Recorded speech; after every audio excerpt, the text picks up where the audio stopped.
Let's make sense of these allegations first. I know he's not one of the, he's just one out of a lot of other big names, that have been involved in this. Yet, Emeifele under, the radar again. Yeah. What do you make of all this? Well, the arrests, detention, and prosecution of Godwin Emeifele is going to open can of worms. I'm not surprised that somebody is bold enough, or maybe an organization is bold enough to raise a petition. And that person has also copied the special investigator, Obaze. And the person is categorical about that very issue. The movement of foreign exchange to the tune of $3.something billion in one transaction. That is one transaction to an individual, not at the prevalent rate, but at a rate that is ridiculous. And when you also look at the commissioning of the Dangote refinery, Emeifele, who has been, he's been doing the kind of maneuvering since the Naira, since his aspiration, the Naira change, the allegation that he was funding terrorism, and the way his security was changed. Now military were protecting him, the SS were no longer protecting him, and all of that at some point. And he spoke at that commissioner of the commissioning, in quotes, of the refinery, which has remained uncompleted. He said, they thought we couldn't do it. We have done it. And some of us were asking, who are the we? Who are the we? This is supposed to be a private refinery. Started few years ago. And is now commissioned to start production almost immediately. So the question arose when he went further to add that Dangote has refunded 70% of the loan federal government gave to him. 70%. According to the CBN governor. According to CBN governor. And the refinery has not even started working. The refinery has not started working? Where did he get the money? How much loan did you give to a private person to fund the biggest refinery almost in the world? The biggest modular refinery. Yes, and then what are we talking about? The issue of the government's investment in it, just 20%. So, I raised the statement, put a question mark on the transparency of even the ownership of Dangote refinery. No, but that's never been hidden. We hear that he is a majority stakeholder. It's not 100% his own. There is also a possibility, not even a possibility, we've also heard that a significant fraction of it is owned by government. 20%. Government have been clear on that 20%. Exactly. But then how is Dangote is the controller. He has controlling shares. Those that have done some background checks have said that they have not been to see other investors in that refinery. It's possible. Yeah. They have not been able to see them through the records here and there. But that's not even the issue. The issue is that Emeifele shot himself in the foot. By that statement. By that statement, which is subject to investigation. So I want to commend what is his name? The person that raised the petition, because there's no two ways about it. What has been going on in this country over some years now calls for probe. It calls for very serious probe, because we cannot, for whatever reason, continue to be deceiving ourselves that we are running a country which we hope to work whereas some persons have taken us for a ride. I commend the petitioner. All right, we are.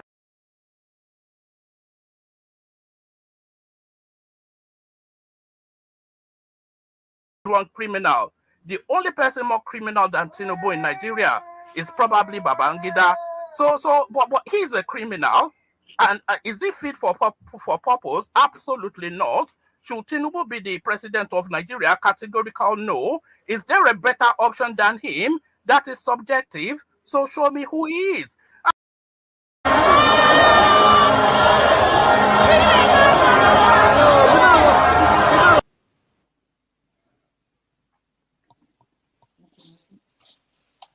No, this rally make my blood pressure go up.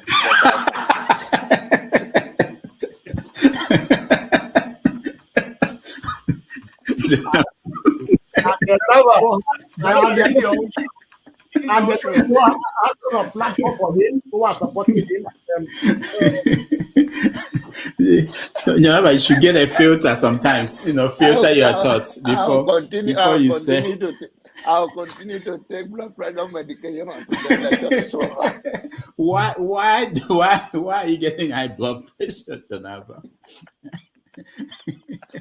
Now, I'm not taking medication for myself. I'm taking it for people like Bola, some of you guys, that after the January, February something, and then people like Soludo, that is a good spoiler. I thank God for his life. He's working for my godfather.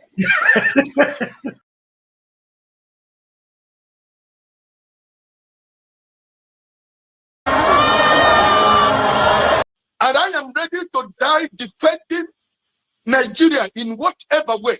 When it is God's time for us to go, it is and you not took my going time to be to God. You are ready to defend Nigeria. I gave you my time. No, I'm coming. Alexi, hold on. You already started. What I'm saying, defending Nigerians is this. I gave him my time and he's using it to defend me. No, sorry. Alexi. I'm sorry. There is Alexi.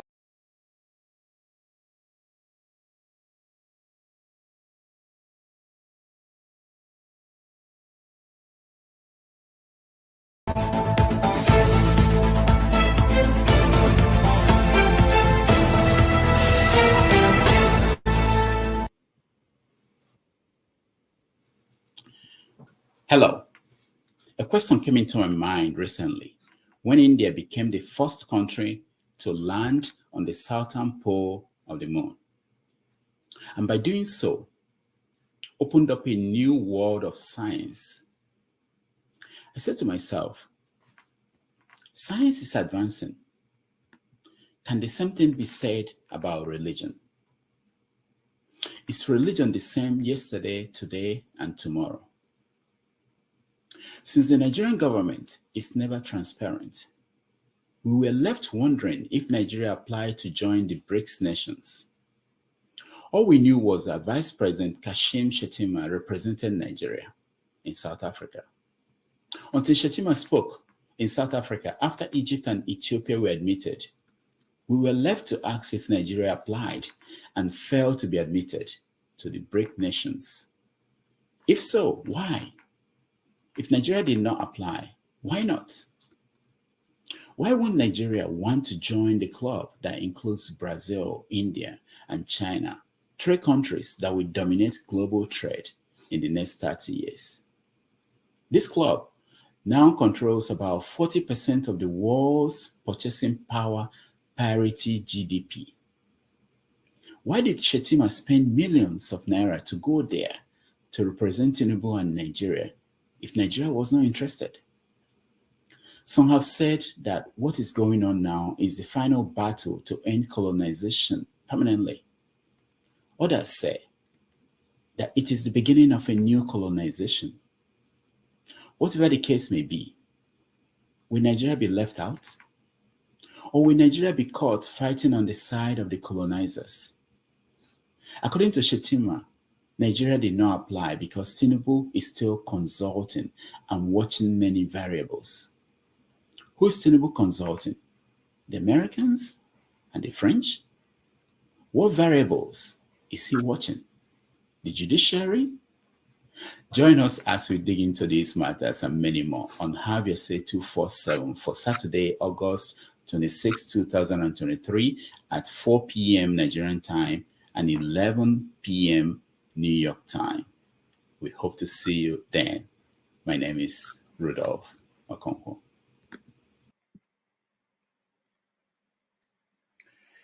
Hello, everyone. Welcome to the show. My name is Rudolph, as I said, and it's Saturday, August the 26th, 2027. I'm glad to be here, and we are back in New York City. It's a beautiful day here in New York. It rained today, but we are now very dry, and we are expecting a wonderful conversation. Now, for those who are following me on WhatsApp, I sent out some of the topics that we have for today. And if you look at the title of the conversation today, we are going to talk about the BRICS. That is the new club in town. We're going to talk about why Nigeria is not interested in joining, or if Nigeria failed to join. We will talk about the report from South Africa, where the Vice President Kashim Shettima basically said that we did not apply, but he was there. We know that Egypt and Ethiopia were the two African countries admitted. We're also going to talk about Trump. Trump has finally gotten his mugshot taken after 4 criminal indictments. What are the implications of that to his admirers, both in America and in Africa, and for political leadership in Africa, who it appears they are never held accountable? So we'll have to talk about that. We're also going to talk about Diezani Allison Madueke, who is going to appear in court in the UK. Finally, after so many years of pretending to be sick in the UK, what she did as Minister for Petroleum under Jonathan, we will be able to now talk about it in court. Also, we know that one of our ministers today, Hanatu Musawa, is also a Youth Corper. So we want to discuss what does that mean to have a Youth Corper who is also a minister in Nigeria. And of course, we have a new bulldozer in Abuja who is threatening to bulldoze everything, which is Governor Wike in Abuja. So what is Wike trying to do?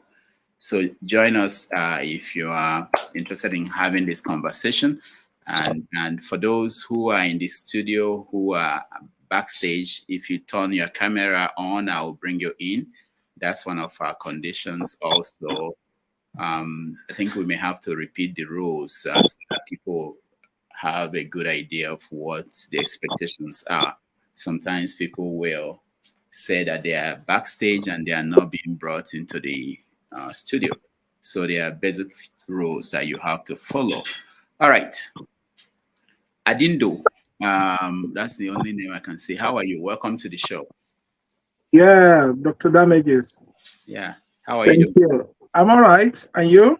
Good. I don't think I've seen you before. Where are you? Well, I'm here with you in the U.S. Okay, where in the U.S.? The greatest city in the whole world. Oh, New York City. All right. You are the man. You know the right place. So, welcome to the show. Yeah, Dr. Damages. So, you had some of the things I mentioned, that topics that we have today. Is there anything that you think we are missing that should be on the list? Well, no, you are the best in bringing the news up. What are you watching? What is of interest to you about Nigeria today or Africa? Nigeria and Africa is always an interesting topic any day, anytime. Is there any particular one that you are interested in, you are following? Well, I'm a Nigerian. I should be interested in everything that's attains to Nigeria. But most especially, Nigeria, I would say Nigeria is a comedy place.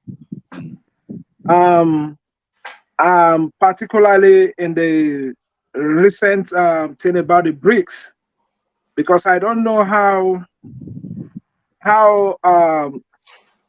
Kashim Shettima or Tinubu will say Nigeria is not being invited to join the BRICS. Meanwhile, he was there. I mean, the vice president.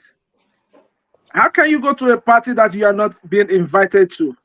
No, he said that Nigeria did not apply. Not that. Yeah, Nigeria did not apply. So why was it there? Oh, well, you can attend on the side and watch it. By Mr. Damages, it really shows what how confused our leaders are. All right. Hold on. We are going to, what I would do on the first round is to get ideas from people if there's anything we missed, so that when we get into the discussion, we can have that conversation on these topics. So Dan, welcome to the show. Yeah, good evening or good morning to you in America. It's evening here or late afternoon here in Stockholm. Yeah. And say hello to the brothers there also in the panel. How are you guys? We're good. I think what you missed, or what I thought you would talk about is the reigning trend in Nigeria right now. These palliatives, Unfortunately, I saw. Let me call it. Fortunately, I saw a clip where a Yoruba lady, was talking about what they give to people. Rice. I mean, I don't think that rice I saw in that package was up to 5 cups of rice, and one small bottle or medium-sized bottle of groundnut oil, and beans of almost the same quantity. Bros, I want to ask: is that what all that noise is all about? Palliative. A family of 3 or 4 can finish that. I think that is what I thought you would bring up about. I know we talked about it before, but anyway, that was one of the topics I was expecting. Thank you. Yeah, thank you, Dan. But 5 truckloads of palliatives. What do you think for a state? What were you expecting them to get them back? What were you expecting? No, I mean, we had it was 5 loads. We were thinking that it's a joke, and then eventually it materialized to be a realistic insult, So, but when they break it down like that, that's when you know that they are really playing on Nigerians' intelligence,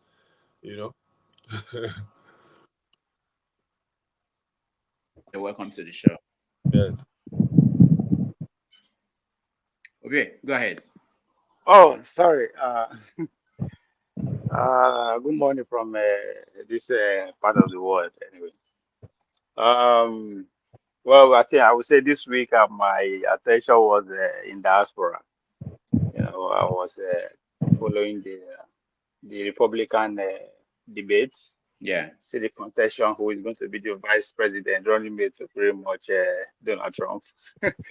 So, well, I'll pay attention to how the whole thing was set up. Donald Trump was not part of the debaters, but he decided to sit down with Tucker Carlson for about an hour and recorded an interview that was played 5 minutes before the debate went on air. So I just see that one as it's interesting, So we're seeing the future already. That the future of another way. I mean, or should I say, I will see the end of the legacy media, of them being in control of how things should work when it regards to presidential candidates and how they should interact with the people. Yeah, but most importantly, you could tell already how the primary Republicans is going to turn out. But yeah, I pay attention to. My attention was in that space throughout this week. But of course, what my brother said about the palliative, I think the last topic I discussed on my platform was the Tinubu administration, the palliative, Tinubu government, the palliative government. Because my brother asks now, is that all the noise? Is that just what it's about? I would say no. They will come in badges. palliative will come in badges and in shapes and forms. So yeah, that's that's the way pretty much where I am. And of course, the BRICS. It's interesting that when people take on the BRICS. Anyway, when we get there, we'll see on that. All right. Thank you so much, Ovie. Man of Prestige. What did I miss? Or what are you paying attention to? Yeah. Good morning, everybody. It has been what's happening this week. Particularly the break. I've been paying attention to that break. See how it's going to affect the war, the global war. From point of view. And I was reading an article yesterday about, I don't know if that's a rumor or whatever, I think I've forgotten the person that carried the article. It was talking about Japan is thinking about joining. I said that cannot be possible.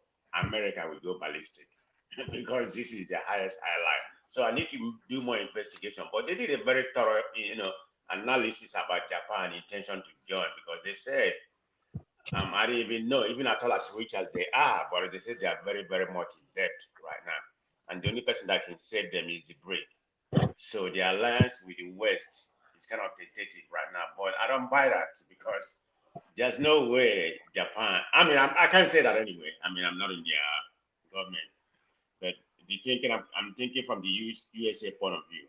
Japan, everything is going to scatter, But let's see how that happens. I need to read more into that. It was another article that was published yesterday. So, yeah. Man of Prestige, where was the article published? What journal? Hold on. Let me see. I think I read about it earlier. I don't know why I didn't get it. What's the title? What's the title of the article? Then the second one I'm looking. No, I'm going to find it out. Then I'll bring it when we're analyzing the routine. I will find it out. But the second one I'm looking at is about Simon Ekpa. I don't like to talk about him, but I don't know if you know about the news that he has established or he intends to establish an office in Maryland, Baltimore, Maryland. So that's close to you, Dr. Rudolph. So yeah, I don't know if he had anything about that. He intended to establish. He already did. The way they narrated, I don't know how. Let me see. I think I had it here earlier. This is Simon Ekpa, the Biafran Republic government in exile. Open. So that is open already. So it's not an intent. Open office already, administrative office in Maryland. So that will give them more narrative according to what they said. Yeah. They say open, so it's not like intent. So I think it's opening sometime in September. I don't know the date now, but it's in September. Okay. But they are preparing for that. So they already acquire office. You can acquire office anytime, anywhere if you want to. Right. Okay. Well, I guess he's bringing his propaganda and racketeering to US. So of course, a lot of them supporting him there in USA. So I guess you want to make office here. But anyway, that's just that angle. I don't know how relevant that is in our topic today, but I just read it actually today before I joined. All right. Thank you. Thank you so much. And let's start with BRICS, and then we can go to other matters. For those who do not know, background a little bit is BRICS is Brazil, Russia, India, China, and South Africa. Those are the founding members of BRICS. So they met in South Africa, and they decided to expand. In Africa, they added 2 countries, Egypt and Ethiopia. I didn't know that our vice president went there, but he was there representing Nigeria and Bola Tinubu, who should have been there. And at the end, so first of all, this is my question for all of you. Isn't something like this something that should be discussed in Nigeria even before the VP left? Tell us why he's going there, the intention, and so that we are not going to be confused that one day there was an announcement out of South Africa that Egypt and Ethiopia has been admitted, and we are looking for Nigeria. Like, what happened to us? So how is it that he could just leave the country, go to South Africa, don't talk to anybody, and then when now people were surprised that Nigeria was not mentioned. He now spoke to Channels TV to say, "Oh, we did not apply. We just came there to, you know." Anyway, so that's the conversation. Now we talk about what does it really mean? What is BRICS? What does it mean? How does that change the game? A lot of people have put out some theories about that, because they are very significant in terms of the population of the world, the business percentage of the business of the world, the kind of resources they have. And looking at 30 years from now, they will be top 3 countries in that BRICS. So what does that mean? Is it the end of the dollar? Is it a new financial structure that will come into place? So there are so many things that we can discuss around this topic. So let's start. But first of all, let me welcome James. James, welcome to the show. Thank you. Good evening. James, we missed you on the first round, which was, is there any story that you are paying attention to that we didn't mention? The problem in Niger. Niger, are we still there? I thought it's solved now.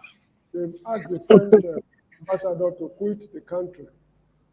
Say it again. So, they've asked the French ambassador to Oh, yes. Thank you so much. Yeah, I read that. The French and even the Nigerian. And that of Nigeria, Germany, and one other country, there's still some controversy surrounding it. But that of France is very certain. They asked them to leave the country, I think within 48 hours or so. But Nigeria, Germany, and one other country, I can't remember, there are some mild conflicting reports that it is not true, but United States. I think it was United States. Yeah, the issue is that they asked them to come and attend the meeting at a particular time. They defied the order because from the look of things, they recognized the government of Bahoum. When they took over the government, the new Nigerian government nullified certain agreements they had with France.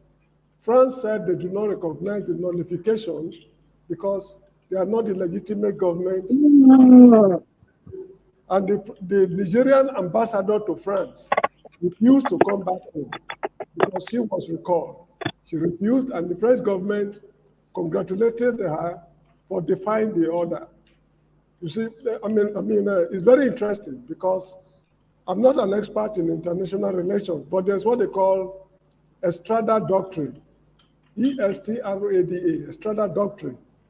No state has a right to withdraw recognition of another state, be it democratic or undemocratic. That's what that doctrine is about.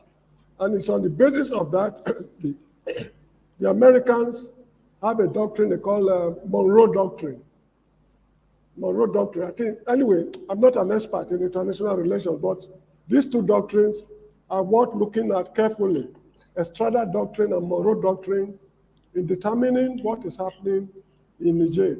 From the look of things, ultimately, they are likely to go to war. Ultimately, that's what that's what I'm envisaging, and it's a very interesting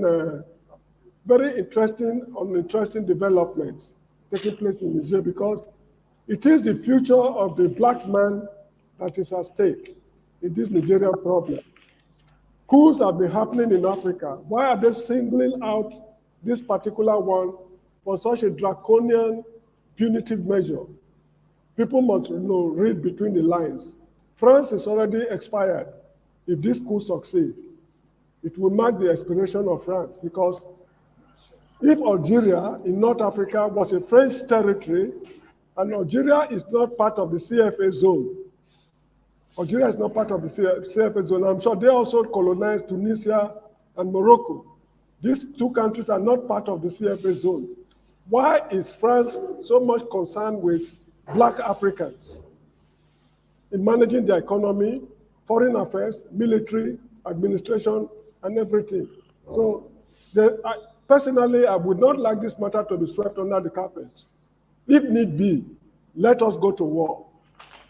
Let them declare the war and let the whole of Africa fight Bola Tinubu and his men, and we'll see what comes out of it. Anyway, that's my personal opinion. All right, thank you so much, Mr. James. We will add that to the conversation. I like the direction you went with your analysis. So we'll add that as part of what we're going to discuss. Tim, can you hear me? Okay, I think Tim is frozen. Let me go to AY. AY, welcome to the show. Yeah, good morning, everyone. I don't think I have anything to add. I'm just laughing because of what Mr. James said. Why? What was funny about that? He said he wants the whole Africa to go to war and fight Tinubu. Yeah. To be honest, from what Mr. James just said, I also have the belief this might actually end in war. The way things are going, I'll be following up on that because even yesterday or 2 days ago, Mr. President said that he's even having a lot of pressure to invade the country. So he is saying that even if the attack is not coming from ECOWAS, that external bodies will come and attack them. So that is the state we are. One important thing, Mr. James, I don't know if you know about this gas pipeline that was supposed to pass through Niger to Europe. Yes. Algeria, then Europe. Yeah, from Algeria to Europe. Yeah. So it's one very important thing I see that the military junta, they need to resolve that. From my own understanding, the moment that is not resolved, there will be war in Niger. So that is the interest. I see a lot of people asking questions. They were cooped in another country. Why ECOWAS? What happened to them? Why did they not plan to invade the countries? So this is the major reason, because the politics that is playing out, Russia don't want that pipeline to be built because Russia, they want to keep supplying gas to Europe. America, France, the West generally, they want to break that monopoly. They want that pipeline to cross through to Europe. So this is one thing that is burning. I think if the military junta can go into agreement and say, okay, go ahead with the pipeline, give the ECOWAS timeline, we're going to conduct an election in so time. But for this reason, we don't want Bazoum to remain, but we will go ahead and conduct an election in 1 year, in 6 months. I think when they do that, there's going to be a solution. No, the problem is more than conducting election. 3 years is not enough for these guys to fix the country. They need a minimum of 5 years. Anyway, we shall come to that later. So, Mr. James, I have a question. So, here is my issue, right? We know history of military coup in Africa, from Nigeria down to Uganda, even Zimbabwe, even Gambia, all these countries. Do you really think the military, they are not fighting for their personal interest? Do you really think they have it to face the country? Yes. No, the answer is no. Let me answer it quickly. Muammar Gaddafi of Libya was a colonel when he took over the government. He transformed the whole of Libya. Yeah, it's true. This man of Egypt, what's his name? Gamal Abdel Nasser was a military officer. Ideologically, he put Egypt on the right path. In Nigeria, there are so many projects the military executed, which we are not even talking about. Warri Refinery, Kaduna Refinery, Third Mainland Bridge, Oshogbo Steel Rolling Mill, Kaduna Steel Rolling Mill, Jos Steel Rolling Mill, National Arts Theatre Igomu in Lagos, Murtala Mohammed Airport, the international wing, Lagos Ibadan Expressway. There are so many. Bobolaji Johnson Estate, I cannot list them. So the military, it is not true that they seize power to enrich themselves. I agree. Some of them are corrupt. There's no doubt about that. But if you weigh them against what the civilians are doing, I think in their military schools, they don't go there alone. I mean, they don't go there to learn how to shoot guns and artillery alone. They also teach them administration as well. We shall come to this later. Okay, thank you. Thank you. All right, let's continue. Just to touch on Timsy. Timsy, welcome to the show. Timsy, can you hear me? Can you unmute yourself? All right, Timsy cannot hear me, but he's the only one from Nigeria. I think I'm seeing Gozika coming on, but her connection is not good. So let's go to the topic. Let's start with BRICS, and I want to come back to you. You are the first person to join us. Adindo, welcome. So what is your take on BRICS? You can take it from any angle. Adindo, can you hear me? Oh, you mean me? Yeah. Yeah. Well, like I was saying earlier, you know, BRICS. I don't know what I understand about BRICS is, you know, this is a kind of war that Russia and I know with China is trying to do, most especially with the West. You know, it used to be a kind of a unipolar system that has been run, which is basically done with the financial power of the dollar.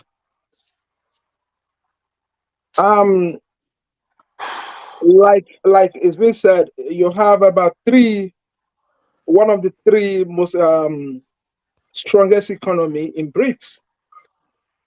And with all this, I would just say, what is the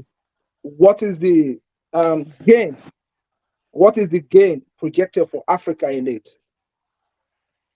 And if Africa is going to be gaining anything from it, I think it should be Nigeria.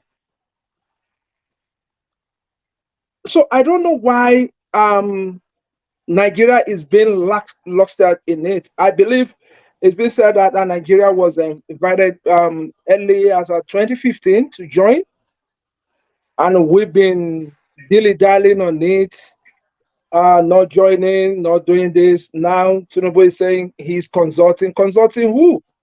At whose expense?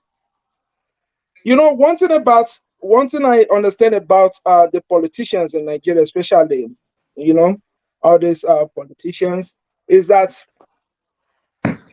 I don't know what they have against the Nigerian populace on their own. Because I believe every leader should do what they want to do to uplift Nigeria, their populace. But it seems that Nigerian leaders strive in bringing down their populace. Adindo, thank you. I'll come back to you later. I want to know what you mean by how is not joining BRICS bringing down Nigeria. I want to hear that from you. But let's welcome Ngozika. Ngozika, welcome to the show. Unmute yourself, Ngozika, if you can hear me. Okay. Go ahead. Yeah. Your voice is low. Are you okay? Yeah, can you hear me? Okay, good. Yeah. It's better now, right? So where are you, Ngozika? I'm not in a good place, but I'm better. I'm at the hospital. I'm better now. Can everyone hear her? Yes. Okay, maybe I have to change my computer. All right, go ahead. She's using bedroom voice. Can you come to the living room, please? I can't hear her very well. Maybe it's my laptop. Go ahead, Ngozika. She says she's not feeling well. She's sick. What happened? Nigeria happened. Nigeria happened. Not Boko Haram. No, nothing like that. I have not been feeling well. I've been trying to manage it, even though I have a health insurance. I came to the hospital. The doctor just gave me some pills and sent me on my way. It wasn't just working, and then I had to come back to the hospital, and I was admitted. But I'm better. I'm better. Sorry. Yeah, I'm better. If I wasn't better, I wouldn't join. I'm better, way better. Thank you. No. No. The reason I actually joined was because of the Wike as FCC minister. I I thought I don't know if we are there yet, but I don't have much to say about the Greek nation. Truth be told, I haven't been really following. So just wanted to talk about the Madueke story and the FCC appointment to Wiki. But since you're not there yet, I think I'll just rejoin later to let you guys continue. Will you be able to tell us the situation? You're in Enugu, is it? Yeah, I'm in Enugu. Okay. What is the situation with the governor before you go? The governor of the state and the tribunal. Is he going, or is he going to stay? What do you think? Which state?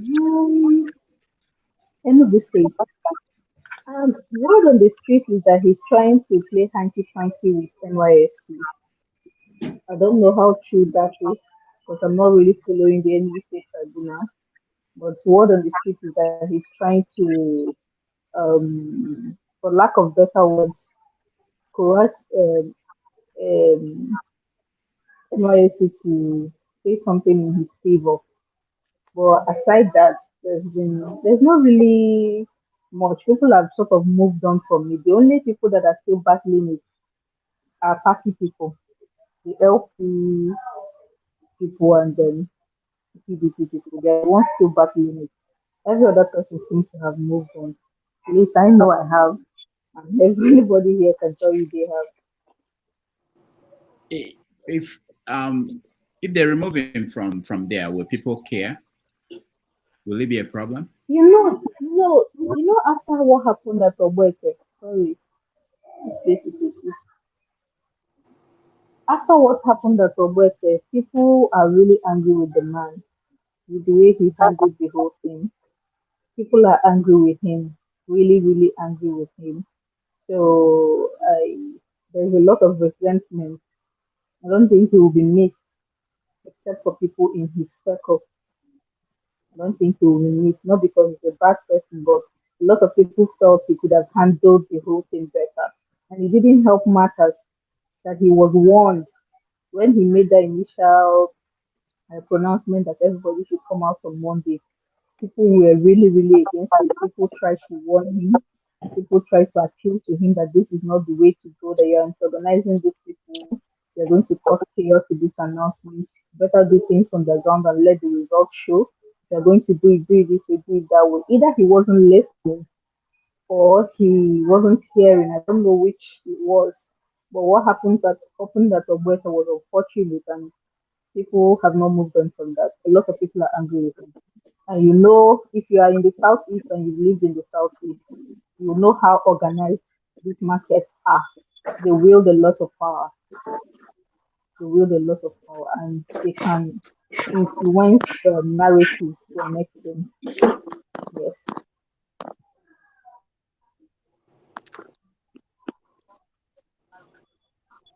Gozika, thank you so much. You can join us again when we talk about Yes, this is the appointment time. All right, thank you. Okay, let's go to Dan. Dan, BRICS. Yeah, the matter of BRICS for me is a little bit controversial, you know, because I'm a man who believes in rule of law, democracy, corrupt-free countries. And if you look at the list of these guys, the big guys in the BRICS, because I will look at it from that angle. Because to me, let me first put a base first. The base is that, to me, they are jealous of the West, of how democratical they are, how they keep their country. Nobody wants to go to Russia or to China. These are second or fourth options for, let's call it a hustler. When they can't get into the West, then they opt for other countries or business guys who want to go and buy things from China. So when you come to these people, the big guys there, they are not democratic in their country. Putin, everybody knows what Putin is. He just killed his friend because they asked him some few questions, which he didn't like. Nobody's talking about that. And, you know, when you talk of South Africa, For example, I hear them, they're making the loudest noise. They just held this whatever they held. We have Julius, I don't know, that guy challenging the ruling party in South Africa. How they enrich themselves, Maleba, how they enrich themselves suddenly. Sometimes some people, I have a South African friend who told me that sometimes they wish the apartheid system was still around, because at least that time things were going well. Normal things, basic things, they could get it. But since their brothers came into power, everything just what is happening in Nigeria is happening. They just take care of themselves and their family. You see? So for Nigeria going to that place, Shetima, anyway, I don't want to use those words I like to use. These are not people I recognize, until the court gives rubber stamps their appointments, that they are the ones taking care of. That's before I will just maybe very reluctantly just accept, but I will not accept in my heart. So Nigeria did that first. Why is Nigeria not joining them? For what? We should be moving forward. The Western world, I know a lot of people are saying the dollar, they are trying to control Africa and go. Maybe they might have their points there. But to me, African problem is caused by greediness of African leaders who select themselves there. You know what I mean? So don't you think that the West has something to do with that? That there is colonization still going on, that Africa is being exploited by the West? Don't you think that is happening? Just let me land in that point you just asked me, because that is where many people hold their points. They say that colonization is still going on. But I always remind them that this is a business. They need what we have. We also need them to buy what we have. What do we do with our representatives? What do they do with our own money that exchange hand? The white people or the Western world, when they come and buy oil from Nigeria or from or gold or whatever they come to get from Africa, they pay us. They don't take it away like that. They pay us in some way. They come back to their country with their gains and put their country in order.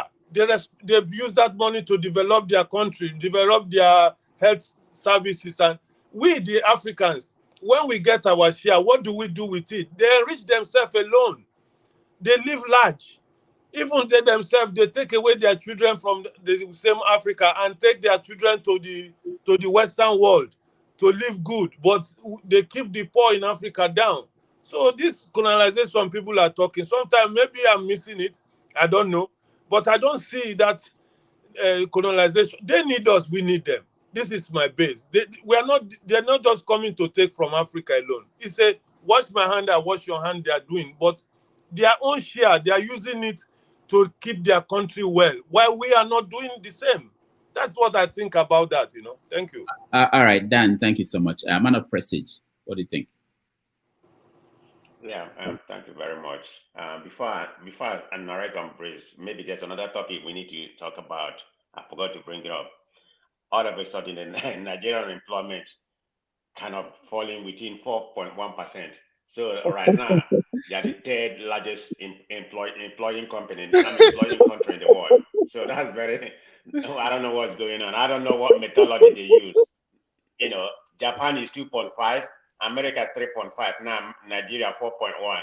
What are they trying to bamboozle Nigeria? But I hope we'll talk about that. So let me go to the present topic. Let me add what Man of Prestige said. Very interesting. Man of Prestige, can I add something? It just was 2 seconds. Yeah. So that what Man of Prestige said now is very correct. Honestly, I was very surprised. I'm highly disappointed because I think Nigeria government, they are still playing with Nigerians, to be honest. The other thing they did, the Minister of Humanitarian, Dr. Betta Edu, she's saying, they want to remove 133 million from poverty. Like, how do you make this type of statement? Buhari government said the same thing. They want to remove 100 million. They added 100 million into poverty. Okay, you want to remove 130. How do you want to do it? Is it even your responsibility as a ministry? Because what they are planning, is it the 500 naira to 2,000 naira you will give to people that will remove them from poverty? They should give us a blueprint. They should stop lying to us. How we unemployment? Even in America, unemployment cannot suddenly jump from like 40% down to 4. Come on, they should stop joking with us. It's the pain is hard enough. They should stop joking with Nigeria emotions, and it's too much, to be honest. All right, thank you. We will continue the conversation, but AY, when we come back, I want you to tell me why you are surprised, because they had the fake bishops. Everything about the government that came in. Why are you surprised they are making things up? Anyway, man of President, go ahead. Are we going to talk about that? Can I continue on BRICS? Yeah, we're going to talk about it, but we're continuing on BRICS. Okay, thank you very much. Thank you, Dan. I see the angle you're coming from. They are sensing what you said, but I have a different angle that I'm going to narrate. In my own opinion, because this is a new phenomenon coming out right now. The West has scheduled, the whole world using the dollar as the most, important currency. But China currency, I think the last time I look at it, it's kind of dwindling right now. I think it's the second highest trading currency. I think it's called yuan or whatever it's called like that. So it's not bad. As of right now, there's 5 main countries. Everybody knows. Brazil, South Africa. Brazil, China, Russia, South Africa, and who is India? India. Right. So they're very powerful, no doubt about that. So I think Nigeria should join them, because they have made an attempt. From what I understand, Nigeria tried to apply it in 2016. Because this BRICS phenomenon started way back 2010, 2012, but it hasn't gained the momentum it's gaining right now because people are joining them. Indonesia, which has the 4th largest population, they are thinking about joining them. They haven't invited them. Of course, we know what transpired over the week, over last, I think it was last week, when it was held in South Africa. You have 6 countries they invited, they joined them. But the main surprising one is Ethiopia. Why would they? Why would Ethiopia join them, without, Nigeria, supposedly, like I was stating earlier, Nigeria is not the giant of Africa anymore. I think our GDP has fallen to number 2 or number 3. I said it here on Dr. Damage, the other day, people are saying that I'm lying. Go Google it. Nigeria now is in 2nd place or 3rd place. Egypt is now number 1. So it depends on where you're looking at.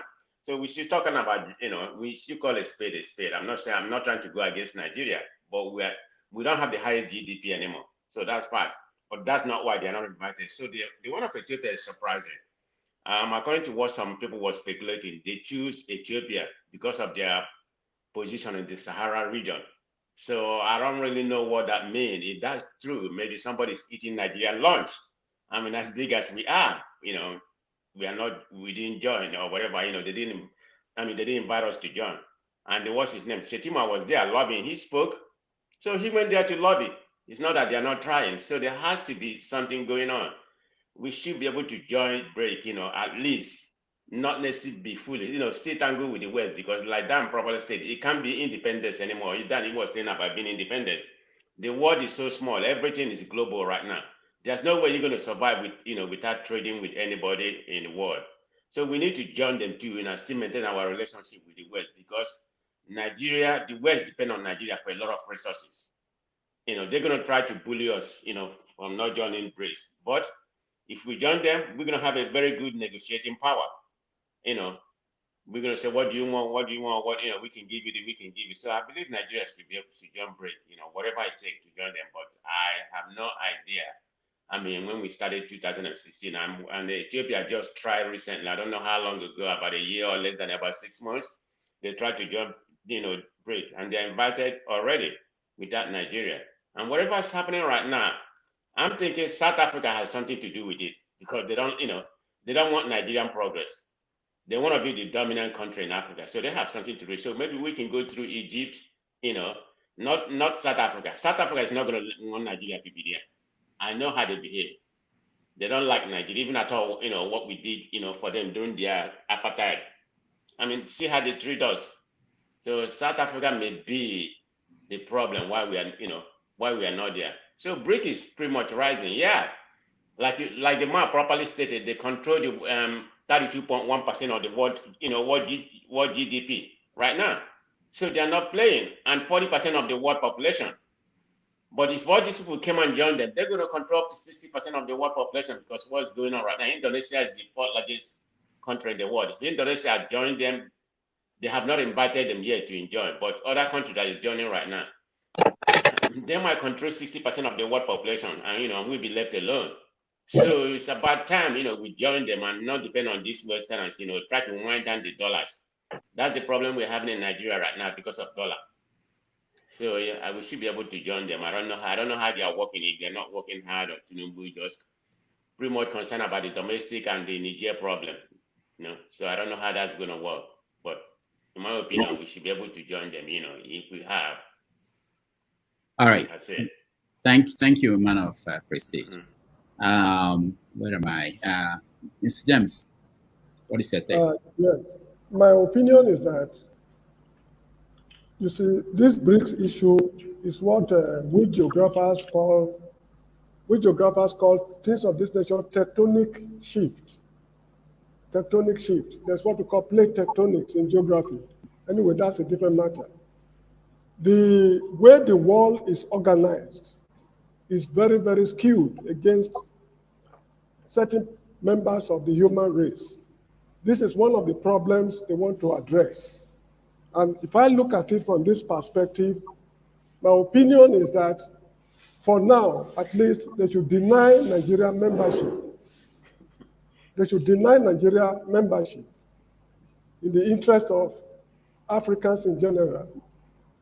It is true that South Africa is a leading member, and they have every reason to be very skeptical of Nigeria. Nigeria assisted them tremendously during the apartheid era. They have not denied that fact. But the way Nigerians are conducting themselves now, the way they are running their economy, the way they are organizing themselves, they've given the whole world cause for worry. Why a former champion, a former juggernaut in the continent should behave in such irresponsible manner. Now, when they form these BRICS, they are going to be fighting the West in particular. That is the old order. If a country that cannot be trusted is in their midst, Nigeria will be a mole in the midst of the BRICS, revealing strategies and whatever is going on behind the scene to the Western world. Now, those who control Nigeria today, almost 100% of them have their investments, assets, and everything in the West. They are all Western inclined. I do not know of any Nigerian who is banking money in Japan, in China, in Taiwan, Hong Kong. They are all Western oriented. And these are people who are drifting away from the West. Had it been within the Nigerian political or administrative setup, there are people who are aligned to other parts of the world, apart from the West, then there will be some little confidence in them. Then another issue is corruption. It is true South Africa is very, very corrupt, yet they are leading members of the BRICS. The corruption in South Africa is being addressed by South Africans. If you remember the days of Thabo Mbeki, there were commissions of inquiry set up to investigate corruption deals within the government. And ultimately, the financial advisor of Jacob Zuma, his name is Shabi Sheikh, an Indian, was sent to prison. Jacob Zuma himself eventually went to prison over corruption charges. And there was a case in South Africa, I can't remember the exact case, it's about mining something. They took the matter to a New York court.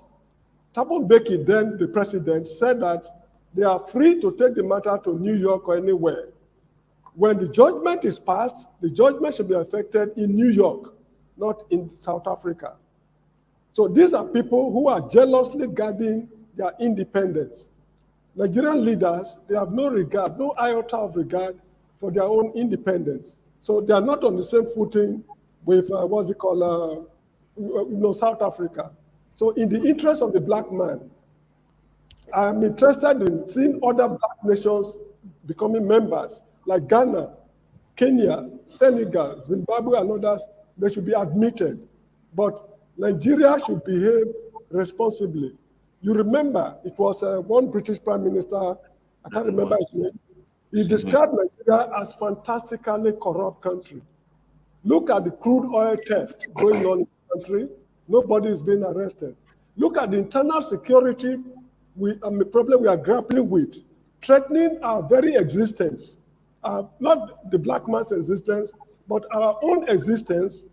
We are unable to come to terms with ourselves. Nigeria has become a country where a lie that binds is better than a truth that divides. This is the country we are living in. So we should behave as responsible members of the human race before we think of joining BRICS. Thank you. All right. Thank you so much.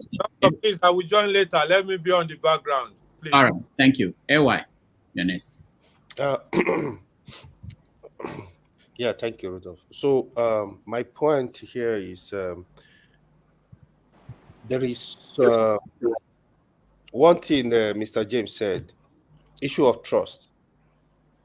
So I see in all this BRICS stuff, there is issue of trust, really, because we are very attached to the West, really. If you check our formation, we are very attached to the West. That's one. The second thing is... Hold on. AY, why I didn't stop other people is, I didn't want to slow the conversation, but I've had this several times. Are you saying that we are very attached to the West more than Egypt? Egypt gets 2-point-something billion from America every year, and still they went and joined. Nobody stopped them. Nigeria gets only 600 million. Well, how are we attached to the West? So it's just like, look at the issue of Niger we're discussing now, right? Like one thing Mr. James said, you will not find Nigeria criminal that is taking this money to Japan or to India or to China. They take this money to the West. All our wealth. If you see all our past leaders, people like James Ibori, Alamesia, in fact, from Abacha, all the past leaders, the only place people take our money to, you find them in Europe, in America. These are the area where you find this money, right?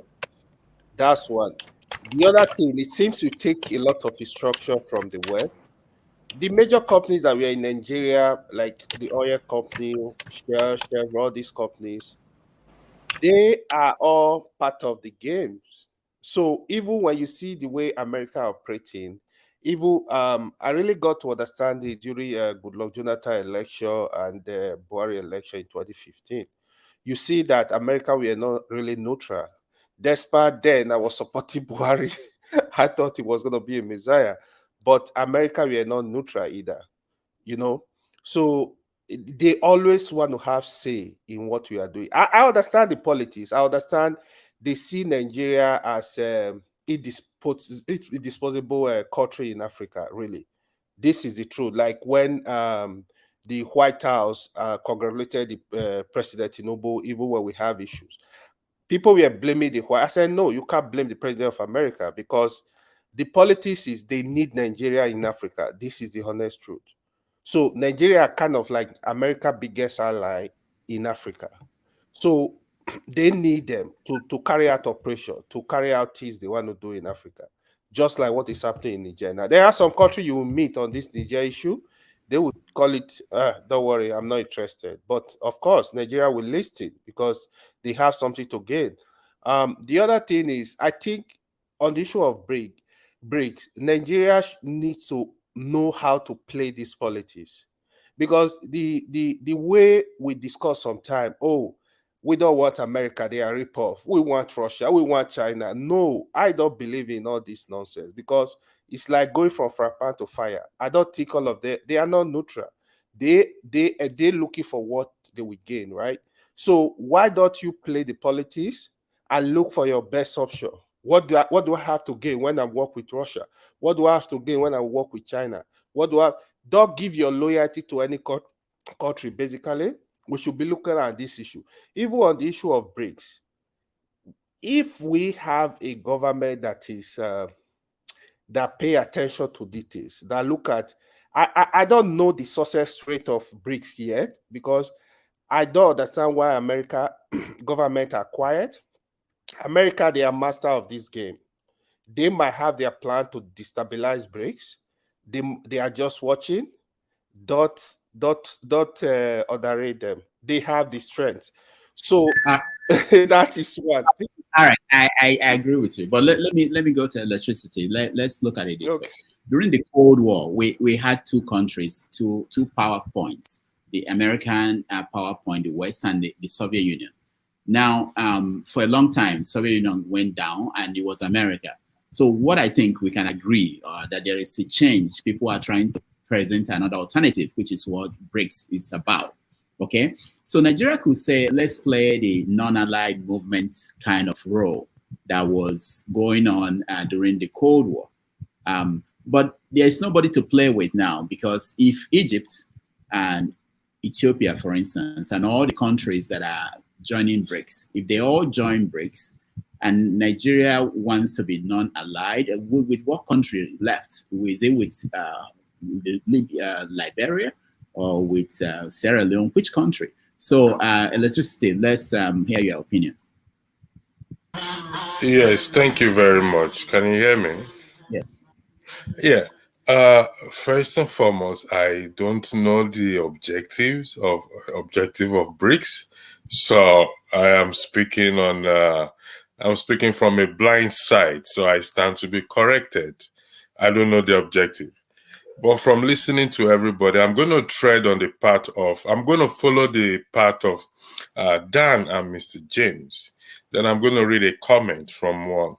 I'm a comment man. I have not heard any of you call out your individual governors about the $5 billion President Tinubu distributed out. Hold your governors accountable.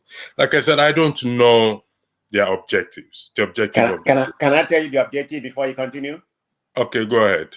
Okay, the objective for the break is to rival man of prestige. Don't tell him. If you are coming on the show and we're discussing BRICS, you should know the objective before you come on the show. And okay, moderate.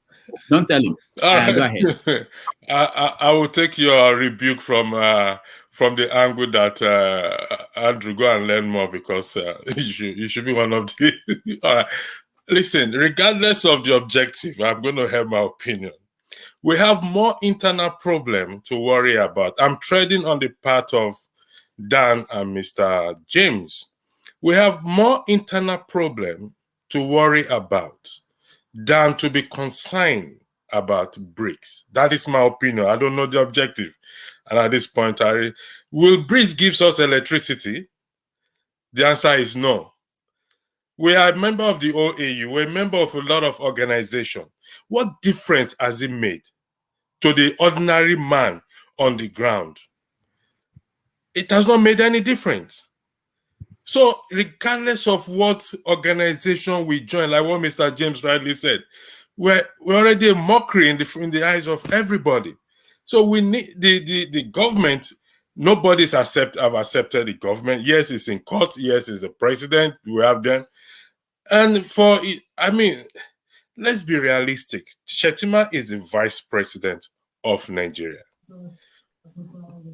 On the ground of his office, what is he doing there if he's not a participant? Let's ask ourselves this question. So, what the ordinary man in Nigeria right now, the leaders are punishing them every day. So, in joining BRICS, what good will come out? How will it benefit the ordinary man on the ground who is struggling? If you watch this Dino Melaye's campaign in Kogi State, I was giving people money and food, and I just say, when will this stop, for crying out loud? Thank you so much. I'll go to Forfar. Greetings. Greetings. Forfar, hold on. Let me frame it again. Electricity is saying that there's poverty. We have serious problems to deal with. Why are we joining? Why are we even bothered? But most countries look forward. You don't say, for instance, I know you are interested in India and the landing on the moon. India did not solve the poverty problem in India before they aimed for the moon. So start from there. Yeah, greetings, Rudolph. Thank you for having me, and greetings to everyone on the panel, the chat, and to the viewers. This is that last point you make is Rudolph is a very pertinent one. I think there's this kind of culture that's arisen amongst our men, especially because most women are not present in these discussions, that they make every excuse for inaction. They make every excuse for paralysis. Let's not join BRICS. Let's go and deal with the constitution. Let's go and deal with corruption. Every nation has flaws. Every one of them. Ethiopia was just recovering from a war that Obasanjo led a team to negotiate a peace deal for them. That is Nigeria doing the work on the continent. Nigeria has the largest film industry, has the largest music industry on the continent, the largest economy on the continent. What else do you want? Every time you expect perfection, like if you join BRICS, maybe you might not build your electricity, give you electricity overnight, but it might reduce your shamefulness where you don't have options. You don't go to a market and say, you know what, let only one person be the trader. When you have options, you are more likely to select wisely, because there are certain products you want to buy from one, you get a favorable price. The next time you go to the next person because the other person gives you a favorable price for a different product. BRICS is giving people alternatives. We have been captured by the Western Western sphere of influence for far too long. Most nations broke out of it in the 60s, 70s, and 80s. Nigerians never did. We never did. All this so-called great Nigeria, we never had it. It's an illusion. And if you compare if you look at the countries that they were accepted, like Ethiopia, like I said, Ethiopia is just as unstable as Nigeria, even worse, actually. They were in the civil war. They are not as rich as Nigeria, but yeah, they were selected. Egypt is a great friend of the US, buys weapons from them, works with them, even against their own fellow people, the Palestinians, and everything. And yet, Egypt is in there.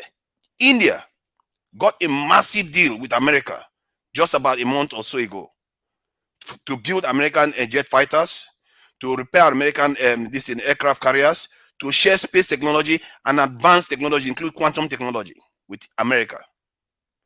And yet it's part of BRICS. But no, we shouldn't join because we are the cost children of the world. I don't understand. We are even a problem to ourselves.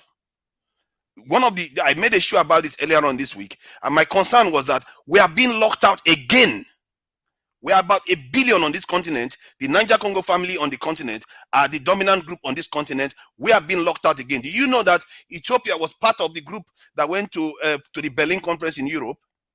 We were not there. Ethiopia was there. Egypt was treated a lot more kindly during the colonial era than the Nigerians. Now we are being locked out. Look at the nations that they were selected. Even India and China are still being biased against us. And instead of us to be defending ourselves and saying, no, we can't accept this type of behavior because you are advantaging the other nations against us again. But instead, we said, no, let's lamentation. Who cares? Has any nation which nation is perfect on this face of this earth?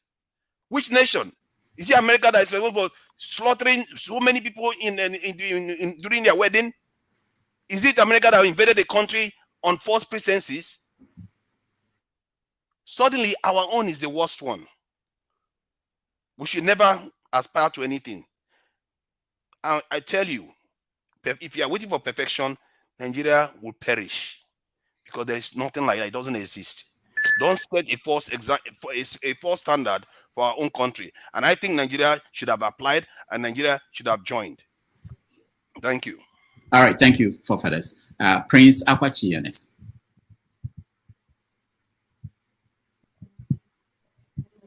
Good morning, Mr. Rudolph, and good morning, the panelists. Forefathers, I totally disagree with you. For your information, Nigeria did apply. Okay, they did apply and they were rejected. Now, sorry. It was Rudolph that said they didn't apply. If you look I at was under the impression that they applied because I got information that they they actually applied. applied. Yes, they And actually. I'm not happy that they didn't accept Nigeria. That's one of the discussion I was having earlier on this week. Okay, so they applied. Okay, now the first thing is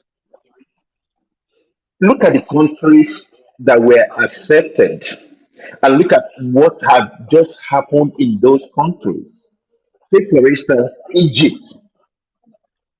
Ever since the Egypt that the other guy was removed and other stuff that happened, the Arab Spring and all that stuff. Look at Egypt today. Egypt is progressing. Look at their GDP. Okay? And then Ethiopia that you were talking about, yes, Ethiopia have war, but they are also productive. Look at their airline. They kind of like have taken over African markets. How about movie and this in the music industry that Nigeria is dominating? I'm coming now. I'm coming. Now, forefathers, do you know that a few days ago, your country released their statistics? And guess what they said? They said that Nigeria is 96% employed.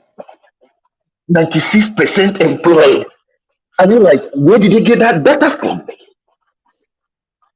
You see, if Nigeria is shredded in lies, and the other people sees those things.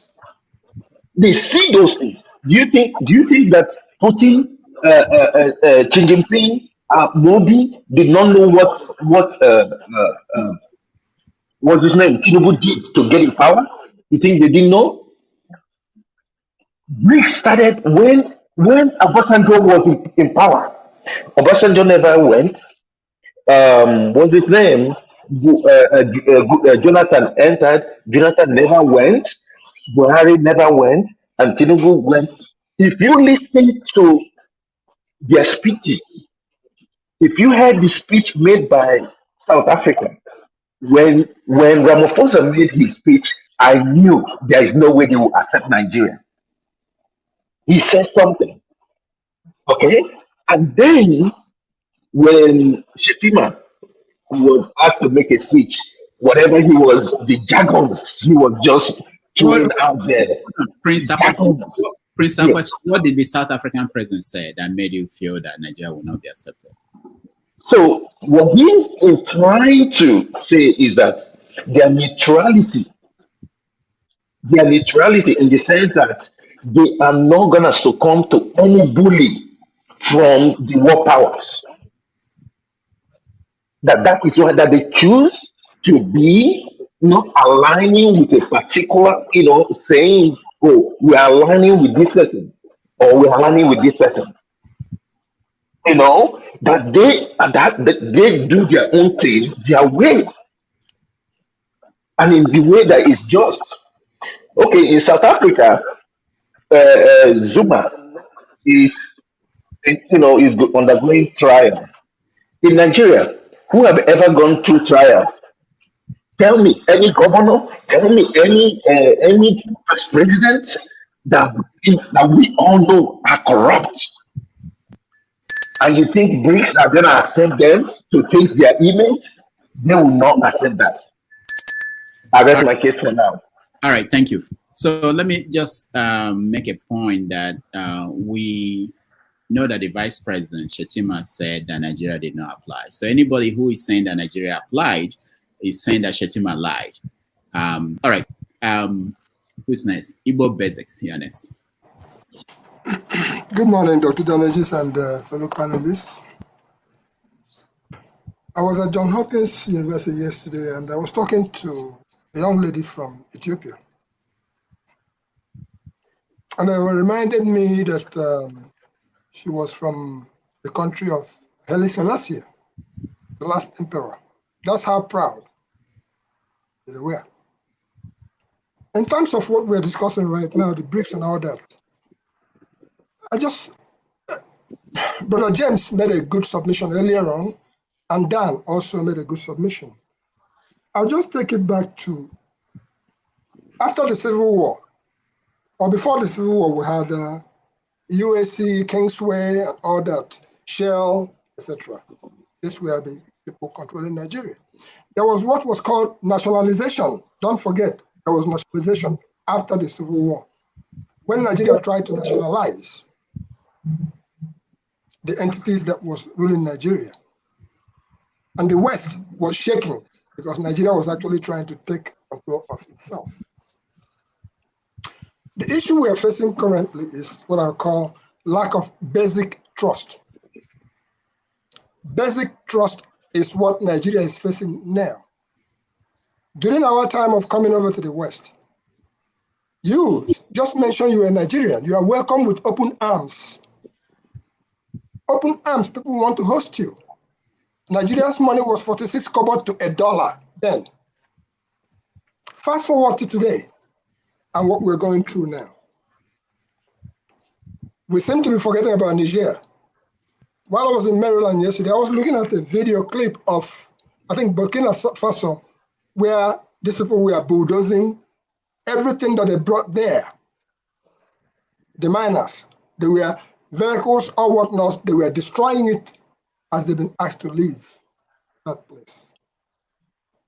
So Nigeria, for now, again, like I said, is basic trust. Even if it is Rudolph, if Rudolph changes from what Rudolph is, and he knocks on your door tomorrow and says, damages, you will close the door, you won't open the door. But if it continues the way it is, you would openly open your doors because he is somebody you can trust, that he will stand by his words. So with that said, Nigeria is in a situation where, have you ever, let me ask us all, have you ever seen anybody fighting Onyibi, the man with the enlarged scrotum? Have you ever seen anybody who is fighting the man who has enlarged scrotum, Ibi, as we call it? Nigeria is suffering from enlarged scrotum. Nigeria Onyibi, is suffering from that. It has a lot of good stuff. But Nigeria is not using what it has to get what it needs. Why am I saying that? Nigeria buys arms. Should Nigeria be buying arms with all the ingenuity that you have? Nigeria should be selling arms. Other countries. Nigeria has a whole lot of stuff, but it comes back down to the fact that what we are just doing, we are forgetting what we have, and that's why we are being rubbished. If we use what we have and bring it back to basic trust, never mind what's going on right now, short-lived government that we have in power. If we use what we have, the world needs us and we need the world. Until we, as Nigerians, regardless of who is in power for now, which will be short-lived, Mr. Tinubu, Alhaji Tinubu, or Chetima, or whatever they are, when they look at themselves and realize that they're Nigeria, it's not just because it's when they were joining OIC. Did anybody talk about it? Okay, that's on the religious side. Or now on the business side, we're talking about BRICS. My friends, Nigeria should realize the enormous power that it has in the global context. And that enormous power is what we have, human capital, ingenuity, resources, and all whatnot, until the leadership of Nigeria says, you know what? You're not going to F us anymore the way you have been Fing us. Here is where we stand. You give us, we give you, so that the world will move ahead. Therefore, Nigeria with its enlarged scrotum, once again, Onyibi, should please, for heaven's sake, let's use what we have to get what we need. Let's stop deceiving ourselves. As long as we continue to deceive ourselves, they will continue to make pepper soup with us. All right, thank you. Tone, you're next. Wait, before Tone. Okay, Mr. Rudolph, if you are saying that Shetima is saying that they did not apply, he lied because they always lied. A few weeks ago, Tinubu told us that the airports that they had the air crash, that they had an accident. But what are we finding out? We are finding out that that plane was brought down by bandits. So we should stop lying to Nigerians. I hate when they lie. All right, thank you. Let's see, what do you want to say? 1 minute. Another lie again that was said recently is the employment rate. That is a lie. We discussed that before. No, we are just highlighting lies, just to bring it off to the point that there are lies. So no, I'm not saying it's a lie. It's not a lie. I just said that if you are saying that, you should also make sure that you can say that the vice president. Like I said, I agree with Mr. Igbo Basic, Mr. Dan, and I go on their path. I am not against us joining anything, but we have issues, and I don't think, as forefather alluded, that we all have this idea that we are seeking for a perfect system. There's no perfect system in the world. People make their system work, and as long as that trust is not there within us, nobody outside will trust us. That is just the truth. We don't trust each other. Thank you. All right, thank you. Aton, you're next.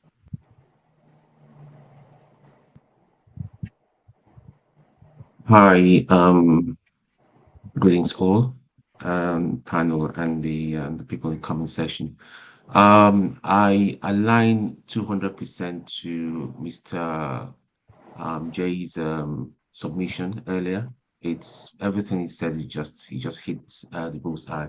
So let me just save time in order to save time from going over what he has highlighted before. I think one of the key reasons why we got rejected was for economic reasons and political reasons. Economic reason being, if you look at our GDP is just 440 billion.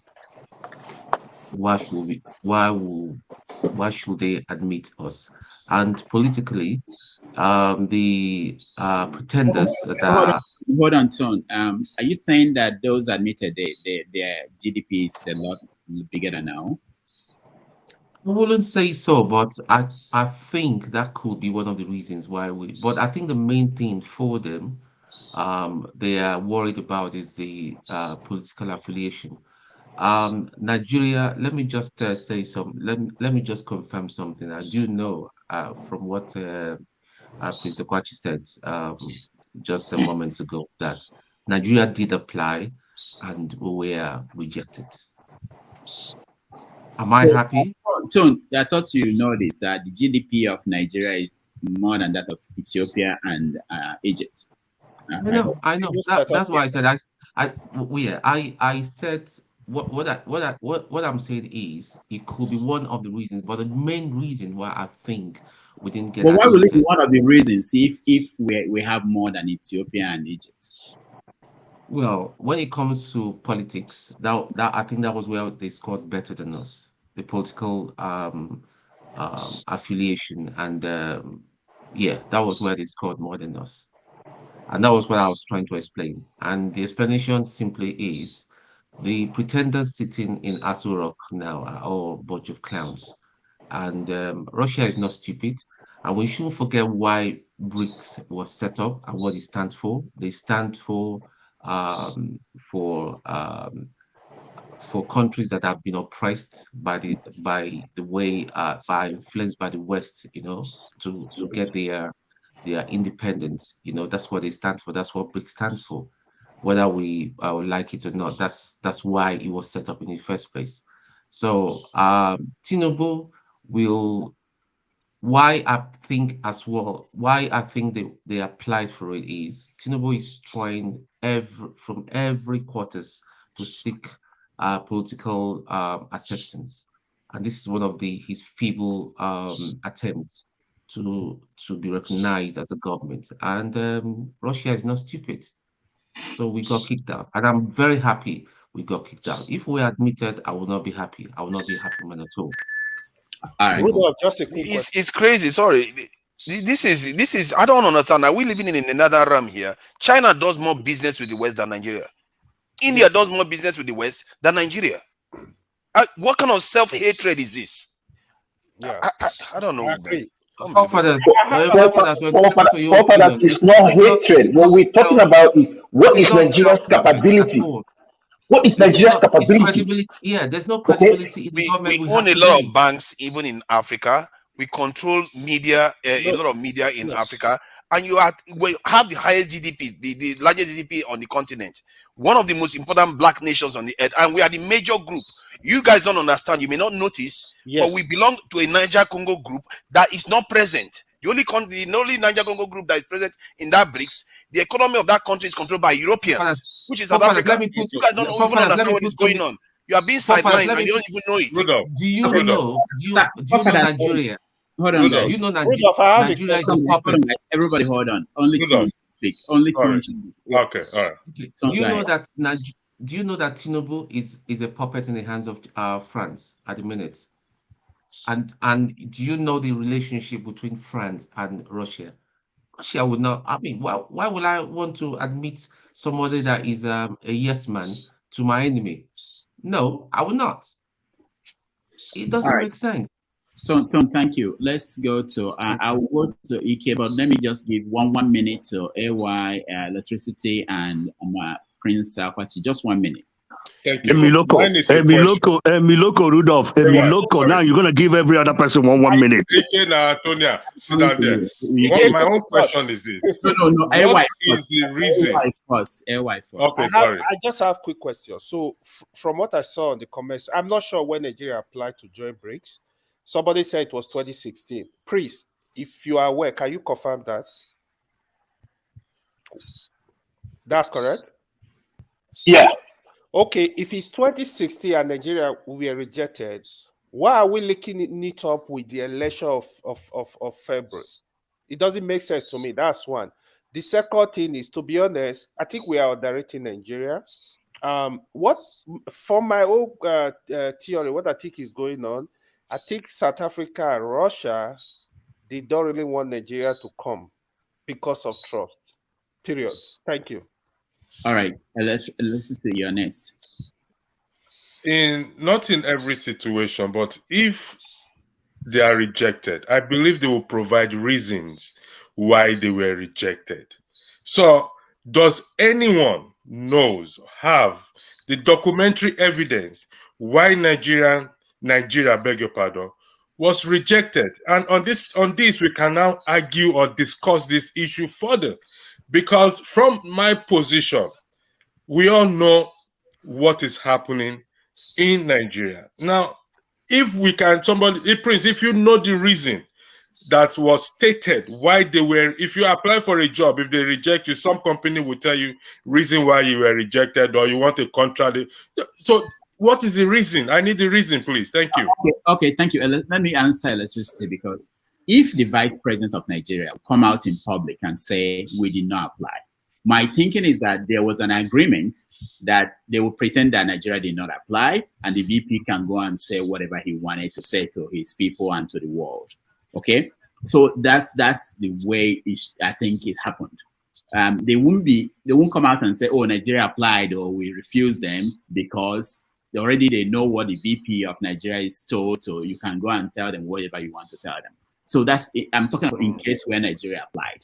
But the application was made in 2016, according to Prince. It was rejected then. It was, I don't know. We don't know. Yeah, so we need to find out then. So Rudolph, there might be a middle ground here. There might be a middle ground here from what I'm seeing, that some countries expressed interest in joining.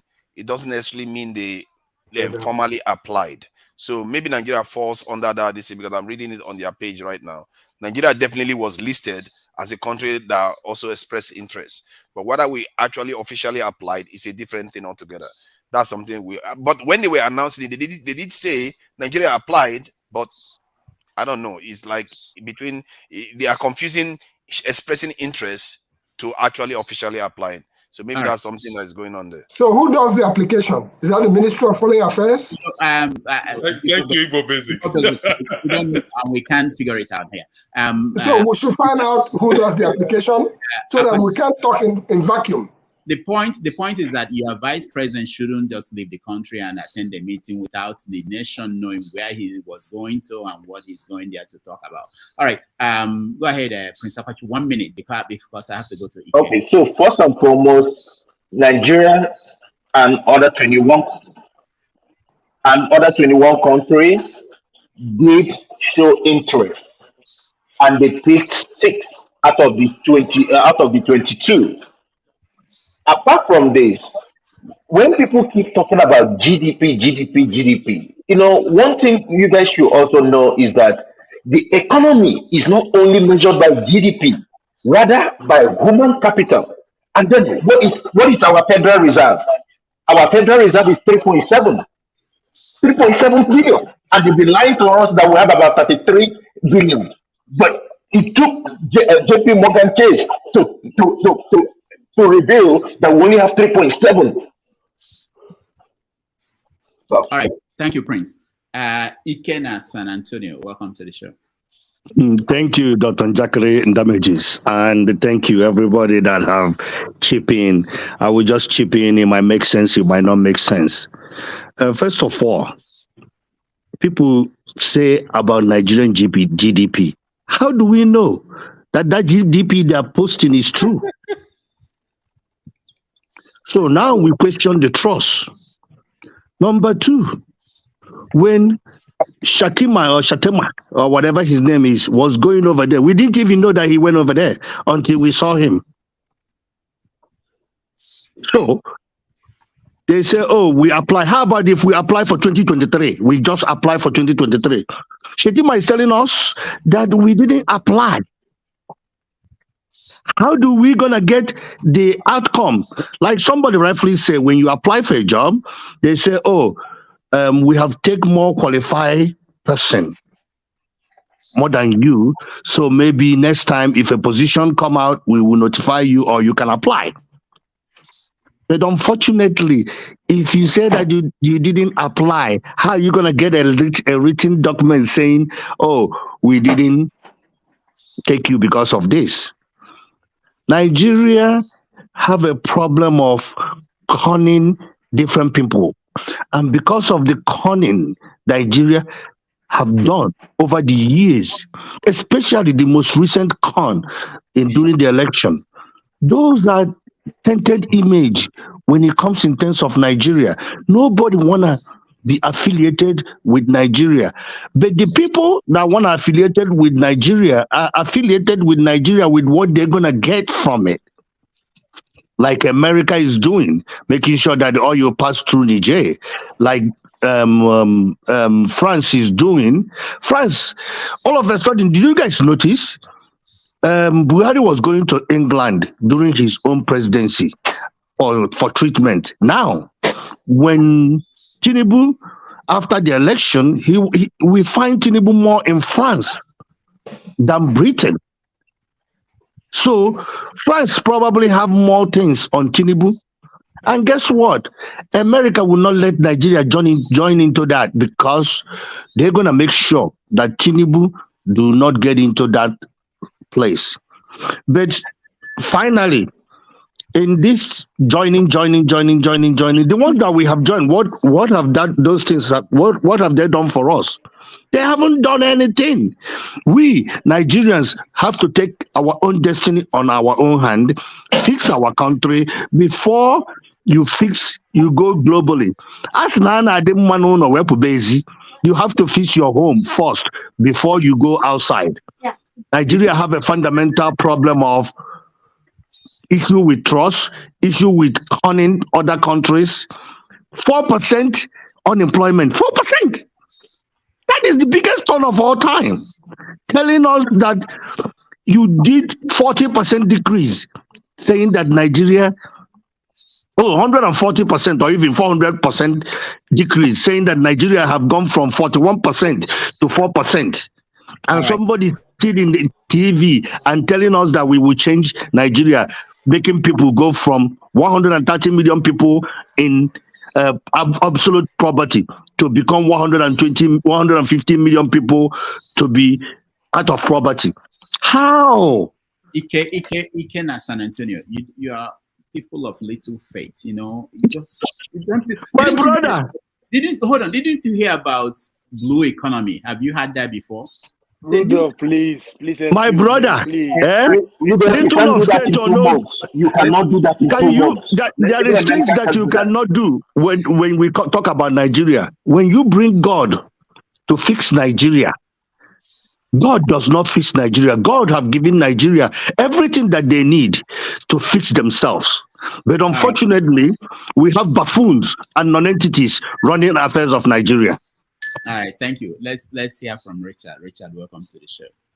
Yeah, thank you, Dr. Rudolph. Good afternoon, everybody. I choose to differ from most of my other speakers. Now, a lot has been said about joining or not joining, but for me, I will not argue on something that I have no evidence for. Nigeria has never applied for membership. I don't know why people are saying they ejected us. Everybody with the size of our economy, everybody in the world needs Nigeria. There's no way anybody will reject Nigeria from joining. They all need us. Human resources, natural resources.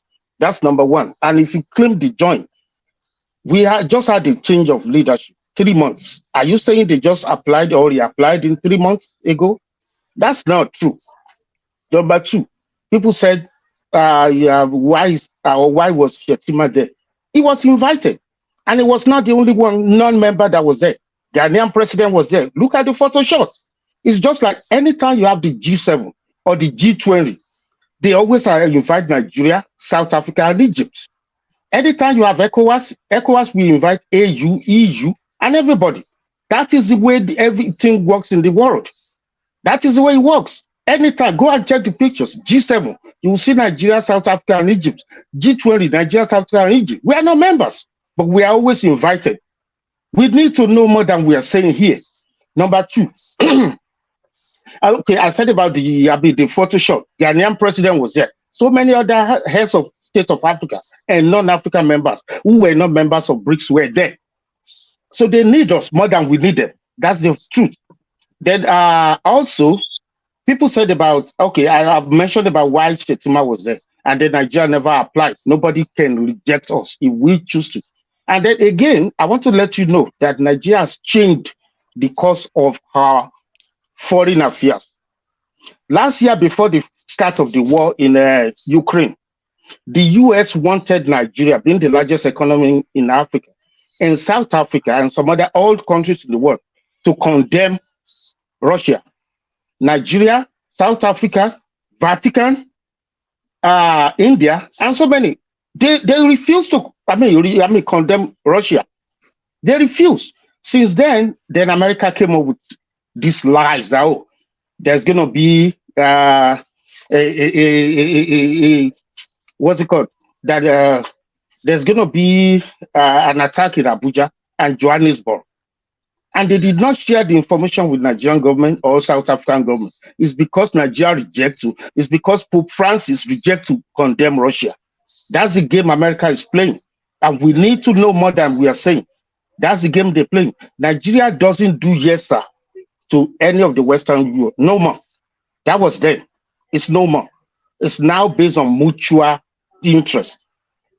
We did not join them in condemning Russia because Russia is not the aggressor. South Africa did not. Vatican City did not. India did not. So that's the way things goes in the world now. It's based on mutual friendship or relationship. Nobody does yes to another person. Then I heard some people saying because of our too closeness to the West. That's not true. When you look at the largest bank in America, today's Bank of America, who are the people that has the largest amount of money there? The royal family of Saudi Arabia. Are they not member of the newly member of BRICS? When you go to Europe, who has the largest investment in Europe? All the sport club in the Premiership. Who owns them? UAE, Qatar. Those are not Nigerian investors. They are, Eastern investors. So it's not Nigeria. It's true. Some politicians steal money and take it to Europe here, but we are not the only investors here. Let us, think before we say things here.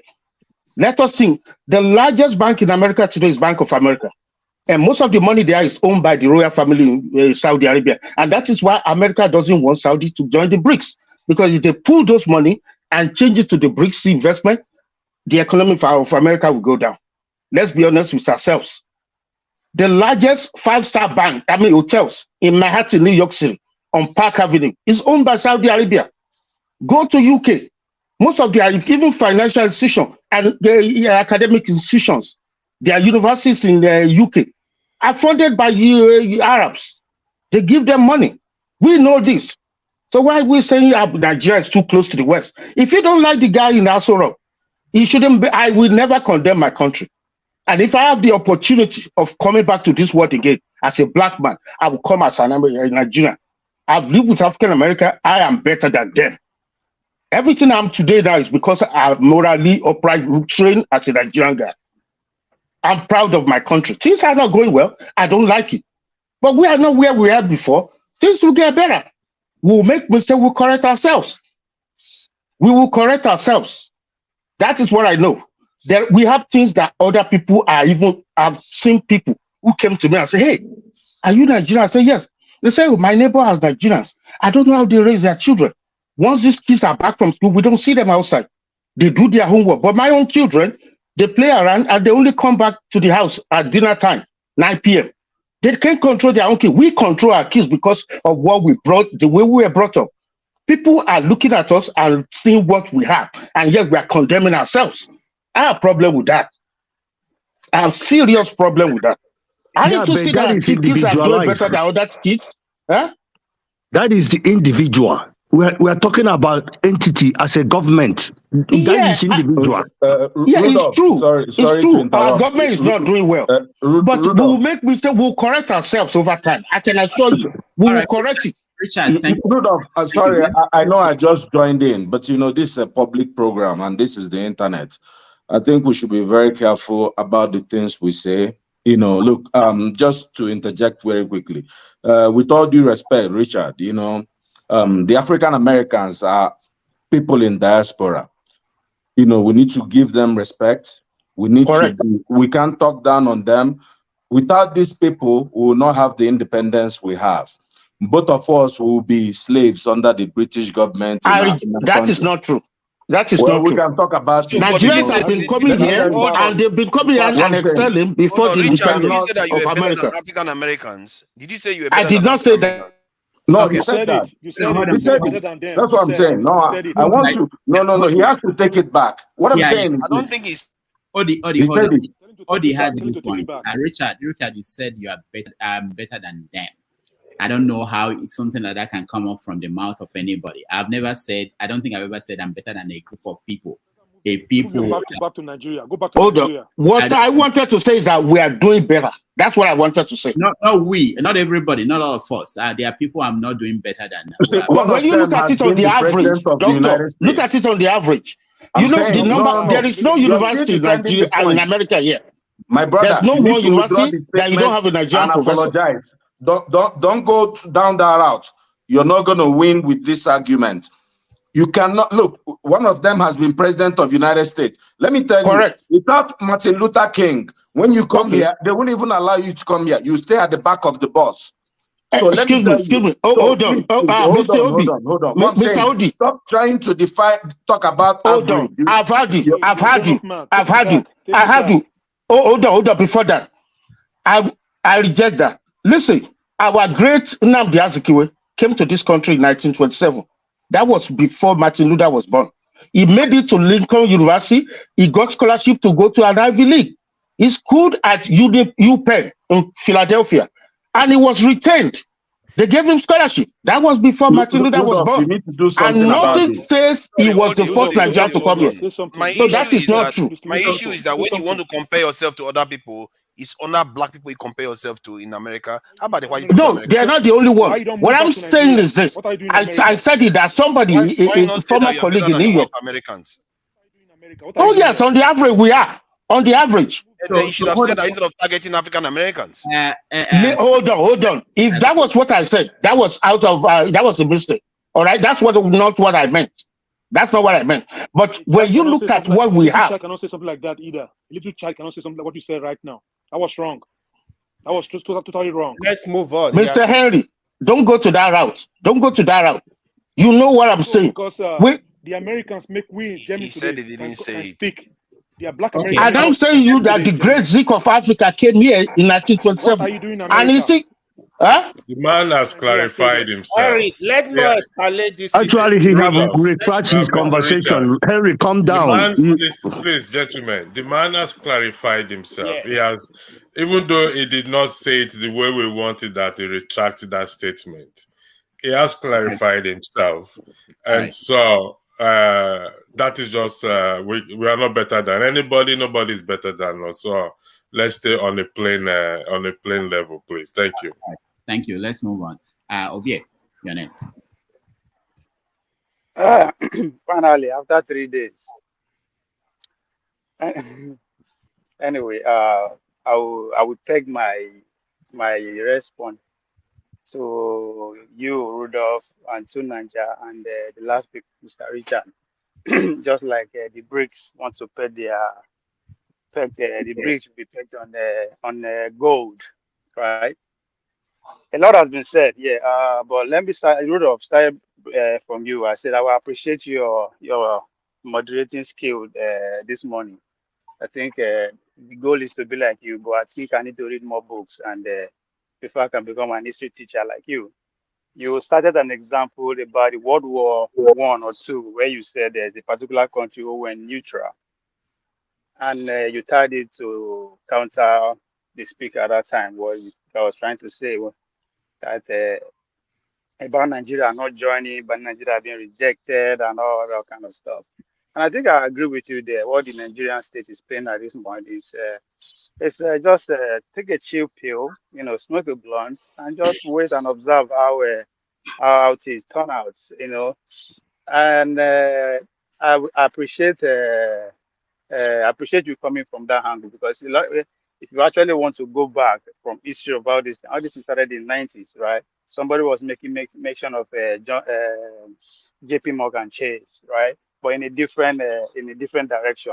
It's like the BRICS idea actually started as a gimmick, was the marketing strategy for the JP Morgan Chase bank back in the 90s, where they sell it to the Russians. And now it all started from there, and it picked momentum in about 2006, where this 6 countries decided to say, okay, I think this is the way to go for many reasons.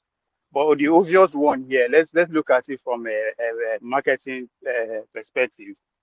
If me and Rudolph decide to say, you know what, we don't want to use dollar again, we'll be trading within our currency. The question is that for how long? And the advantage there are very limited, right? But if we bring to Nigeria in, if I let me say, I will not say, okay, I lead my marketing to Rudolph 20%, knowing that the fact that I also have dollar, I also have BRICS in this case. So it is not going to be restricted to be me and Rudolph anymore. It's going to be, if I can use BRICS to buy something from Rudolph, at the same time buy from trade from to Nigeria.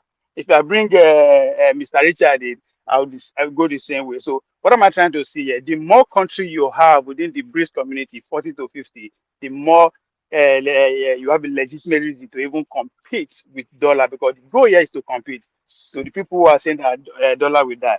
Let's look at euro here. Euro is functioning because there are a lot of countries in it.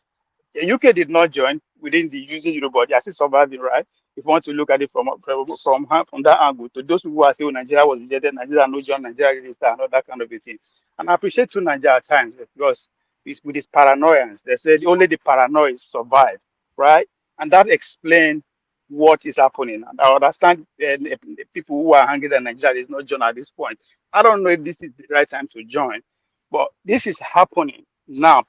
Countries are becoming panic and find the idea of BRICS interesting because of what happened to Russia. And we should have our own brother either blame or praise for it. I'm talking about Adewale Adeyemo, who's the deputy with their position in the White House, right? Who is in charge of dishing out sanctions to the Russians for invading, if you want to put it that way, for invading Ukraine. They begin to hammer them with sanctions, right? And that is the fear that other countries are saying, that if I misbehave, this might happen to me. And that is where the paradigms of to Nigeria is very important, right? But again, to reach on today, tomorrow, there's still time, right? It's a developing situation.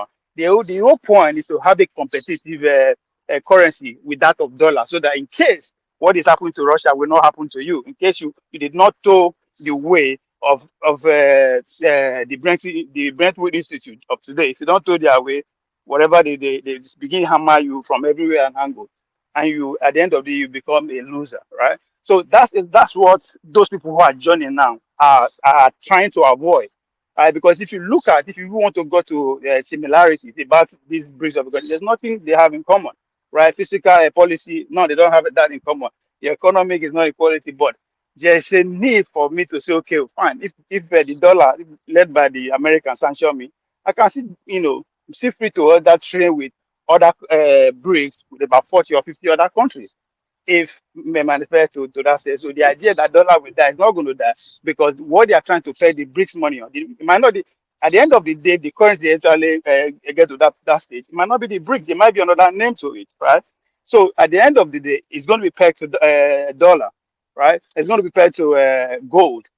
And today, whether you like it or not, there's no way you can separate gold from dollar. Yes, it's a petrodollar, we call it, right? But there's no way you can separate gold from dollar. So the more they're going to peg it to the weight of the dollar of the gold, not necessarily the. So it's going to be the way. So if the more gold you buy with dollar, the more the gold appreciate, the more BRICS money get stronger, the more dollar get weaker. So it's if you look at it from that angle, you will see it. Richard, you will not be saying that dollar is not going to die, but we still have a long way to go. And I appreciate the fact that Nigeria is taking a chill pill and observing. We are big enough. So let those who don't have faith and believe in Nigeria 50, 100 years from now that we're making, they reject Nigeria. No, you cannot reject Nigeria, right? You want to have Nigeria on your side, but we don't want to do that. We want to be neutral in this case, because the future, whether we like it or not, is brighter than where we are coming from. That's my own observation about BRICS. All right, thank you. So we've been on this topic for almost 2 hours. So what I'm going to do is I'm going to let the people who are here to speak on this say something, and then we change topics. I'm the next person, eh? No, you're not. Yeah, because I went out because I don't know who came out and who came in. I just have to come up with a lineup. So James, I think did you speak on this? I can't hear you, James. Yeah, he did. Okay, he did. Okay, Odi, you're next. May I ask a question? Yeah, thank you very much. Thanks for let's hear Odi, and then you can ask. Yeah, with the panelists. So number one, what is BRICS? What's the purpose of BRICS? BRICS is just an alternative to G7, right? The big boy is still G7. When in high school or college, you have a big friend and some big boy wannabe. That's what BRICS is. Look, I see it a little differently. And there's an argument about whether we did apply or Nigeria did not apply. The vice president said clearly we did not apply. I'll take it there. And I know there are governments lie and do all these things, but there's no way to verify this information. So we're going to die having this argument. So the most important thing, I'll tell you, my own thing, I'll be surprised if Nigeria applied to join BRICS. I personally, I believe that Tinubu is an asset. If you listen to David Hundeyin interview, it was a very beautiful interview he had with one, I think is a British guy, US guy. Very, very brilliant interview. Tinubu is an asset. They don't even want to release his files. Things that you should, if you come and request for my files to be released, you get it. So how can he go and apply to join Russia and China, who are forming an alliance against the United States? Everything about BRICS is to destroy the dollar, the power of the dollar. So they have their own bank and everything that they are trying to borrow money in their own currencies. What I see here, and this is my own opinion, this is an opportunity for the West to actually start, getting friends in Africa. Nigeria still remains the big boy in Africa. Of course, if you know how BRICS membership is arranged, you have to. It's like a little court whereby you have to have somebody vouch for you. South Africa went and brought Egypt and Ethiopia. The people that have been asking for these BRICS to be expanded is China, because if it's expanded, they get more friends. There are two alternates in this world. It's either you belong to China or the US. These are the two biggest economies in this world. So then Russia has been insisting to bring Saudi Arabia. They are Americans' friends, but they don't have any stooge or like an American asset. The prince that is ruling Saudi Arabia is completely independent. He wants to do what he wants to do. They're not going to be America's enemies, but they want to be able to control their own space. So my own point is, the West should learn from what's going on in Africa and in the whole world. Nigeria is still there for the taking, but we want people who do business with us. They don't have to play hanky-panky. Look at what happened in Niger. France doesn't want to learn. People are doing demonstration today that France should leave Niger. But France wants to rule through Bazoum. They want to rule through leaders like people in Cameroon, Paul Biya, that are ineffective. They want to keep buying the raw materials of Africa for peanuts. What I'm saying is, why can't the G7 invite a country like Nigeria to join? Why do we have to join BRICS? Why not join G7? Since they kick Russia, why can't G7 expand and bring in Africa, just like BRICS did? So this is the question, because if Nigeria joins BRICS, my brother, we're going to the first world. But now the only way, because countries in G7 will have to have democracy that we don't have in Africa, democracy that is destroyed by the West, because the West is supporting, like someone rightly said, Tinubu hangs out in Paris. Probably the boy there has something against him, and they are trying to, play around and, but what I'm saying is Nigeria should be aiming to join G7. They should apply. Let the other people have BRICS. That's my point. All right. Thank you. Thank you so much. Rudolph, I have a question. For you, and maybe everybody in the panel and the comment section. The last week I talked about the new development bank that the BRICS are floated. It's also interesting to know that there are a lot of other countries who are outside Africa who are shareholders in that bank, Germany and the rest of them. So what I don't know is if Nigeria is a shareholder in that bank too. So Rudolph, maybe it's something that you as an investigating journalist you want to take a look at. Because there are a lot of other countries who are not African countries who are shareholders in that bank too. So I just want to know if Nigeria is part of it. All right, thank you. We'll look into that. Henry, go ahead. Yeah, thank you, Mr. Rudolph. My problem is we know Nigeria is the biggest economy in Africa. This is what I know. So it's not time for Nigeria to aim to be included at G7 to represent Africa in general, because I don't see any reason if Nigeria become members of this BRICS, whatever, it's going to benefit Nigeria. We should go further than to look into other aspects to have a problem with America, because America will be against this joining this BRICS. So what I'm trying to say is this: if we have to put our land, Nigeria, in order, other countries will be respecting us, because our country is not well organized yet. They've been ruling us for many years. Things are not going well, because we're supposed to be in G7, not this BRICS they are trying to look for right now. Because look at since they are ruling us, do we have anything that is going on well in that country? Nothing is organized. If Nigeria is well placed in the map in the world, they won't be begging for Nigeria to become member of G7. Because whether Nigeria apply or not, I don't even know. So if they have to include Nigeria, it's going to benefit Nigeria. My answer is still saying no, because we are still depending on export. We're not producing anything. So they look, our economy is bigger, we know, but we are not producing anything. What we're going to aim right now, Nigeria should aim how to make sure our country become a productive country. So I have a question. It's over now. James has a question. Quick question. Let him finish before you. Unless your question is for Henry. Yes, it's for okay, Henry. Okay, you want to talk something or what? Okay, what is your question? It's for Henry and Ode. So you guys are saying Nigeria should be a member of G7. Do you realize that G7 is a group of advanced economy? Is Nigeria an advanced economy? That's my question. All right, Henry. I don't know what this means. That's my question, really, Rudolph, right? Okay, Odi, go ahead. Then Henry, finish.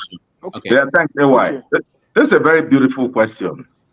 Yeah. Look, the reason for these groups is just to, number one, for economic prosperity for these countries, also for political, influence. Remember, this Russia was in G7, the G8, and they kicked Russia out, and it's not G7. And that's, after they went into Crimea, I believe, Obama kicked Russia out. Now, the whole Africa as a continent, Nigeria is number one economy. Yeah. If you want to, Japan is in G7. That's Asia, representing Asia. America is there. They are friends in Europe. If, why can't Nigeria, you don't have to be, the only way you get to become first world is because you have good friends. Like if you establish a business and you're running it alone, you can't get to where you're going. But if Nigeria, the only way we can get to become first world is when we have good alliance.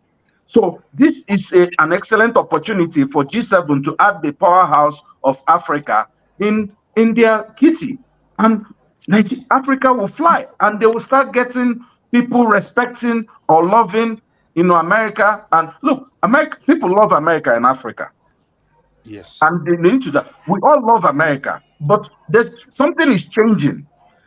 Africans are believing that America is partnering with France to destroy the continent and Britain.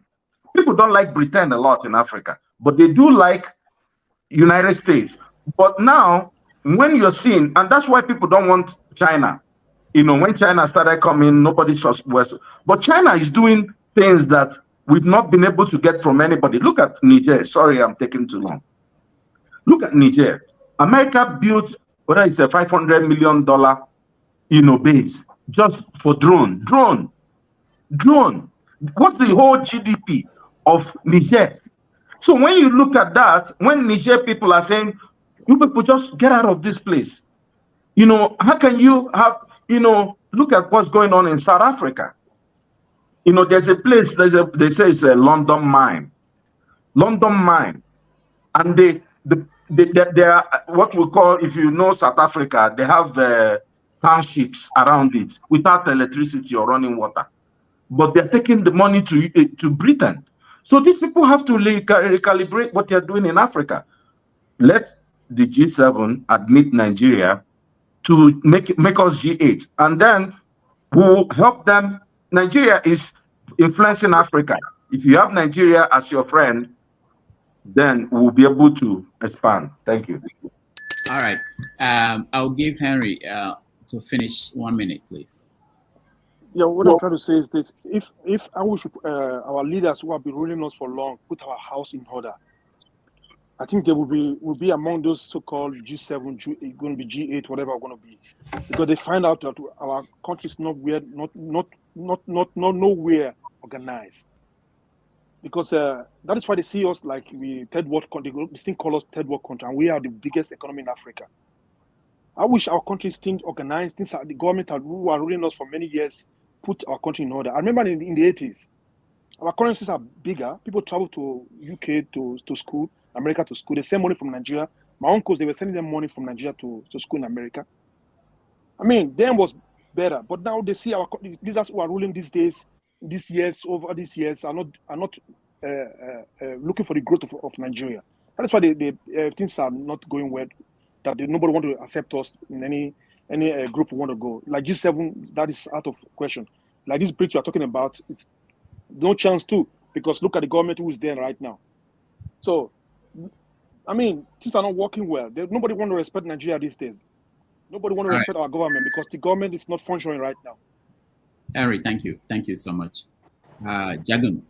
James has a question. James has been raising his hands for quite some time. Mr. James. Okay. Mr. James. Help. James, I just want to ask a question. Who do you want to ask a question? To who? Anybody can answer. Anybody can answer me. Okay. Now, when Nigeria was fighting apartheid, nobody gave us the responsibility. We saw it and we grabbed it and we utilized it and we made a name for ourselves. Why are we bent on following people? I'm asking this question. It's a good question. Can I come in? No, I've not finished the question. Now, gold standard, it is used to determine the value of a currency. How much gold do you have in your reserve? At a time, our currency was pegged to the British pound. Now, if you go to South Africa, I saw gold mines at Krugersdorp in Johannesburg. I saw gold mines in Odendastros in the Free State. We have gold at Elisha and Zamfara State in Nigeria, Obuasi gold mine. Why can't we use this gold as our own reserve? The gold is mined from Africa. You need to go to Johannesburg. There's a very mighty hill, mine dump in Krugersdorp. They've been mining it since 1880 something. Now, they mine the gold, take it to England. The English people will use it to determine their currency. The people producing the gold, you are telling them you cannot use it to determine your currency. This is not a question. This is not a question. This is an analog. Okay, thank you, James. Excuse me. This is where Nigeria should take the lead. We should use our mineral resources to determine the value of our currency. All right, thank you, James. Okay, go ahead, Jack. Thank you, James. If I may. Go ahead. I've waited. I'm glad to be on the panel at this time. It's the first time I've been on the panel with Rudolph, so I would like to thank you personally for the panel that you set up here and the show in itself. I've been enjoying it for several weeks now. I want really to clear up many things, many anomalies that have been spoken already that really says that we're not quite sure what we're speaking about. If I can just give some background on the beginning of BRICS. BRICS was begun by JP Morgan, their analysts were speaking about the obvious, what was the writing on the wall, where the petrodollar or the dollar in itself was indeed losing weight. The analysts at JP Morgan saw that there were economies in the world that if they came together, that they would provide a relative alternative to the dollar. That's how it began. Then the Chinese, Indians, Brazilians, they got involved and they actually performed what we now know as BRICS. Secondly, there's the alternative as it is. The power is that the fiat currency that we're spending is zero. We're spending air. The money is not worth the paper, the weight of the paper. What we are spending today, we're not quite up to date with that. We think we're spending something, but we're not spending anything. The dollar is going to turn into a currency of digitality. And once it enters the digital currency, it's a different world again, if we don't understand where the dollar is going. Secondly, so the criteria, if I can break it down, because we're speaking about why Nigeria is not in. Nigeria should have been in the beginning, because Nigeria was spoken about by JP Morgan. Now, the criteria for entering into the BRICS is purely geopolitics, it's purely structural, it's purely strategic. They are looking for countries that have the minerals under the ground, that have structure in their polity and in their economy, and they are looking to merge with these in order to make a strong global alternative. These are the reasons for BRICS. It's not for your pride. People are thinking, why aren't we involved? I mean, what are you talking about? It's not about your pride. Every time we are wearing our pride on our chest, it doesn't make sense. Things have to add up. 1 and 1 is 2. If we're not getting those figures correctly, we're not involved. People are saying, why isn't Nigeria involved? Nigeria is being sidelined. This pride that we have, it's really getting in our way. It's getting in our way of thinking. We have to think, please. Because as I'm listening to a conversation, I'm hearing the comments, I'm thinking we've got the whole thing wrong. We've got the whole thing wrong. The world is moving forward. Is Nigeria performing anything that says that we're moving forward? To me, no. To me, no. And that's not speaking against my country. That's telling us the truth. We're not moving forward. This is 2023. We were better as a nation in 1988, for goodness sake. So really, we're not going forward. We're going backwards. Now, those are 3 main points I wanted to make. JP Morgan began this in terms of what they saw in their analysis. The whole idea of BRICS is to force a narrative, an alternative to the current economic polity that we have with the dollar and with the Western world. So all this, I like America. I don't even know what that means. Do we not have... May I ask you, what is your projection on what will be happening 50 years from now, 30 years from now? Based on 50 years from now is long. I would suggest that within the next 20 years, if Nigeria, particularly, as we're all concerned with the positioning of our country, if Nigeria doesn't wake up, it's going to be dead. It's going to be dead. That's my prediction. And when I say dead, I mean bloody dead. It's not just dead, ordinary, it's bloody. There's going to be bloodshed, hardcore. Now, we're at a critical point in history where we have to make serious moves. The fact that we are 200 million plus as a nation, and therefore in West Africa, we're about 350, maybe 400 million peoples. Yeah, that is a power base that Nigeria is supposed to grab and have as its own. This is how Nigeria should next apply for entrance into the BRICS, which is to say, this is our economy as Nigerians. We are backing the whole of West Africa, and we have entrails into the Caribbean and America with the 42 million Black Americans that are there. That is a power base. That is a structure that is strategic. But we're not thinking like that, I'm afraid. We're thinking about our pride and about how our pride is being hurt. Pathetic. I'm sorry. Good point, Jago. All right, thank you. Mr. Rudolph, 30 seconds, Mr. Rudolph. Okay, what, Henry?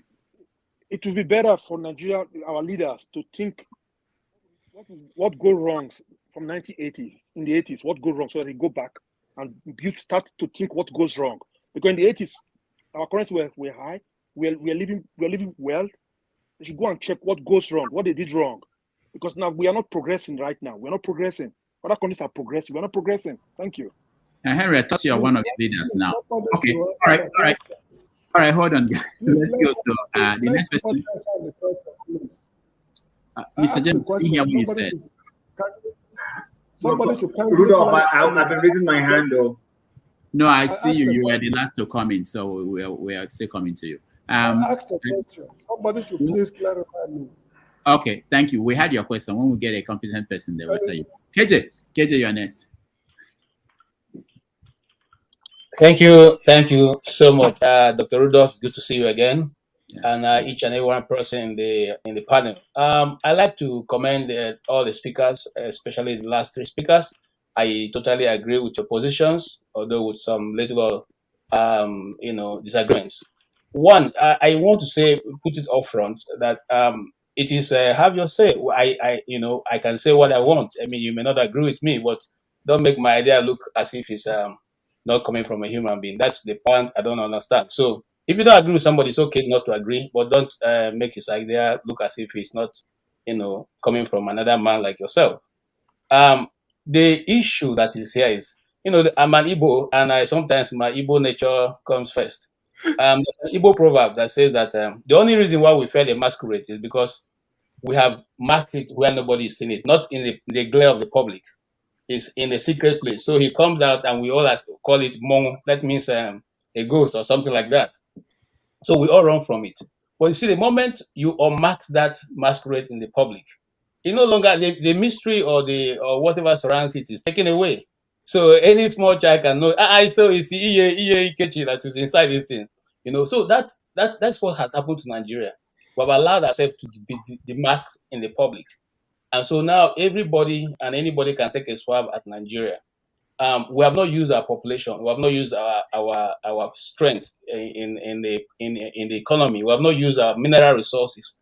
We have not been able to do that after the successful fight of apartheid. So like Nigeria just decided to go in one direction, just downward trend, and it's going to be difficult for us to begin to assume that position that Nigeria is so important in Africa. I once had a conversation with one of the people around here, and I said, why is that you people are not coming to our help? Why is America not coming to our help? And he said, so what do you have to offer that other people can't offer? Whatever you can offer, we can get it from a lesser country. So why do we have to, be there to help you? You guys are not even ready to help yourself. So, and that's the position of government here. And, like the BRICS, we should have been in. I agree with that. We should have been in right from the day one. Because if you take the position of a forefather many times, which I said here, which I agree, we do not understand or want to play the geopolitics of the world. How will the world be in the next 20 years? Is it going to still be unilateral, or will it be multilateral? Will there be still just one head, America having everything to say and determining where everybody goes to? Or will there be a reorganization of nations? Okay, into different folds. That's what we're looking at. And I think if you ask me, as a person who is carefully looking at developments around the world, we are going to have nations divided into several fractions. And it's not going to be America eventually which is going to determine what's going to happen to the rest of the world. Okay, whether you like it or not, Russia and China are a formidable force coming up, joined together with India. And if those people are putting their weight behind something, then we need to watch it very carefully. Yeah, I agree also that the dollar that we seem to be putting our currency or preference is not having that value as we used to say. I used to think it is. Just like Jagun said, it's just paper, and so it's going to be difficult for it to be sustained, and it's going to be difficult for those people who are clinging to it to continuously to have it as a means of storing wealth. Many years ago, somebody said, if you need to really store your money, you need to move it to gold, and gold is not going to fail. I repeat again, it's never going to fail. It's going to continuously be the place where you can go put your money. Now, having said that, I want to quickly say this. You see, whether we like it or not, again, I say this. We have so many things that is not written down. Many people don't even understand. We Nigerians, we don't even know how much we own, how much is in our reserve, because no truth is told to you. Statistics are not even true. 2 days ago, there was an argument going on in Abuja. A minister woke up and said, "Oh, we have reduced unemployment to 4.1%." How? In the same country where the unemployment was almost 50%, and then you're in office for 2 days, you say it has come down to 4.1%. Are you crazy? How is that magic happening? So here is the truth. The truth is that we are not even using. Okay, let's even assume that every other person assume that we are the Nukumbong, the big masquerade. We are still dancing very well. We're not even using that weight. We're not using that weight. Okay. What if you see sometimes, for instance, let's even take the example of what's going on in Niger. Nigeria should have been the people saying to the West, look, we will handle this, okay? Forget it, we'll handle it. I'm not putting that you're going to fight. Who gets accolades? We're going to kill his brother. Who gets accolades? Going to beat your neighbor. Your neighbor that you and him are going to school. Then you get to the middle of the road, you begin to beat him to show your strength. Does it make any sense? It doesn't make any sense. So here's what I'm saying. The leadership we should provide, we're not providing it. The place we should take action, we're not taking it. Is it because we don't have the mental, accuracy? We have it. The people will not use those guys. They will not use the people who give them accurate data and information that can help develop the nation. Instead, we play tribalism, we play sectionalism, we play all those. And at the end of it, it is the whole nation that is losing out of it. It's not one person. Did they debate us to go and join OIC? Did they tell us about that? But they went to join, and what have we gotten from OIC? But in this one, that Nigeria will probably play a better role and make a lot of inroad into development, internationally. They are telling us, we are not members, and we don't even know whether they apply. I mean, how can Nigeria apply and they not accept Nigeria? Whether you like it or not, we have 220 million people. That number cannot change. That demand for economic, for buying and selling cannot change. People must eat. People must wear clothes. People must live in houses. That means that even no matter how poor we are, we will still need to import things. We still need to buy from the international market, things that will help the people in Nigeria. But our leaders, it's unfortunate. So bad. Can I just quickly say something?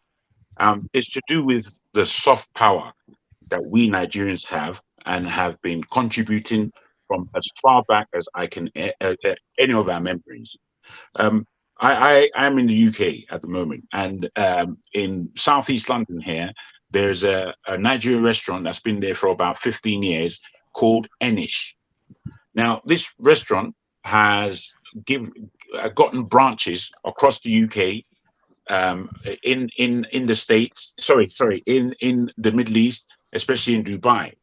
Now, a friend of mine went there the other day, and in Lewisham here, they're basically, it's Nigerian based. Everybody goes there is Niger. But in town, the one in town is full of everybody, Chinese or Indians or Middle Easterns, Oyimbos, the whole lot. They're just eating our food, dancing our music, doing our pretending to be Nigerians, putting some small broken English inside. This is all soft power. This is how energetic we are. This is how electric we are. However, I just don't understand how we, I won't even say our leaders by themselves, how we are allowing leadership like this. We have become docile. We have become so accepting of rubbish. We are eating shit and telling the next person it tastes nice. This is where we are as Nigerians. We shouldn't get anything twisted. We shouldn't pretend to ourselves that I'm a big man. God has given us so much. We are boasting about what God did as opposed to what we are doing. So I really implore us to wake up, man. Because every day we have this discussion, it's the iller I get with the fact that we don't mind to offer ourselves rubbish. We just offer ourselves rubbish all day long. It's not good enough, man. Rudolph, I just wanted to address Jagun. Hey, Jagun, thanks for coming on the show. Nice discussion. Can I just let out just one thing? Then, please, if you don't mind, pardon me. So here's the deal. Okay. I agree with most of what you said the other time, but this time I don't quite agree. Yes, people keep saying Nigerians are not trying. We are not making effort. We are. Oh no, I didn't say that at all. I didn't say that at all. Don't misquote me at all, my brother. I've just given you the understanding. No. I've just underlined the soft power that we Nigerians are making in this world. If you look at Olympics, if you look at sports, all these things that you see around that we are doing, we're not doing it, and our government is backing us. We're doing it from our own sweat, from the sweat of our parents. I understand, but you say how do we have pride? This leadership. That's what you said. I'm quoting you. Right? We can always play this back, and because my point is this. What are you doing about it? People are saying, I hear bro. Hold on now. I'm just trying to during this last election that Nigerians stood up. Even in the Southeast, where people were bribed or paid to make people sit back inside their homes, people still came out. My own mother went out and sat there for hours, even when the officials didn't come, to make sure they voted. People did try to defend their votes, even in Lagos and everywhere. Nigerians stood up this year to try to take back their country. We are making all the Nigerians are following the judiciary for the first time in our history more than ever. We're doing something about it, and that's why we're on this. Let me just finish. That's why we are Bro, I on know this where you're going. platform. I know where you're going. Let's Hold not on now. eat up the Let time. me finish. Let me finish. Let me finish. Myself, I have to go to Isheo. No. Look, okay. Let me land and ask you. Are you registered with a political party in Nigeria? What for? Why am I wasting my time? I've got That's the life. problem. But you want a solution. How are you going to solve the problem? my brother. I end by Let this. me put to you quickly, if I may, that I'm a thinking human being, and I've been on this a long time. You understand? It's not today because of these platforms that I'm raising voice. I've been raising my voice for a long time. The things I've done in England, where is concerned, like the first business I had was in Nigeria. 21 years old I was. I'm 56 years old now. I've had about 14 businesses. Most of them are geared to the black world and black potential. Don't think I'm criticizing any of you. I'm a Nigerian. So as I point the finger, I'm pointing it at myself as well. We're all involved in this gamut of a hell that we're trying to see ourselves through. All I am putting to you, brother, is that our people are the ones who make ourselves proud. Our governments of from the 1980s, maybe 1970s, there have been a rack and ruin to our discourse and our forward motion. They've been nonsense. And I say to you, sir, if I may just land, that we as the people are those who allow our mischievous leaders to lead us down a rotten path. Anyone who voted for Tinubu, I'm sure there are one or two of you here, is a nutter. Anyone who voted for Buhari, you're crazy, because if you haven't seen what he's done already, but did you vote against Tinubu? That's my question. You can't castigate. You can't say, "Oh, if you voted for this person, what are you doing about it?" What I'm saying is this: we can't continue. Look, you talk very well, Jagun. You've got a very sweet voice. Imagine someone like you, 56-year-old, as you said. You join a party, you're on AIT or what. When you speak, people listen to you. I'm sure you have created wealth around you. You have people that listen to you. My brother, what I'm saying is get involved. Don't just complain. That's what I'm saying. I'm involved. All I would like to end on is to greet my brother Ovie. Ovie, you owe me a phone call, oh, my brother. You are in trouble with me, my brother. No, you see I don't put my number in the comment private chat. So all right, guys, let's get Chim. You didn't see my number. You didn't see my number in the private chat. He will speak last on this topic. We have to talk about Trump and about Chicago State University and what's going on between Tinubu and Atiku there. Can I make a correction? Can I make a point? So I own the floor now, right? Don't I? Yes, Chim is yours.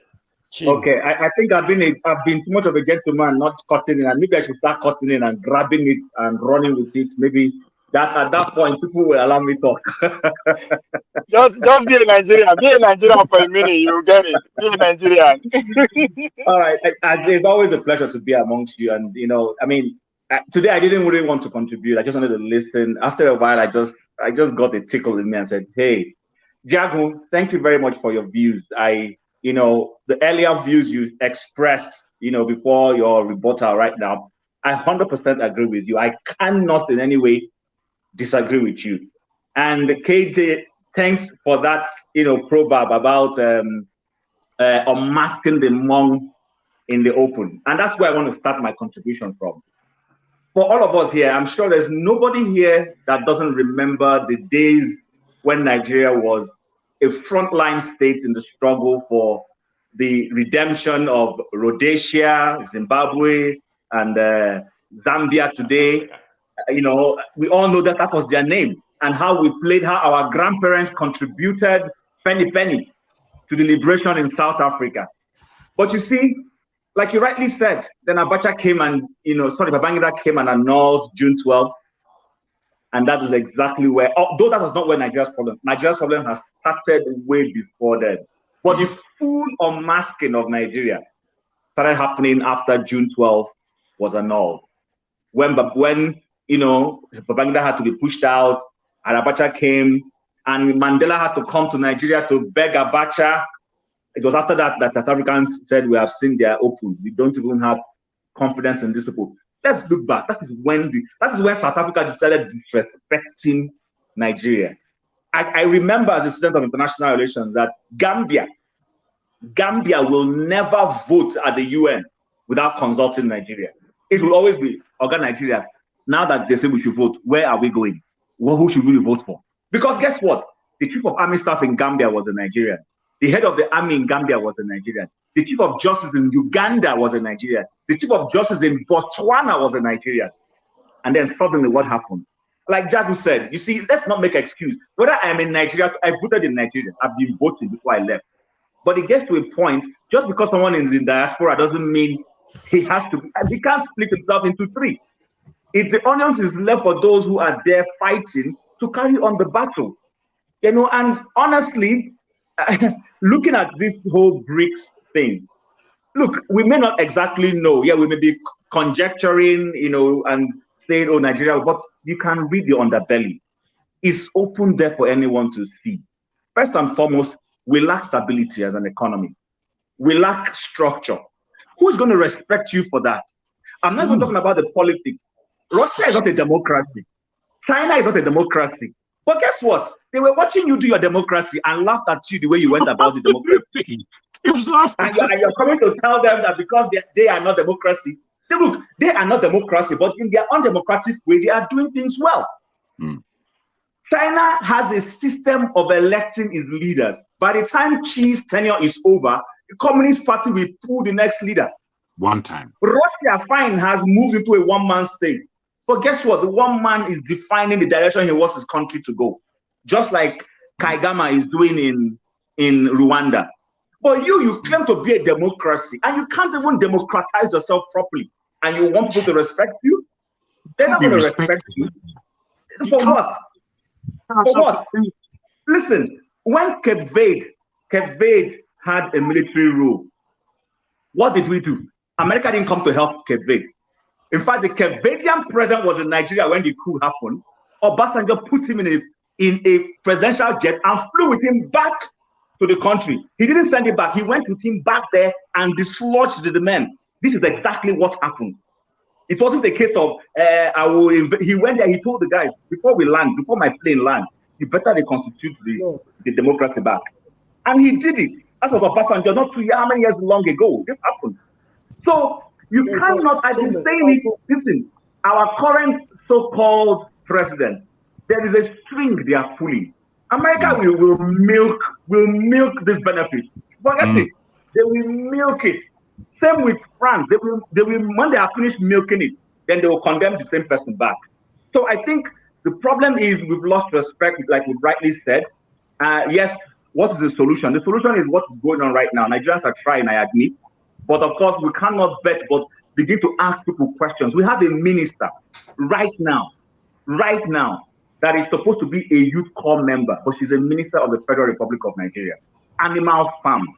This is animal farm. So some people can be penalized if they don't go and do their NYSC, but others cannot be penalized. And our law, the laws we made, we can't even keep to it. So I think, personally, why we have been snubbed in BRICS, we should have been BRICS, because at the original intention, Nigeria was invited. Let's go back. Nigeria was actually invited originally. Right. But when they began to see that we didn't have the structure, we didn't have the spine, we didn't have all this, they quietly put, the first time South Africa went there, it was Nigeria and South Africa that were invited. It was Nigeria and South Africa. But South Africa has shown more consistency. Even though South Africa has had presidents that did not last in office, but those presidents were removed in a procedural way. The guy who replaced actually Mandela is the only Nigerian president that has finished his tenure. No South African president has finished his tenure. But guess what? The ANC will say, we brought you to office. You've breached our policy, get out. Depart, and the person leaves.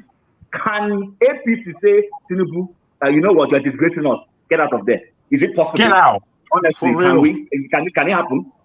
Can it happen? So let's stop trying to beat about the bush, and nobody's going to respect you when you have already disrespected yourself. So, Dr. Rudolph, I think they told Nigeria, go and sort yourself out. That's the message they give us. Sort yourself out and then you can come back. All right. Thank you. Thank you so much. I appreciate everybody. We have to move on from this topic. It's been over an hour, 2 hours, almost 3. So the next topic we have is we actually have 2 topics. I want us to touch on Trump. Let's get away from Nigeria and Africa a little bit. And then we can come back and talk about what's happening in Chicago, about Tinubu's document and why Atiku thinks he could get that. So we take a break and then we talk about Trump and his trial, crimes and punishment and what it means for Africa.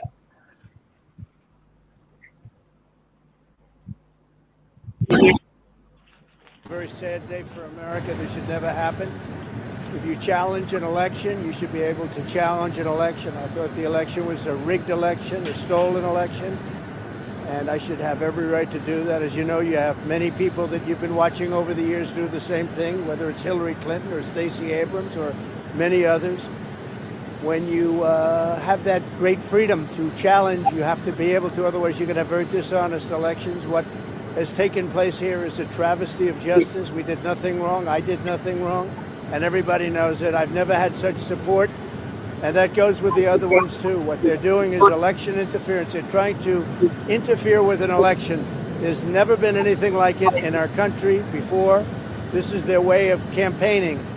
And this is one instance, but you have 3 other instances. It's election interference. So I want to thank you for being here. We did nothing wrong at all. And we have every right, every single right, to challenge an election that we think is dishonest, that we think it's very dishonest. So thank you all very much, and I'll see you very soon. Thank you very much.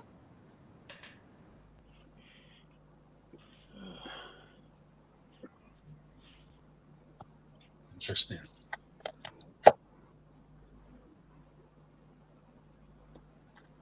The president of Nigeria is going to fight to support.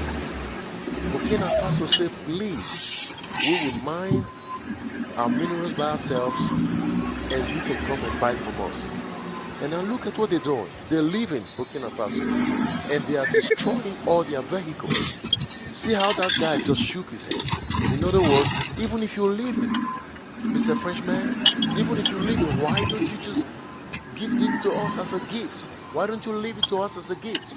So the purpose for which these French people were actually in Burkina Faso or anywhere in Africa is to exploit and destroy the whole of Africa.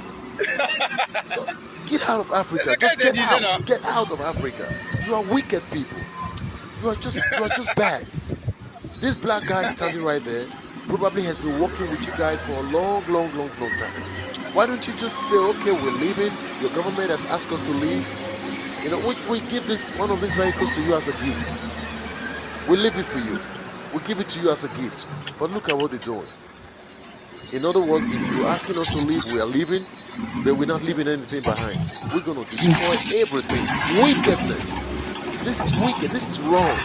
This is bad. Okay? This is not good. It is not good. And it's so unfortunate. All right, Mr. Tinubu or whatever you are called, go ahead and fight.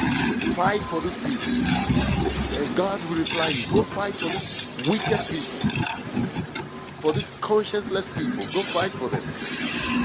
And make sure that if you go into war, Mr. President, let your son be at the front line, okay? That's what I'm going to advise you. Good job. Make sure that Sheyi or whatever your son is called, he's a part of this war. Let him also go to battle. Let him join the army. And let me quickly remind you, Niger is waiting for you. More than 10,000 of Nigerians have enlisted themselves into the army. They want to fight for their country. Go kill them. Go destroy them for these idiots.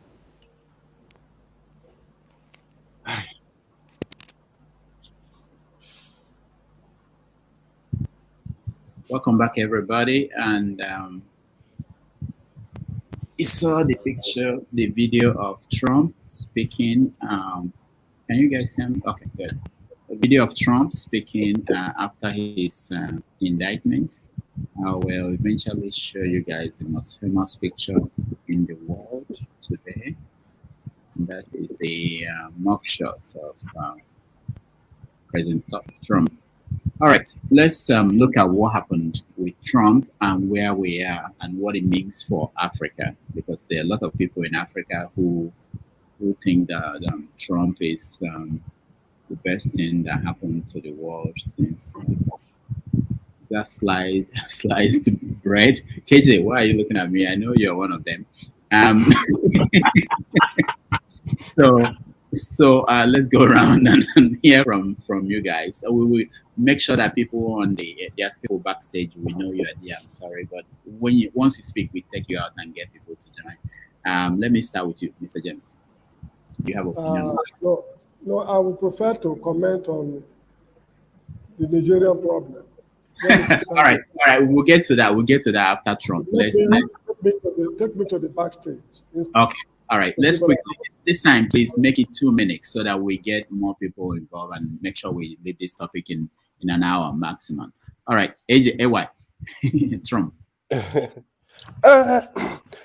Well, I have little to say about Trump. The only disappointment, like what you just mentioned now, is you see people back in Nigeria supporting Trump. Even some of them, they've never been to America. I remember during the election, I was having discussion with some people like, oh, yeah, he won the election. The election. I'm like, what are you talking about? I know if a friend was telling me he's not going to leave power. I'm like, what's this guy talking about? You think you are in Africa or what? So basically, like, Trump he was propagating a lot of lies. He want people to believe him. The disappointment was just some people that were blindly supporting Trump for some. I'm here. That's just my disappointment, because right now, even those that have worked with him, they all abandon him. Some of his children abandon him. Listen, don't contest for next election. His vice president, same thing. People are saying this man is dangerous. Sometimes I just had this bill. I said, if Trump was an African leader, man, it's only God that knows what would have happened. But he's generally a dangerous person. I think I'm happy this is America. This is not Africa. This is not Nigeria, where the law does not work. At least the law work here. Nobody is going to cry of bias or tribalism or religion or anything. So let him face the law. If he's guilty, wherever it is, let him face the punishment. Period. Thank you. All right. Thanks, AY. Odi, Trump. Hey, Trump. I'll tell you, I miss Trump from the past 4 years. It's just a lot of drama and, but it's unfortunate, when I like the way you're relating it to our situation with our brothers in Nigeria. It's important to remember that some young men lost their lives when they went to celebrate Trump's inauguration back in Nigeria. That was part of the things that escalated this IPOB and ES, leading to where we are. It's just so bad to see what lack of knowledge and naivety, brings, right?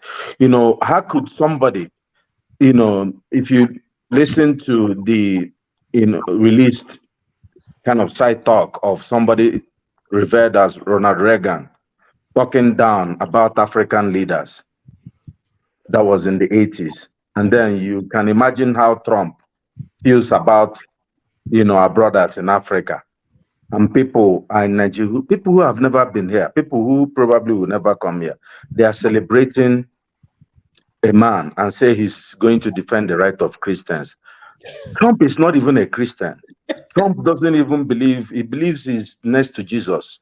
He doesn't even know anything about the Bible.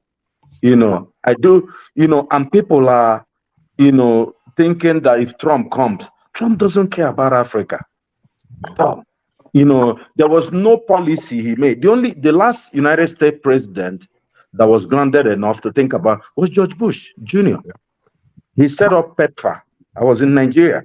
I was part of a PEPFAR clinic. That's why our people are still alive. HIV would have destroyed Africa if not for George Bush. You can go and do your research. Trump doesn't care. Obama actually did worse for Africa. Yes. So, my point is America seeks American interest.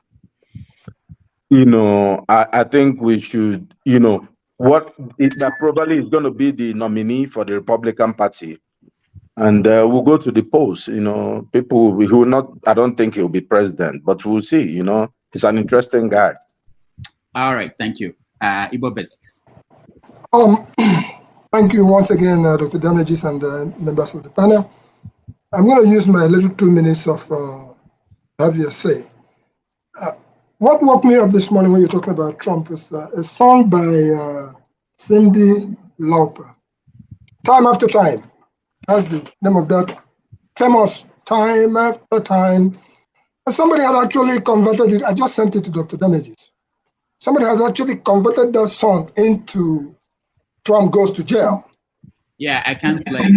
I know you can't play, but I looked through it and saw the lyrics that they were putting through it. And I just scratched my head. So we are here talking about Trump goes to jail. I had a conversation with my uncle who lives in Makodi yesterday. And he was talking about, when we are talking about BRICS this and BRICS that, and we're talking about G7 and G8, he made mention of, what about G-Apple? G-Apple. Apple is Utara, the swallow that you swallow.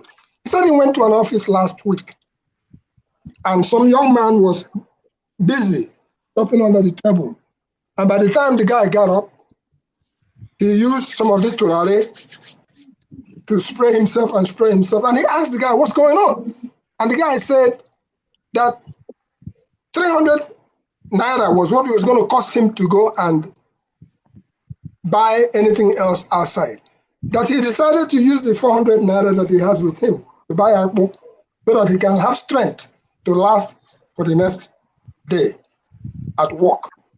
Equating it to what has happened with people now breaking corn to sell. So while we are talking G7 and G8 and Trump, he's telling me that Nigeria right now is not what you're thinking, that they are going through hell under this situation. So as much as we would like to talk about Trump, I would also like to bring us back to the fact that Abado or corn or whatever you call it, stuff is happening in Nigeria. All right. Thank you, Bobby. Let me skip everybody and go to Dominic. For a reason he looks like he's on vacation. We just want to get his opinion on this before we go ahead. I'm waiting for my apple from you. Dominic, go ahead. Sorry, I usually try not to join when I'm on transit, but if I don't join, I may not have time to join again. But I've been watching and I heard about the whole BRICS conversation. I think for the first time, Forefathers made a lot of sense. I'm not insulting him. If you're waiting to have a Nigeria where that is corruption free, where everything is working before you can join a body like BRICS, you are wasting your time. BRICS nations themselves are not even nothing to write home about. Is it Russia? We already know that they are at war. Putin has been there for a long time. Is it Brazil, where there was an issue with the former leader? I don't know if he was eventually charged, or is it India that was the multi-dimensional capital of the world, but now Nigeria has taken over, or is it China that has issues when it comes to healthy opposition or democracy? They're doing Xi Jinping has been there forever doing his own thing.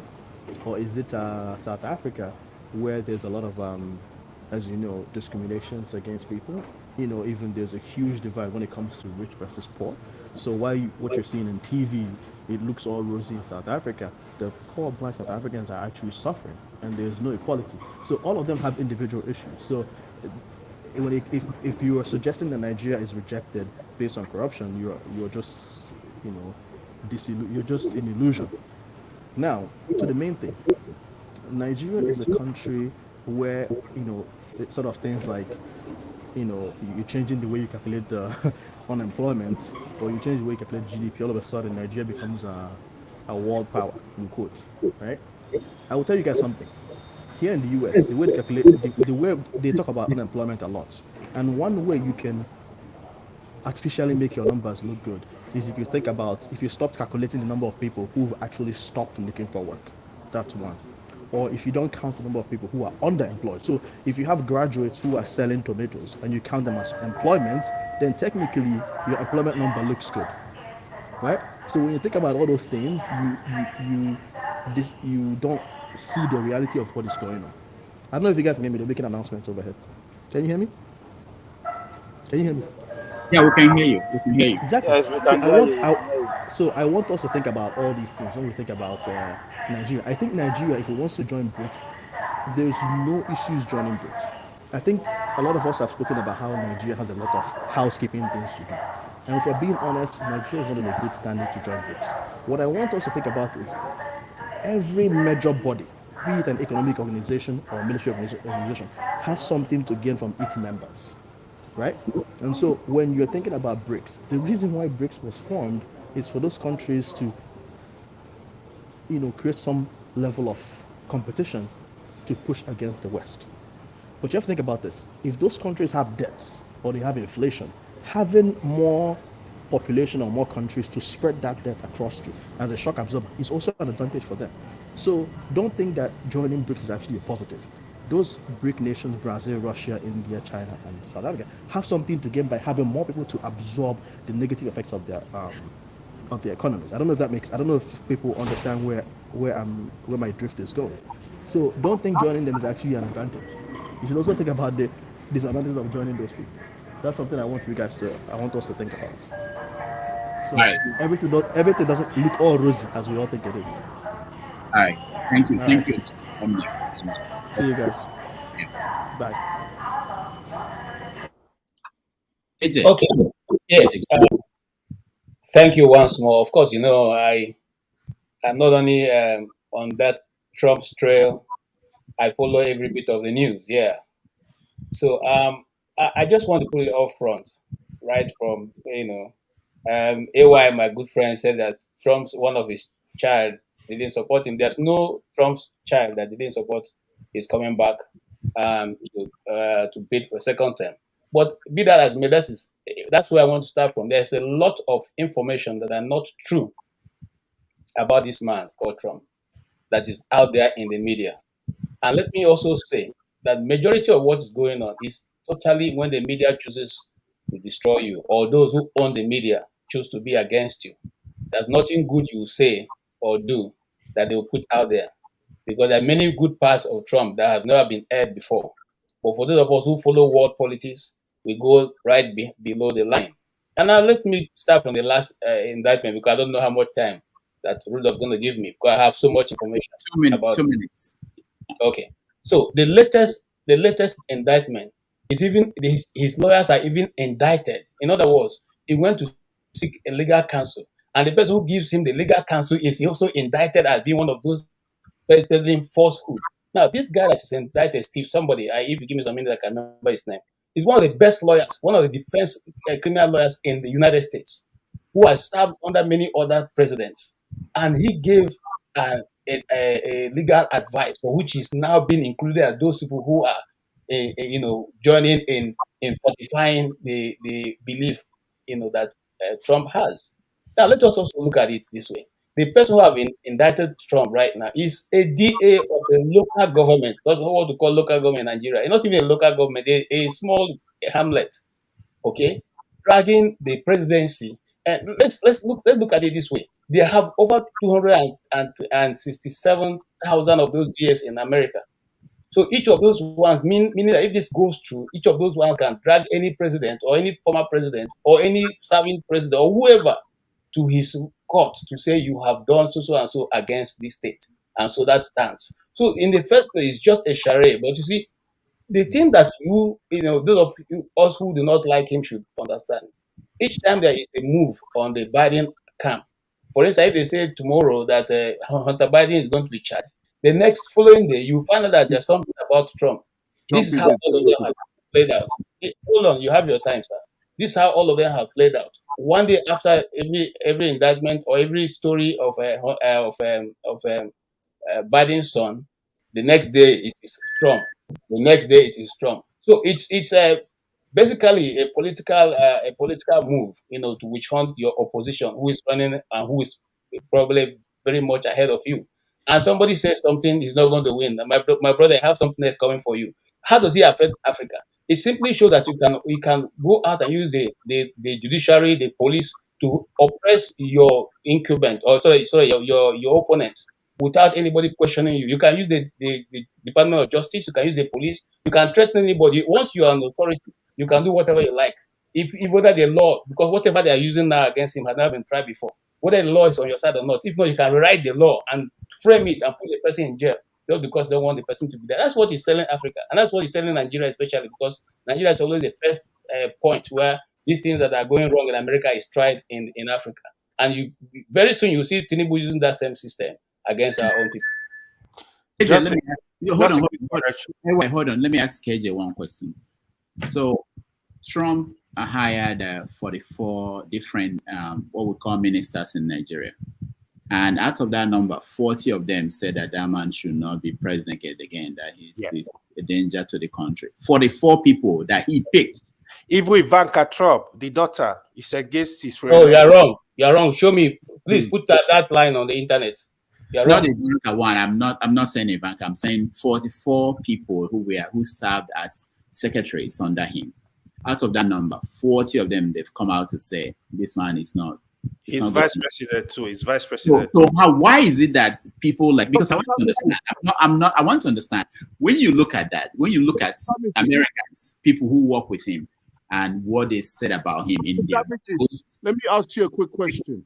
Let me answer it. Can I answer it? Can I answer what he's saying? He's asking me the question. Let me answer it, please. I think I'm still here. I have mouth. Okay. Rudolph, this is the reason. One of the things that I come to realize, started studying the American politics, is that there are three parties. There are not two. The first ones you see are the Democrats and the Republicans. But in between that, you have the third one. They are neither Republicans or they are the only answer to what or those when you want to classify them. But in the real thing, they are in the middle. And they are the deep state. They will always determine what happens. They call themselves independents. Yeah. No, not even forget about independent. I'm talking about this other one that don't exist. They determine what happens to you. If you go against them, they come against you with everything. In fact, if you go back to the statement that Schumer made, he said one thing about the former guy who was in the House, leader of the DOJ. He said something. If you give me 1 minute, I remember his name. He said something. He said that Trump has made the biggest mistake by going after the former FBI guy. That once you go after them, they will come after you with everything, which is what is. This is so now back to what you have said. Those people who he appointed, we have now discovered that the majority of them were never his friends. And if you listen to the last interview he had with Tucker, he didn't know them, but now he knows better. Because when they are dealing with, just like we say in Nigeria, when they are fighting corruption will fight you back. So most of the people he put into place, he didn't know them. I'll give you another example. Why didn't his chief of, that is the guy in charge of the DOJ, investigate Hunter Biden? Why did they allow the big tech to say that laptop was not his own? Why did the 51? I'm coming back to your question now. 51 head of the agencies, security agencies, including FBI and the CIA, say that the Hunter Biden laptop is a Russian disinformation. But now we know. Of course, you know what I'm talking about. The case is already in court now. Okay. All right, KJ, let me stop you, because what I wasn't impressed about, and maybe you can correct me, is, are you saying that the 40 secretaries of state who work with Trump, they are part of the big state, deep state, that Trump didn't know they were part of the deep state and he picked him? And remember, Trump is a genius, and he still picked these people who were part of the deep state, who are now telling us, oh, this man is dangerous. He shouldn't be president. Let me ask you. Dr. Damages, please don't speak until we call you. Biafra. Oh, you frustrate me a lot. Please go ahead, KJ. Okay, here's what I will say, Dr. Damages. Yeah. The 51 heads of agency, including the famous Tapa, okay, who was the head of the CIA, okay, the FBI. Are they the same ones who came together to say that this was Russian disinformation? Are they not the same ones who have been taken to court right now to come and say where they got that information from? That it was the Russia disinformation. Okay, if the 51 of them who led these glorious agencies for so long, and they have come to be masters in security and analysis, can say that, it means that something is behind it. That's one. Two, the people that he has chosen. Okay, listen. I want you to think about this. If there was something that totally is wrong with Mr. Donald Trump, would they have to wind the law upside down to look for something as trivial as hush money payments, which all of them in both in the Capitol and in the White House have been paying for over the years? If it is also, I'm coming, one more minute, sir. If it's also not up to 60 seconds, less than 60 seconds, if it was also a crime to challenge the outcome of the election, then Stacey Abraham should go to court, to go to prison. Then Hillary Clinton should go to prison. Then all those ones who have been calling him illegitimate, including the people who work in CNN and SMBC, should go to prison because they've also challenged the legitimacy of his election. Why is it it's only Trump that should be now go to prison for saying? Okay, KJ, quick question. Hold on, no, don't ask him. Let me finish with him one more question, and then we go. KJ, are you saying that Trump said all these people you're talking about who said challenge their election? Did any of them say, for instance, find me 20,000 votes? I don't care how. Find me the votes I need to win. Did they say something like that? Okay, Rudolph, have you listened to that this thing? That you see, that is the major cross too. Okay, and that information, it depends on, it's just like a computer or your information run on the motherboard you have. If you have, if you have a good mind towards it, if you don't think that it's trying to be criminal, then you see it as, look, I don't know what, but I know that there's some votes out there that are not counted. Look for it. Does it mean that I'm saying you should forge votes? Does it mean I say you should become criminal about it? KJ, my brother, you are stretching it. You are stretching it. What's at stake here is the attempted coup. KJ, you are stretching it. What is at stake here is the attempted coup of January 6th. That's what's at stake. Igbo Bezi, KJ is Trump lawyer. All right, thank you, KJ. The reason you're supposed to be a lawyer. Listen, I prepared for you. I have more information on this. Okay, we'll get maybe later. And the reason why I had to maybe question him more is I know that he's a Trump guy. I don't know some of you guys. So I don't know about him being a Trump guy. I'm sorry. My prestige guy. Thank you very much. I mean, you give KJ all this time to talk. I think he spoke like about 15 minutes. If I'm not right. I mean, you let him come here and come up with all this conspiracy theory. I mean, because he's a mega, it doesn't even make sense. So it's kind of baffling me. You have people from Nigeria, with our orientation. When you come to America, I mean, you all became mega, all this white supremacy. That's what you're like, KJ is not mega. He's still here. He's not mega. He's from Uswakolo. I'm sorry. It doesn't matter where he's from, but he's in America, so he has become mega. Everybody, let me finish. It's my turn. You monopoly. I'm not insulting you. We're all dialoguing, okay? And it's not an insult. I will not insult you. I always like your narrative. But when it comes to Trump, I'm one of the highest critics of Trump. I'm progressive. I live in California. That notwithstanding, I register as an independent. Even my local government over here, I voted a Republican. So that notwithstanding, I just have to be correct on that. I mean, you are coming with this conspiracy theory. So that's what baffles me. People from Nigeria, a lot of them. I can't even fathom people from Nigeria voting for Trump. I mean, I remember during the Trump era, you have some women marching in our nature supporting Trump. I said, what's wrong with our people? Are you all okay? So they probably has brought some of you here to be doing the same thing. Look at what Trump has done. I mean, the election in 2022 that he lost, and he tried to, I call that a coup. I mean, if somebody do that in Nigeria, what will you all say?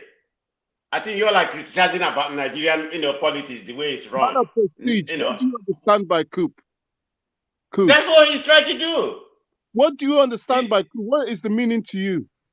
What is the meaning? Don't question me. I'm intelligent to know what a coup is. That's my own narrative. So don't come here and question me. You don't know the meaning of yes, coup. Yes, he tried to overthrow the government that he lost. That's what I mean by coup. So don't ask me about definition of coup. If you disagree with me, that's your opinion. But let me land. Thank you. Make me lose my thought. Having said that, I'm not finished. You gave KG almost 15 minutes with his conspiracy theory. So let me finish. I mean, in Georgia, he was asking them to go find the vote.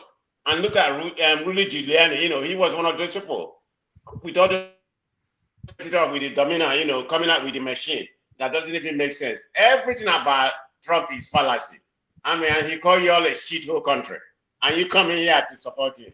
I don't know what's wrong with you, but it's your opinion. You all can do what you want. So you're not making Nigeria look good, okay?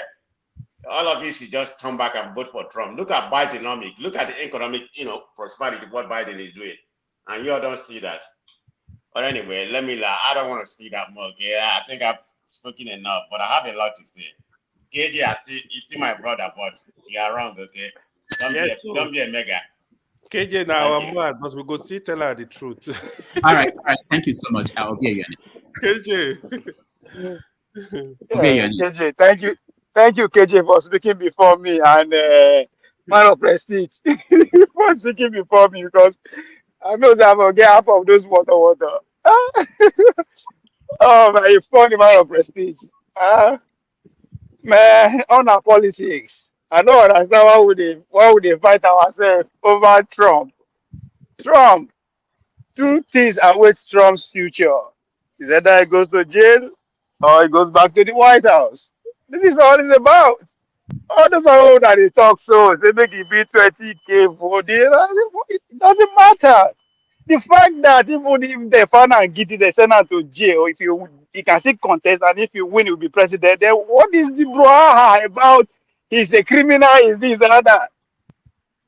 The same thing with our president. I keep saying it. Now, me and you ordinary people care about these people, way, their personality. People that run the show don't care. Can you protect our interests? That's all it's about. The crime Trump committed was actually having an enemy inside his own government, which is the CIA. That is Trump's problem. Because if you follow since that time when he begin call out the CIA, then they begin go after him by the through impeachment of saying Russia. All this we all came to understand that is a lie. Somebody was referring to Biden's son's laptop. These are the jobs of CIA too. We appreciated Twitter to actually make sure that they say that is a fake news. What am I trying to say? It's about 2024. This man, every time they charge out to court, in donation, they increase in millions. Start from the one where the Manhattan court charge them. Millions, the people they donate in millions. And one thing you guys should understand, this guy has almost 85 million votes. What do you think the base are saying? If you want to understand what the MAGA or whatever, the deplorables are saying, go watch the debate of yesterday, 2 days ago. When they are fighting to be is running me, that's pretty much what that debate is about. Outside the DeSantis, which I believe is going to be likely the next president, right? Vivek, who pretty much everybody is saying that he killed the debate. That's Trump 2.2. That is fighting to be his running mate. The former ambassador to the UN, the same thing. Our own black brother, Tim Scott. Just listen to that debate. You understand. And that's what I said earlier at the beginning. The way they plan the whole thing is what I'm paying attention to. Right? Trump said no, level don't pass this debate. So if somebody who is strong is actually all this law court, whatever will affect them, he would have been the first person on the podium. Say no, I don't pass that level. And that's a fact, you don't pass that level. Right? But what did they do? They went and sit down with Tucker Carlson and recorded more than an hour interview. What did they do again? They play that interview 5 minutes before the air of what is it called, the debate. And as I speak to you today, that interview gathered over 200 million views. Tell me one ever interview like that in the world has ever gathered of interest. It's about 2024. So is that they send and go jail, or is going to the White House? I guarantee the chances of going to the White House, the chance of going to be back to the White House is higher than that of going to jail. It's a white man kingdom. There are no rules. That man is not going to spend 24 hours in jail. We All right. can disagree with that, but that's what it is. Thank you. Rudolph, put me at the back, please. All right. Thank you, Ovie. Thank you. Tone, let's go to you. Tone, go ahead.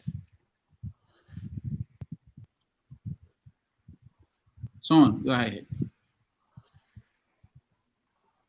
We can't hear you. Mute yourself, Tone. Okay, hi. Yeah, can you hear me? There was an interview. There was an interview of Schumann of Republican, where they interview and where they asked him, right, about when Trump first tweeted about the CIA.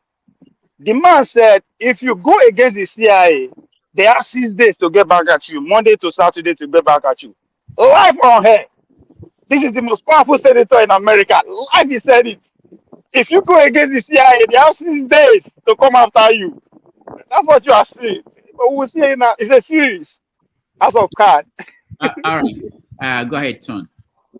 Okay, hi. Hi, everybody. I'm going to start with this very brief etymology, which I believe everybody is familiar with. In the good book, it says, he that is without a sin amongst you should cast the first stone. I just think all this thing is just pure nonsense.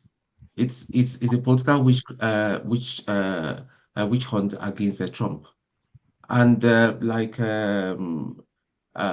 what Basic said and all that. I think the core, it's the that so-called attempted coup, and they just hold it against him. But you know what? I think it's going to work for him at the end of the day. It's going to sway in his favor, because people like Hillary Clinton should be in jail, should be rotting in jail if we start talking about that. We're not.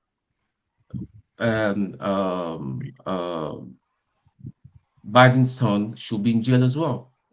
So what are we talking about? It's a very, I mean, everybody basically, I don't want to take too much time so that people can talk and all that. KJ have talked about everything I wanted to say and even drill deeper. He has said it all. I agree with him again 200% today. Yeah, thank you, Doctor. All right, thank you. Rudolph. This is Drew Convention breaking news. I also have a mugshot from that same police station that Trump had a mugshot from. Last year I had an accident in Atlanta while driving with an expired driver's license. So they're going to take my mugshot in that same Fulton County police station. Can you send it to us? I want to show Trump's on. Go to the county. No, time we go use that make money. Trump is making money with his mugshot. Why would I? I'm just telling you in case they won't use that against me for my political ambition. I'll put it side by side when the time comes. Make him win first. All right. The same place, the same Fulton County in Atlanta. Yeah, that was early last year. All right, thank you. No problem. Jagon, you're next. Thank you. Yeah, I think I too don't have too much to say, even though I have many thoughts on this issue. Trump is a megalomaniac. He is a psychopath. But that doesn't exclude him from what he's been trying to do. What we have to appreciate is between Trump and what's this woman's name? Hillary Clinton. Hillary. Thank you, Hillary Clinton. The choice was slim. Hillary Clinton, if she came to the table at the time, the world would be a completely different place. Believe me. What Trump has instituted in very many ways is a slowdown of the agenda of the white supremacy, even though he's part of the white supremacy, or no doubt, of the white supremacist movements to take over the world and to hold on to power. The level of ills that are befalling in America are deep. I really don't understand how people really like America, and what they stand for. because what they stand for is not liberty. It's the dollar. It's ruin. It's ruin. What they stand for is ruin. So we got to see it. I mean, by when we understand the level of libertarians that are involved in the global polity at the moment, where now it is confusing for many to say a man is a man and a woman is a woman. They are now trying to tell us a man is a woman and vice versa. These things should depict the ills of any society.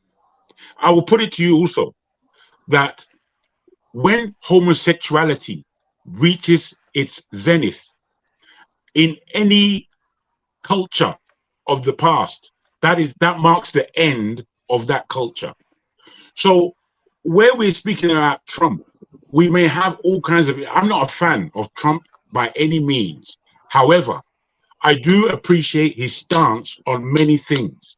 It has also been said on this platform, I'm not quite sure who, that a lot in the 4 years that Trump had, he turned America's economy around. But these things aren't reported. These things aren't underlined. It was tone that underlined that this is just a witch hunt. And we should be able to see it for what it is. It's a witch hunt. They don't want him there. They don't want him ruining what they have as an agenda moving forward. So I think we as Nigerians need to get off this thing of raising America to the... America is nothing, man. Europe is stronger than America in terms of correct politics. America is strong because of its economy and its massive influence over the world. But it doesn't really have much more than that. Once it cuts out, that's the end of America. That's the end, because they don't really... Jago, are you saying something about Sodom and Gomorrah? Because that's what I can pick from your statement. Well, not necessarily Sodom and Gomorrah. We as Nigerians know that for a man to enter another man's nest is wholly wrong. There's nothing progressive about it. So, look, Trump for me, he will be the next president because there is no competition. Who is not Trump? It's this Biden years that are going by, just years of hell, years of going backwards, years of ultimate corruption, years of war in Europe. Why is there war in Ukraine right now? It's not for Biden and the Americans who are pushing NATO to push Ukraine into a war that it just can never win. I mean, how can you fight Russia? Well, that's not common sense. You can't fight Russia. It's rubbish. So no, I'm not for anybody else. So thank you. All right, thank you so much. We appreciate that. You see the strategy behind this emotion. Now Twitter, the guy go launch out. That's his first tweet in coming back since then back down. Yes. Go look at the millions of retweets and millions of views just for the mugshot. I mean, I understand that. Rudolph, for a second, I think we are all misunderstanding what's at play here. What is at play? America has a system in place. It doesn't matter whether you are Ovier. If you do something against the system, talking about the 40 or 50 people you are talking about, there is a system here.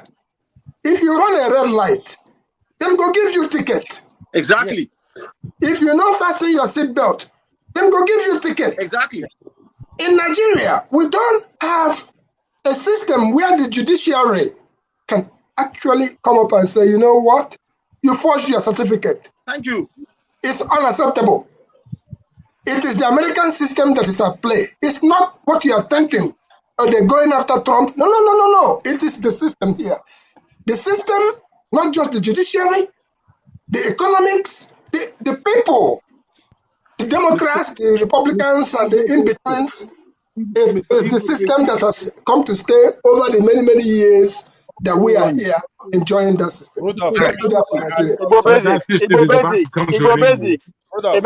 Emeifele will disagree with you if you say there is no system in Nigeria. That is Nigeria. That is Trump. That is Trump too. That is Trump. What Trump is... See, if I commit 1/3 of what Trump is going through, I will not see the broad daylight for another 20 years. Me. in Nigeria. So what are we the talking US, about? That's why they're trying to correct. Yes. All right. Hold on. This Let is me not. quickly add to what This is Igbo not said. good. Let's continue. I'll give you a chance to react. Biafra, you're next. Yes, hi, it's my turn. Where do I start on this one? I'm a big Mr. Donald Trump fan. I love him. We're not hearing you well. I said I'm a big Mr. Trump fan. Let me ask you, you know these... We feel sorry for you, bro. All right, thank you. And I feel sorry for you for loving one Nigeria. What are you talking But about? anyway, Igbo basically said something. He said that... can't see your face. We can't see you.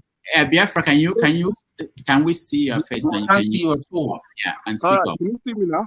Yeah, we can't see you. Put on your lights. Put on your lights. National Electric Power Authority is against Biafra. NEPA. Well, not true, my friend. I'm in a country that... Yeah, better. Yeah, all right, Mr. that's Igbo better. basically said that if you run a red light, you will get a ticket. Please tell me what red light Mr. Donald Trump ran to get a ticket. He tried to overturn an election. How did he do that? That is worse. That is worse. It's Biafra. Okay, hold on, guys. Eddie, hold on. Because I need to Biafra. this nonsense these people keep coming out with. Biafra, I want you to give us your opinion. Don't ask people questions. Absolutely. So that we don't get this. Come to your point. All right. Okay, my opinion is this: all these indictments, all political motivated. The reason that the cabals in the US want Trump out is because he's a no-nonsense man. He's ready to fight these terrorists. I believe that the things that are going on in Nigeria is linked with all what Mr. Trump is going through. Because they knew that in his second term, he was going to deal with Nigeria. He was showing that he was ready to put Nigeria where it belonged, in the cesspit of history.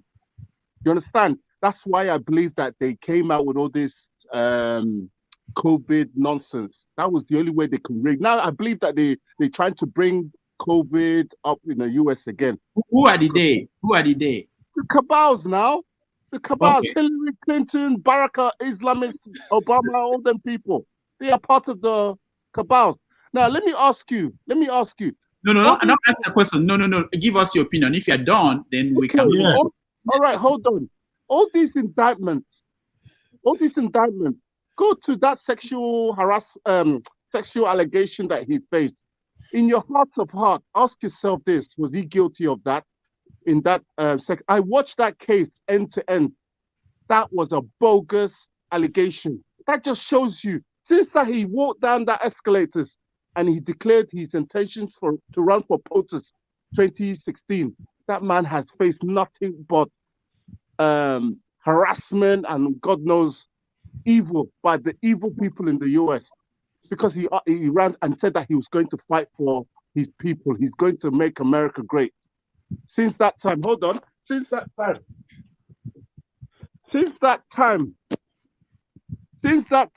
he has faced nothing but attacks. I am a big Mr. Trump fan. Wonderful. I support him, and I believe he will be POTUS 2024. Just watch and see. Rudolph, can I quickly ask? I beg Rudolph if I can quickly ask Biafra a question. Okay, go ahead. I don't disagree with much of what you said. You know, I agree with much of what you said actually, but I want to ask you: in Trump's second term, if it flowed for 8 years, what was it that you think that he would have done for Nigeria in terms of what you just said? These things had a lot to do with Nigeria. What was it that he would have done to progress Nigeria? He had blacklisted Nigeria because of all the killings of Christians and all that thing. You know, I believe that he was because there was a picture of Muslim Khan in one of his rallies in Iowa. I think was it Iowa or one of those places. No, you could say conspiracy, whatever, but you know, he was ready to tell Nigeria the truth and declare in support for a referendum for the people to decide their fate in Nigeria. And I believe that Buhari and the British government collided to say, look, if I may, my brother, Biafra, if I may, very quickly, Rudolph, I beg your pardon. Biafra. Can I say something? Another thing. No. Let me dialogue with you a moment. Many IPOB members support Mr. Trump, but many one Nigerians support. They are against Israel. They support Palestine. They are in support of these demonic Democrats. Why is that the case? Why you are just going on conspiracy? That's what it is. No, it's not. You see, wait. The thing is, my brother, Biafra. Wait now. Let's put something to you. Can I please, Biafra, my brother? Yeah. Thank you. You see, I can see where you're coming from in terms of your own personal politics to do with Biafra. Okay. Let me just put this to you, my brother. Even though Nigeria has been extremely ignorant of the plight of what we call Biafra, there is nowhere in the world that there's nowhere in the world where Biafra is going to be assisted on a global level. Why? Wait, let me land. Yeah. If Biafra happens, it's going to be the strength of, and not only the strength, but the accuracy of politics of those who are calling themselves Biafrans. Don't think Oyinbo is coming to help you if that's what you're looking for, because that's a joke. But that's a complete joke. But doesn't that tell you something? That if the West are against Biafra emerging, that should tell you something. There's something about these people that they don't want. But bro, I'm not. It's not telling you nothing. They tried it the first time. At all. Come on. And that's all. You see, I think this is quite important, Rudolph. I think this is quite important. I'm telling you something. I beg your pardon, Rudolph. I'm telling you. Exactly. I will say Biafra. Where is Nigeria today? It's still killing, massacring innocent. If you bring out Biafra today, you will have the same corrupt. You have another batch of corrupt leaders who will ruin that country. My friend. It's not true. All right. I've been hearing for a long time. Rudolph, my brother, I think what's happening here is that we are missing many Igbo leaders don't support Biafra. Then, if that's the case, we're not changing this conversation to Biafra. This is about Trump. You don't take the whole town to call Biafra. That's terrible. Let's go to Eddie. Eddie, go ahead. That's what you call begging. Your pursuits are called begging. Eddie, go ahead. All right. Thank you very much for giving me the opportunity to speak on this. First of all, I have people come on here and start saying that Trump is some sort of messiah who was sent by God to come and change the world in some sort of way. Nobody said that. Well, I'm sorry I said people here. General opinion from what I've heard out there and other stuff. Now, I believe that man is totally ignorant of how to lead. He's a very ignorant man. And you just have him come out, talk. You have a lot of people who follow him for the things he believes in, which is the whites, for some reason, is more powerful than the other people. He's a racist. Many blacks are supporting Mr. Trump. Excuse me. You are supporting him because you believe he believes in one Biafra somewhere. That's why you are talking. Please let me talk. Okay. You can't have someone who is ignorant of policies come out, say, okay, I want to lead. Just bluster. No, he has zero thing to offer to the United States. Now let's get back to his crimes that he has committed.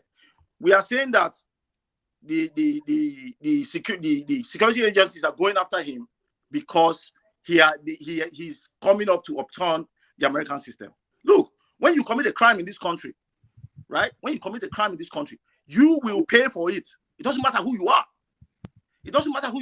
Nixon was removed from office. He would have faced it. Well, fortunately for him, my friend. My brother, wait, let me talk. Please stop. Please don't disturb my train of thoughts. Now, fortunately for him, he was pardoned. If he wasn't, I'm sure he would have gone to jail. Now, somebody here raised the point saying, if you go past the red light, you're going for it. He tried to overturn an election. That is a crime. Anywhere in the world. Anywhere in the world. I don't know how we think it's done in Nigeria. If it's cool in Nigeria, it's not cool here. They don't do it here, right? If you lost, you walk away. You have another chance to contest. If he didn't do those things that he did, he tried to overturn the government by election by lawyers. Oh my God! What lawyers? He used lawyers now. Didn't he get advice from his lawyers? Oh, guys, say you are talking conspiracy. You don't have facts. You don't have facts. Please. You don't have facts. They went to court. I'm sorry, Rudolph, let me finish. The table's on fire. They went to court 62 times. They lost. What are you talking about? Was he heard in the Supreme Court? Was he heard in the Supreme Court? Turn him down. What are you talking about? Yeah, why did they turn it out? On a technicality, my friend. On a technicality. That is the problem with arguing with people who support Trump. The MAGA fans. They threw it out on technicality. They were too scared to hear the case. You are going on conspiracy. You don't have facts. You don't have facts to back up your story. You have facts. You have facts. The fact that they went to the Supreme Court turned the case this back. guy, Biafra, is very funny. He's just talking. Eddie, thank you so much. We have to end on this. I will have to get Henry to weigh in. We end on it. Henry, go ahead. You see, a system that is working. That is America. The system is working. That is why they have to drag Trump left and right now. It's just happening in Nigeria. It's treason. We try to use force to pick elected president. Just like Obina, he went to court. That is constitutional. If Obina have to say, okay, now we have to march to Aso Rock to go and remove the INEC president, then we're going to go out going for it. So when somebody come here, so he go around and start saying things that you don't even know, that's zero. That's talking out of ignorance. I know he's a hardcore supporter of Trump, but it doesn't mean you have to not to speak the truth. In America or in the Western country, not like you commit a crime, you start begging, please, like you give me some money, give police money. Nothing like that there. The police will take your case to the court. The court will decide if they have to give you fine or let you go or give you fine to pay. Donald Trump is now facing the system. So nobody should have pity for him. Do you know a lot of people who went to prison for the crime they did not committed in America? I've seen a lot of documentary about it, a lot. Some 20 years in jail. So I will not be sitting here. Some people will be supporting Trump. What he did is a big crime. It's treason. What he tried to do? He tried to overthrow the elected president. It's a crime. Let's call a spade a spade. Forget about the so-called love you have for Trump. Trump doesn't care about you. You think Trump care about you Africans? I think Henry, I think that in support of what you're saying, America has a system. Take the face of Trump away. Take the face of Biden or anybody away. It is the system, the American system, is what is at work here. Yeah. It doesn't matter who you are. It doesn't care who you are. Please don't be so. Mr. Biafra, I've been around this block long enough to know that youthful exuberance gets us nowhere. It puts us in jail. In America, listen, I have participated in the electoral process here. I've been an election worker. And I've observed what they do here.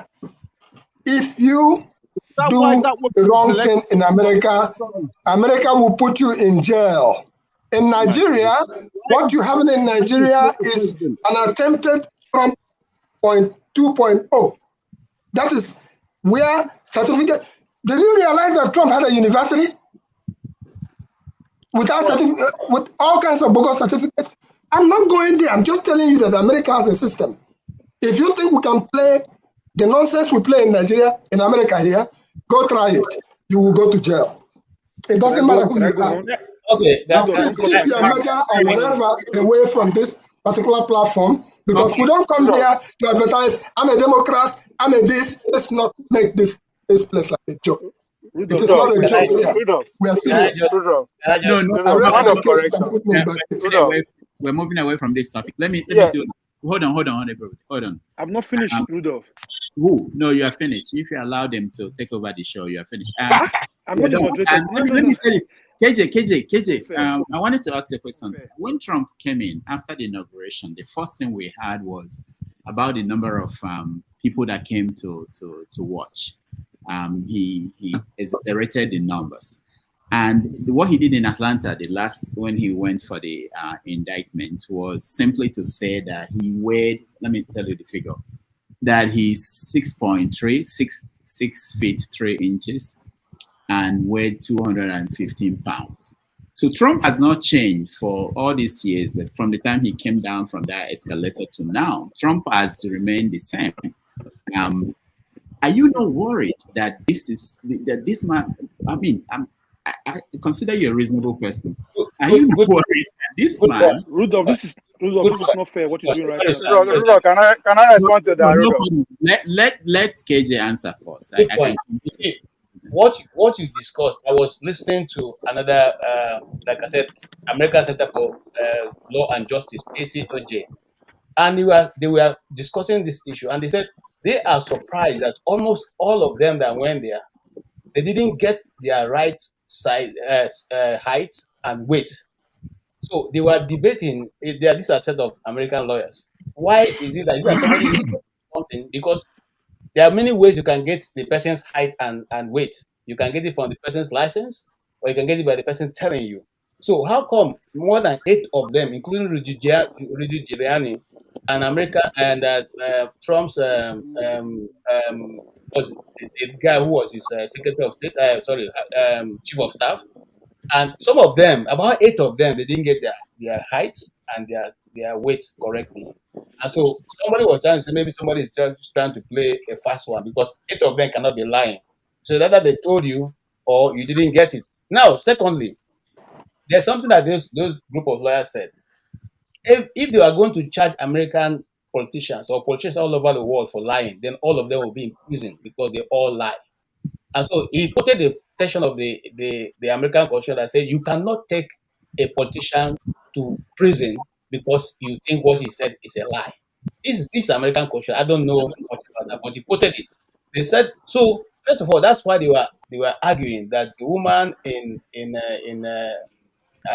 Atlanta had done a lot of objection that would not, even if they eventually were able to find him guilty, whichever way they do it, it cannot go beyond that court. They sent the Supreme Court to throw it out because it's there in that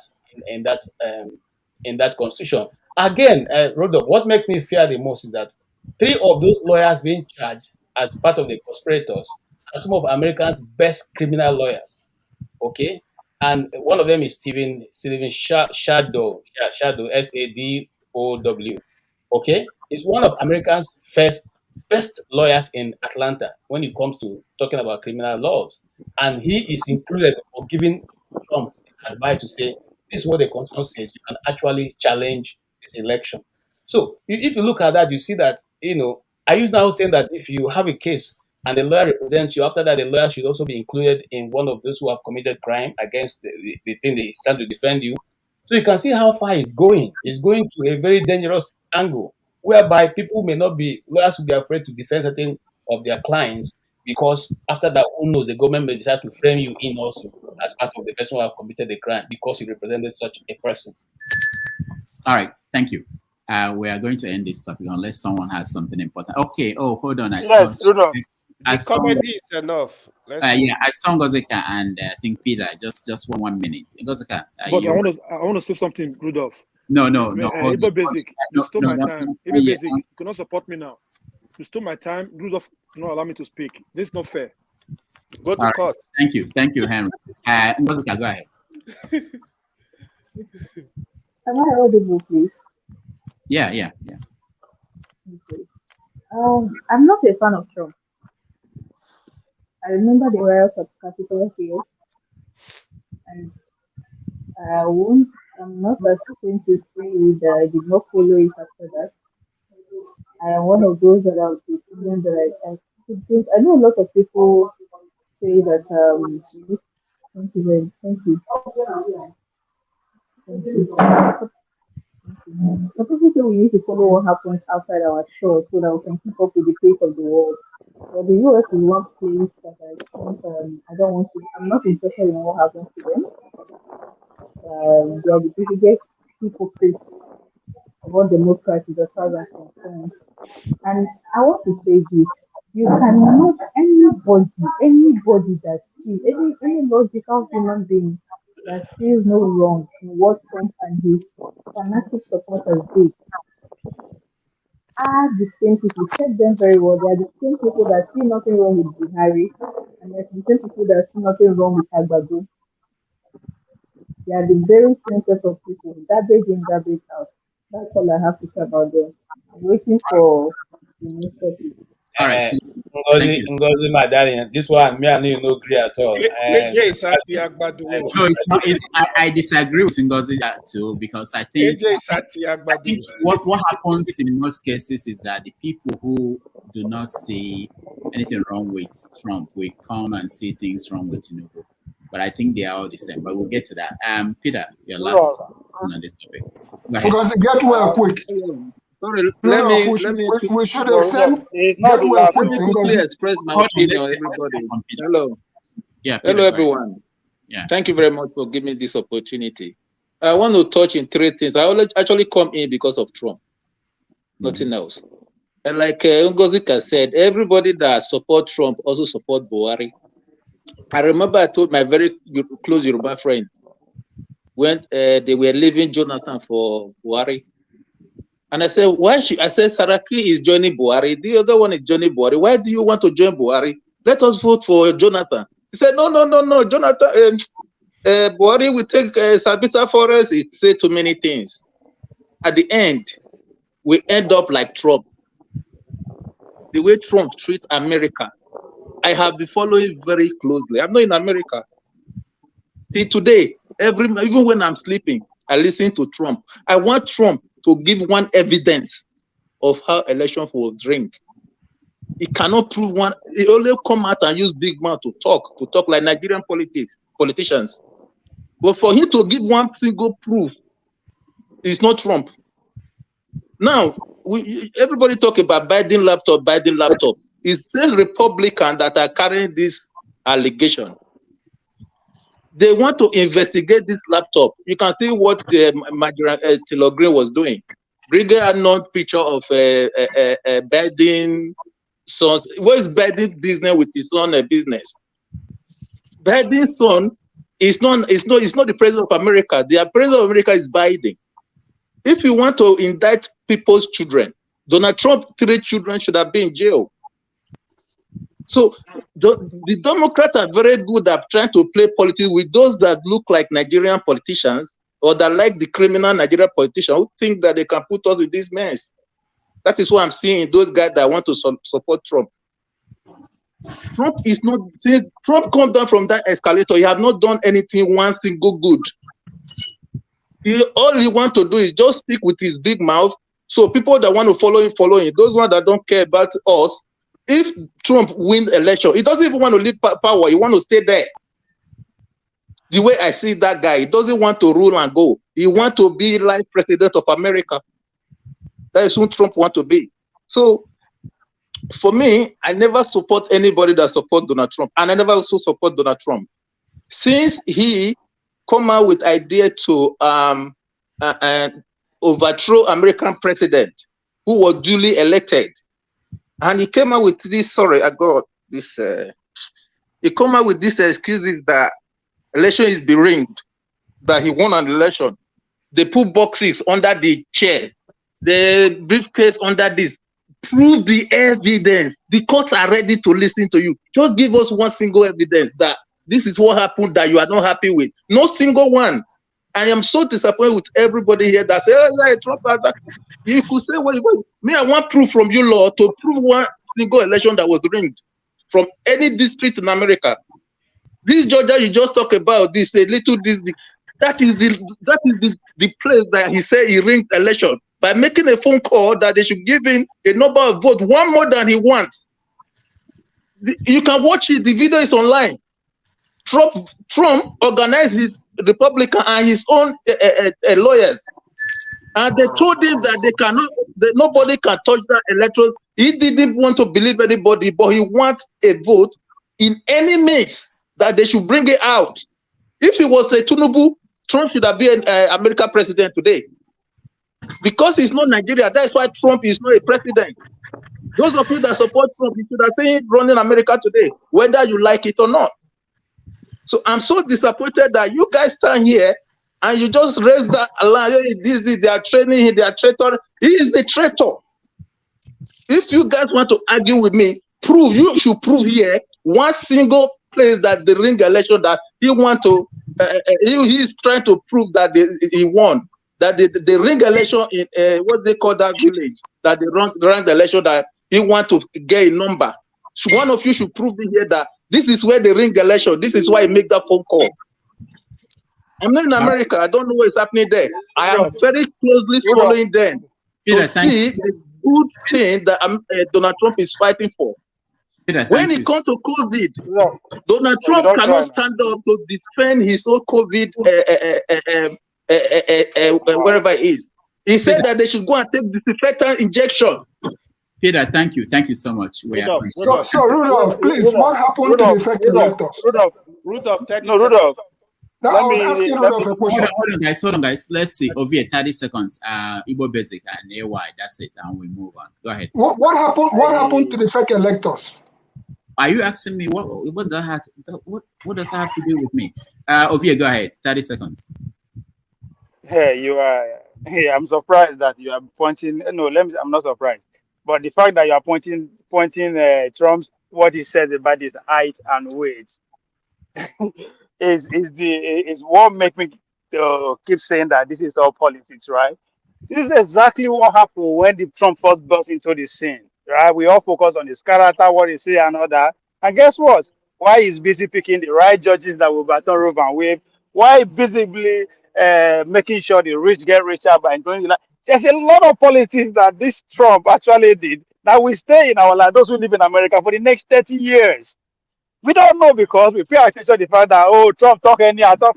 As I keep saying, men we run things don't care about these people's character, right? So now people are talking about the rule of law in America, right? There's rule of law everywhere, right? Now people are saying, it should be charged for treason. Rightly so. The question you should be asking, why is he not being charged for treason?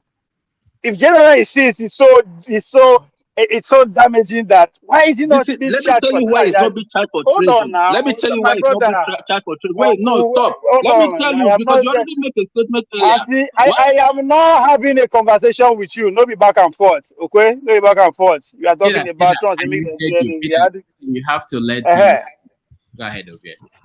So why now? Talking about rule of law. Yes, America there's rule of law. No doubt about that. If you go against the law, the law will actually go against you. But again, depends on who you are. It depends on who you are.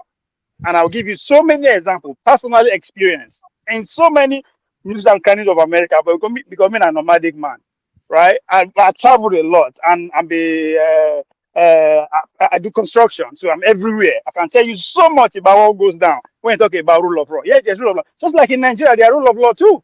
It depends on who you are, right? Emeifele will not tell you there's no rule of law, right? You can say, so in America it's more systematic, right? In Nigeria, it's in your face. I was talking about my mugshot in the same polling council in Atlanta. What did I do? Now, person hits me. Somebody hits me in my own car because they say I don't get my driver license expire. They say they jail me, right? Nothing. Just because they went through my record since the very first day I stepped into this country as a student. Everything is clean white. They could not believe it. Somebody who looked like me in Atlanta. That's my first time in Atlanta. Just 1 week in Atlanta, and they can have this clean record. And that's what I just wanted to do. Make sure they have my fingerprint and mugshot. You understand? At the end of the day, I still go to court and I find it out. What am I trying to say? I went to school in North Dakota, almost 100% white community. Most of my classes now, let me be black, not talk of saying Africans, right? I got people who be saying, man, they've never gone beyond 60 miles an hour, even in a 20 miles an hour zone. they put them over, but because of their name, I carry go. They've never gotten a ticket. I've got a friend. And I have a friend who is 31 years old, has never gotten a ticket, and he done the best is when he was 16. In America, how? So their rule of law. I'm not saying they are not rule of law, but it depends on who you are. Just like in Nigeria. So if you are saying Trump, if you believe Trump committed treason, which I'm not disagreeing, I'm not arguing with, but why is he not being charged for that? All Why? right, thank you, Ovie. Thank you. Let me quickly say, Ovie, the only reason Trump has not been charged for treason. See, the offenses Trump committed, they are just following them up. It's a country with laws. What you Is there any offense that is more than treason in anywhere in the world, not just in America? Hold on. What you said. If I commit half of what Trump committed, I don't go fit contest for election. Don't talk of being the president. Let me finish. So how come even if they say I'm go jail, he can still contest, and if he win, he can still be president? Can you explain that to me? Let me finish first. In a country of law, if I commit half of that crime, I cannot contest. But even if he goes to jail, he can contest, and if he win, he will be our president. Can you explain that to me in terms of law? Let me finish first. You just said by yourself, you committed an offense, you were arrested, you were driving without a license. That's an offense. It's simple. Igbo Basic has lived in this country maybe over 30, 40 years. It's repeating the same thing. This is country of laws. My disappointment is if Trump was from Nigeria, let's say he's from Hausa or Igbo or Yoruba, his tribal issue you will be hearing here today. Let's take it. Let's just face the reality of issues, man. Are you saying, what are you talking about? Are you saying the laws, or everybody is against Trump? The biggest Republican family, Bush, they never supported that guy because of his behavior. Let's stop all this theory. You need to go and study. You need to understand what you have to understand what neoliberalism is, right? You need to understand what neoliberalism is. See, I am not saying there is no law in America, and I'm saying it depends on who you are. I've also had friends who committed the same crime I'm talking about, who are working free. And I'm saying, as a law country, if Trump is sent to jail as a felony, he can still contest, and if he win, he will be president. Can you explain that to me? Because I can't do that. You can't do that. But he can. Okay, because over in the American Constitution, the mere fact that you are convicted does not mean you cannot run for an election, except you have committed a crime that bars you from contesting. But if not, you can actually contest, based on what you have. Now, if the of all the cases, the most troubling one is the one in Georgia. If he's found guilty in that one, because it's a state crime they accuse him of, then he cannot contest. That's the only time he can be disqualified, because he cannot pardon himself or cannot be pardoned by another president. But if it's a federal case, which is what people are saying, that the woman took the federal case and tied it to a state case, which will not stand.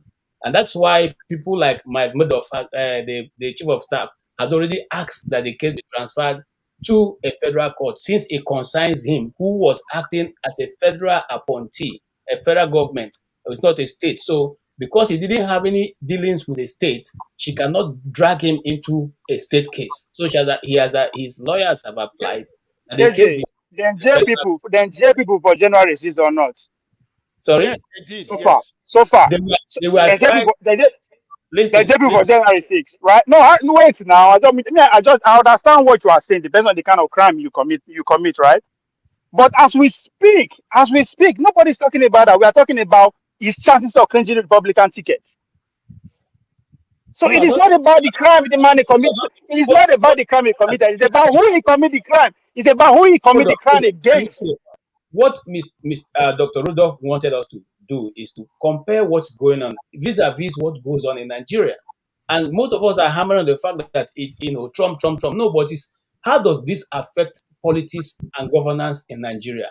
Are our people going to be taking bad examples if this is a bad example? Are they going to be taking good example if this is a good example? How will it affect Africa in a nutshell? Will Africans refer to American politics as this? Okay, this thing happened in America. Why can't we do it here? I think that's the basic thing. The answer to that question is that we are empowering Tinubu to go after Obi or Atiku, because come 2027 they are going to be the lead opposition candidates. They are going to be the lead opposition candidate. It has never happened before anywhere in the world that somebody, if it happened outside America, America will set that country ablaze.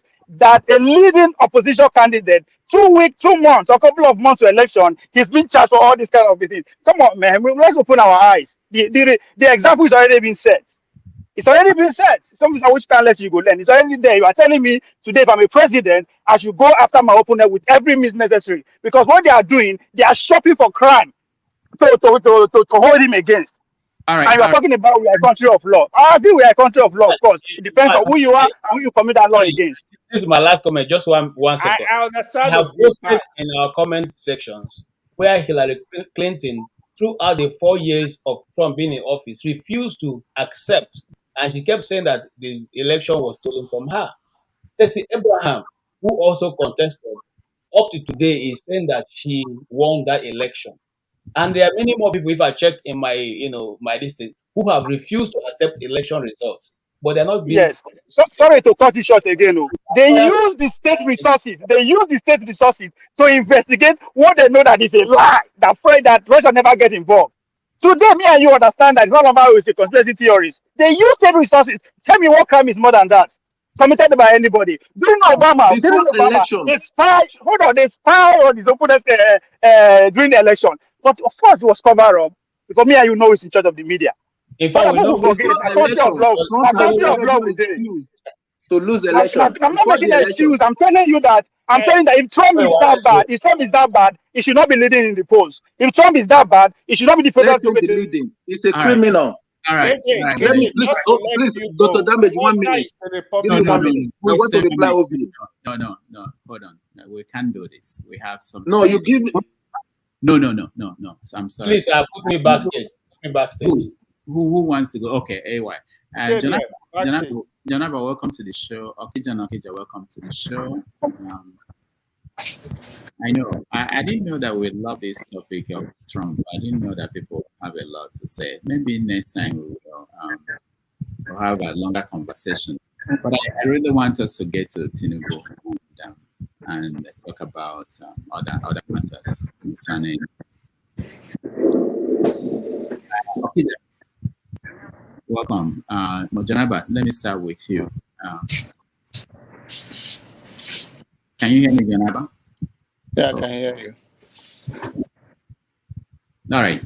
So I'm not sure what's happening to the screen. Okay, I can see everybody again.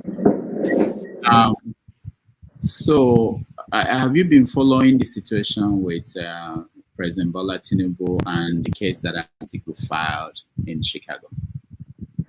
Yes. Okay. So what do you think about that? Do you think Tinubu has something to hide? All Nigerians and all human beings have something to hide, including you. Okay. So you think that he shouldn't provide his documents for especially when there are questions. I mean, there's no question about my name or where I grew up, my school, and there are no questions.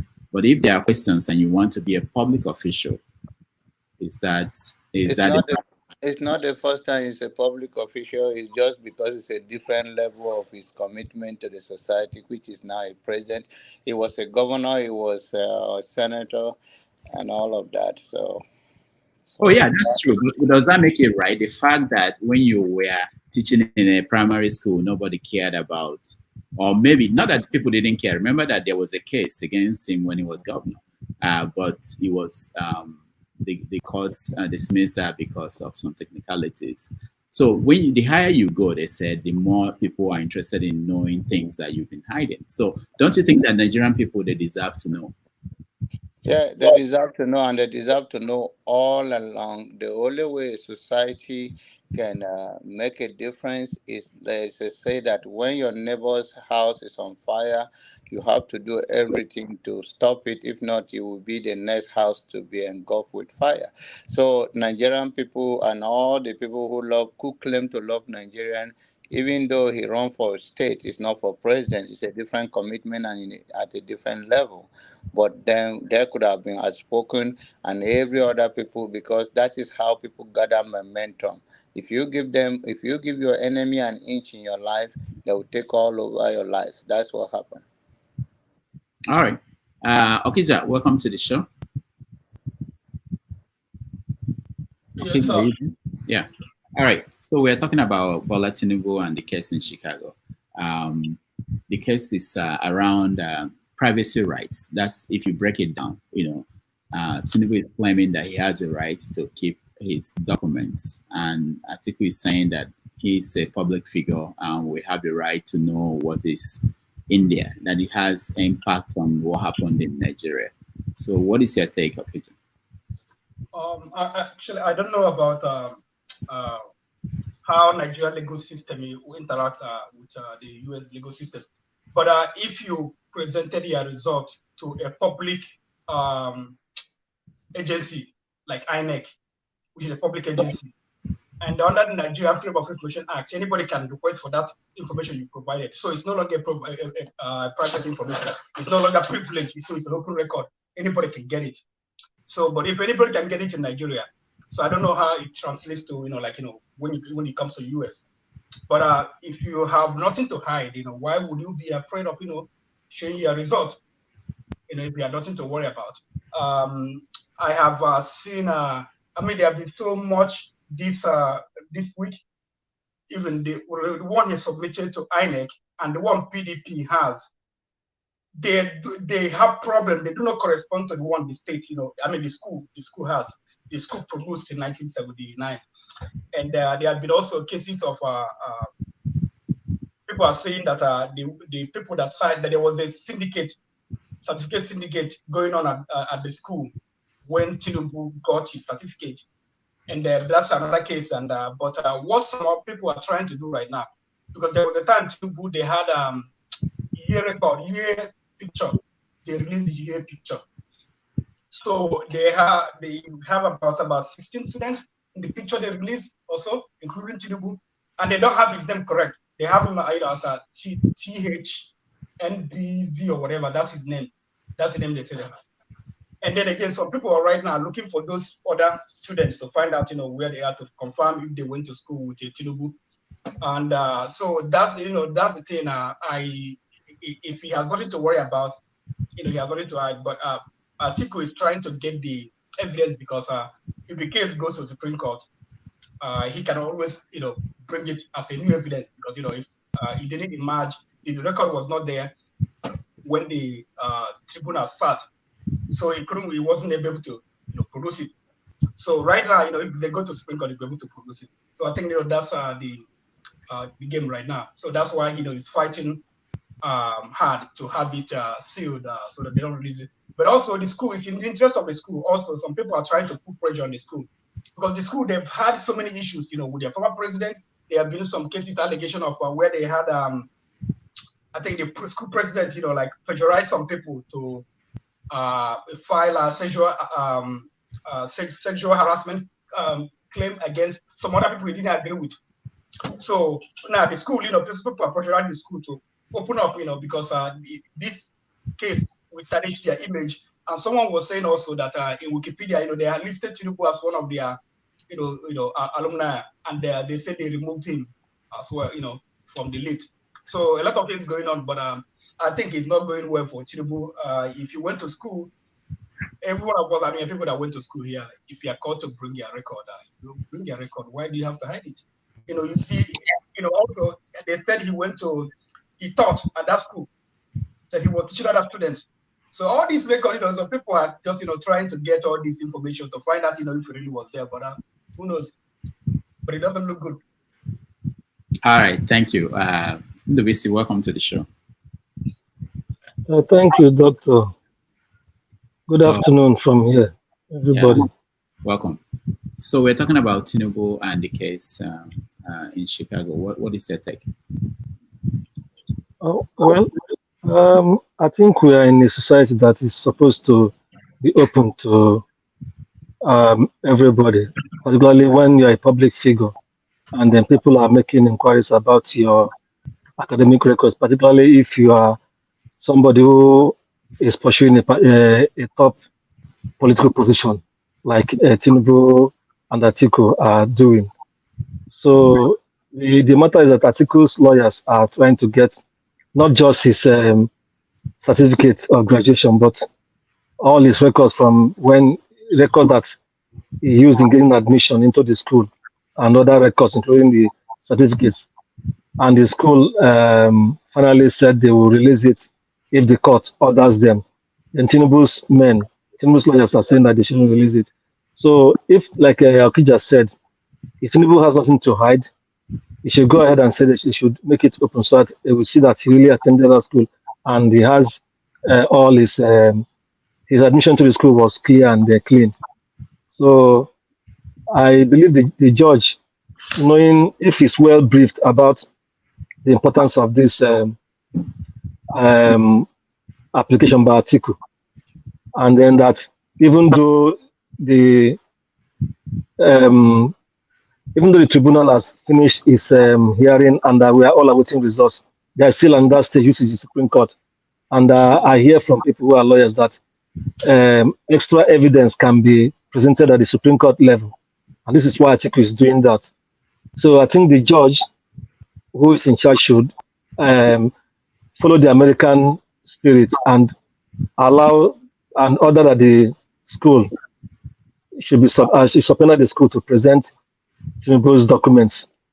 And then probably the judge should already be briefed that over here, back home in Nigeria, that it has been a big subject over the years about the man in question, and that the thing will have a big bearing on the outcome of the result, alongside other challenges from Obi and Atiku as well.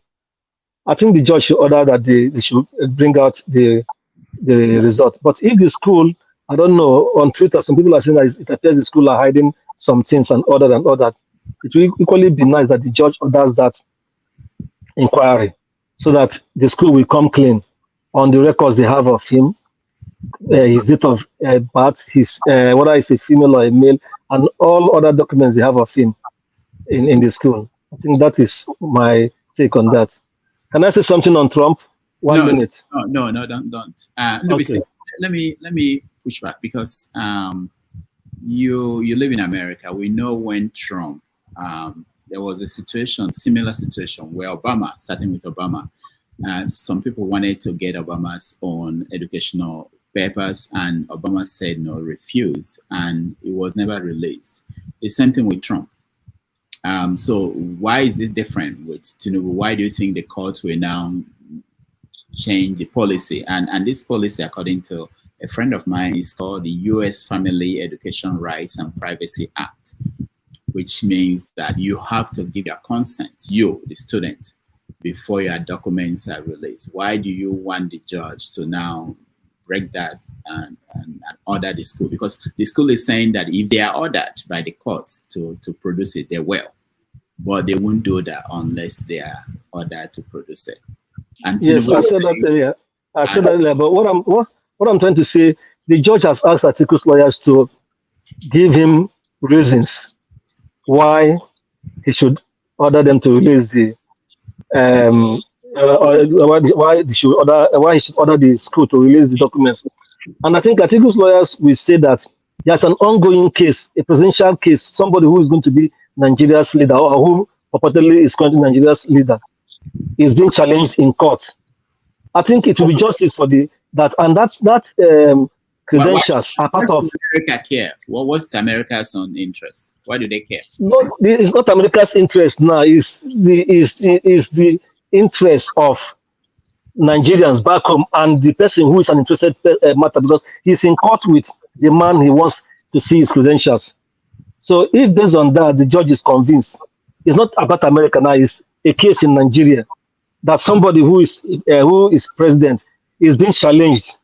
His election is being challenged, and part of why it's being challenged is that in our law it says you must present some educational qualification, and this is one he presented, and his opponents are saying that those credentials he presented are fake, and to unravel or to clarify if the school should present them without hiding anything. If the judge blocks it, it means the judge is acting probably like some Nigerian judges back home. I think you should understand that too. Let it be clear. If you attend this, that settles that one. That aspect of that issue, of that litigation back home in Nigeria will be taken out. Everybody will know, like, oh, this man really attended this one. That nobody will even bring up that issue again. They will face other matters. I think it's a way of putting finality to it. Thank you. All right, thank you. Dr. Rudolph. Yeah, Doctor. go ahead. Yeah, go ahead. I think we shouldn't make a mistake here. When Obama was asked to present his certificate, I'm not aware of that though, but It was I'm his sure birth it's not. certificate. It was his birth certificate. It was his birth certificate. No, they wanted his school documents too when they were questioning that's fine. whether he was writing that he was an African when he was in junior college. Yeah. Perfect. Yeah, perfect. So we should understand that there are two circumstances here.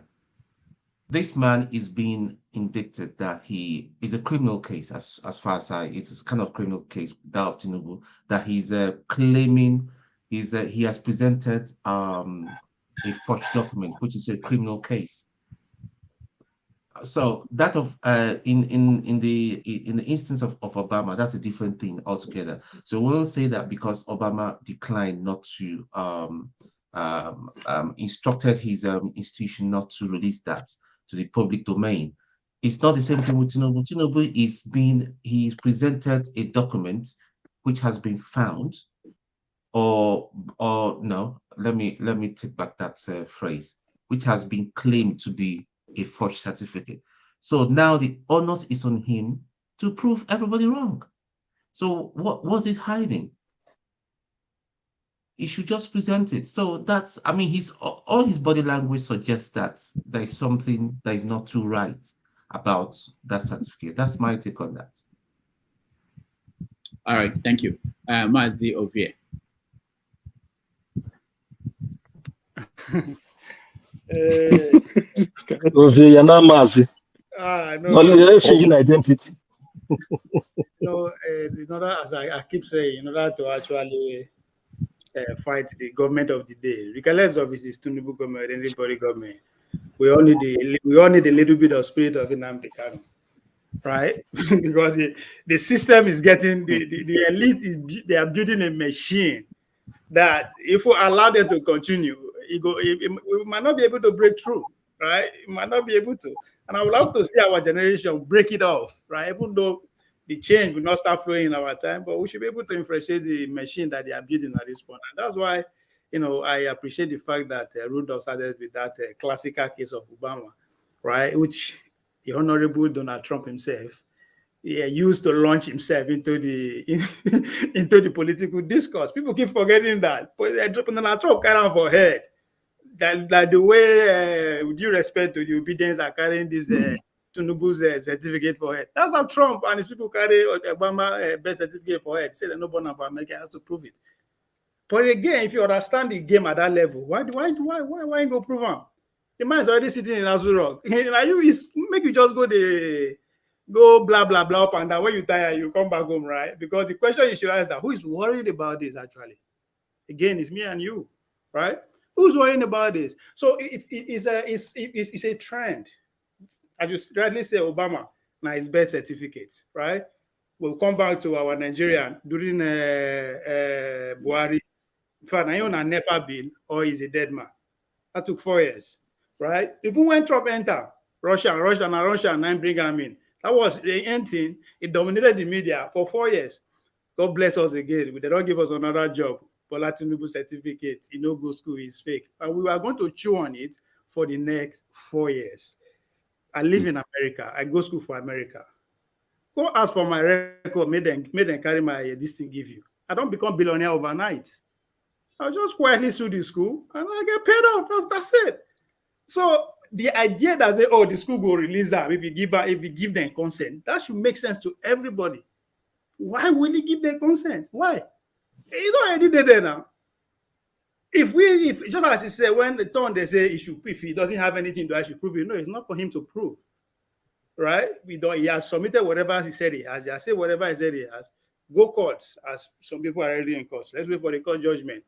So we should, at this point, we should learn we should learn how to recognize signals and distraction. And as far as I'm concerned, it's a distraction. This man is governor, is taking decisions that they share billions in the name of palliative. Just so you guys know, 150 million are just been given to House of Rep members. Community projects. Last time it was 100 million, now 150. That's not House of Rep. Senators, when they come back from recess, they will get their own words, consequences projects allowance. When they are talking about palliative, that is palliative. What are they giving me and you? They are debating if we can manage 8,000. But guess what? God bless the Nigerian media. They don't care about that. They are focused on what we are talking about now. Bola Tinubu certificate. This man has been the public face for the past 20-something years. You think that we do anything for God's sake? Let's face the reality. How is that going to disqualify him? It's not going to happen. He will spend 4 years. And before we realize they don't, they are coming together already for 2027. It's obvious in our pace. When I keep saying it's all politics, people they tell me when somebody should explain to me what Obi is doing in Kano. No being party they marry. But he was there.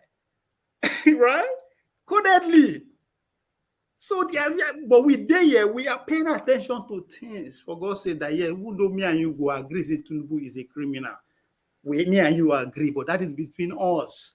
People who make the decision, don't pay attention to that. Their interest is being served. It's about the interest. Who is serving our interest? Are we going to say today our interest is Tinubu certificate? That's not our interest. Our interest is not even the fact that it's a Muslim ticket, but that's not our interest is that we are getting poorer. I don't give a fuck, excuse my Yoruba, any part of the world that you live. You are getting poorer. That should be the focus. Why are we getting poorer? Bola certificate is not the reason we are getting poorer. That should be the point. They know we get projects. All they want to do is keep sharing money. Somebody was asking earlier on, after they shared one finish, what next? Don't worry, another package day. Another package, just money. Sure, they don't suspect a little bit of subsidy, just money to go around. They will keep sharing. Boom, before you know, election don't come hit us again. They'll do the same thing. The same thing. What is the same thing? They will rig the election again. Because guess what? We all agree that the election, but we don't care. We are not paying attention. We are not planning. How do we make sure, even if it costs them $2 billion to rig this election, let it cost them $5 billion next time? Because how are we going to stop them then? How do we do that? We just have to do exactly what they are doing. They are organized. They got less. So we organize ourselves, take over the government too. That's it. Now. When Tinubu say power is not giving us like what you think it means, organized. They know we are not organized. Let's face the fact. We are not organized. Home and abroad. I tend to agree with him. We all have pains, but the day we realize that our pain is coming from one source, the power, that day, I will not care what Nnamdi Kanu is fighting for. I don't care what Igboho is fighting for. All I know is that we have one common enemy. They have a common goal. They don't have an enemy. They have a common goal. That's why they don't say there's no friendship or there's no enemy wherever in policy. They have a common goal. What is good? How do we make sure we are in control of this small national state? That's the goal they have. What is our goal? I mean, I know the Saudis have their goal, the Nigerians have everybody have their goal, but are we going to agree that it's a common enemy? In order for us to achieve that goal, we have to agree that we have a common enemy, put our differences aside. Let's go get it. Tambawa said during the primaries, we'll go get power first, then we'll learn how to share it. And that's exactly what is happening. Tinubu, when you get power, it's a national unit government. It's about we and them. We should pay attention on what matters. I don't care Tinubu certificate or whatever. He's already the president, my brother. All right. Thank you. He go die to give that thing up. You will do the same thing. Thank you, Obie. Let me just point out that something that we're missing. I'm coming to you, righteous man, you are next. So hold on. Let me point out something that probably we're missing. If in the American system here, I understand the protection of rights, okay? if it was important for the Americans to see Obama's school records, which Trump was pushing for, probably they could have pushed for a law to change, to make it important and to make that come out. Basically force the school to bring it out without Obama's consent. And if it was important during the Trump's case, they would have done the same thing. And we had stories about Trump and how he left a small college and went to University of Pennsylvania to do business. You know, people believed that there were things that were not right in the process, but they didn't do that.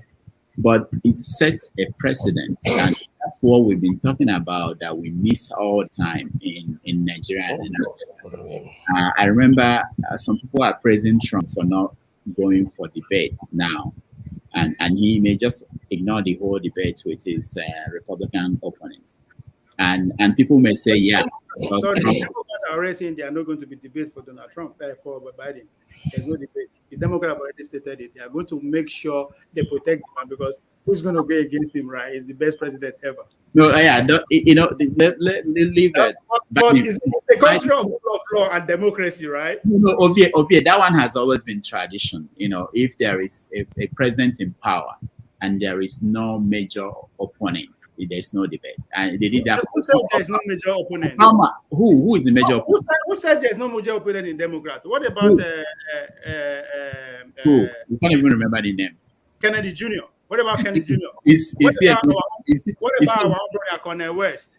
Oh yeah, these are major opponents. Okay, let's continue the conversation we're having. There's a way they decide who comes out to debate. It's not about your name. The amount you raise, and the number. Yeah. I don't think even Cornel West is saying that he has no support. He has nothing. So it's not about that you are coming out. Why do we not know about them? There's a deliberate attempt to suppress their rating outside. That is the game there. Who is right? Why are we not hearing about them? There's a reason why we're not hearing about them. Is it the deep state? Is it the deep state? To which me and you are stakeholder. Who is suppressing them? All right. Who is suppressing them? Who is suppressing them? I mean, you understand, as a party, you know the party itself is a private entity. All right. Hold on. Why I went that far is to point out that if Trump is not going to debate, okay, and it's okay for you today, you are happy with that because you support him. What it means is that 4 years from now, there might be somebody else that you really want to appear on at the podium and debate, and you say, and he will say the same thing. The same happened in Nigeria when Jonathan, who started it, I think it was Obasanjo, I won't debate, and it was okay with some people, and then it continued, and now it became tradition. So the point I'm making is this. No, but start now. Even the last election, how many debates then do? How many they allow Biden to take part in? It didn't start today. What are you talking about? Are you talking about the primaries in the Democratic Party? But how many debates they allowed? We are saying the same thing. Is it a bad, not a good thing, right? I'm just saying that it did not start today. If you go back to last election, how many debates they allowed Joe Biden to take place? I mean, the famous phrase that is under basement, it comes from what? Because they were protecting from it, actually speaking to people. That's where Tinubu get that effrontery from. We might not agree to it. That's Tinubu playbook. Tinubu was protected for the fact that they use no media empire, but it was protected the way they protected Joe Biden. So Trump is just capitalizing on what has already been built. But if you want to even go further, why is it the criteria to actually come out to debate? Let's talk about the politics behind that, right? All right, righteous man. We're talking about Tinubu and Chicago. So yeah. Good evening from here. I'm speaking from Lagos. Oh, that's wonderful. That's priority. Yeah, Dr. Damages. Yes. Your platform is rated high here in Lagos. Majority of our guys that are current with current affairs and politics and business, when we gather to talk, your platform is one of those platforms that have been rated very high here in Lagos. Thank you so much. And we wish that you will do more by making sure that people down here gets connected to. It's very difficult to get connected to your platform. I don't know why. I've been following you up for the past, should I say, 2-3 years now. It should be. And it has been exciting, very educative, you know. I want to greet Ovie. Ovie is an excellent guy. Ovie is real. Ovie is not, Ovie is too real, you know. We're enjoying his, anytime he's making his contribution. He's not sectional. He's not, he's a guy that is really saying what is on ground, you know. But sometimes it's like people do misunderstand him and think maybe he's sectional. No, Ovie is a very good guy. And the other guy that has a BS that spoke last time, I think, is it a Jago or what? He's next to you. Next to you. Oh, he's a very good guy. That guy has something to offer, you know. I was just being amazed listening to him. Well, all of you are very wonderful, you know. My little contribution is about what is happening in Nigeria. Down here in Nigeria, we are really roasting. That's just the truth of it. I once was in transport business.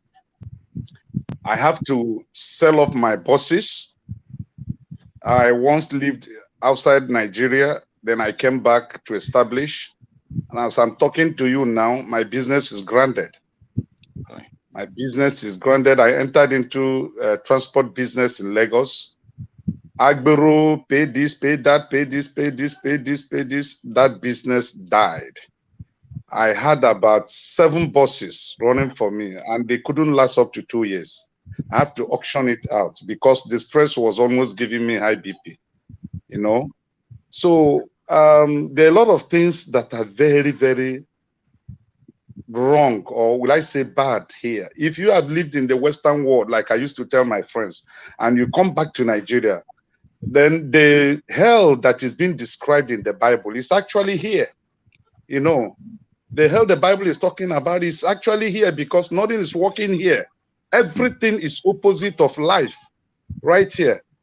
And so about the Chicago issue, honestly speaking, you see, some of us that have been opportune to know or to test life outside this country, the last politics, like me, I narrowly escaped.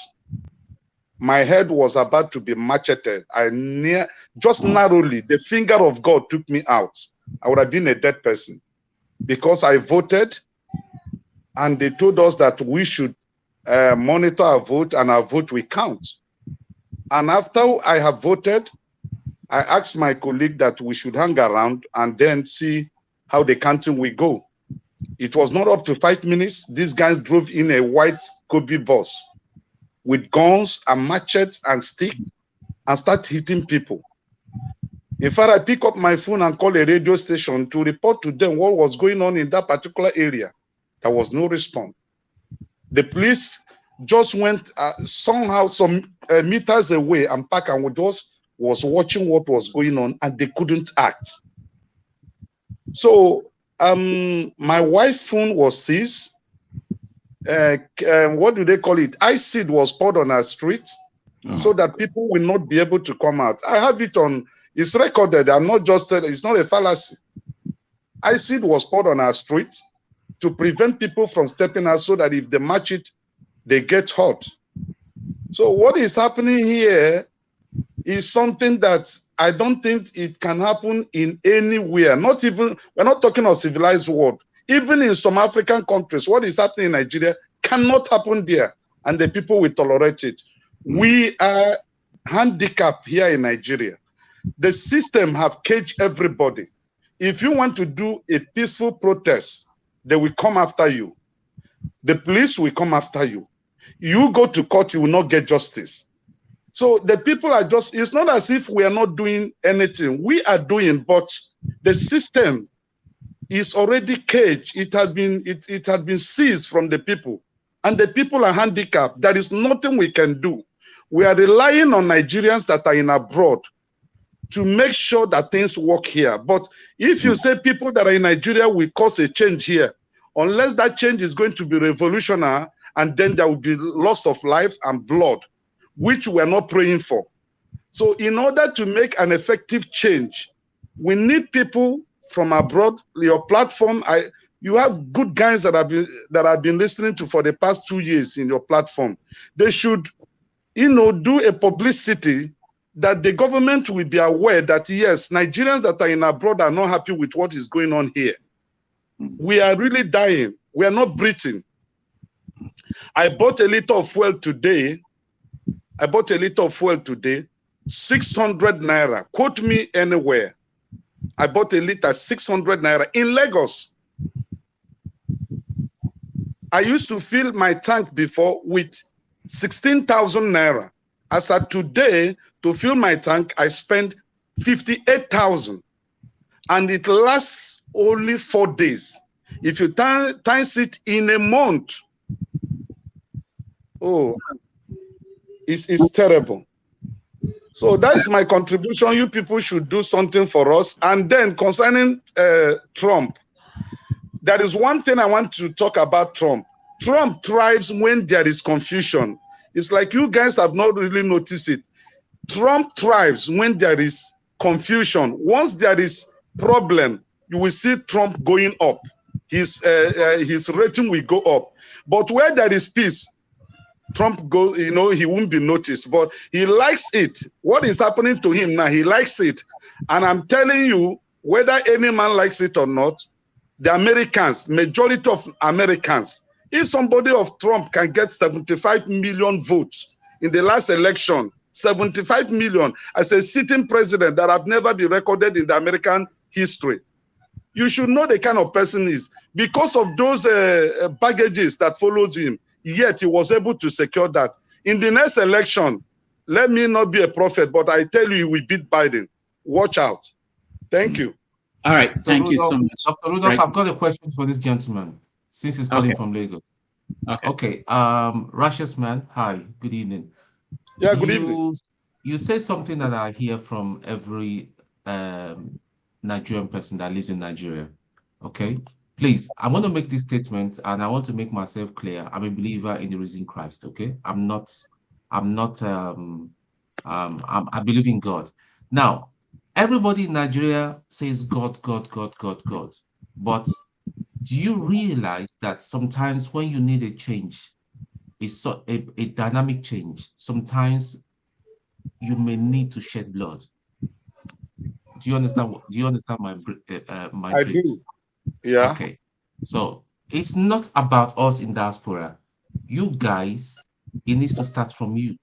Nobody from London, nobody from America, or from the UK, from any other part of Europe or the Americas will come down and Nigeria be slaughtered by like a goat. It's just that it's a reality. That's a reality. Until people stand up and say civil disobedience, we're not moving and all that, we're ready. Shoot your bullets, at least you can't kill everybody. And that is when the real revolution is going to start. It's in our hands, it's in your hands, it's in my hands, it's in the hands of everybody, even Dr. Rudolph. We all want to change. But for us to start talking and talking, these people will not listen. They are hardened, they don't care. Look at what's happening. Buhari borrowed millions and millions. Tinubu now came and is now borrowing his own millions. So that's just what I wanted to say. Thank you, sir. Yeah, thank you very much. And let me say something. There is nothing we can do as long as we live as human without either referring to God in the capital or God in the small letter. There must be something that a man must anchor his faith to and believe that the supremacy of that thing you anchor your faith to will help you in times of trouble. That is why we in Nigeria here do refer to God, because that is the last hope of a common man in Nigeria. No longer the judiciary, is God. So I remember in the Bible we saw a lot of gory situations, that occurred for people to get their salvation. Sometimes they went to war, even in the same Bible. Yeah, correct. But the Bible was specifically talking about Israel as the center point, and Israel is a homogeneous nation. Unlike Nigeria. Look at only in the southeast, The division in the southeast is uncountable. There's division in the south is uncountable. I understand. I'm in just Nigerian.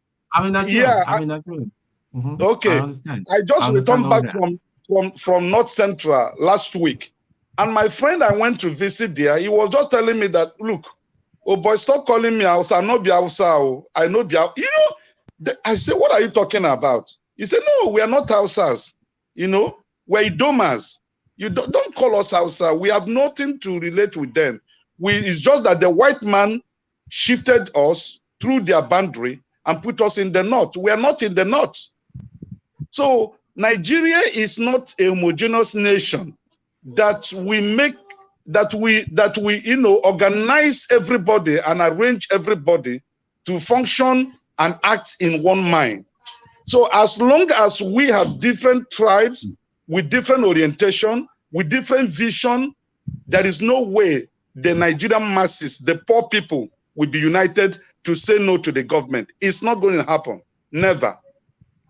All right. That is why we are relying on you guys that are over there to, maybe in your publicity articles, maybe in this kind of platform, you know, all kinds of means of civilized ways to reach out to the government, because when they know that Nigerians in abroad are not happy with what is happening here, at least, like they said, the stoning of an individual with a ball of egg is not a crime. It's not a crime.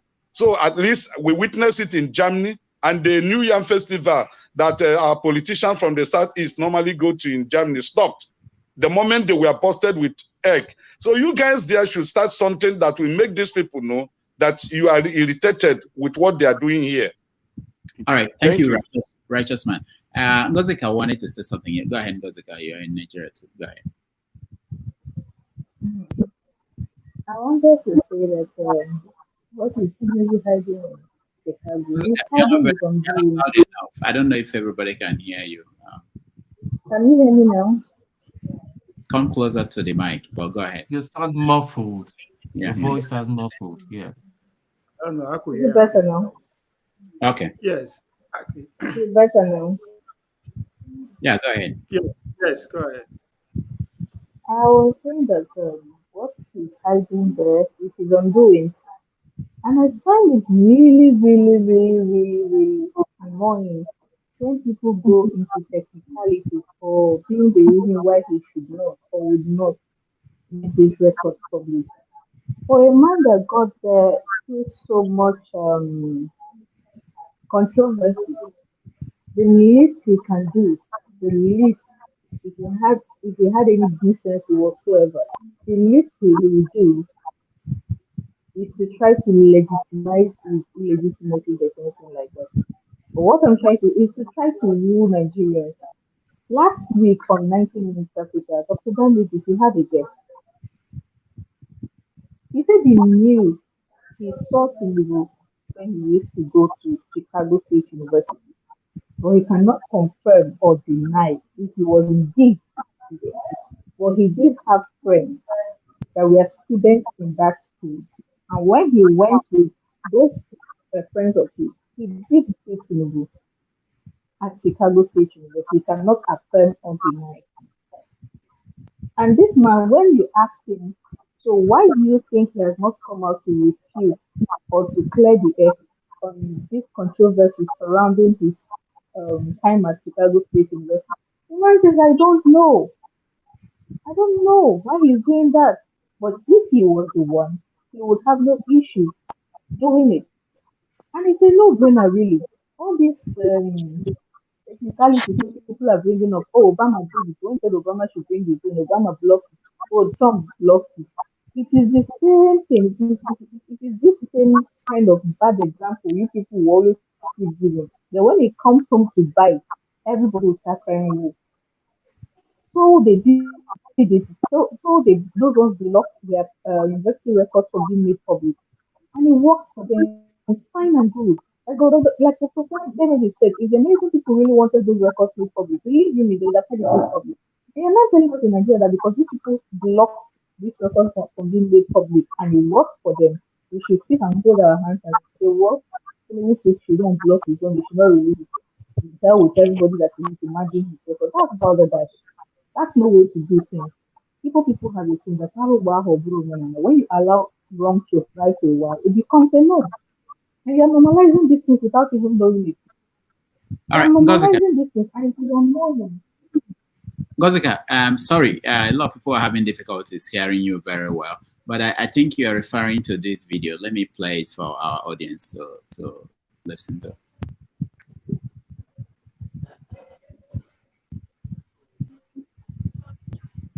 With them all. Hey, nobody wrong with them. Somebody asking for where you do your course and you are sure you did your course there. I agree with you.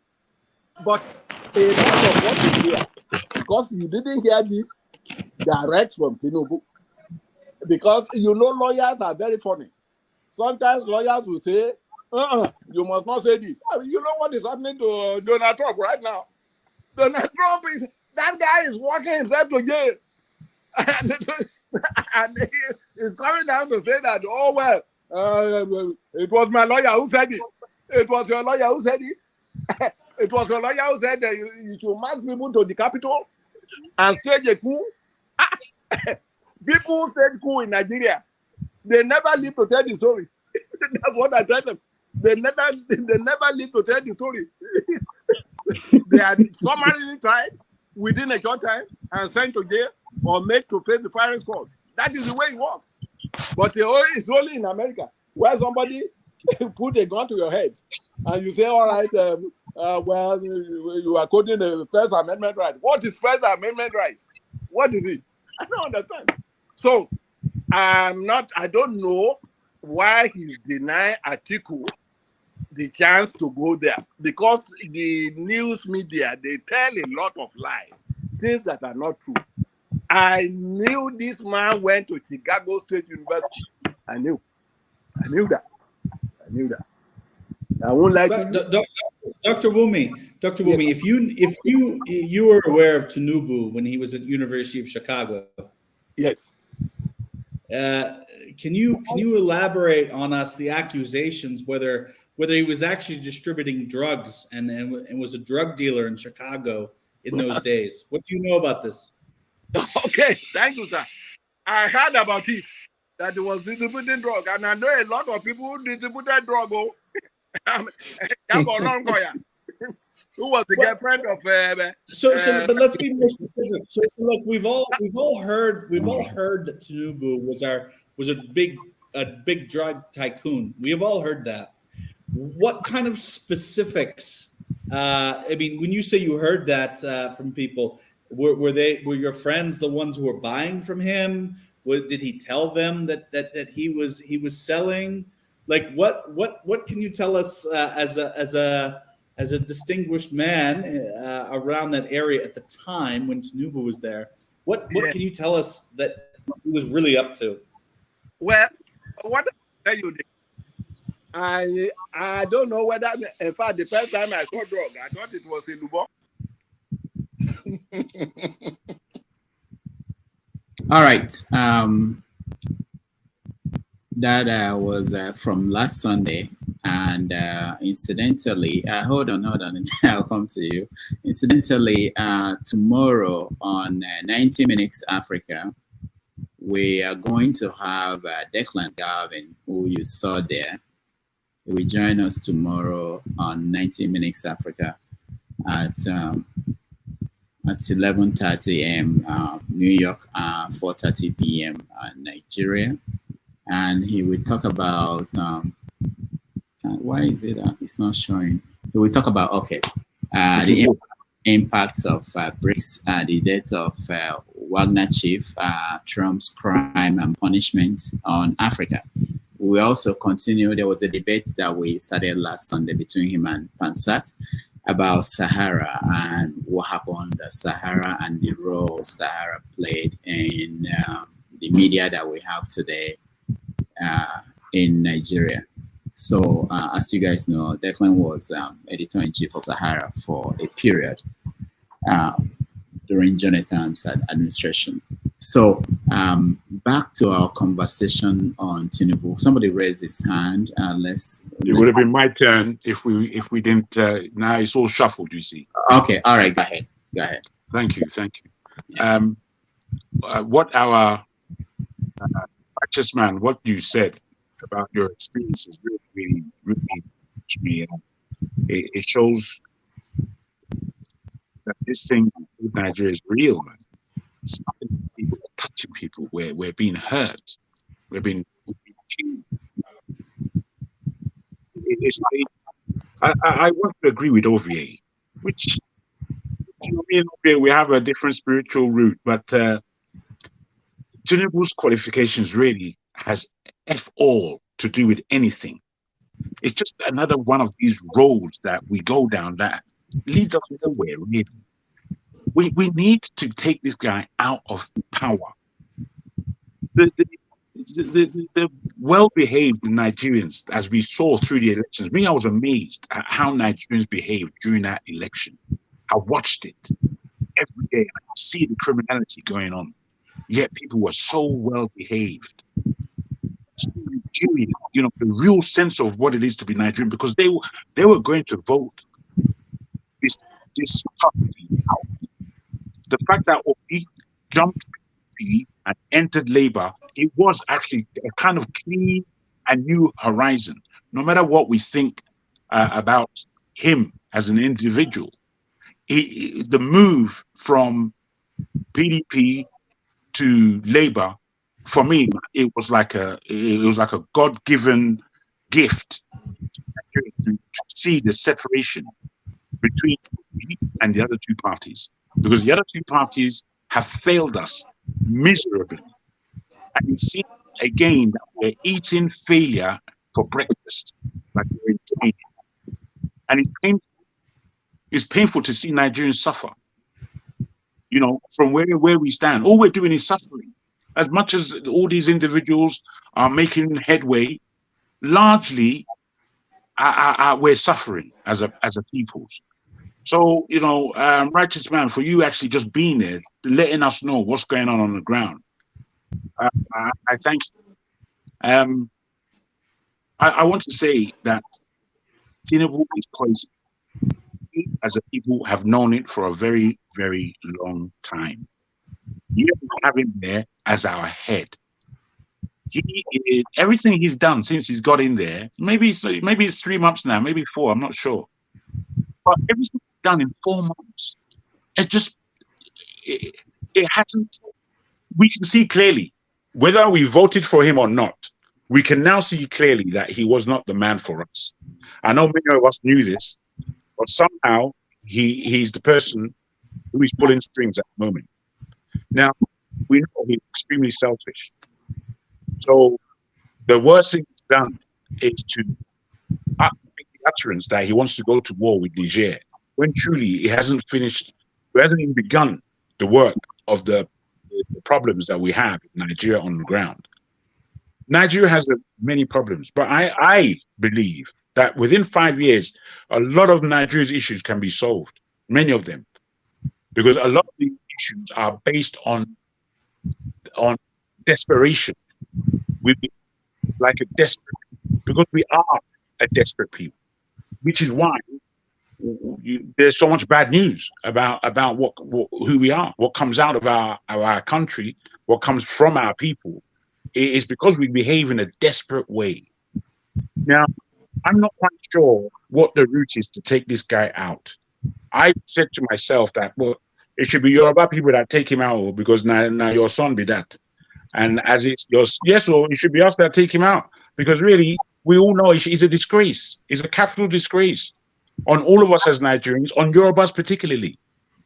Now, I want to tell you that Yorubas haven't been disgraceful, because I believe that they have, as everyone has been disgraceful in that country, in the way we behave, in what we now have as a country, which is not a country. People are suffering. A man's business has gone down.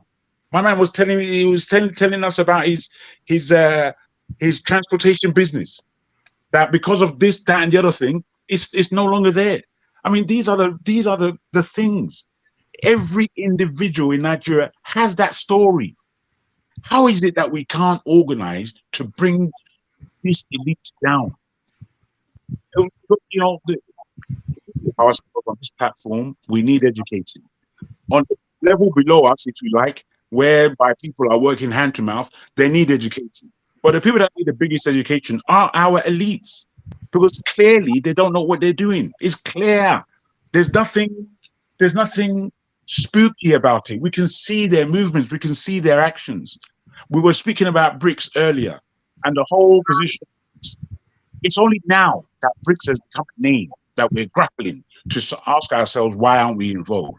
But the fact of the matter is, when BRICS was originally spoken about, we were one of the first to be called to the table.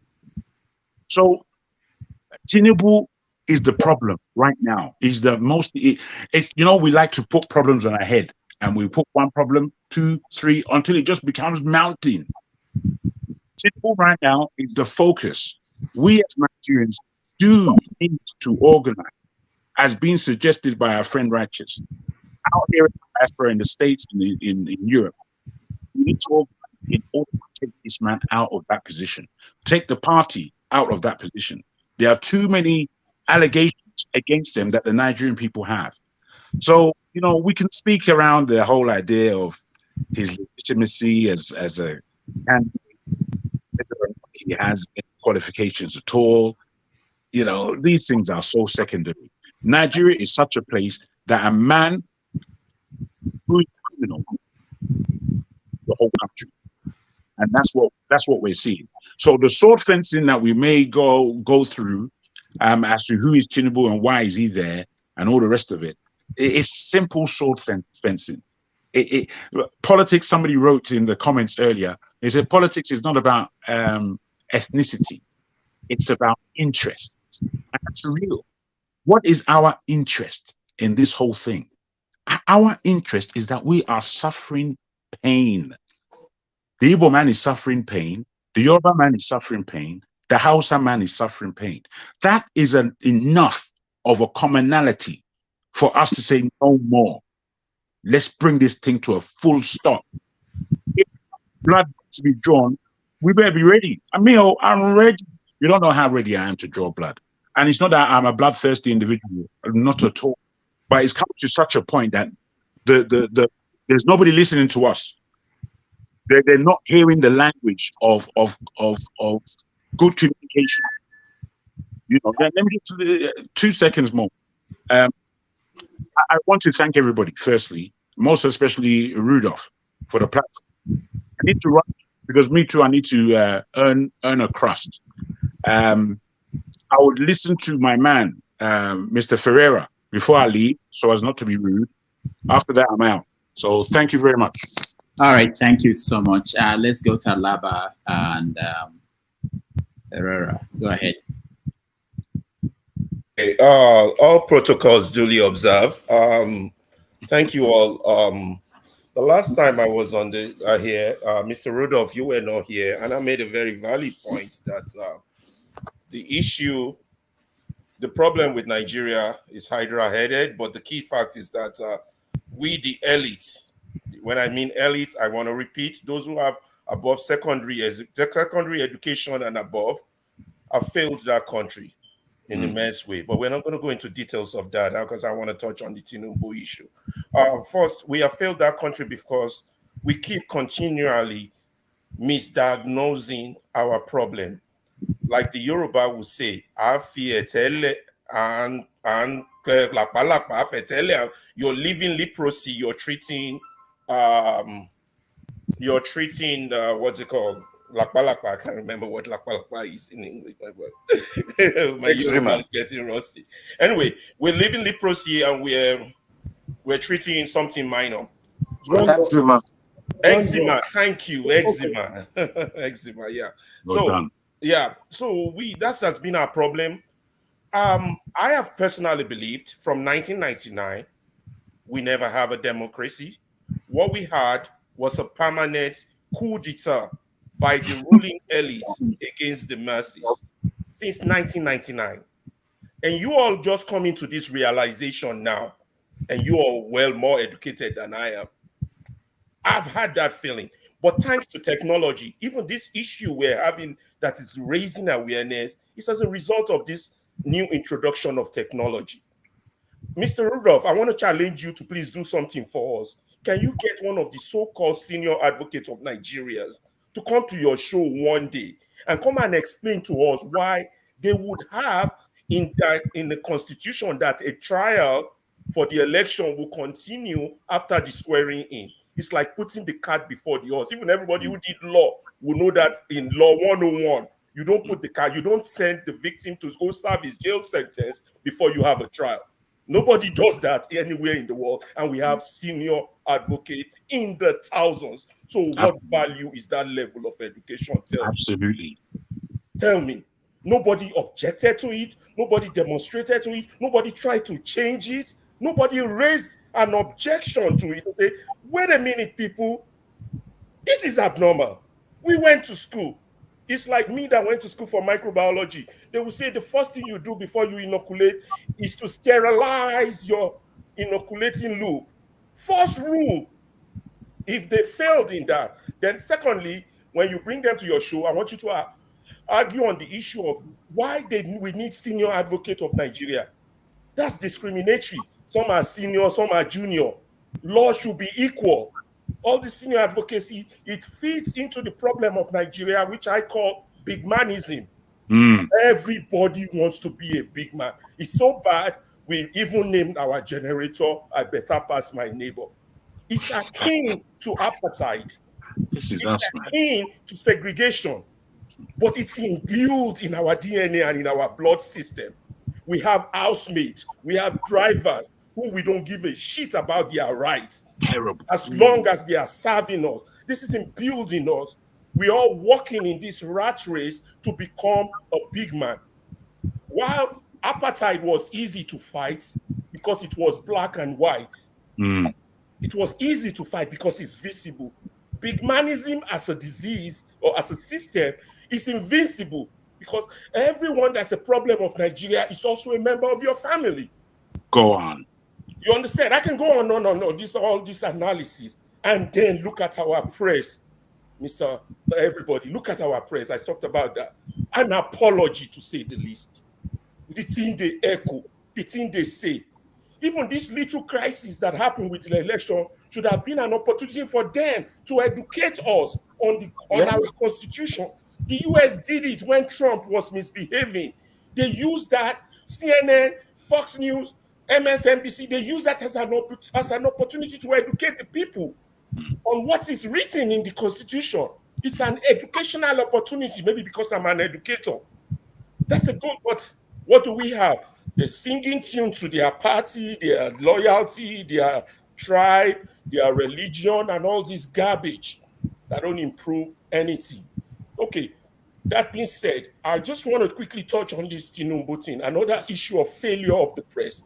I was listening to most of this blogging on things. Then I found out that in 1999, Tinubu submitted a certificate for Chicago State or something. I don't know if he submitted a certificate, but what strikes me strangely was that he submitted a page of the yearbook of his graduation.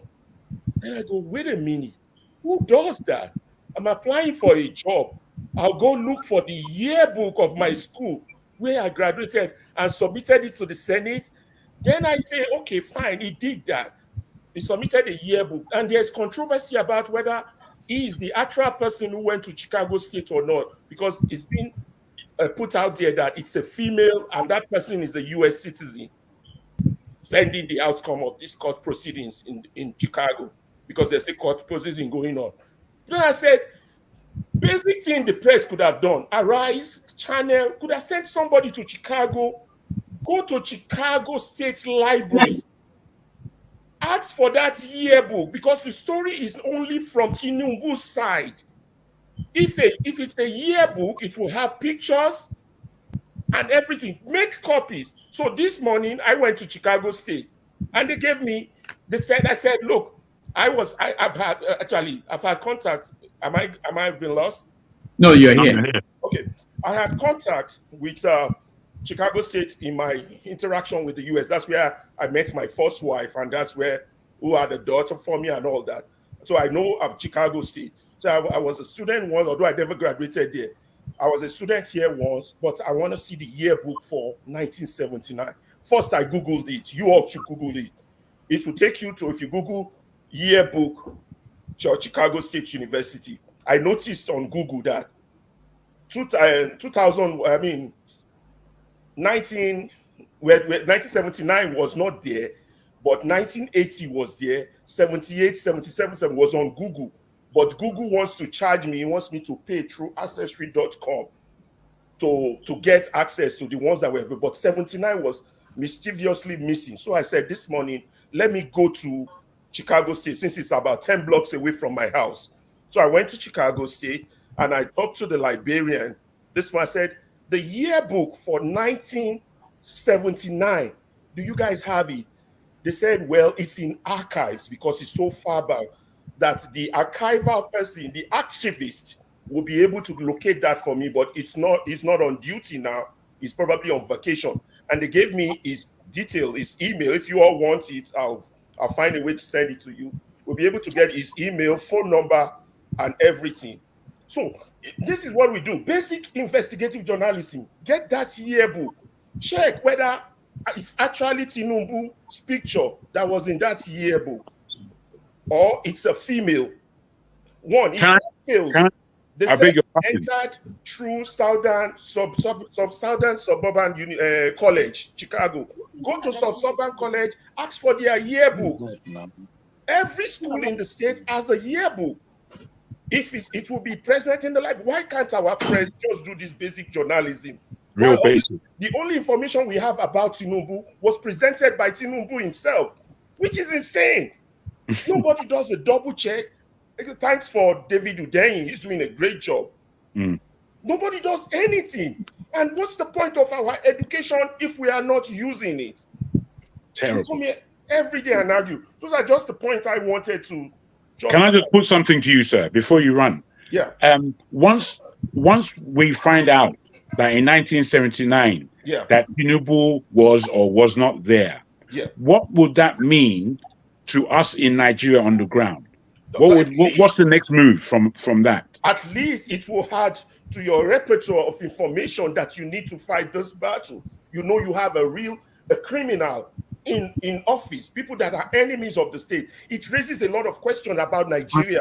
Mr. Ferreira, can I put it to you that this has been done already? Do you know?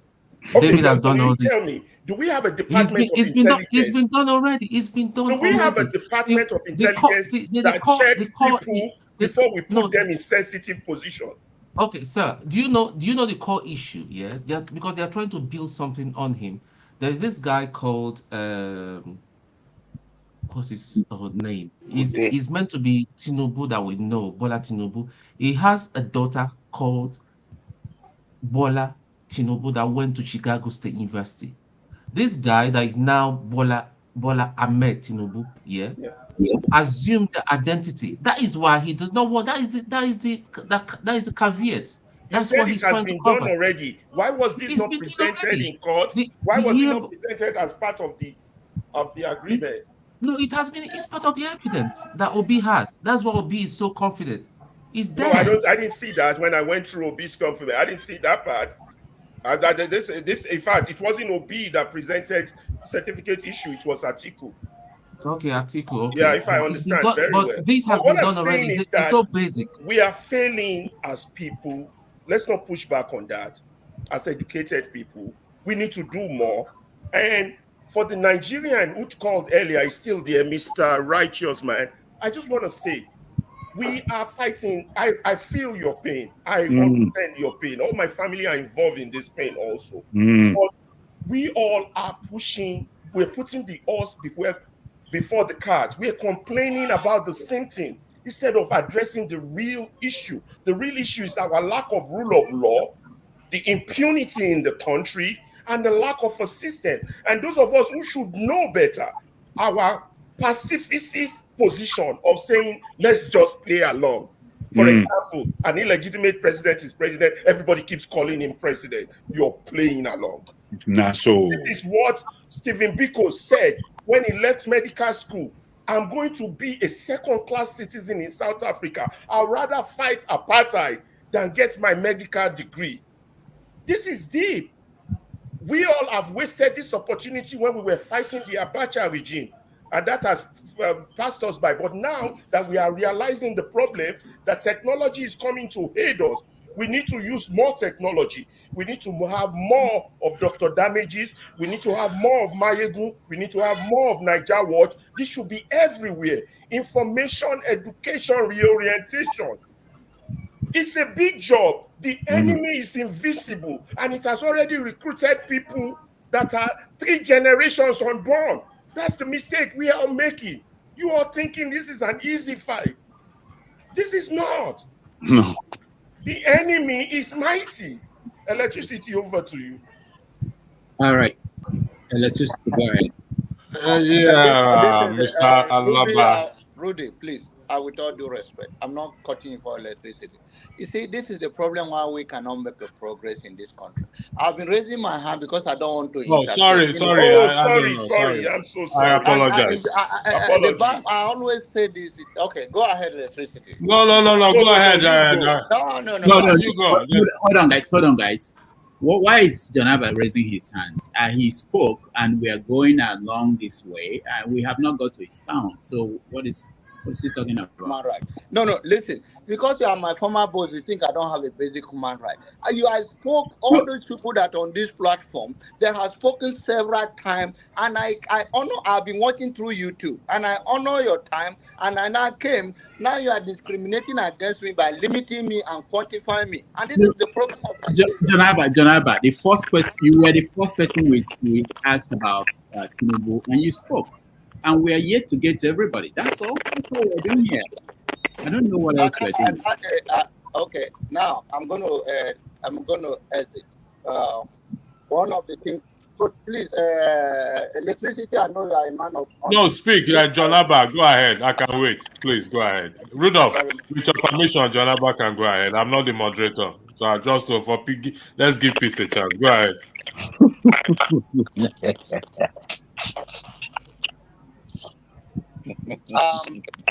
I think I don't know about the internet. By the way, Jonaba, your audio is terrible. So that's a strike against you. Hi, Otila. What happened? He left. All right. Go ahead. Let's just. It's not Rudolph, you finally scared Jonaba away. Okay.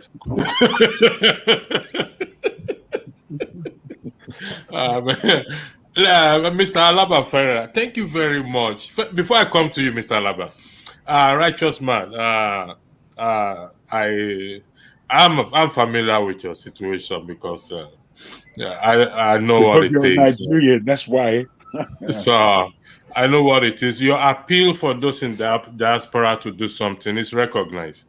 And Mr. Tone, I agree and disagree with you that yes, those on the ground, a lot lies with them, but we in diaspora, we also have a role to play in making this change come to pass. So, Mr. Alaba Ferreira, I like your argument, particularly when you start referencing to the SAN and to the Constitution. The issue of Tinubu should have been challenged even before the election, according to the Constitution. Not even P2B or anybody challenged, because these allegations have been going on before the election actually started. That is the failure of the elite that you highlighted. Now, this allegation, according to, I was looking for the section of the Constitution, but if we look at section 144, no, I'll take it from 143, talks about if there is an allegation against the president, proven allegation against the president, the House of Senate has a role to play in ensuring that the president, based on this allegation, is removed if there is a founded allegation on that. Like you rightly said, the elite, which I am not part of because you've already excused those of us that didn't go to secondary school. Thank you very much for that.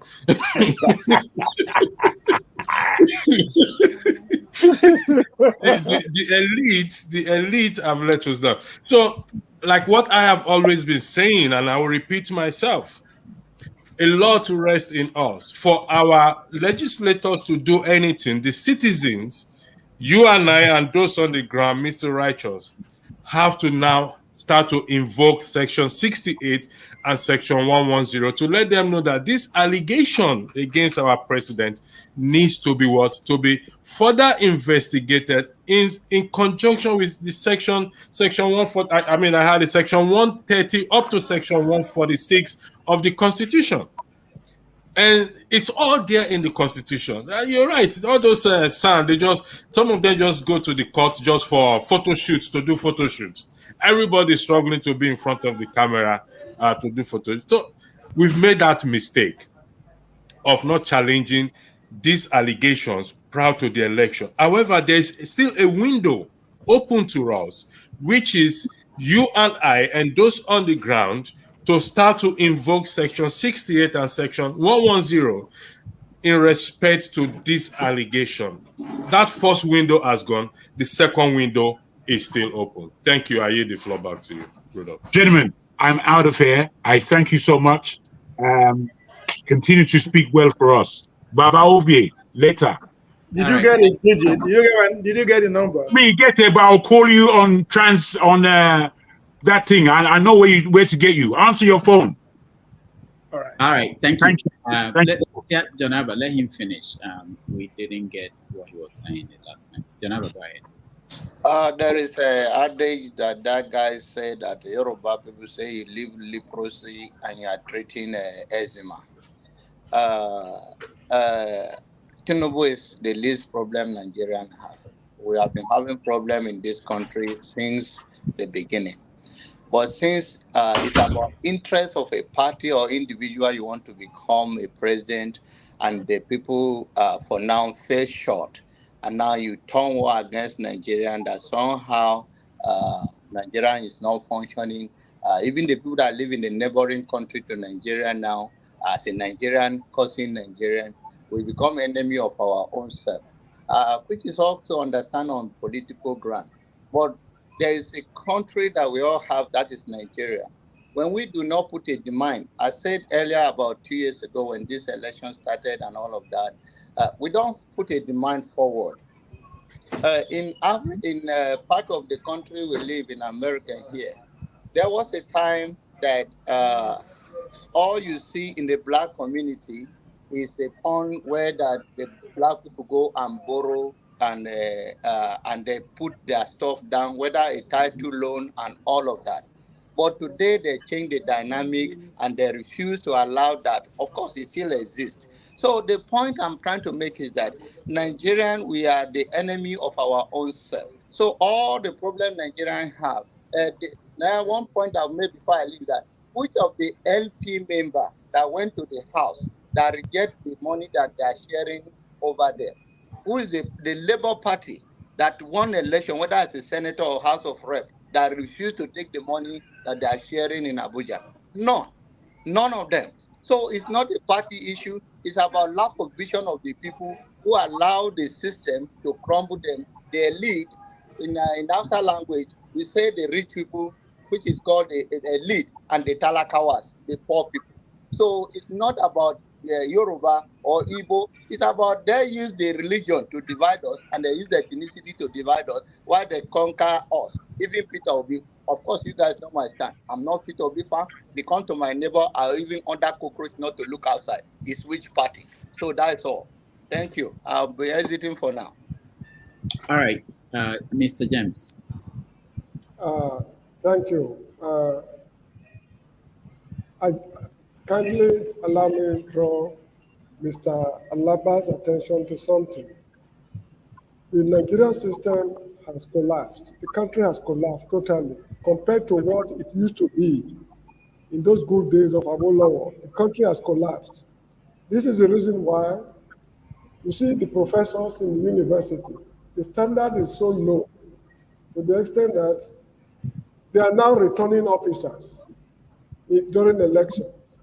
You live in the US.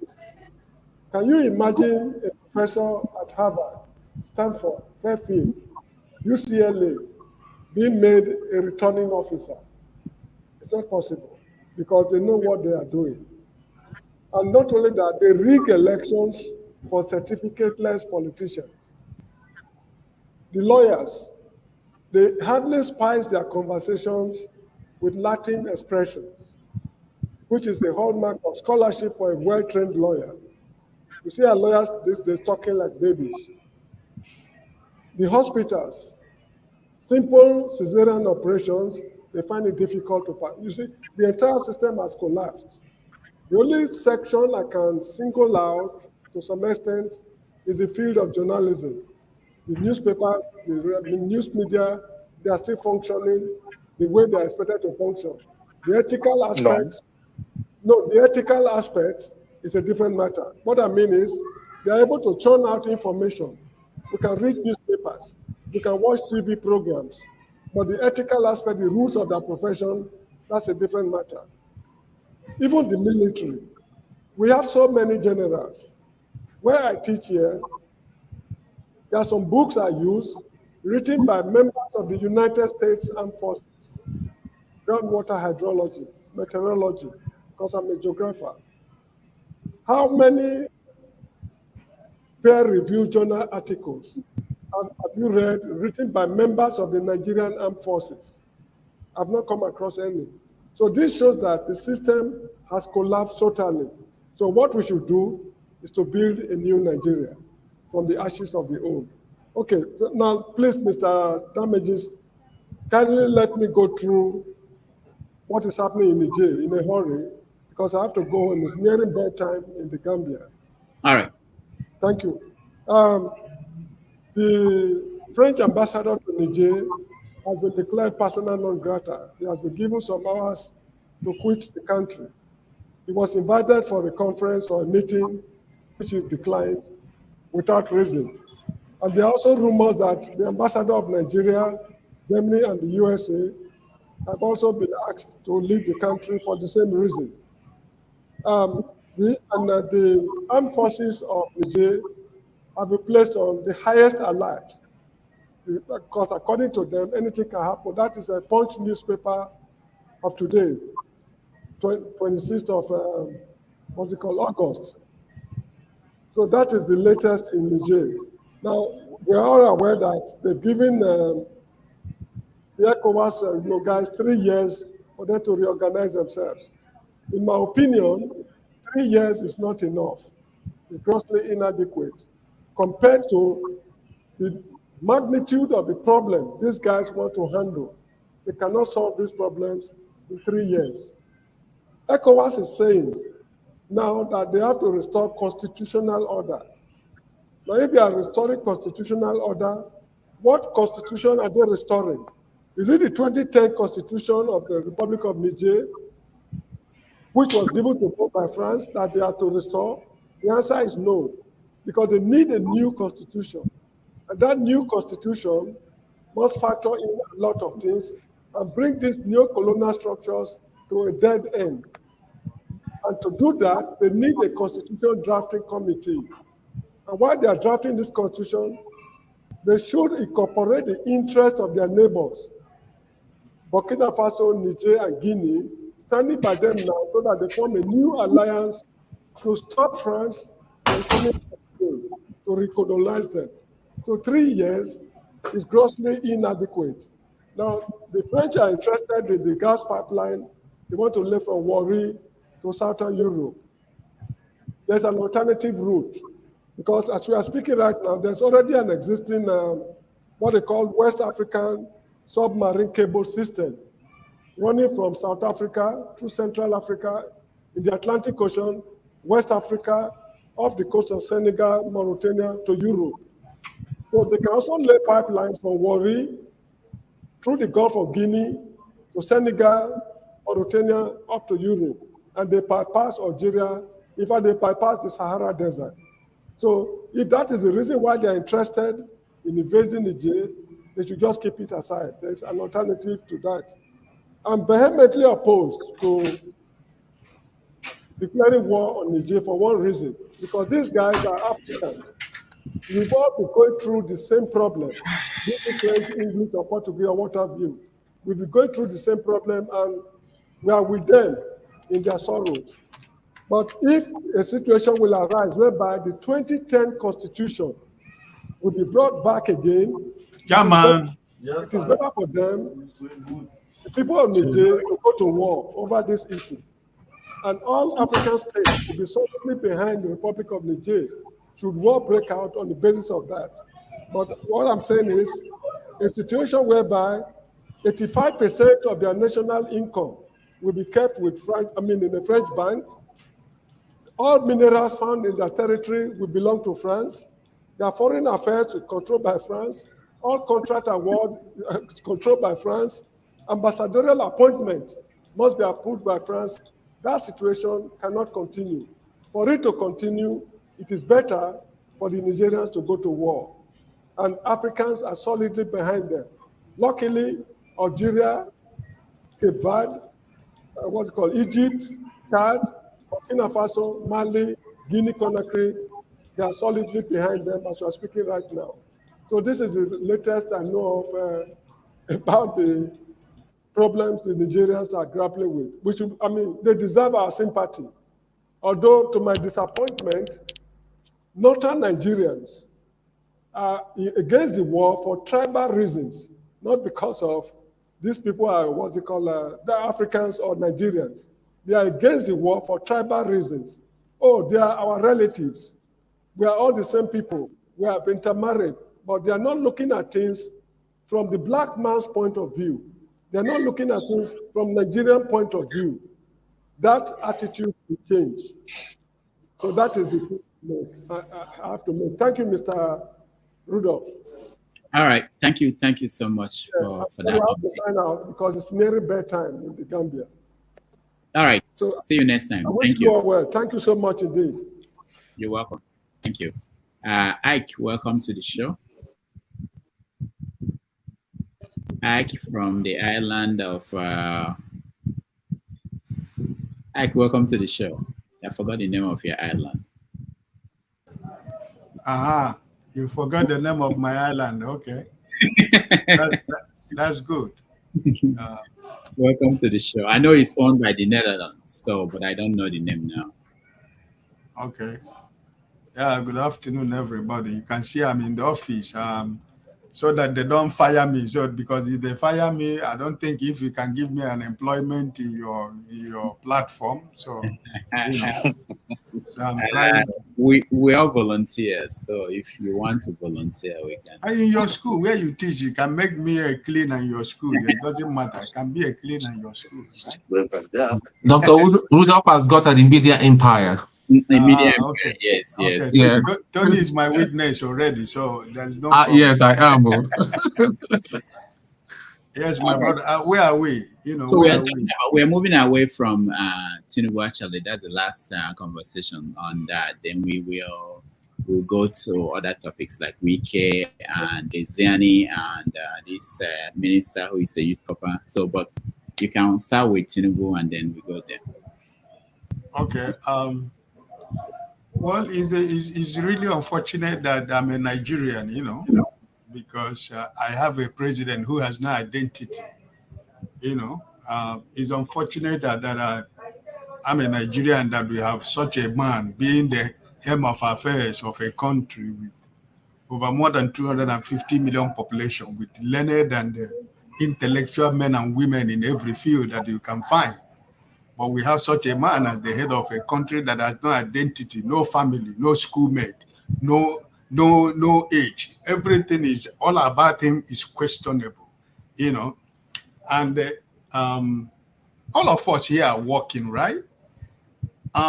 Yes, your school certificate or your school result is your result, but it's for public domain, because when you go to look for a job, you go with your when you go to apply for a job, you go with your paper qualification, what your degree you have. So why is Why are people defending this man about? I heard Rudolph when I sit a little while was talking about Obama privacy, this, that. Listen, I don't know why we have to play this politics. For the fact that each and every one of us went to secondary school, from primary school to secondary school or to university, there are people that we went to primary school with that can say, I went to primary school with Mr. Rudolph. I went to primary school with electricity, or I went to primary school with my sister Nkozika, or people who, both of you went to university, or both of you who studied above whatever. For me, I did not finish my secondary school in Siemens Grammar School in Lagos, but I have classmates. You understand what I mean? I have classmates. So I don't know why we are defending this man. I mean, Chicago University, I think their credibility is on the line. And I think they have the greatest opportunity to make that happen. That whatever that is left of this man, we don't know who he is. We don't know whether he's using the name of a woman to answer the name he answered, because nobody can say he knows Bola Tinubu's brother, or he knows Bola Tinubu's sister, or Bola Tinubu was his classmate. So it's a shame that we find ourselves in this situation, that everything about this man has been controversial all his life. Nobody can give account of anything. And here we are in the 21st century. We are talking about somebody trying to say that your certificate that you said you claim you got or you went to the school is a private property, right? So when he was employed at the oil company, which certificate did he tender? Now he's blaming is it the school registrar or whosoever that is blaming? Listen, Nigeria is a joke. Listen, you people are a joke. Listen, Nigeria is a joke. So, but I think that there is no hiding place. I had my brother, when we were speaking, he said either he stays in Chicago or he lives there. I want to thank you for the effort you make. And I think that people like you can be able to put this to rest for us, people who can have access to get all this information. You just said here that 1979 was missing. Why should 1979 be missing? If this man is not an agent of America, if America doesn't know what is going on in the first place, why are they trying to protect this man?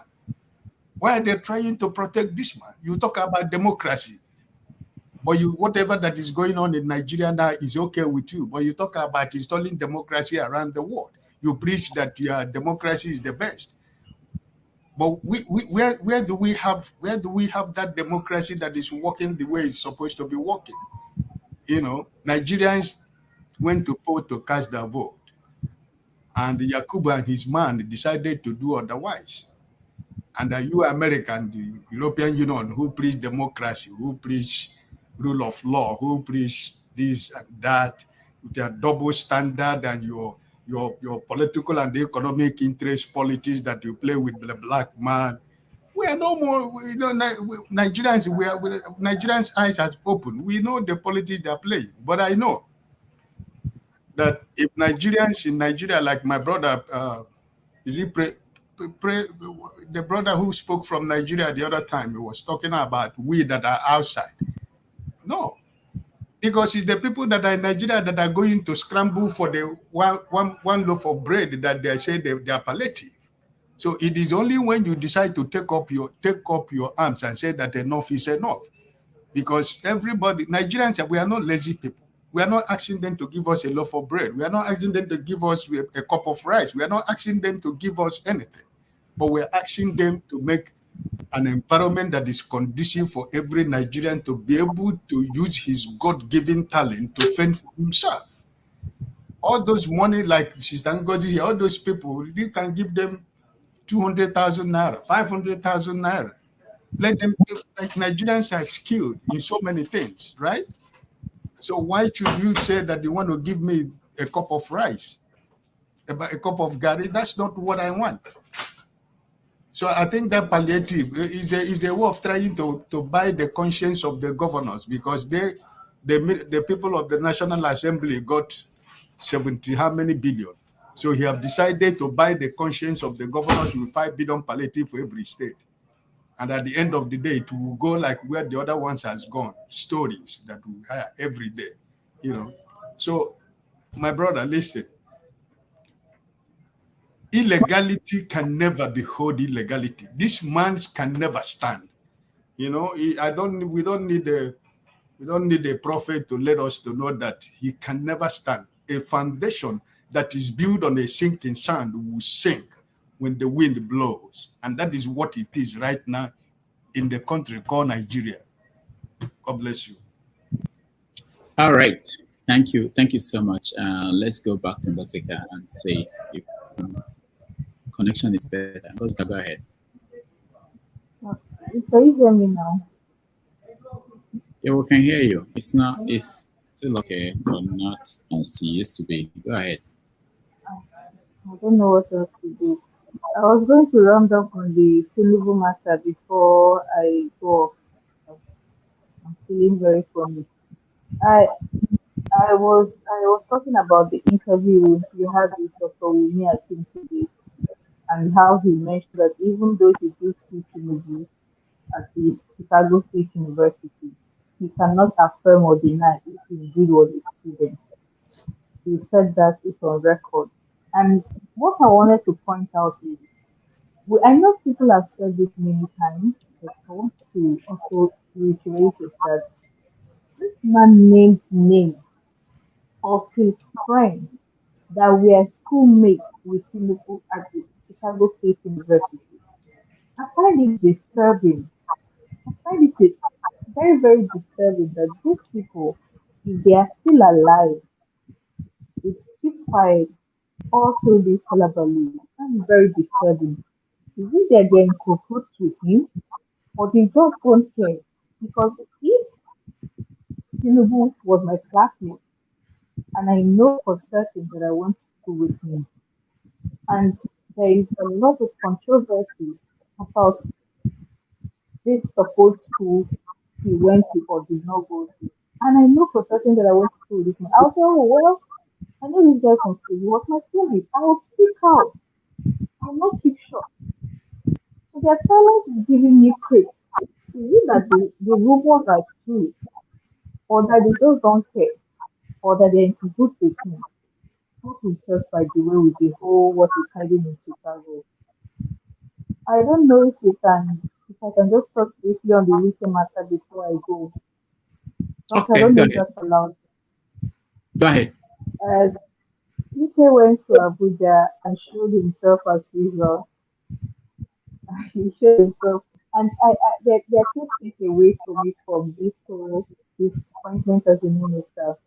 The first thing I don't like Wike.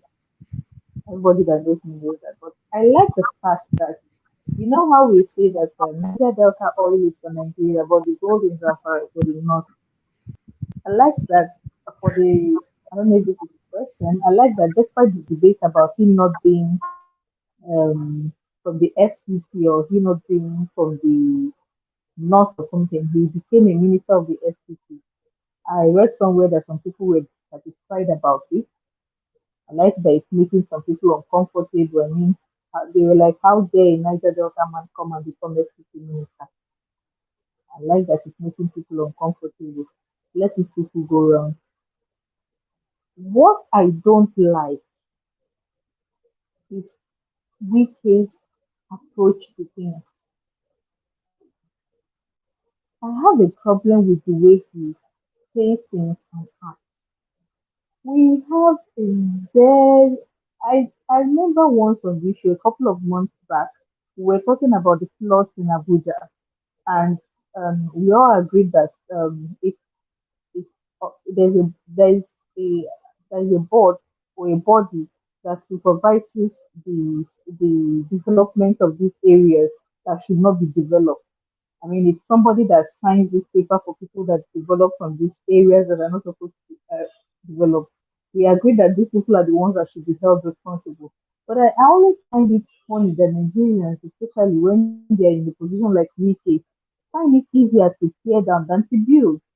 This man got into FCC and he's telling everybody, if you know you build some waterways, you're going to knock the building down. If you know you build some parks, I'm sorry, we are going to knock the building down. If you know you did it, all I could hear was knock down, knock down, knock down, knock down, knock down. Now I can understand that for the waterways. I can also understand that for a bit for the parks, the areas that were reserved for parks and everything that people went and illegally developed. But I'm asking, must it always be break down, destroy, remove every single time? Why does it always have to be like that?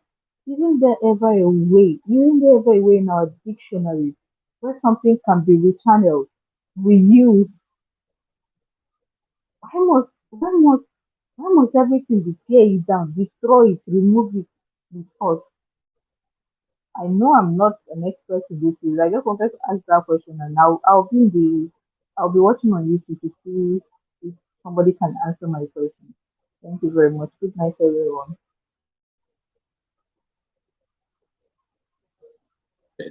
Thank you, Ngozeka. We appreciate you. Let me go back to your tone. We next topic that we want to talk about is this story that is out there of the Minister of Culture and Arts, Hanatu Musawa, who is also a Youth Corper. What do you think about that? What do you know about the story? Do you care? Yes, I've been reading it as much as everyone here has been released. I'm not too surprised because like attracts like, because everything about this government, this administration is all based on lies and deceit, and double standards. I mean, it shouldn't be. So that's all I can say. I mean, I can go on rambling, going on and on. The whole thing is just it's just a huge mess. It's just a huge mess. All Why right. would a serving youth corp member be? So it's just attracts like deceit. It deceit. Everything about Tinubu is all deceit and lies. Okay. Let me. Ovia is not here. Alava, go ahead. Yeah, I was thinking about such nomination. I think it's just one of their tokenism, they're just a token. I'm assuming she probably somebody's girlfriend who wants to push her somewhere. But again, they're missing the point. Don't say that, Alava. No, I gotta be real. But anyway, Leslie, that's why I use the word allegedly. It gotta be somebody's big man's daughter who wants to push their daughter somewhere. The same Nigerian said. But the key is, again, they're missing the point. We should be focused on experience and who can deliver, who can help the country, not just appoint for the sake of appointing. Let's just put a young person. I mean, when you're in youth service, you're not even experienced enough for a real firm to take you. You understand? You're just out of school. You're fresh. You don't know much. You're still in internship. In America, you're still undergoing internship in the real world. You see? So that's what I'm saying. We keep missing the point because they go, oh, somebody knows somebody else, just put something there. The tokenism as a form of leadership is just, it's bad. Man, maybe she would learn from the job, but I would have preferred you want to bring somebody with some experience, with something to offer. Yeah, she might have high grades in school, but she lacks real world experience. And so you're going to lord it over a civil servant who has been there 30, 40 years with vast experience and give them orders, makes directives. Again, we're putting the cart before the horse. We're not going anywhere with this type of stuff. It's still a joke. It's a joke. It's a joke. I'm sorry. There's no other way to describe it. Thank you so much. Thank you so much, Alaba. Let's go to electricity. You're next. Yeah, thank you very much.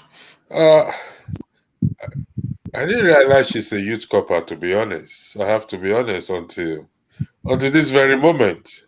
I thought maybe there was some issue with her, whether she served whether she served or she didn't serve, but she's a youth corper.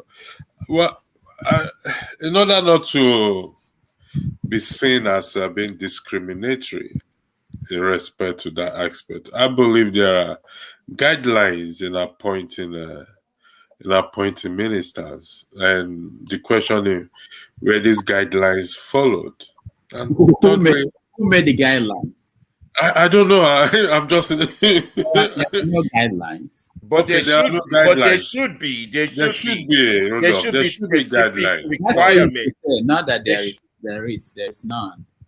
What I mean, there should be a guideline. You can't just You can't just, before these you are even bring. sensitive positions. Security Okay, clearance has to be issued. yeah. I mean, You know, there several should be. levels of, you know, in America, jobs like that, you got to have top level security clearance to get jobs like that. You just don't give people jobs.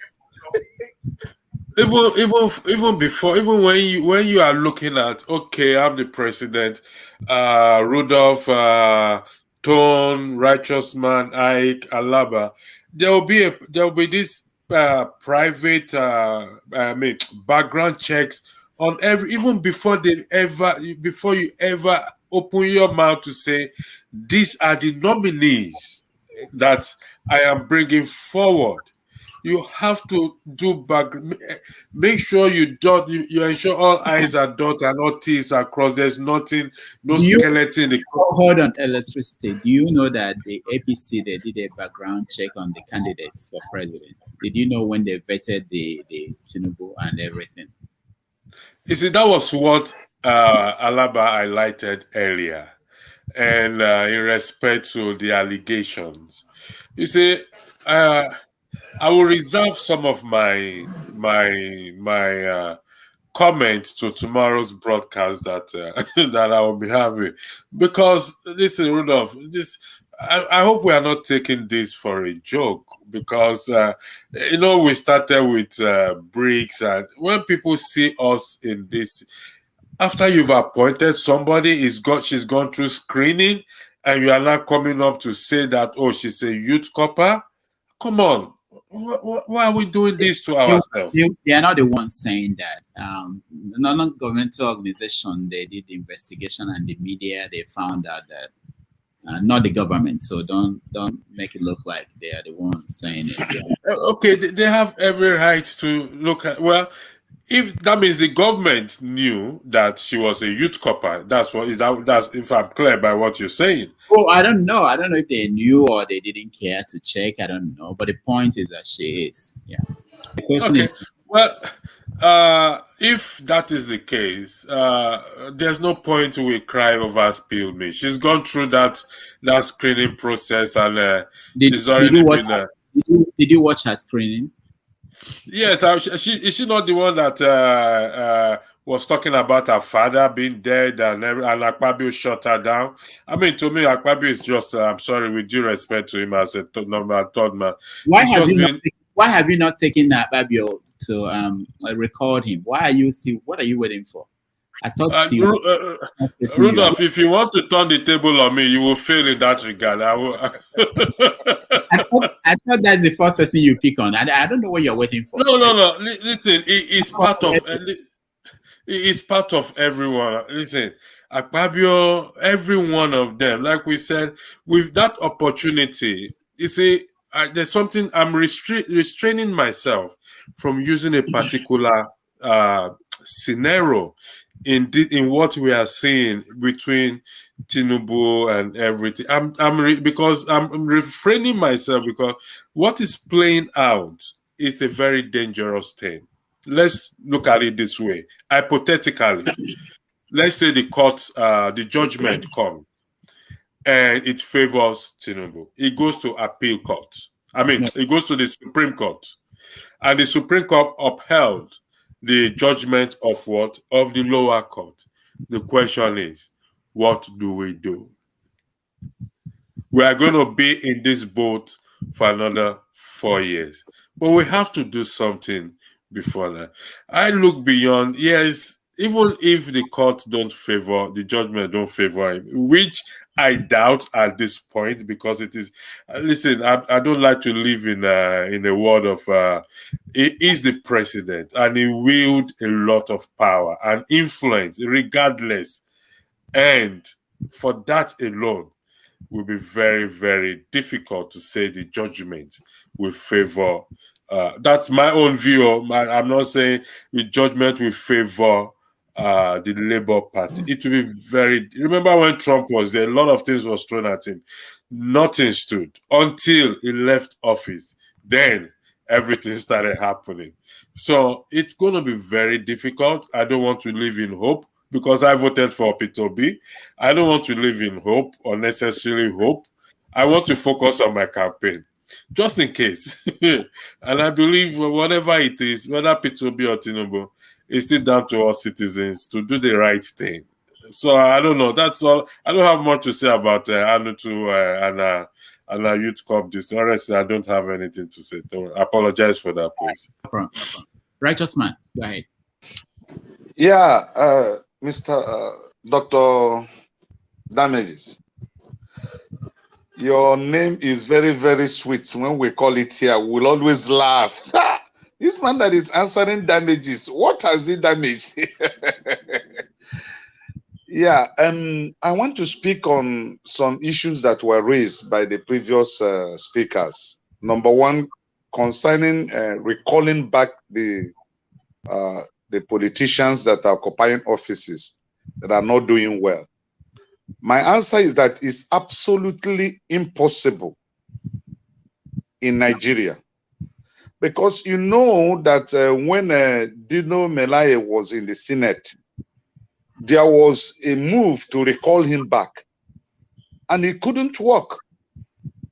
Because the processes is like trekking from here to Israel. So it's not going to... Those in the Western world should not think that we that are home here, we don't know what to do. The only thing is that the instruments we have here to effect changes cannot work. We all saw what happened during the EndSARS. My cousin was there. Luckily, he left before the shootout began.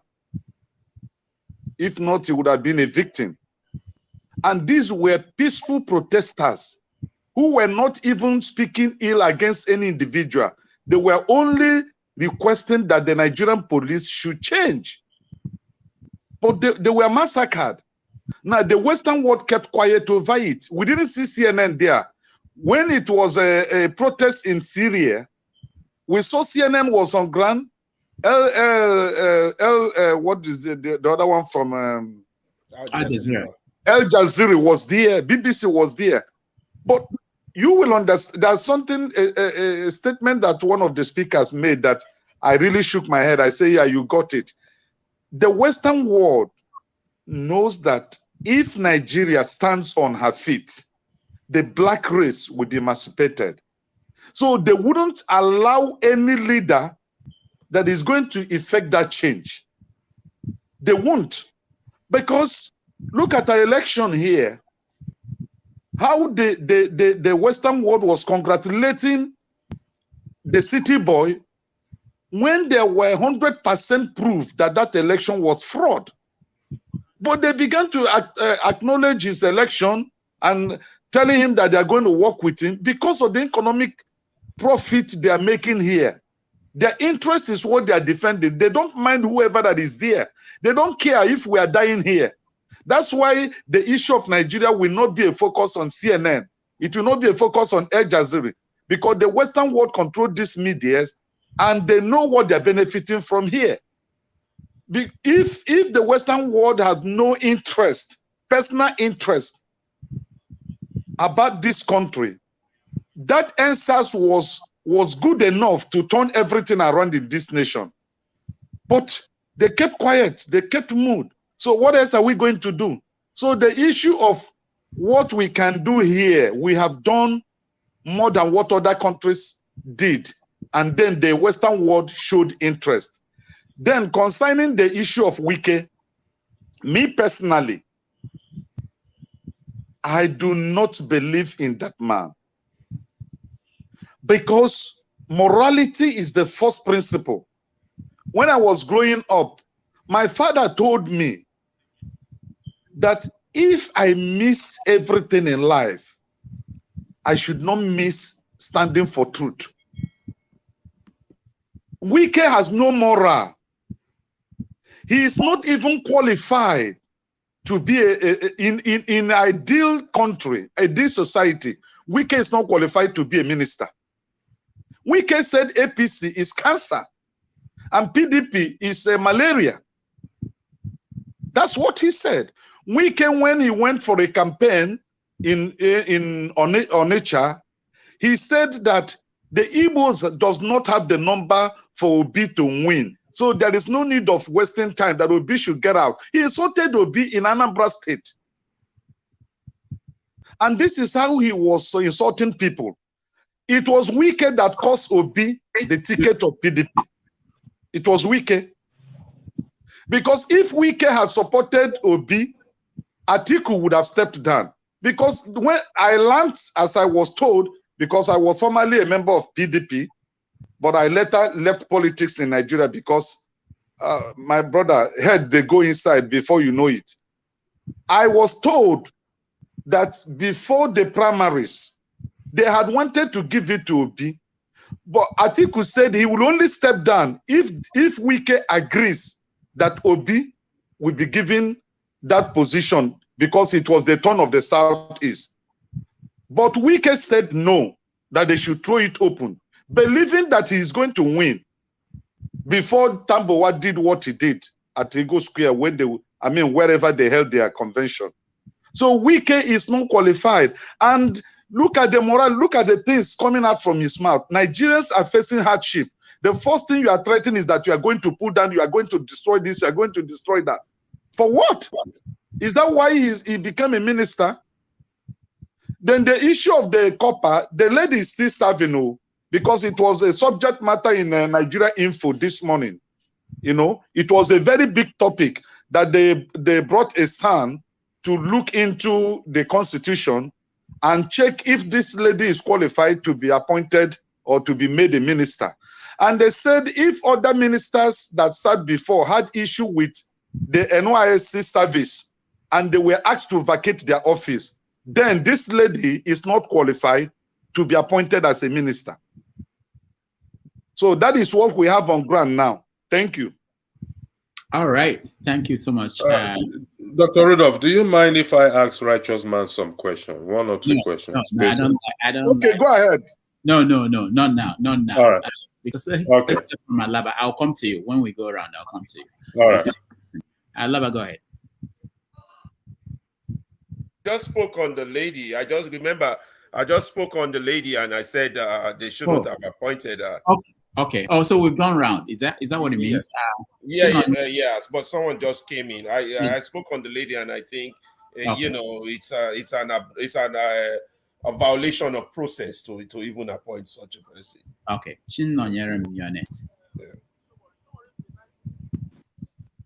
Okay. Thank you, Dr. Damages, and greetings, family. I came here sometime about 2 weeks ago. I came on this channel and I said something that didn't go well with many people. People like my brother Phil and Augustine tried to conscientize me to make me feel reasons to change my views, but I'll still present it now. Nigeria as a nation will never work. Was that what you said then? Yes, I told them that Nigeria will never work. Nigeria as a nation will never work. Till tomorrow, I am still among those who are soliciting for Biafra to come. Believe me or you leave me, and I have my reasons. Yes, everybody's entitled to his or her opinion. This is my opinion. Nigeria as a nation will never work. And everybody can see that, that it's not working. Everybody can see the way and the place Nigeria is going. Nigeria is just going through the drains like it's not going to work. Divide this country today to save life. Divide this country today for progress. Nigeria will never work. Nigeria will be continued. People that will continue to rule Nigeria will be the same set of people, corrupt and everything bad you can think about. They are not willing to give up power. And no matter what you do, if you come to the streets, they will kill you. If you go to the court, they will not give you justice. Whatever you do will not work in that country. Nigeria will never work. This year I stand. Believe it or believe it. If you think, in fact, Nigeria, I don't care what you think, Nigeria will never work. On a personal note, I have given up hope in Nigeria. Like, I don't just care about what is happening because I am sure Nigeria will not work. Nigeria can never work. How will such a country that is being ruled by someone like Buhari and everybody is just, and many people out there are comfortable. People are not even interested in what is happening again. So Chino, when you can you hear me? So when you watch or listen to programs like this, how do you feel? Do you think people I come here for therapeutic reasons. Believe me, like I'm in Nigeria. Seriously, like I come here for therapeutic reasons. People are like 2 days ago, somebody that I normally help whenever I am buoyant, like came to me. He told me that he managed to get something to eat with his family. All right, I think he's frozen. We'll get back to him. I wanted to ask him, what is he going to do? Because he lives there. It's easy for people outside the country to say things like this and lose hope. But for people inside the country, and what are they going to do? All right. The other topic that we want to touch on is Wike. I just think for them, I don't mean to interrupt you. I just think they're all expressing hard pain right now. They are coming out expressing their pain. I think one day there's just going to be this unbelievable explosion that won't have a direction. It's just there's going to be it's going to explode. How, in what direction, and what it will face, I don't know. But you can see them all coming out, telling their pain, grieving their pain. I just also wanted to mention this to you guys. There was a time I went to Nigeria and we were in Obalende, and for the first time in my life, where our Okada drivers, those that drive motorcycles, and they were all at night. We went out at night around 11, 12. And then we saw them at Obalende. They were sleeping on the Okada. In my life, I have never seen that before. And my cousin who was with me told me, oh, that is so normal. That's where they sleep. They come from all the villages to Lagos to make ends meet. They have this Okada, they're running, and they sleep on the Okada. I mean, literally like a bed. Just imagine how small a motorbike is for someone to be sleeping on top of it. So, but my cousin made one important statement. He said, Alaba, you better be glad they are sleeping on the Okada. He said, one day will come, they will be sleeping on an AK-47. He said, do you know where they will be pointing it? That is deep. And that's about 2011. Consider where they are now with the inflation, they are in pain, they're groaning. But those in charge just keep inflicting more punishment, keep telling them to build pyramid without straw. All right, let's let this let's Chinonyerim finish, and then I'll come to your electricity. Go ahead, unmute yourself. So, can you hear me now? Yeah. Like I was saying, someone that I normally help whenever I have came to me 2 days ago. He said that he managed to get something that he will eat with his family, but he don't have the gas to prepare it. I wish I had money to give out. I can't give him, as in the future is not guaranteed. I can't give him the one I have because I don't know what is awaiting me tomorrow. The future is not guaranteed here. So I have to go into my kitchen, lose my gas, and then I gave him my cylinder to go prepare his food and bring back my cylinder. So what's wrong? This place is just, seriously, people are suffering in Nigeria. It's not just easy. People are really suffering. We are not finding it easy. If actually everybody in Nigeria has the kind of heart I have, I don't care. The army cannot kill 200 million people. We will go out there, we shot everywhere down until something is done.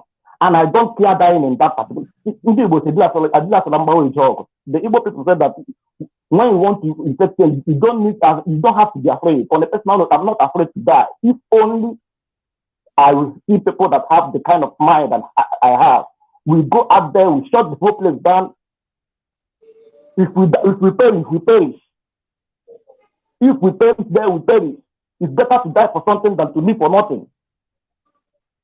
It's just better to die for something than to live for nothing. Because right now, I believe that every single person in Nigeria is living for nothing. We're living for nothing. Our future is being mortgaged by some people, and everybody is comfortable. Suffering and smiling. What kind of country is this? Suffering and smiling. You are hungry and you don't even care of God. No, this is just serious. Nigeria will never work until we stand up. And the problem is that people are afraid. People want to secure their life. People want to stay alive. They are afraid of getting killed out there. But I keep asking myself, you are afraid of getting killed by the gun, but they're not afraid of dying of hunger. So that's why I said that many people are living for nothing.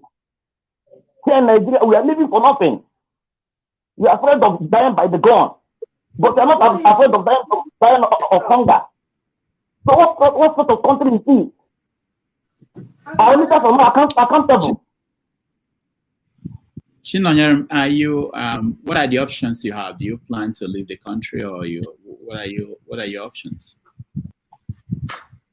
On a personal note, I'm already seeking for admission out there. So hopefully by January I should be out. Congrats. Congratulations, my brother, in advance. So, believe me, the problem is that, like I said the other day, I went to take my international passport at the immigration office. The number of people I met there, it was as if the whole of Imo State was emptied there. What's wrong? What's happening? Everybody wants to leave. And I don't blame them because this is not working. The leaders don't even care about how people feel. It's not even their business. They make mockery of the people at the Senate House. They don't care. All right. Thank you, Chinonyerum. And I really want to thank everybody that joined me today. Let's just say again. Yes, Mr. Righteous Man, I need to put some questions across to you. 1 or 2 questions. Okay. Your earlier argument that I listened to when Tone actually challenged you on it, you call on the Nigerian in diaspora to do something. Would that be correct? Very correct. What exactly, based on this, your argument that you highlighted the recall process of Dino Melaye, which if you really follow it very well, it's an in-house problem. It steps on toes. And if you listen to Dino Melaye's speech in respect to that, how he alleged that the INEC inflated the figures, and as such, they were unable to recall him. What exactly now do you want those in diaspora to do? Based on this, your argument that the recall process will not work, what exactly do you want those in diaspora to do? Can you be specific, please? Okay, yeah. The media is the strongest weapon in this present time we're in. Let me go back to recall 1999, 2000, 2001, when Owazurike started the issue of MASOP. The MASOP did not gain credence, and it did not spread like the way IPOP spread today, because he did not make use of the social media. But when Nnamdi Kanu started IPOB, he used the media to gain audience. Every part of the world got connected to the issue of Biafra, both the white, the chocolate, the black. So those in the diaspora will help us that are done home here through an effective use of the media. Just like Dr. Damages is doing, this is platform, I can tell you with guarantee that Nigerian politicians listens to him, because there's one newspaper that one day was quoting the platform of Rudolph. I read it. I think it should be The Guardian or Punch. They were making reference to the panel, what was discussed that day.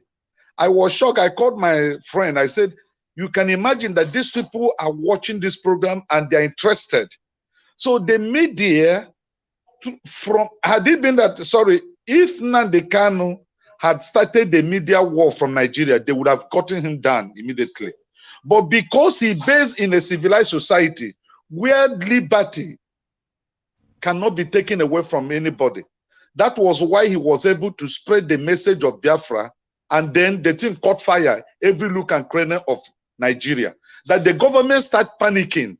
So those in diaspora should make use of the media as a weapon, so that these people will know that Nigerians outside the Nigerian state are not happy with what our politicians are doing here. Like that, my brother said, Chino Nyerem, we are dying here. There is no electricity, there is no security, there is no water, there is no road, there is no school, there is no hospital. Virtually whatever you use there, you provide it yourself. Where I'm living now, you pay for security of the street, you pay for the security of the house. The house, not the, you pay for security for street security. You pay for security for the house where you are living. You have to pay because you need to get a mega there. If not, you are not safe. Every street in Lagos now have a, what do you call it, a gate, that by 6 o'clock, 7 o'clock, the gate is locked, which means we are not safe. Even the police cannot secure the people. So Nigeria it has broken down. What you are reading on newspaper and what you are seeing on TV is already the one they have already scrutinized and tried to set the image of Nigeria, let it be as if things are well. Things are 100% bad in Nigeria. If you have brothers here or you have your family members, whatever they are telling you, they are passing through here is real. They're not saying it to collect money from you. This is hellfire we are facing. And those in diaspora should help us.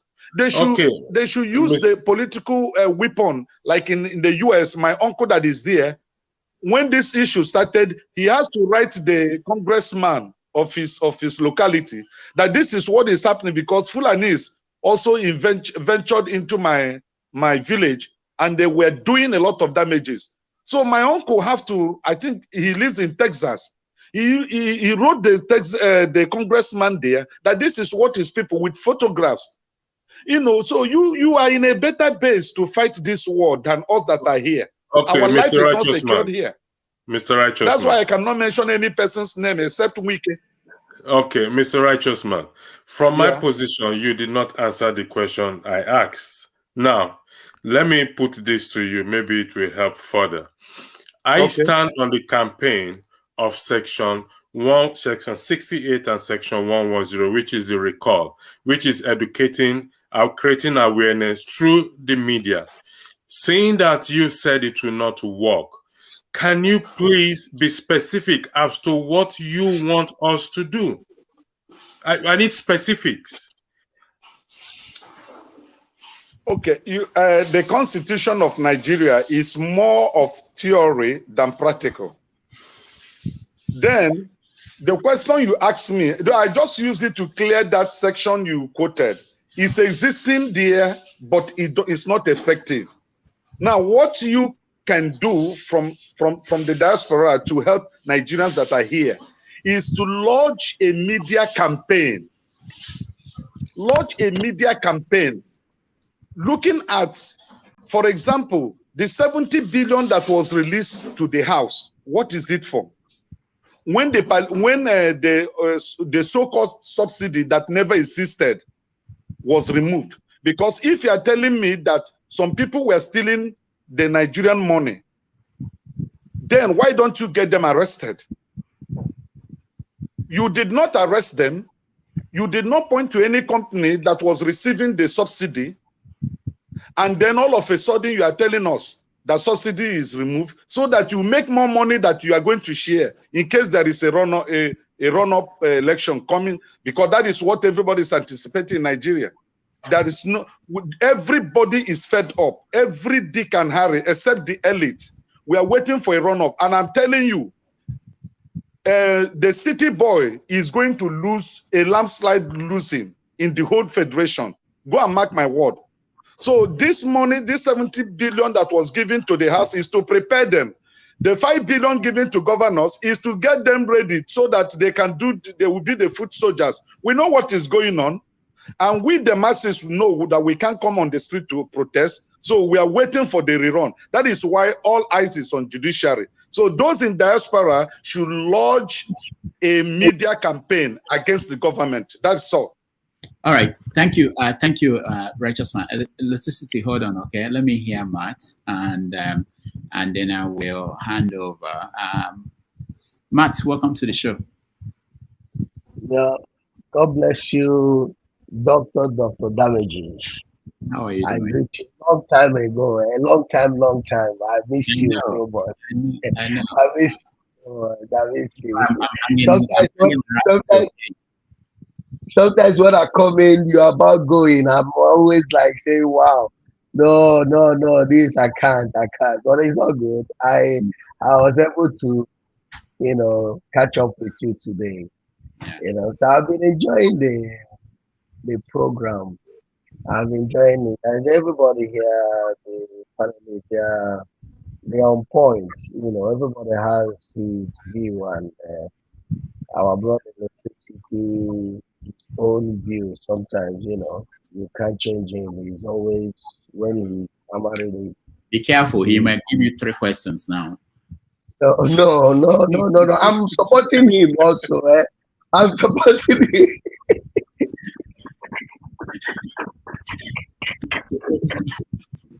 All right. No, so, Matt, what is your take on what's going on in Nigeria at this point? My brother, I can, many news that even sometimes I want to send it to you. I say, already, I know you must have seen it.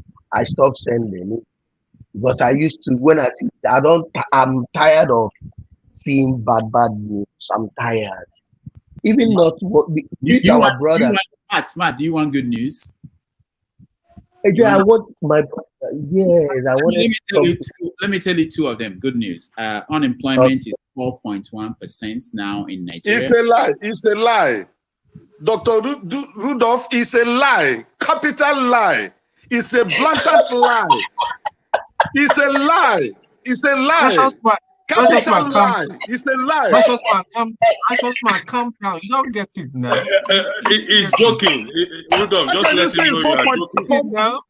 Which data? Do we have data in this country? Which statistics? On what basis? Calm down. Rudolph, can you tell him you are joking? I'm not joking. It's in the news. What are you talking about? Come on, Rudolph. You are hyping the mind blood pressure. Nobody believes, that's not correct. All right, so but this is what the government is saying. We have to be fair to them. They say that if you have any job that you work for 1 hour in a month, you're employed. What are you talking about? That's what people didn't read the story. The economists went to Chicago State University. I saw the interview. The guy was trying to spin it. I saw what you just said now. I saw it in the news, but let me tell you, even the market man or woman in the village will not believe this news. It's not true. But we know what they are trying to play. But God bless them. You see all the things they are doing to us. Let them keep doing. Let me tell you why I'm happy today that nobody comes here and says for it. Do you understand? We've had the likes of Zeke. We've had the likes of Awolowo. Where is their wealth now? Their children now, they are featuring in Big Brother Niger. You understand me? Their grandkids, Awolowo, the granddaughter, the grandson of Awolowo, is featuring in Big Brother Niger. No. This is, let me tell you, well, I thought maybe grandson now, by now, he'll be competing with, what do you call it, Elon Musk and its life. Let me tell you, this life these people are living, thinking that they just want to live it forever. In one day, after they go, life continues. You understand me? But if these people mean well for themselves, you know, I see Buhari regime and Tinubu's regime. I see similarity, connection. Do you know the connection that they have is lies? They have that running in their blood. Even when they want to say the truth, that lies in their blood don't allow them, because this is what they feed on. This is what they fed Nigeria when they say change to bring in Buhari. So since Buhari has built on a foundation that is lies, how can they change it? So even when they want to do the right thing, they keep lying, making things worse for ourselves. Doctor, you were talking about you people are here talking about the young lady, the NYSC. We know that one is not supposed to be a minister, whether they like it or not, because it has happened to others that doesn't have. They said they now sack them as ministers, whatever they gave them. This girl, this lady, the same should happen to him. I want to ask a question in this room. I saw where they are mining, illegal mining in the north, our gold. No, allegedly. I don't want somebody to accuse me. I didn't say they are. I say they said from the news, these are former governor, seven senator that owns this mining in, and one other military officer. They are mining our gold. Dr. Dameji, I want to ask you a question. This is IPOP, carrying flag, shouting. They did not go to any oil block in the east. Stay there. Maybe one or two people, Nandekano or one or two people, they stay there with their security, mining with people, paying them 1,000 a day. Every laborer 1,000 a day. They did not do that. But this is happening in the north. No terrorists, no insecurity, no nothing. Everywhere is airtight. And they are doing it comfortably. Somebody came here and tell you that Nigeria will work. Some people who feel that guy hates them, or maybe the guy is speaking out of he doesn't like Nigeria. That guy likes Nigeria more than you. You see that guy that is saying Nigeria won't work. He wants Nigeria to work. But what he's speaking is his pain. He's saying his pain. He wanted to work. So that I want us to understand that everybody, I want Nigeria to work. But will Nigeria work in this way? That's what we have to do. We are not telling ourselves. God bless you. Thank you so much. Let me, now that Dozie is here, let me hear Dozie again, and then I'll take off. Dozie, go ahead. Good evening, doctor. Good evening, everyone. Yeah, how are you? I don't come back again with my wahala. I know they come all the time. Because my own problem, yes, my own problem is with us, about us as black people. One thing I believed in this life is that before you can solve any problem, you must first of all identify the root cause of the problem. Despite that, you won't be able to solve it. As soon as you identify a problem and the root cause, you'll be able to think about the solution. But the thing is that we have not identified the problem. But every day we come on social media and we want to solve the problem. We share ideas. We talk about it. We only talk about the problem instead of talking about this, the cause of the problem and the solution to it.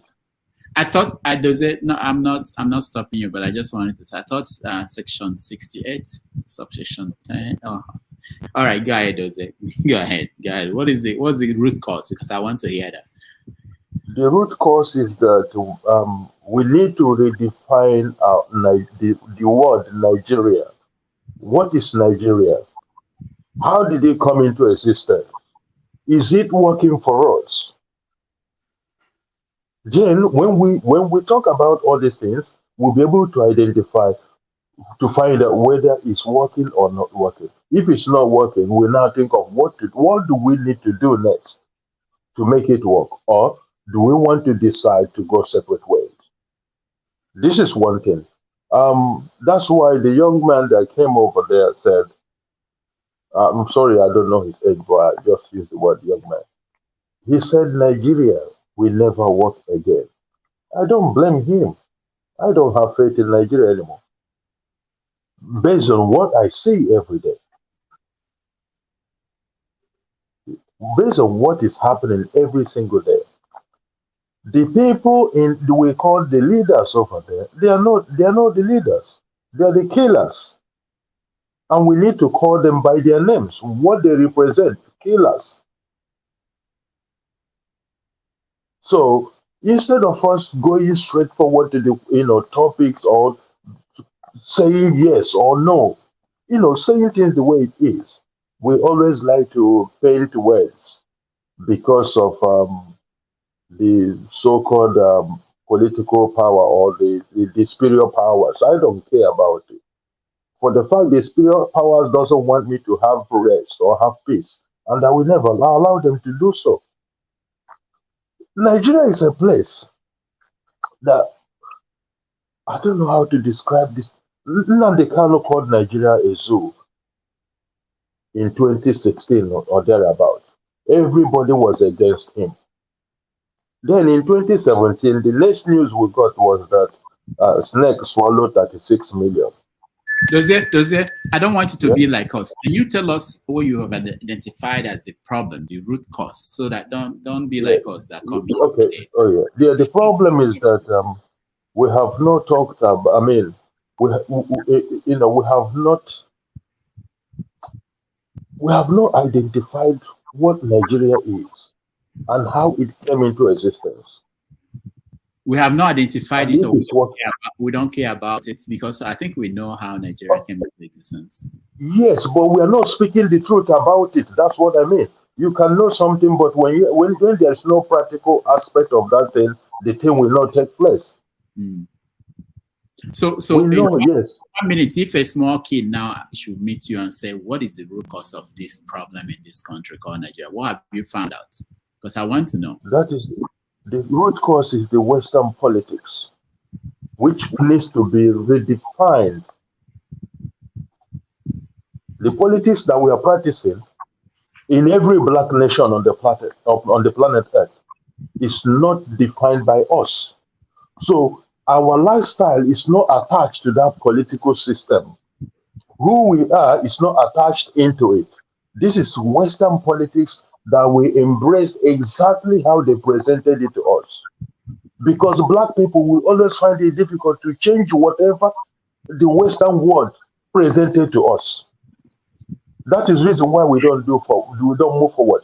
And again, when you look at it, every day we talk about, look at what is going on in Niger.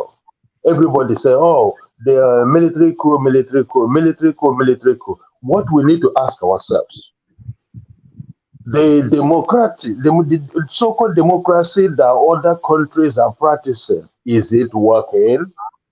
It is not working. So, and again, there was one, our brother down here that said that the people in diaspora will do more with the power of social media in order to do. My brother, if we like, let us talk from generation to generation on this social media. Those of your politicians back there, they are not listening to us. They listen to us, but they don't take whatever we are saying. They don't care. Yeah, and this is the reason why I want black people to wake up, because the democracy that we are practicing is not working for us, and the world doesn't care whether it works for us or not. Because when they told us about human rights, I don't know how United Nations is talking about this, presented this human right for us, when they truly knew that our politicians, the money they are stealing and the ones they stole is being banked in somewhere in the Western world. And those Western world countries are the decision makers in the United Nations. That's why I kept telling black people, remove your eyes, remove your mind from United Nations. It is not designed for us, black people. And there's no black nation calling United Nations that can prosper. It's impossible. All our money, for example, if United Nations bans every politician from every black nation not to loot any money and bank it in any other country in the Western world, or the ones that are being stolen, all the money being stolen, banked in Western world, should be returned back to Africa, our politicians will be able to stop to loot money. Why is it not happening? It's not designed for us. Black people need to wake up. So calling about United Nations or social media, as our brother said, is not going nowhere. Because our politicians are being protected somewhere in the Western world. The money they stole is being protected is somewhere in the Western world, and that's why they kept stealing. Is there any black nation anywhere in Africa that is working in your own estimation? Do you think there is anyone that is successful? At this moment, the one the black nation I'm talking about, I'm not counting of the Arabic ones, the Arab Africans. I'm not talking about them. Yeah, you're talking about sub-Saharan. Yes. Yeah. Yes. The one I can recommend little bit as I'm talking to you, two, is Botswana and Rwanda. Okay, so who helped because them? South Africa is not safe. Yeah, who fixed those two countries, Botswana and Rwanda? Is it the United Nations? Who is trying to fix it, not who fixed it? Oh yeah, who is trying to fix it? Yeah. The people that are trying to fix it are our brothers. But the difference is what? These are the people trying to fix it are their own people, not our brothers. Yes, they are people. And the difference, yes, the difference between the difference about them is that these are Pan-Africanists. Two of them. Okay. They believe in Africa. They don't believe it. They don't like Western ideology. Yeah. Are you saying that we don't have Pan-Africanists in Nigeria? Are you one of them? Yes, I am. So why don't you go and fix Nigeria? Just like they are fixing their countries. A tree cannot make a forest. Oh, there are people. And again, look at the system there. The system there at this moment is, I don't know how to. The system there is like a gunpoint. You mean when you cock a gun? You mean yes? Yes. But they fought, because when you put your head there, they kill you. Yeah, I remember that Rwanda, they fought serious war and they recovered. You know. So how did they recover? They sat down. There was a round table. They had a discussion and agreed on something. This is what I'm saying. Redefining a country.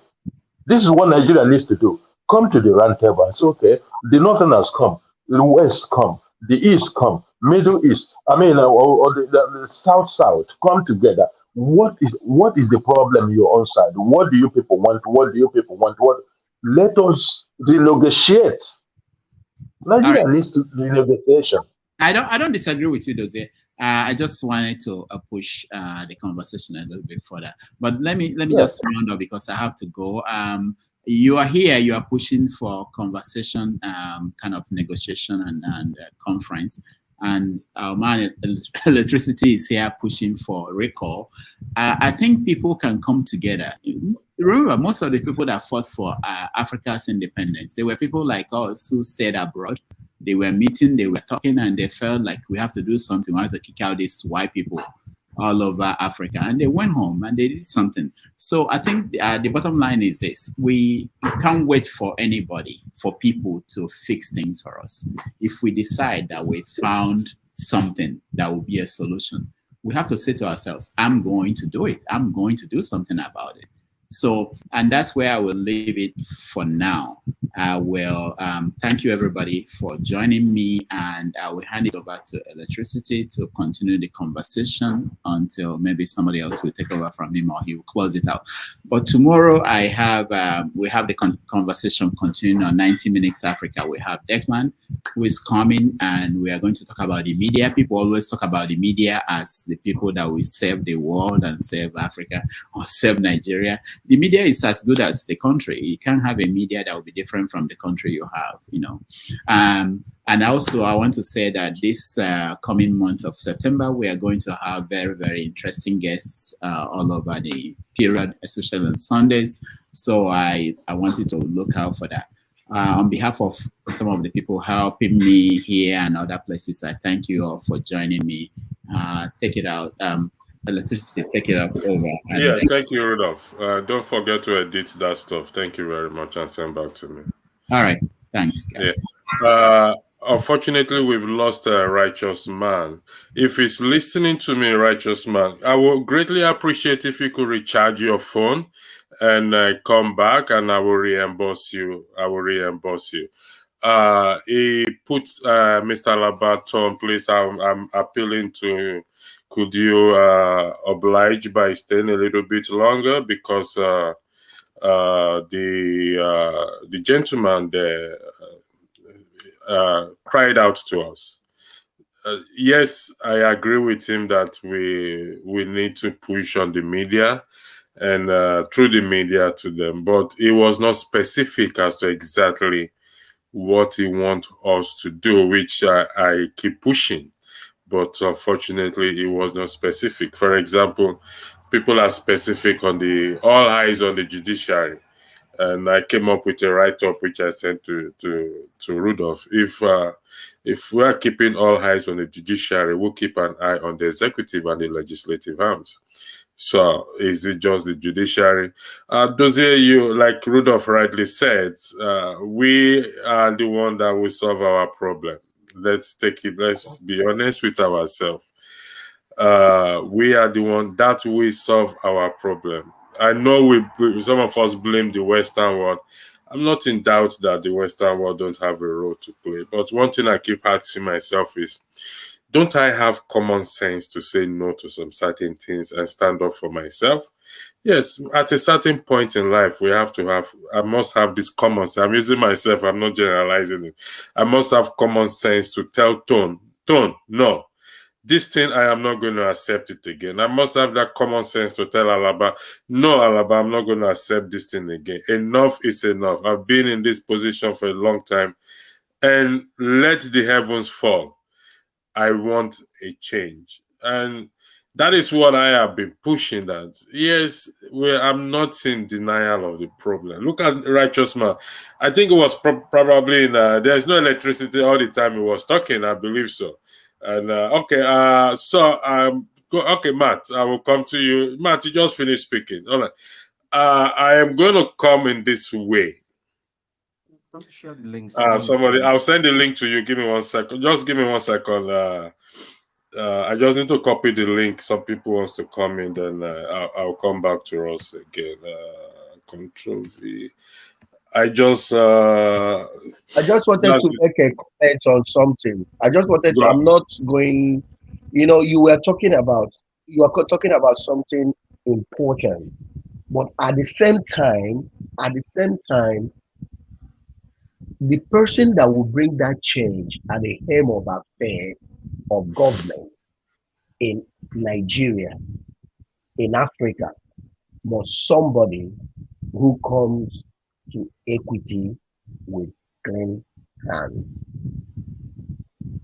Now, in this time and period we are, do you think that the kind of government, I'm putting this question to you now, that revolution that we are trying to have in Africa, do you think that with certificate problem, fraud, drug, whatever cases that this man has, that he can stand to tell or to refuse whatever that is coming from the outside world to interfere to our growth in Nigeria or Africa at large?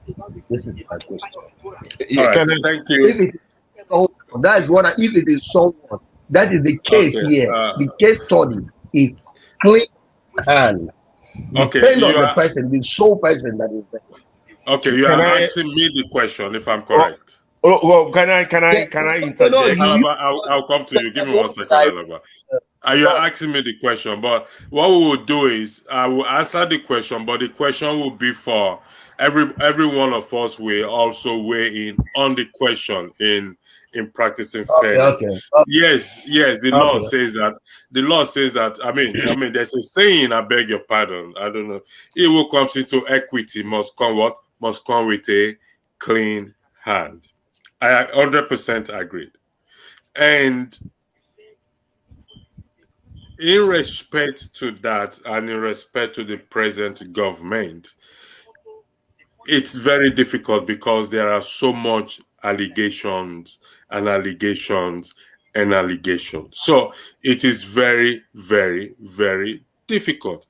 However, if we now put it on a blanket,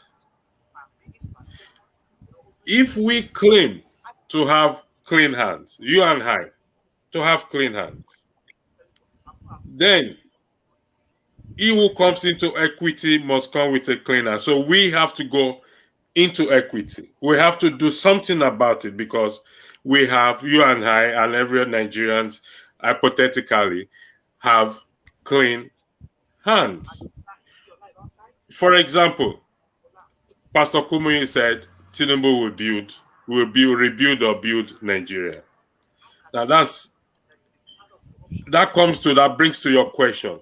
Does he have a clean hand for him, for God to use him to either build or rebuild Nigeria? That's a topic for another day. He who comes into equity must come with a clean hand.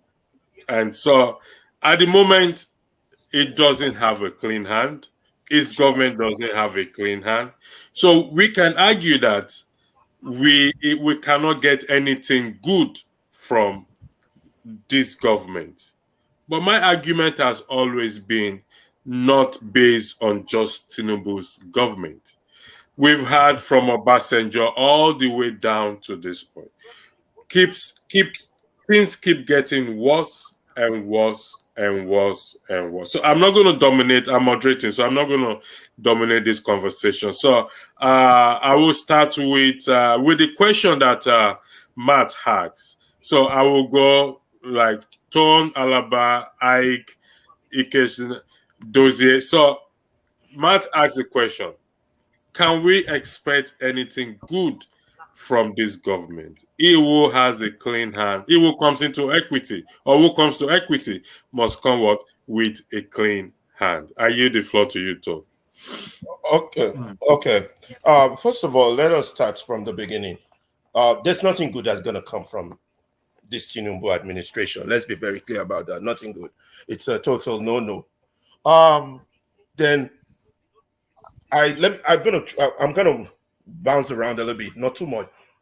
I want to give me a ball number. How long did it take apartheid for them to win, to dismantle apartheid? How long did you think it took apartheid to dismantle the apartheid? Give me a year number. 30, 40 years, 50, somebody. Anybody, please. I think it took about 28 years or something. I disagree. Oh no, it's more than. I'll say But I don't 40, 50. Let's just ball number. Let's agree on 40. It's more than. Let's agree on 40. Okay, remember it didn't start from Mandela. For the purpose of this discussion, we agree on 40. We agree on 40, yeah. So if it took apartheid 40 years and apartheid was visible, black, white, you can see it. Nigerian problem is not visible. It's hydra-headed. Let's not fool ourselves. We have complicated people, citizenship. We have complicated various tribes with various interests. We have religious diversity. We have so many things pulling our our national interest. So many things, so many angles pulling it. So you have to understand the subject of what you're dealing with. Now, if it took apartheid 40 years, for me, for us to peacefully change Nigeria, emphasis on the word peacefully, it would take double the number of years it took apartheid. That's for me. That was until this year happened. So I can cut that for 80 years. I can now cut it down halfway, maybe 20, maybe 40. I'll tell you why, because something happened that I wasn't in my analysis before. And that was technology. Technology came in. The internet, the beaver, the this, the that. Other than that, it's going to take us 20 to 40 years to fix Nigeria. Why do I say this? First, you have to, first of all, make the problem visible.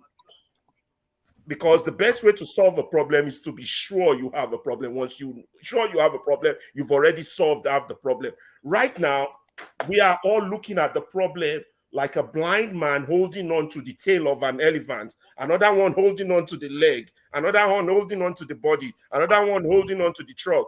The one holding on to the truck say it's a snake. The one holding on to the leg say it's a tree. The one holding on to the body. So we are all calling that problem different things. So I want you all to be with me. So the first thing is technology, has come in and has shaped, and we have to take advantage and use technology. During the June 12th crisis, when Abiola was denied, those who were fighting the military junta started a radio. What's Abiola's wife's name? Guys, help me out. I'm trying to remember. Kudirat. A radio Kudirat, and it was beaming into Nigeria from the sea. Yeah, Nigerian government will go wild on that one. So then they didn't even have all this internet and technology. So the first thing we need to do is that, first of all, we have to decide, how do we want to solve Nigerian problem? Are we going to solve it peacefully, or are we just going to let things explode? And when things explode, maybe we'll be lucky, we'll get a revolution and things will change, but that will come with bloodbaths. A lot of people, I don't want bloodbath, blah, blah, blah. But if change is going to come, it's going to come. Whether we can stop it or not, that's a separate thing. Now, the opponents that you want to change, what do they have? They control the army, they control the police, they control the courts, they control the civil service, they control the entire machinery. And you are just one divided entity out there screaming, yelling that you want to fight them or you want to change them. One, they don't want to change. Two, they don't see a problem. It's you that see a problem. They don't see the need to change. The system benefits them. It doesn't benefit the people. They have a system to control the people. So head or tail, this thing can still last for 100 years for all you all can shout. So that was why. Let me interject you. Okay. I need a bit of clarification from you for the purpose of the audience. If I am correct, you're saying that this problem will, I mean, in comparison to the appetite, this Nigerian problem will continue for another 20 years. Would that be correct? It's possible, yeah. High possibility. I'll give it a statistical possibility of 80% possibility. Okay, and this possibility, what do you base this 80% on? Because the people you want to fight control everything. You don't control Jack. Okay, thank you for Except that. your voice. Okay, so what are you now suggesting? So suggestion now is that let me finish. I've not finished my question. Okay, I've not finished my question. Yeah. Now, the people who control, who are in the power, yeah, are they more than the people who are on the ground, meaning the citizens? Approximately, if we have one mind, I use the word if, have one mind, and we have half of that population rise up peacefully and to say we want a change, are you saying that this is not possible? It's not possible, man. I know you won't believe. In politics, only two elements count: greed and fear. They've got the instrument of fear to inflict on the people, and they've got greed to keep them going. Those are the two things that counts in politics. Everything else don't matter. And they have, yeah, go on. If so I'm grilling you, sorry about it. So what you are saying in a nutshell is that because they have greed and fear, and the people have faith and courage, are you suggesting, claiming, or opining that the people are divided among themselves? They've ensured that tribally, religiously, class-wise, that's there. Number one. Mr. Alaba, yeah. Mr. Alaba, we are looking at a situation, I believe, over time on this platform. Yeah. It has been agreed that our issue is not tribe. Our issue is not religion. Our issue is not whether you are from here. Our issue is the leaders we have, because we all have one thing in common. Okay, what you want, what you need is what I need as well. Have you ever heard the term "May Nigeria never happen to you"? Do you want me to name a few people Nigeria has happened to? You don't need to name me. Let me no. Hold on. Was an activist. What happened to him? Mr. Alaba. No, there's so many people who support Abacha. I got to say this. I'll let you continue. There's so many people. We stood on the streets to fight Abacha. They are on the side of the Agbados now. They are there pushing the very same thing we march against when we were students. I'm 54 years old.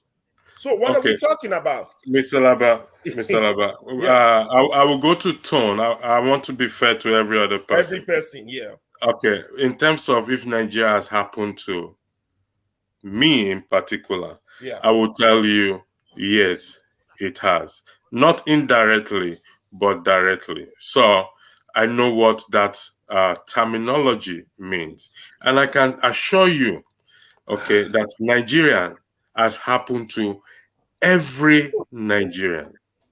It may not have lead to death or lead to their hands being maimed, but Nigeria, for the fact that the situation there, it's not palatable, that means that Nigeria has happened to what? To them. Tone, the floor is yours. Thank you. Okay, now, good. We've said Nigeria happened. Mr. Alaba, hold on. I'll come back to you. Tone, go ahead. Okay. Mr. Alaba, thanks. I heard everything you said. I like your optimism, but it's not happening because we've got into a place where certain people do not want to be part of Nigeria, and I share that sentiment. I used to see Nigeria as one Nigeria, but I don't think it's not going to happen. I mean, 40 years. Are you suggesting that we're going to wait for another 20, 25 years, 30 years, then 40 years, then 50 years? Most of us that are talking now, we're not going to we're not going to be here at the time, or we'll be very, we'll just be very, very, very senior citizen. But the point is, nobody wants Nigeria anymore.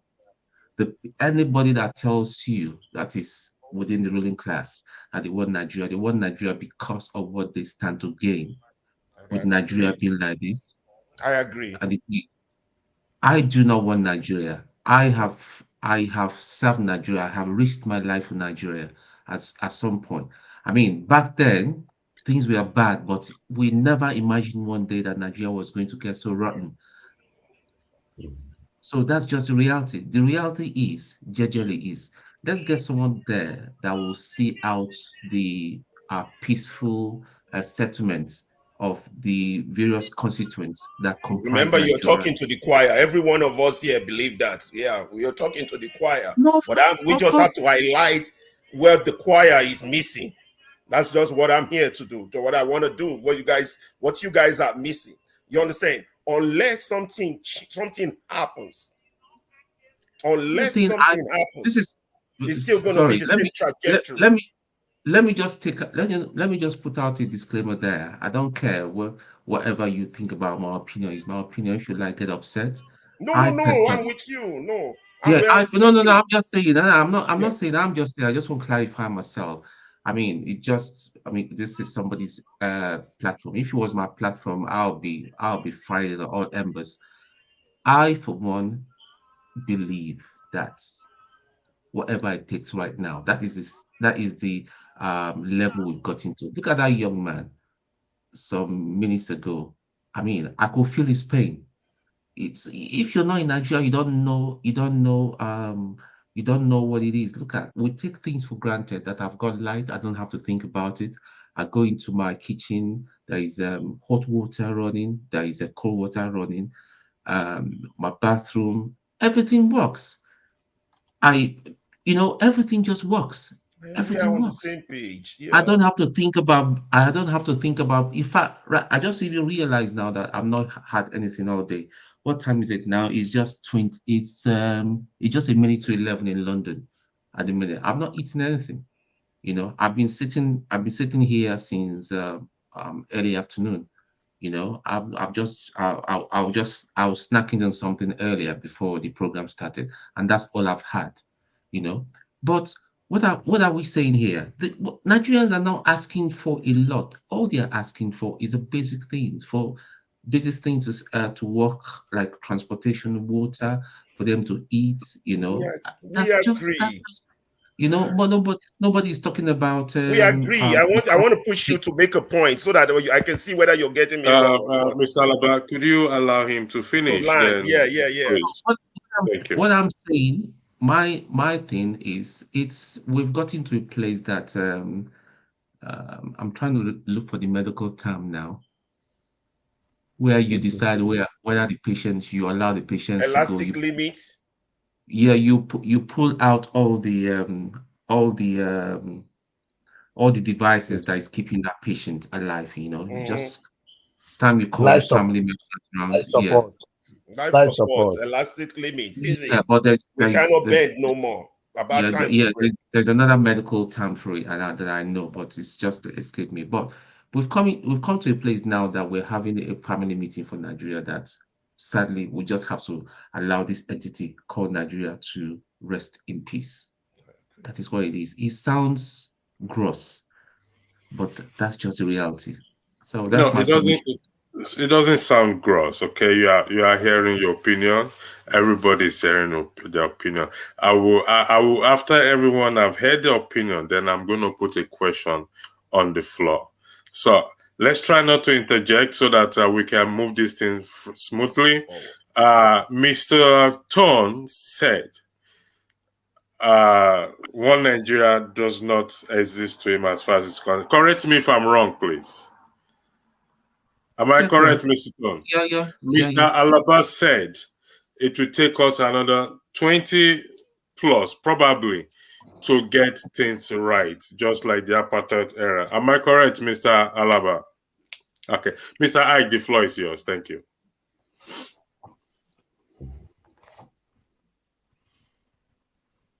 Yeah. Thank you, Mr. Electricity, and my brothers and sisters. God bless all of us to be in here. Always here talking about our country, Nigeria, that we want a better country for every one of us, The question you asked electricity was, is there anything that is good that is going to come from this administration, right? That was the question you asked, right? Yes, that was a question put to me by Matt. I Okay. answered, then I threw the question to the floor as well too. Oh, okay. And my brother Matt, it has been a long time. How is Barcelona? Man, That's very cool. Everywhere is shining, even I changing. want white and a black.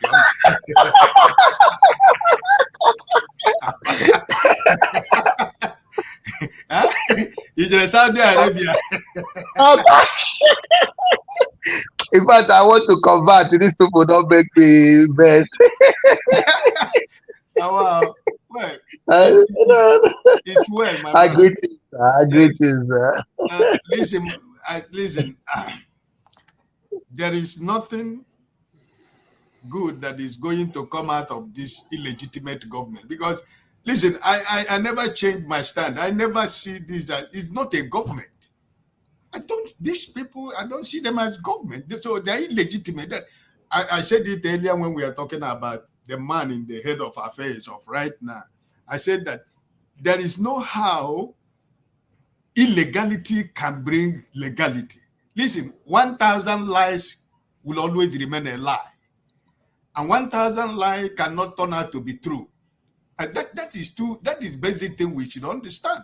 So if you are thinking that is anything that is going to come out of this government, nothing. Listen, but think about this. What do you really think that is going to come out? Because they are fighting in so many fronts. They are afraid. They are afraid of one man, Peter Obi. Peter Obi is their nightmare. It's not even the naira that is dying. It's not even the fuel that we are buying at $600. It's not even the money that is going to $1,000. It's not even that there is no food in Nigeria. What they are afraid is Mr. Peter Obi. Pure and simple. All these things you see they are doing, all these mistakes that they are making from day one till now, is as a result of not knowing what tomorrow is going to bring for them. So I want to still stand here to let you know that I don't want to speak too much Dogo Trenchi, because we are all Nigerians. We don't need all this long grammar.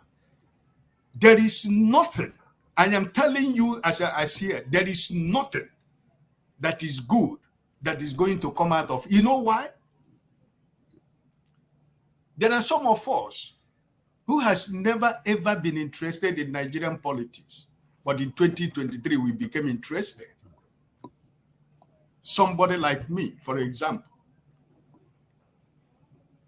and I gave it all. I'm not giving it all because I am living in Nigeria. I didn't give it all because I want them to give me free education in Nigeria. No, I gave it all for my people, for Nigerians to have a better life.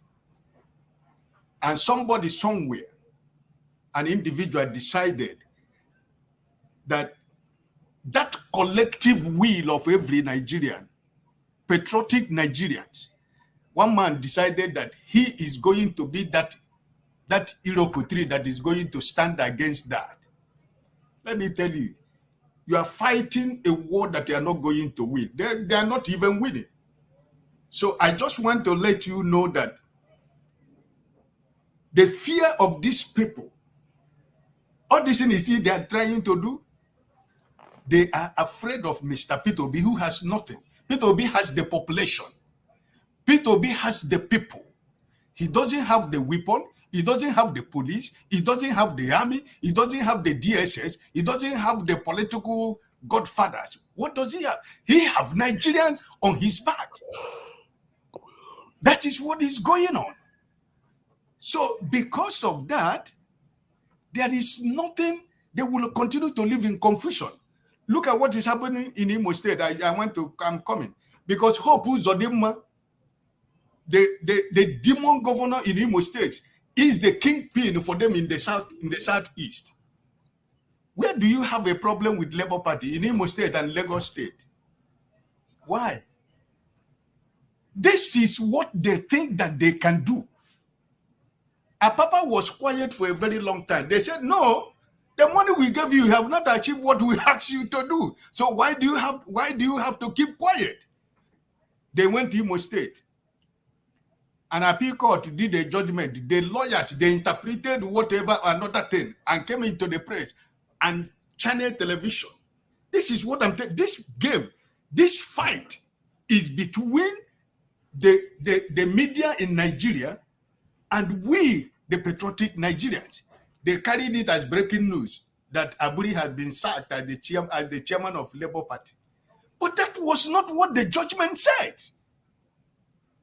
So all these things, we know what is going on. They have the power, they have everything, but they don't have the people. Even among themselves who are in this government, their one leg is in that office and one is outside because they know what is after them. Let us not think that we are not going to do anything until this judgment is declared. Let them say tomorrow is the day of judgment. And let them declare the judgment. Then we shall be able to see what Nigerians can do. The Lekki Toll Gate, when it happened, nobody ever believed that it will ever happen. But it did happen. So we are waiting for the judgment there. Let them pronounce the judgment. Then you can be able to let Nigerians to know, okay, we cannot do anything. Or we should go the way it is. Thank you, Mr. Ike. Mr. Ike, if I understand you very well, just to summarize what you said, nothing good will come out of this government. Nothing. Would that be correct? Yes. Do you agree with Tone that there is no one Nigeria? One Nigeria. Do you agree with Tone's position is there is no one Nigeria? Listen, we are trying to be one Nigeria, but in reality, what is going on in Nigeria is telling you that we are not one Nigeria. Okay. But we want one Nigeria. Okay. Mr. Alaba said it will take us about 20 years to get things right. Do you agree with that? My brother Alaba is telling you based on what because Nigerians believe that was then, not right now. It was then, it is true. But right now, Nigerians are waking up. Listen, what is going on? We are outside. But the man who was speaking from us in Nigeria, who said he bought a kilo, he bought a fuel today, $600, 600 naira, right? He bought a liter of fuel at 600 naira. We all have families in Nigeria, and we get feedbacks. Listen, there are people who are ready to die tomorrow, but everybody is waiting for the Supreme Court judgment. Let them pronounce what they want to pronounce. And let us watch Nigeria after that pronouncement in 1 week and 2 weeks. Then we can come back at this platform and say, okay, this is where Nigeria is going. But as long as this judgment has not been pronounced, I'm not going to make any conclusion about Nigeria. All right. Thank you very much, Mr. Ike. Matt, you're going to sit on this issue because you asked the question, so I'm going to skip you.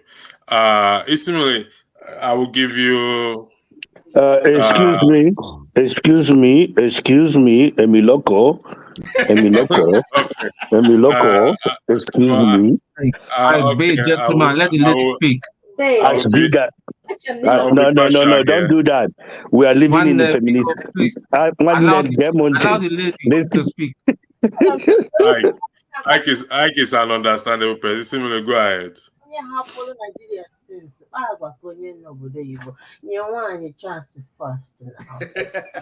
Nwanne gee m ntị, ụmụ nwaanyị si n'ọha nwezi obodo kịta, so gee m ntị.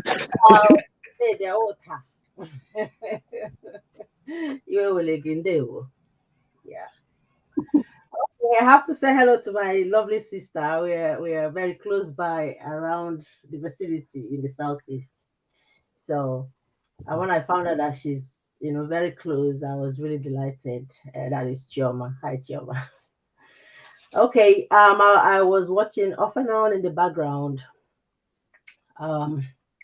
listening. I enjoyed some of the points that I had. Every opinion is valid and personal, and every voice is unique. From where I'm standing, I actually don't really want to talk about Tinubu, to be honest, until the judgment from the court. Regardless, whichever way, he is the president. For me, that's what I believe. I'm not speaking for you, please. So don't throw stones because I know how to throw back. Thank you. He is the president for me until declared otherwise. He's the one acting as the president of Nigeria.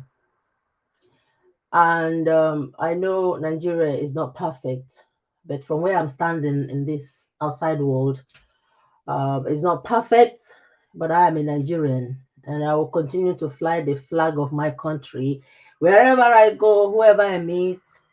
My country is not perfect, but I hope that it becomes better because I want Nigeria to work. Although, if they say, okay, every region, you're on your own, submit to the center, which I believe, whichever way confederation would work, that is fine as well. But what I don't want us to lose is our volume, which is necessary for economics and politics as well. That volume is important, and that volume has helped most of our musicians to be in the world stage today. Because if we didn't have that volume, they won't be where they are. Social media helped with the volume of Nigerians on the social media, plus the ones abroad doing the good work. I can understand that a faulty foundation may not yield good fruits, but right now we are where we are. I cannot hang myself, but I definitely am someone that always would like to see the light at the end of the tunnel. That is the way I see things. It may be dark now. Is Nigeria going to be dark forever if it continues to exist? I hope not. I want Nigeria to work because of that volume. I believe in this world today, we need that volume. If we go very small, just like I'm not comparing us with the UK, it's not good. We need that volume. But I want that every ethnicity or every group in Nigeria has a voice and is listened to and is provided for, so that there will be provisions for electricity, good roads, education, health. Women are looked after. I always keep hammering that it is important that the women in our society are being looked after and protected, valued and respected, and treated as real human beings. No more abuse. It should be stopped. There should be more laws to protect women in Nigeria, particularly because abuse is still happening and no one is talking about it. We come here, we talk about politics. It is good, but women should be involved in politics. I know some people will say, oh, you need to get yourselves involved, but the society don't make room for that. And when you want to speak, they say, look at this one, you're a woman. Some people may not even want their women to come to this channel to speak up. And when, so I just want the best for Nigeria. And I believe that with the BRICS, I have something to say. I would have loved that Nigeria have an open view, not a closed mind, like a closed parachute, one way directional. You can, they are in Africa. Some Africans are entering the BRICS. I believe, I know they are saying, okay, you need to sort out electricity and other things. But as well, being in the BRICS is part of, building some kind of bonds, be it politically, economically, having power and voice somehow. If they are not going to join the BRICS, then they should not make any effort and never join it. But if they are going to join the BRICS later on, I believe with the sort of population, the Nigeria should have been there from day one. Because if you're not there inside where the laws are being created, the foundations are being laid, so would you now go and think you will be allowed to enjoy a foundation that's been laid before you joined? It should be inside. where around the table where the bricks are being laid, so that you can stand and speak for your interest of Nigeria. Not when all the bricks have been laid, you've been in confusion, oh, we want to join, we don't want to join. Then later on, you now join and say, oh, the rule don't favor us. They don't like us. They're cheating on us. It's not about liking you. Those people, those other countries have a right. You cannot say you've been marginalized, not joining the BRICS. It's not possible. If you want to be in part of a group, you need to work for it. You need to deserve it. You need to show interest. But if you don't want to be, don't be it.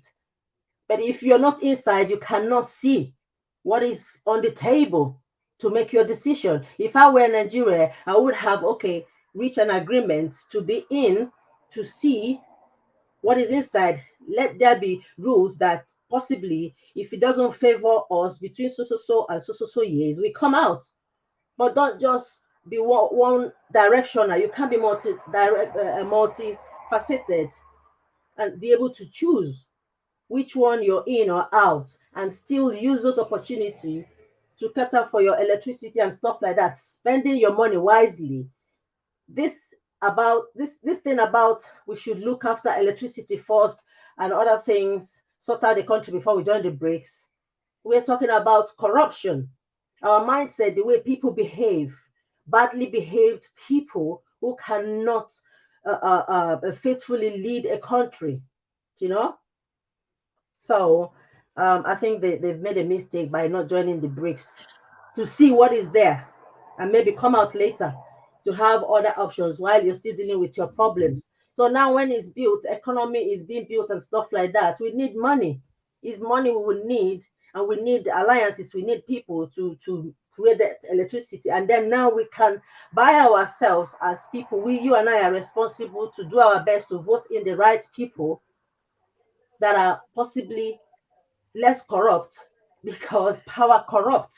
That at least will not be so selfish when they get in there. They do the right things, build roads, build good schools, good health centers, invest in equipments, because these days people are still being misdiagnosed in Nigeria for illnesses that they never had, which shouldn't happen in this set of century. You see women still dying with labor for some kind of, due to no electricity, and then no proper equipments to carry out medical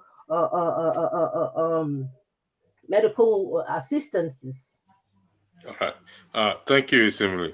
I don't know if Forefather is at the background. I'm coming to I don't know if Forefather is in the background. He wants to come in, because I need to step out for a while.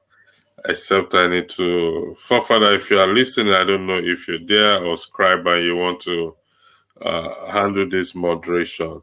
But before Forefather comes in, I hope he's there and I hope he's listening. If not, I will have to bring the broadcast to an end. I have an emergency to attend to.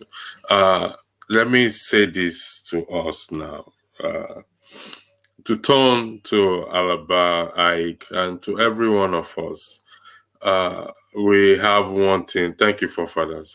We have one thing in common, and I think Tone highlighted that we all want the same thing. We want things to work for us. If I say today, let me take the Tone position. We don't want, one Nigeria is not going to exist. So we now divide the country into 10 places, for example, or we go back to regional government. Let me just use regional government as an example. In that regional government, please, I stand to be corrected. In that regional government that we are going to operate, each of us are going to operate, or we will have. We will want the government there to operate based on accountability, transparency, equity, fairness. What we lack in Nigeria, or what is lack in Nigeria as one, we want it to work in our regional government, which will be like what is similar and others have highlighted, which is good health, good roads, jobs, our institutions functional. I stand to be corrected if I am wrong in that regard. Hello, I need a response, please. You're right. Yeah, you're right. I'm right. So before I need to hand over to Forefather. So these things I have highlighted, Forefather will give you, because Stone, I have to step away. I'm sorry about that. These things I have highlighted, okay? Whether we join BRICS or we don't join BRICS, whether we join the United Nations, we don't join the United Nations, whether we join the G7 or not, or whatever it is. If we don't look after our people, the World Bank has given us a lot of loans, IMF, and so far so good. Nothing has come out of it. I believe I heard recently we are taking loan to service to help to build our dollars or forex up back again. So whichever how we stand today, we share one thing. We have one thing in common.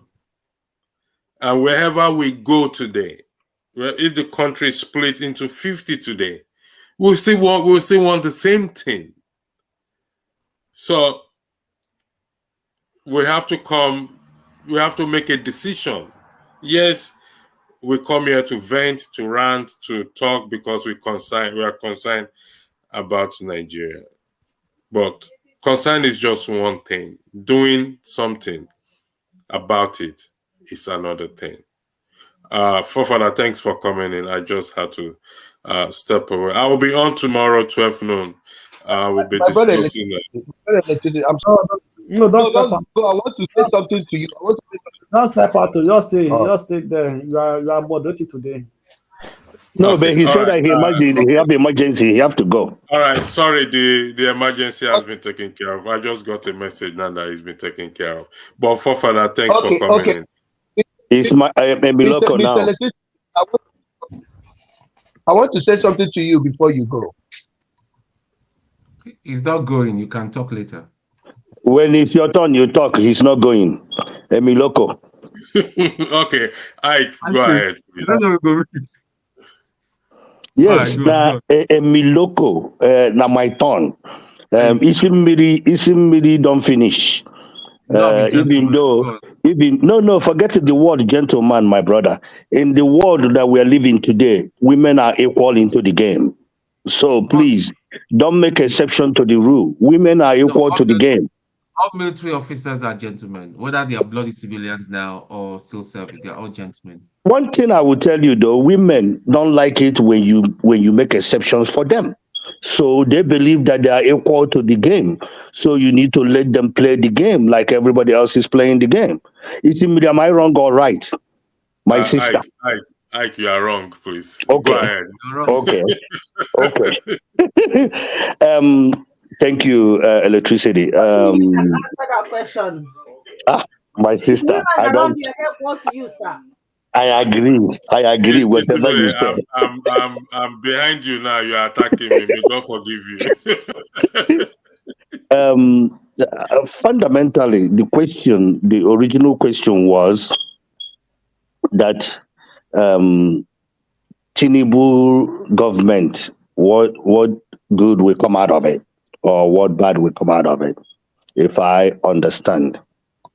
If anything good will come out of it, given to the amount of allegations and given to his track record, if anything good will come out of it.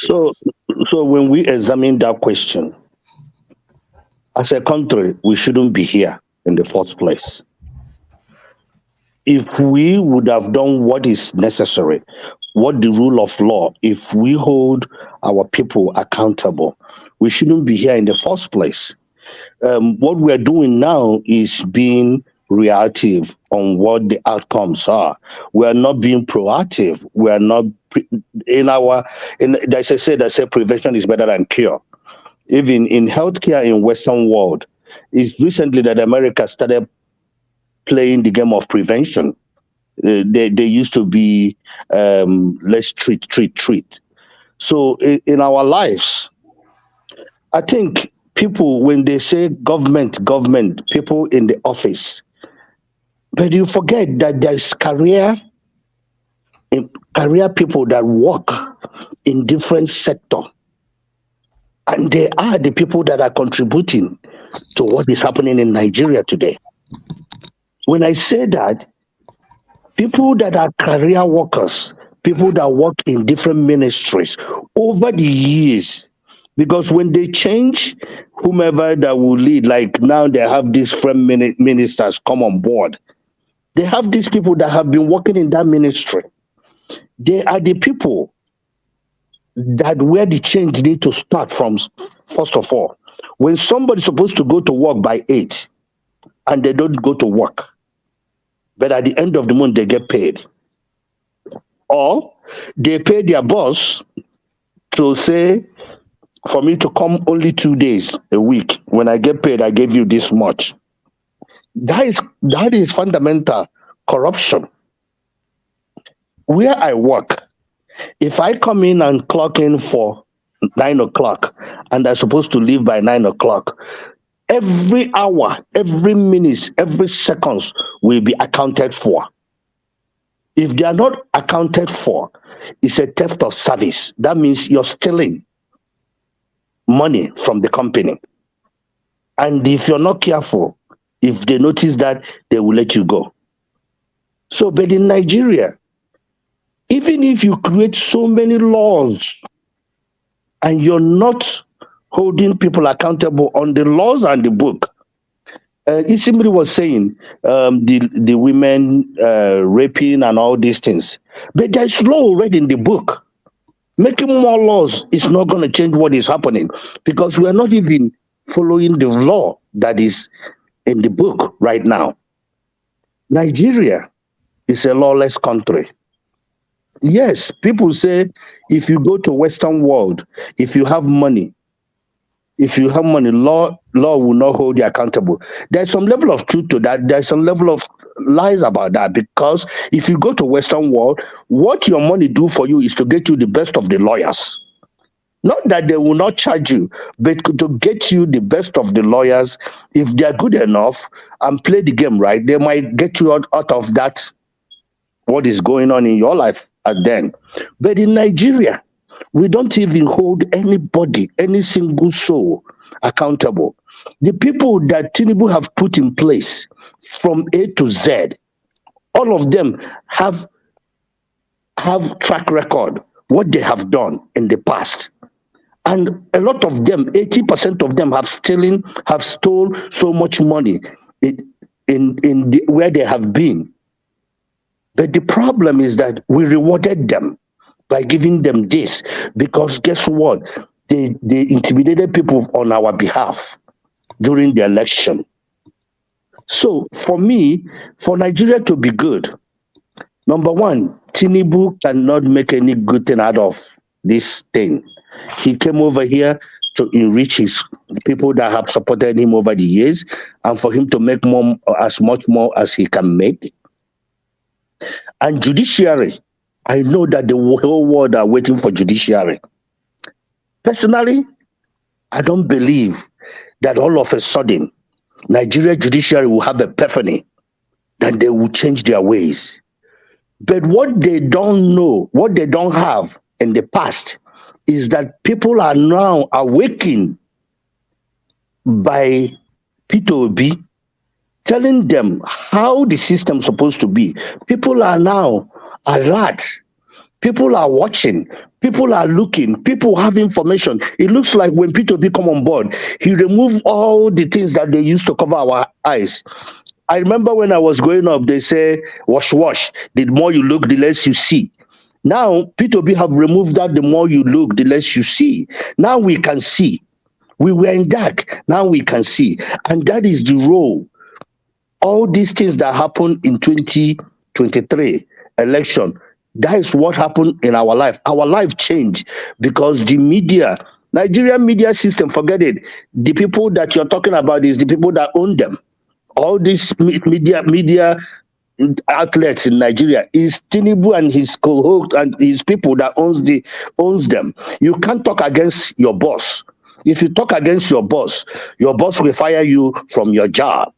So for me, there will be no good thing. But everybody need to be prepared that this man will be in office next 8 years if he's alive. Everybody have to be prepared for that. If you think that judiciary, you can pray. Nigerian problem is not prayer. Now, Nigerian problem is not prayer because God have provided Nigeria what they need to sustain themselves. But Nigerian problem is revolution. And that revolution doesn't mean that you gotta go and fight people, kill people. No. After the judiciary finish this thing, Nigerians will demonstrate the way they come out during that time. 1 million march for P2B, 1 million march for. They have to duplicate that in high quantity. Not even 1 million, 10 million. Everybody come out in their state. That is where, when the whole world watching, they will see the impunity, the things that have put, like, look at, where are we? People call you, people that not ordinary call you and say, give me money, and I'm begging money. People that have dignity that never ask you for money because they are okay, they can feed themselves. To fill a tank of gas is 60,000 naira, 50,000 naira. How much are you making? And it's only 2 months, so we are talking about 2 months, so we haven't talked about 4 years. We are only talking about 2 months. So Okay, people need to get ready. This is not going to change anytime soon. Let me go with your argument. You said we should be prepared for 80 years of Tinubu. If he's alive. If he's alive. If he's alive, and if you don't see the court judgment, which are also in my opinion, I don't know if the judgment will favor the Labour Party. So let's argue that it's going to be another 8 years, just for the purpose of hypothetically 8 years. So you and I and every one of us, we come here every day for another 8 years to be talking without doing anything. Would that be correct, Ike? No, we are not going to say we can't do anything. Let me tell you what we can do. Okay. We can get to grassroots. We that live in diaspora, what we did in this election, we that live in diaspora, what we did because me as an individual, I have never, even during time Obama was running for president, people were donating $1, $5. I have never donated any money. But in this election, I donated money. And I spent a lot of money. So what let we me can do. Sorry, let me summarize what you're saying now. So what you're saying is that it's not going to be 8 years. So if the judgment do not favor the Labour Party, I'm not saying, I didn't say Labour Party. I didn't say Labour Party. If they didn't remove Tinubu from office, I didn't say Labour Party or do something different. Okay. Listen to what I'm trying to say is in the context of the judgment, because at the moment, that is what we think that will take him out if the judgment favors the Labour Party. It will go to Supreme Court. Labour Party and PDP. Labour Party and PDP or wherever it will go to. But let's just say it went to the Supreme Court and the Supreme Court says, yes, this judgment is correct. Your government is illegitimate. You do not win the election. Meaning that it's not going to be 8 years. We are not going to go through this suffering for another 8 years. Would that be correct? Yes. No, not that we are not going to suffer. At least we have to go to a positive trajectory. If they remove him in office and neither do re-election or put P2B, whomever. Atiku. Put Atiku. Except it's not Tinubu. But yeah, because Tinubu does not understand what he's doing. At a time in your life, it's time for you to be playing with your great-grandchildren or grandchildren. That is not Tinubu in his age, even though we don't know how old he is. But as far as I'm concerned, I'm in healthcare. I will tell you, Tinubu is more than 80 years old. Okay. I will tell you. Thank you very much. Mr. Blackstone, the focus has been on Tinubu and his government. Tinubu said if not for him, Buhari would not have been president. So meaning that there is no difference between himself and Buhari. Buhari must have gone to meeting for something, so there has to be a compromise along the way. So seeing that the focus is on Tinubu, the past 8 years, the situation is the same thing. Now it's getting worse because then there was subsidy. Now there's no longer subsidy. What is the solution? I want you to provide solution for us, please, or suggest solution. Thank you, Mr. Electricity. Yeah. Thank you. Good evening. Good morning, wherever you are, the panelists, everybody listening to us. Yeah, like you said, Tinubu gave something to Buhari, and Buhari gave something to Tinubu, because Buhari said he did not remove the subsidy, because if he would have removed the subsidy, Tinubu wouldn't have won the election, and that was quite clear. I wish he did remove the subsidy before the election, APC wouldn't have won the election. There's no how they're going to win the election with the suffering that would have come with the subsidy, right? So, providing solution. Nigeria is a very complex society, actually, and also very complex to rule. And during the election, when people were saying Tinubu did miracles in Lagos, did this, I told them, being a state governor and being a president are two different ball games. Because if you're if you're a governor, you have every resources to yourself. You have a class of people you are dealing with. You have dominion or power over your state to decide anything. But if you are in the president, you don't have that control over every state. Even your ministers that are working for you don't even know what they are doing. They only come to report back to you. So what I see in this thing, that actually the two mistakes Tinubu make is, one, removing the subsidy and then floating the naira. Those are the two things that now have created huge problem in Nigeria. And I have to say it here that probably by next month, the petrol price will go to 700 or 7 something. So it's not going to remain at 600. So what I think they should do is this, because this issue, this suffering in Nigeria at the moment needs an urgent solution. If Tinubu is wise, he can go back to subsidy.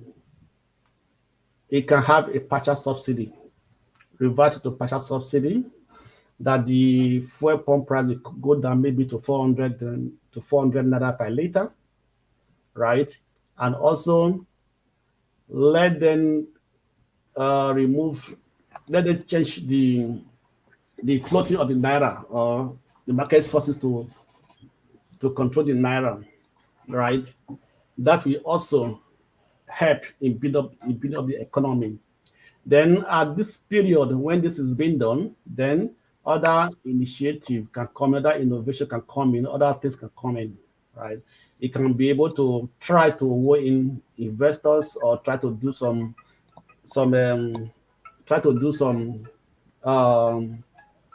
projects or infrastructures, bring infrastructures and everything into the country. Because if it's going to continue in this trajectory that says the market forces will determine the oil price or the petroleum price, and the naira is that will bring changes or to go down, that's a big lie. The same thing they did when the same advice they gave to Basanjo when he removed subsidy from diesel. What is the price of diesel today? It went to 700, but it never came down, right? They removed subsidy from kerosene. It went up, it never came back, never came down. So if they are saying that the forces of the market forces and everything will now intervene and bring the prices of those commodities down, they are lying. And let us not forget that energy is, like this, energy is the grease of the economy. You remove energy from the economy goes down. Petroleum oil products are the pulling force of the economy, because everything run on energy, and one of the things that power energy is oil. Everything is run on vehicles, cars, and everything. So Tinubu should be able to understand this effect and try to revert at least back a little bit. Let it come back and say, at least, okay, we pay a partial subsidy, we subsidize the oil, the petroleum product a little bit. Actually, it was even a big scam. Let's be frank with ourselves. We all live in abroad. Many things are being subsidized in every country we live in. The government subsidizes many things that to cushion the effect of the economy situation on the citizens. So why must we not also subsidize our own? Because we are all scammers. Nigerians are all scammers, because the government, Tinubu, all of them, they are all thieves. So that's why they have this issue. Because I can't imagine that you have an oil swap and you are still paying subsidy for it. I can't imagine that. So why can't they bring to book all those that they are paid subsidy to, all those ones that were involved in importation of petroleum product, NLPC that's making noise, who are pro NLPC. You are the sole importers of petroleum product, but cannot even give account of the numbers of liters of petrol you import into the country. So these are the issues. So it is corruption, not even the issue of pay subsidy. This is the issue. It is the corruption involved in subsidy. So let us realize that first of all, and then begin to propose solutions. And the other solution they should do that, let them bring in every parastatals, let them introduce IT systems. The bank has been, at least the bank is an example, but that have used IT infrastructures and everything, to technology actually to enhance their profit, their performance. Why can't we also use technology to improve on the performance of our civil servants, in our ministries, and so on and so forth? So let them go into IT. Let them wire all offices, that they should have a workflow, right? They have a database. Remember, whatever you do, somebody, your manager can trace it, can be traced to you, did it, and everything. How money is moving in the society. So they know all these things, but they don't know how to do it because they are corrupt. So let them embrace technology, right? So if people want to have anything, at least they can be able to start these things within 6 months. And within 2, 3, 4 years, all the militaries can be wired. Thank you. That's my take. Thank you. Mr. Forefather, first, thank you for. I want to flip this thing around before I step away. Tone, I'll come back to you. I just want to flip something. No, Forefather, I will soon hand over to you. I think my question will go to you, then I will hand over to you. Tone and Alaba, you were raising your hands up earlier. Am I correct? I was. Okay. What do you want to say? Keep going. I'm good. Okay. Okay. When Ismail was speaking, she touched on BRICS, and I didn't want to interject earlier in the day because there were a lot of people that were talking, so I didn't want to stop the flow. Jago said something, made a submission earlier, which I wanted to correct, because I know a lot of people watch this program, so we need to be very accurate with information that we publish here. BRICS was not founded or formed by Goldman Sachs, as he claims. What happened was when there's a gentleman called Jimmy O'Neill. Actually, he's come to my school before, some few years back, to give a lecture in finance. He was then a Goldman Sachs economist, and it was a project that was looking at countries that has to do with emerging economies, you know, and then proposed this.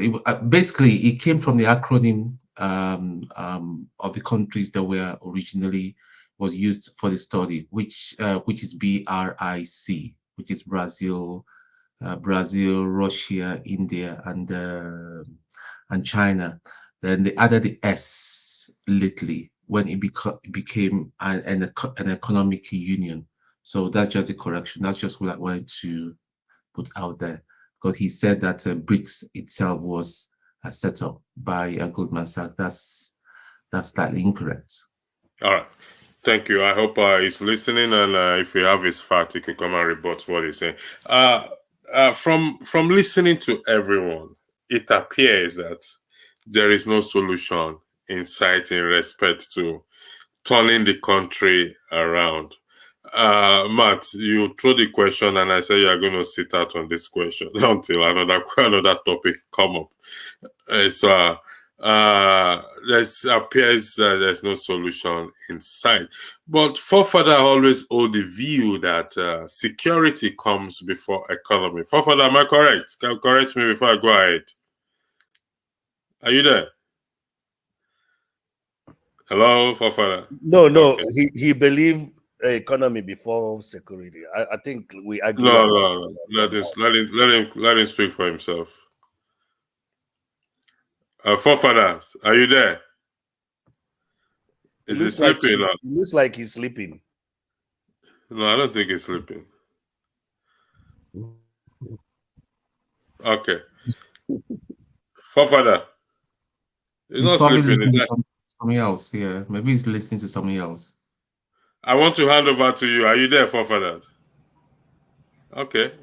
I don't know. Electricity, go continue. It's not with us here. It's just the picture here. We are not. No, electricity wants to go, so he wants. No. I want to ask him question. All right, I will go to you, man of prestige. Man of prestige. The floor is yours. His movie said just now. So is it man of prestige or Matt? No, Matt asked the question. So I told Matt he's going to sit out because he asked the question. So he's going to sit out on the question until something else come up. Then it will come. He asked the question, so we are giving him answer. So man of prestige, I don't know if you've been following. If you've not been following, I can put Matt's question back to you. We lost man of prestige. Okay, it's gone. Forefathers, are you with us now? Yeah, I'm here. What's happening? Okay, you've been asleep before.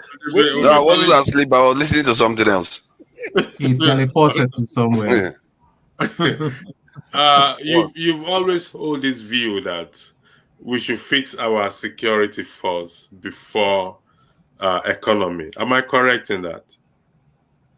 No, he says that's a simplistic way of putting it. Okay, let him answer. Something along those lines. The No, reason why I said that because can I finish what I'm trying to say? Hold on. You've always hold these arguments. Key argument, like I'm borrowing your words. Your key argument is we fix our security first, then the economy will fall into place. Am I correct? Yes, you have a more sustainable economy, yes. Okay. Now, the question I will put to you now is, who is responsible in fixing this, in putting these security measures in place? The people, which is you and I, or the government? Both. Nigerians are. The people can demand it. If they understand that is important, they can demand it, or the government, because they understand that this is very important, can do it. So both sides, it's a feedback loop, and it depends on who starts it first. Because it's very clear, it's obvious. Look at the Niger Republic. They have been, they are asking the French, people to leave in their country. They refuse to leave. The French refuse. Why? Because they have a military in their country. Now you are beginning to realize that what the consequence of not being a strong nation. And we are currently relying on foreigners to defend us. If we think we have a military, we are joking. We are relying on other people to defend us. A nation the size of Nigeria should have far larger military, but we don't. And that is the mistake most of us never picked up on for decades. Actually, when you say most of us, Asari when you Dokubo say said that he's going to protect us. Asari Dokubo. Listen, electricity, I sorry. have a question for Forefather. Forget about all this politics that he's playing. You know that I never love his kind of politics. You ask a simple question. He agreed that is where he stands. Who provides security for the people? Which responsibility it is? He said the people and the government. I don't understand the question. Whose responsibility is it is to provide to provide the security for its citizens? Whose responsibility is it? You see, the government they are the ones that enact it.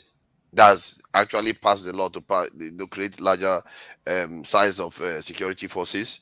But the people are also part of the process. If the people don't demand it, the government is less likely to do it. Especially how if am they I are going to demand it, Forefather? What am I going to demand from them to protect me? That is their sole responsibility.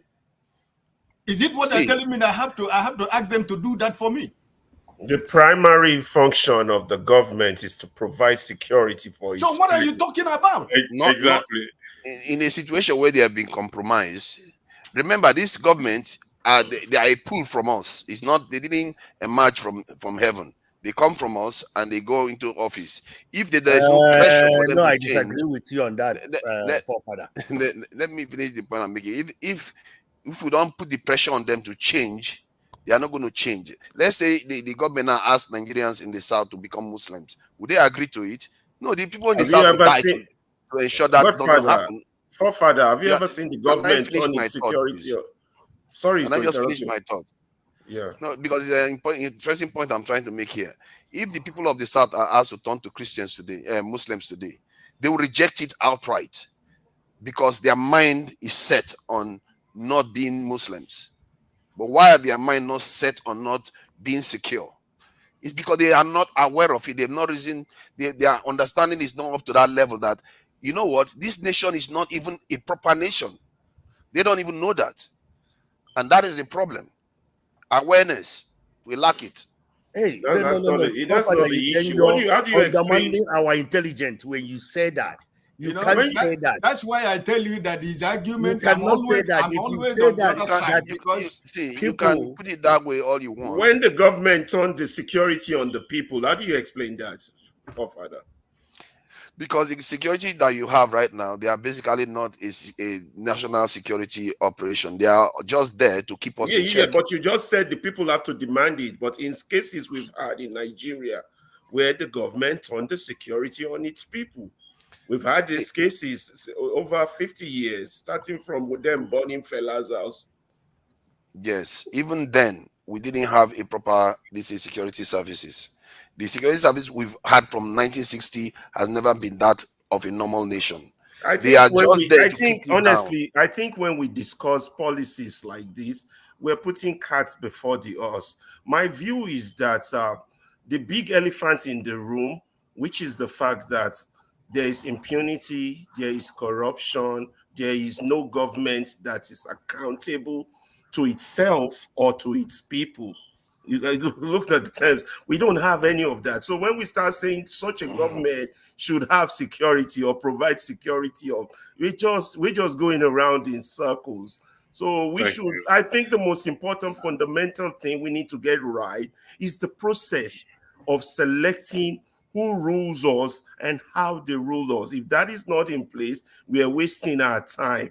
How do we hold ourselves out? Fundamentally, sir. You see, I brought, hold on 1 second. I brought this question up.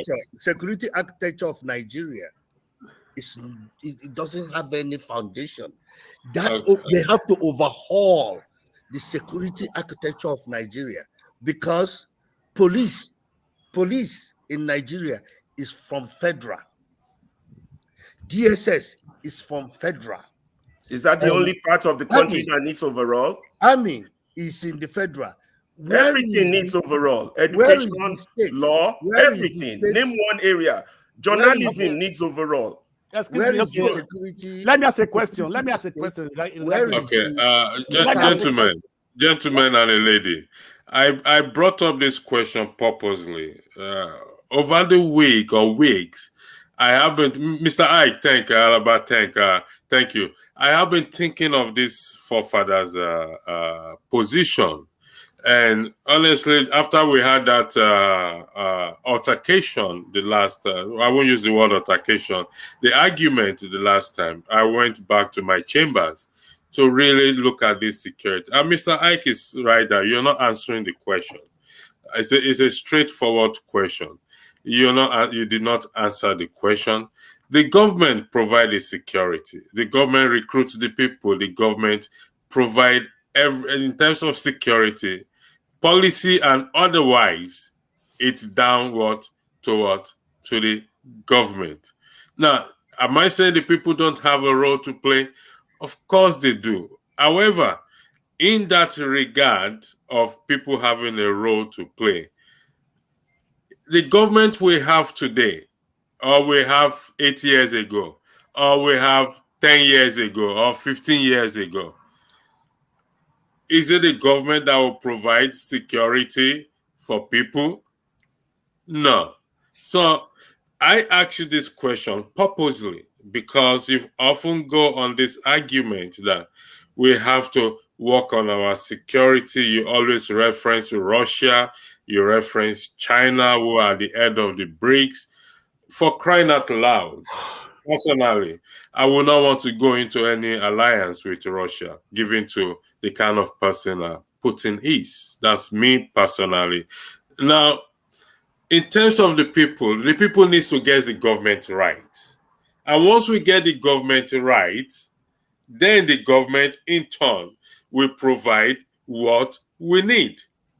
And that is why I keep saying, if we divide Nigeria, if Nigeria is divided today to 6,000 places, you and I need electricity in Nigeria. The region you are going to, you also need electricity. You are here now. Go and give you electricity now. You still need electricity. Mr. Blackstone, I wish I can do it. We need good roads. We need good hospital. We need. Let me address Mr. Alaba. I'll come to you, Simiri. I've said this over time, so it's not something that is hidden. My daughter was passed away when she was 9 months in Nigeria as a result of a shady, shabby nursing procedure that was in place. Now, that is Nigeria happening to me. Because why? Over here, you don't just give, before you even give a child a baby or a child an injection. In fact, they were even an adult, before they give an adult injection in this part of the world, it must be a serious matter. You agree with me on that. They don't just give injection. And suddenly you are giving a child, 9-month-old, a nurse, just straight injection. And that was the end of the child. Now, you can see that there are a lot of fundamental issues that we have.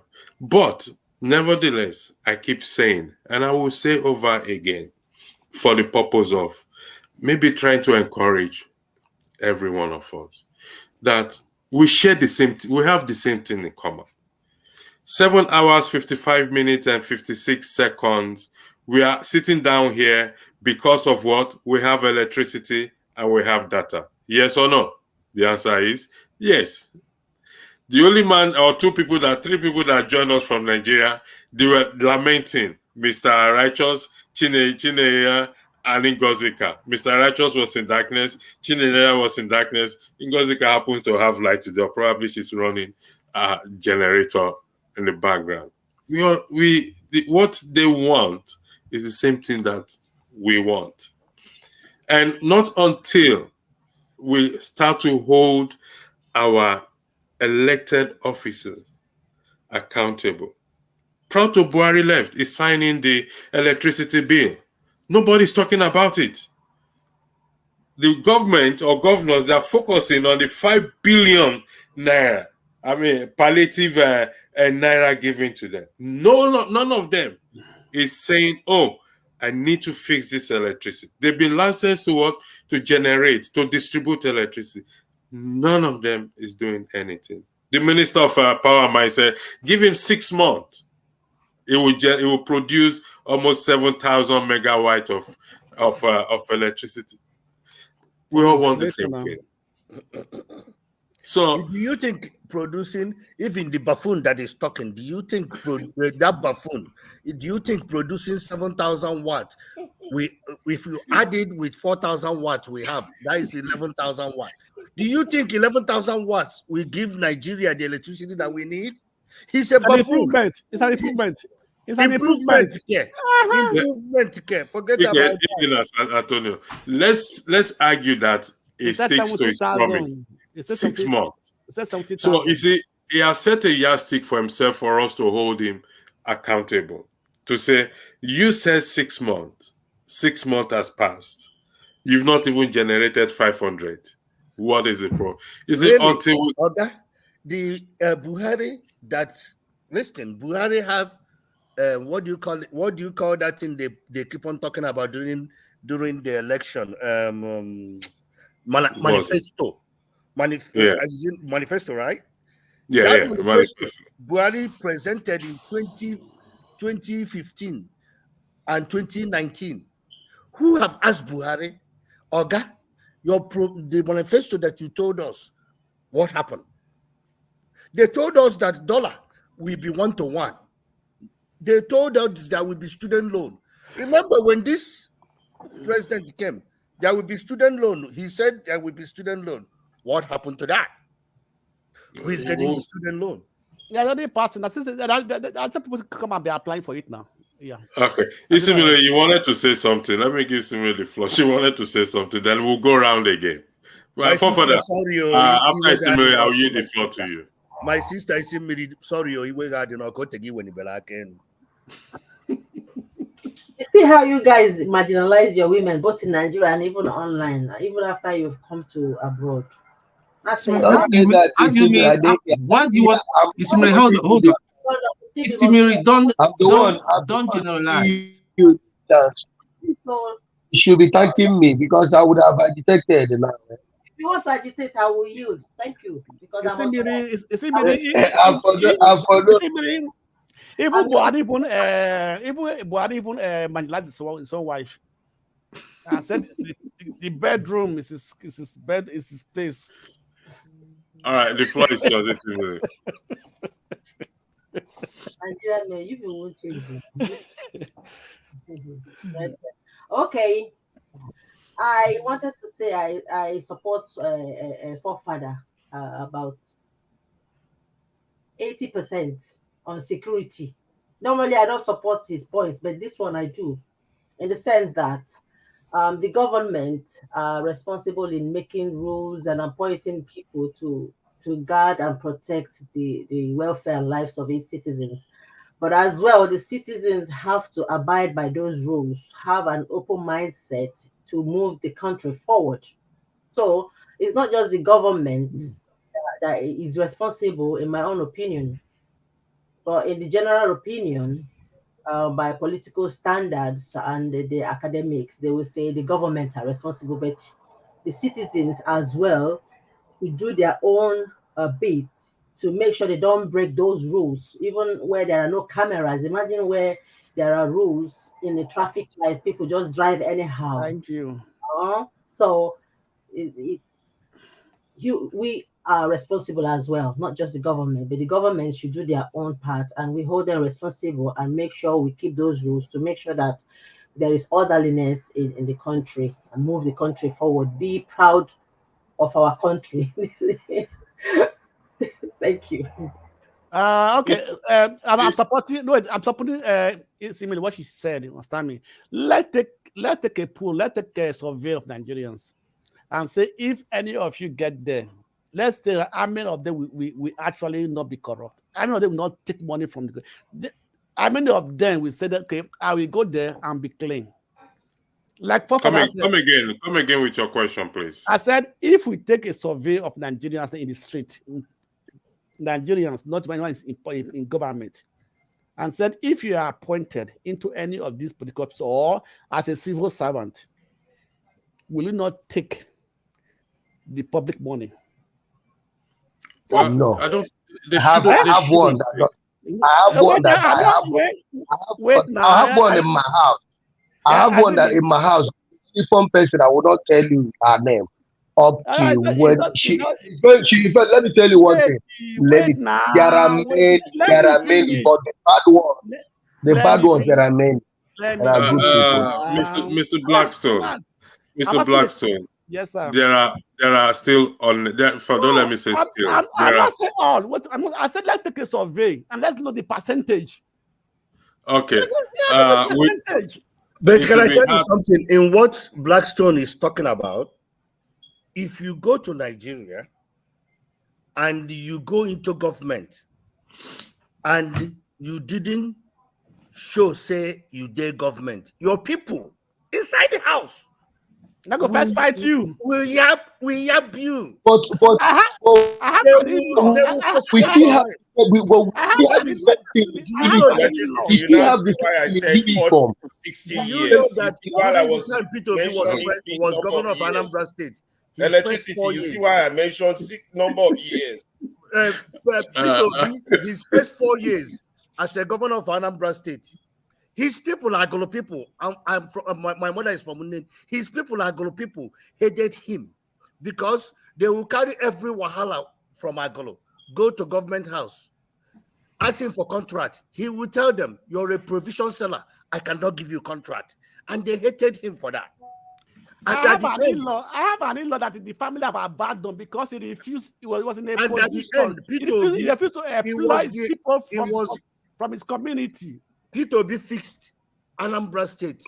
Then towards his second tenure, towards like 2 years before he got out, that is when he kind of started helping the community where he came from. But he did the job that he needed to do. And his people hated him for that at the early stages. They said, "You're there. You are our man there. You can't give us contract." And that is the reason why Peter Obi used the word, "If I'm not corrupt, people like me, around me, are not corrupt. You slashed corruption in government into half. Look at our Senate president. He's driving a Maybach. And not only that, he's driving a Maybach, 2023 Maybach.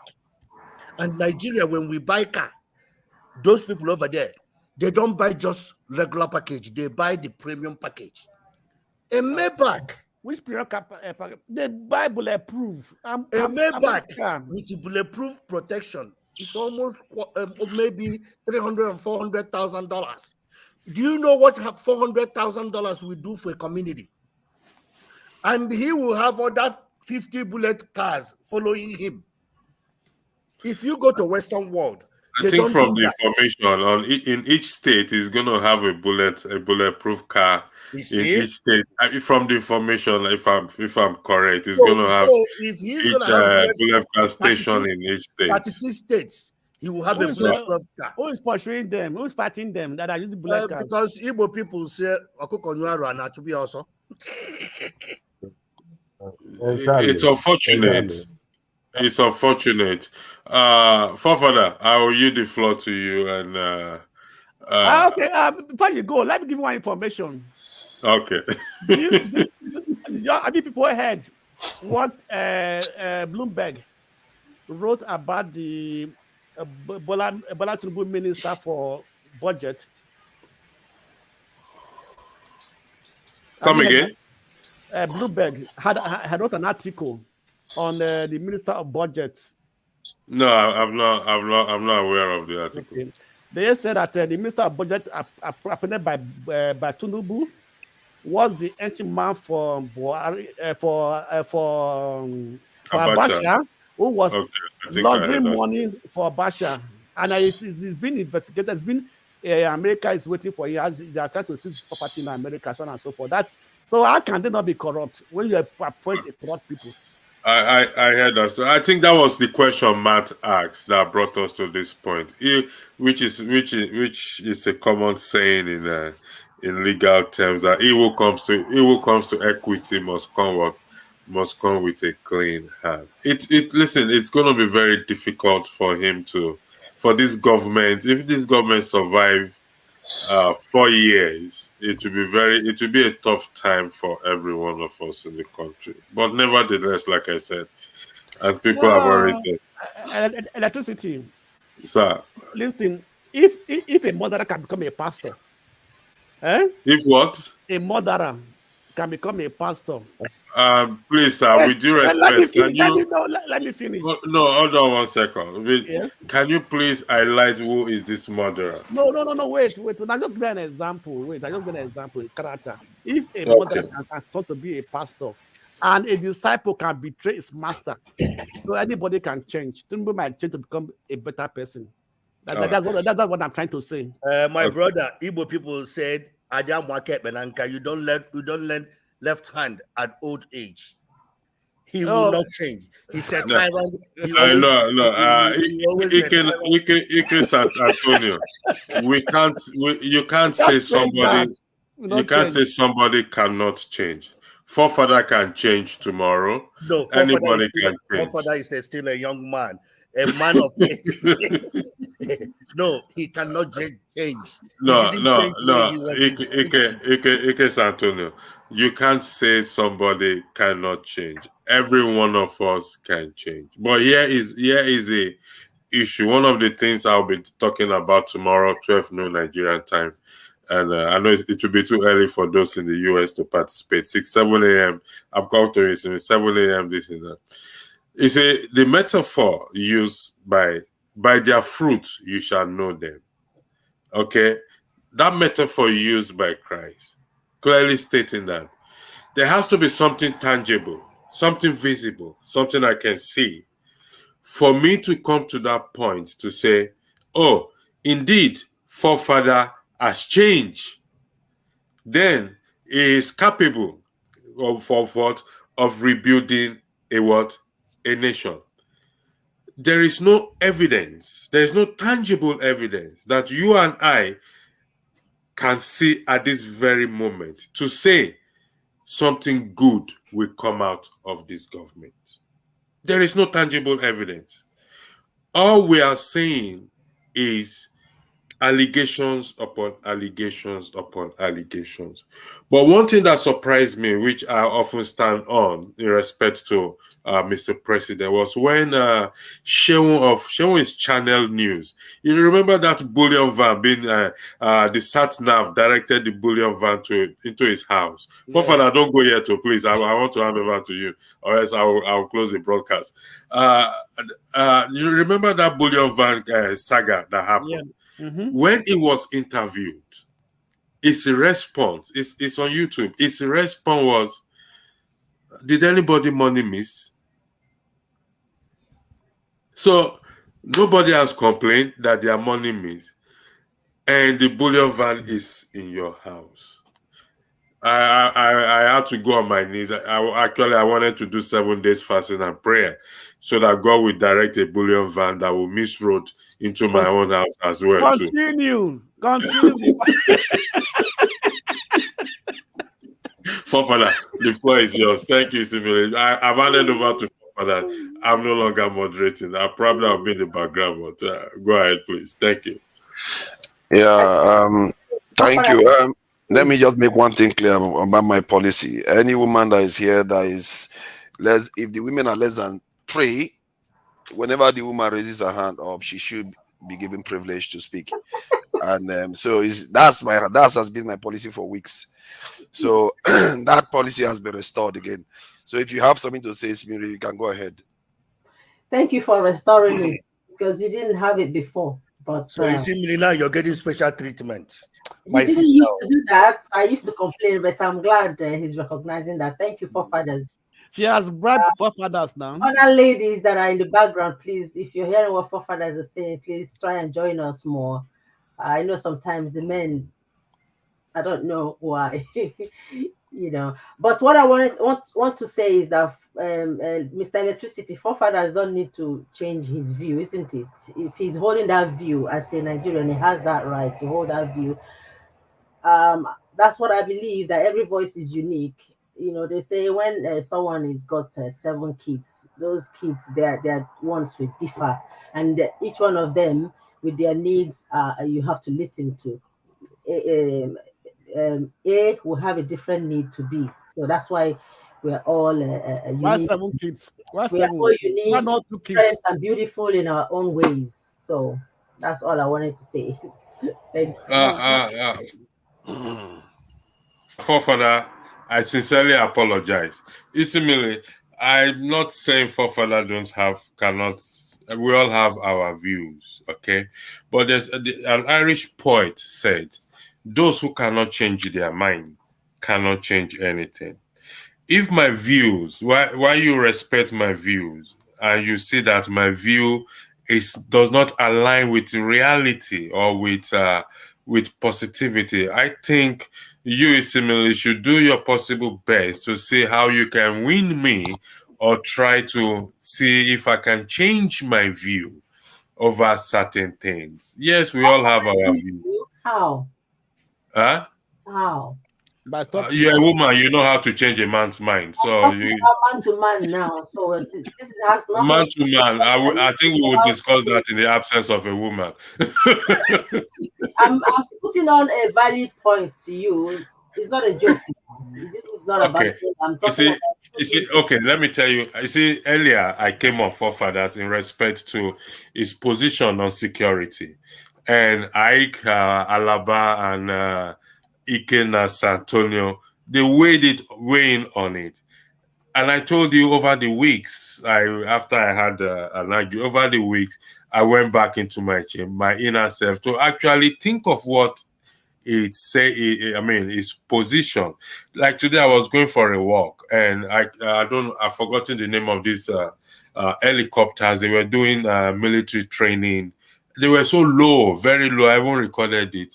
I said, "This is security that forefather is actually talking about. That we should have our security in place, this and that."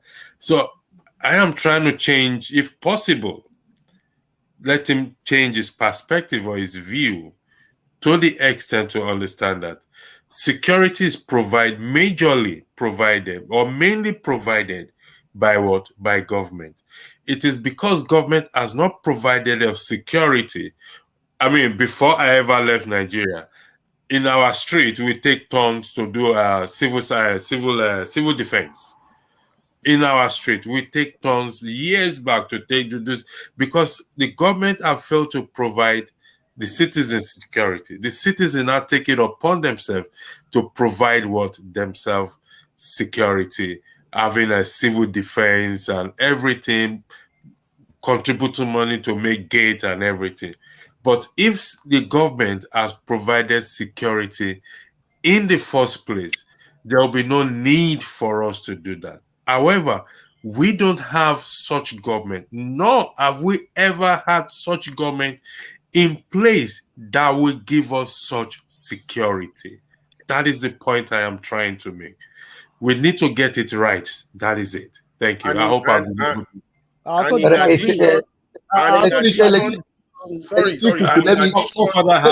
just wanted to add. This is important. Excuse me. Let me back him up a little bit. Let me just say something. With that security that we are talking about, there is another thing apart from that helicopter that you see parading and guns. When you give people food and job, you have also giving people security. Because if people have food, have job, crime will go down. You don't really need to give them food. Rather, you need to give them job. You don't need to give them This is food. what I'm saying. When I mean food, when I mean food, I don't mean that government go keep sharing food for people. Like when food is available in the market to buy, people have the money, have the work, they have the money to go and buy those foods. That's what I mean. You're right. That is totally who will be coming to rob you for what? Is it not to eat food? Is it not to work, make money?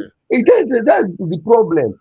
So because we Africa, we see it as gone, and all those things. This is where if here they have those security on air and have guns, and there is no food here, there is no job here, they will still find it hard to control people. Yeah, Matt, I agree with Crime you. will be too much. I agree with you. Employment is part of security, but to add to what Electricity said, what we are all missing is that the issue of security also involves law and order, rule of law. The impunity that has embedded Nigeria is a security issue where everybody can do whatever they want and get away with it. There's no district attorney to go after the crime. There's no police officer that is held accountable for not arresting that person for stealing this amount of money. There's no judge that is held accountable for not sentencing this man to jail. All these are issues of security. Security provides peace and stability. So if we keep missing the point on how important these things are, we just think security is a question of just guns and helicopters. No, he's right. Employment, law and order, judiciary, everything, that is security. That is the reason why the Nigeria entire system needs to be overhauled. Everything. Overhaul. Complete. Every structure. Can I come in something? Can I come in to say something? Just I'm not going to say. Okay, go ahead. Okay, sorry. Okay, now look, let's just imagine this. It's not available in Nigeria now. You see these people doing what do you call it? Whether the people doing shoemaker, the shoemaker, what do you call it? Some that the ones that have the tailors, what do you call it? The ones that mold blocks. Imagine that these people have access to funds, and others see that they have access to funds, and they have people that come under them to train, and they will be free and establish their own. Do you think that people will even have time to be looking at all this, going to cut somebody's breast to look for money? Is it not part of reducing security? I'm asking, just imagine this is a very simple things Nigerians they are doing it here in Europe. We at least I know people that go, they borrow, they go and borrow money, they give them, they do whatever they want to do, they will return the money. But in Nigeria, we don't even. You see what happened to us in palliative. Palliative, they say they want to do. Have you seen that palliative? You want me to send? I don't know how to send it to you people. Have you seen that palliative? I don't know if anybody have seen it. The palliative they say that they want to give. Yeah. Okay. Have you seen it?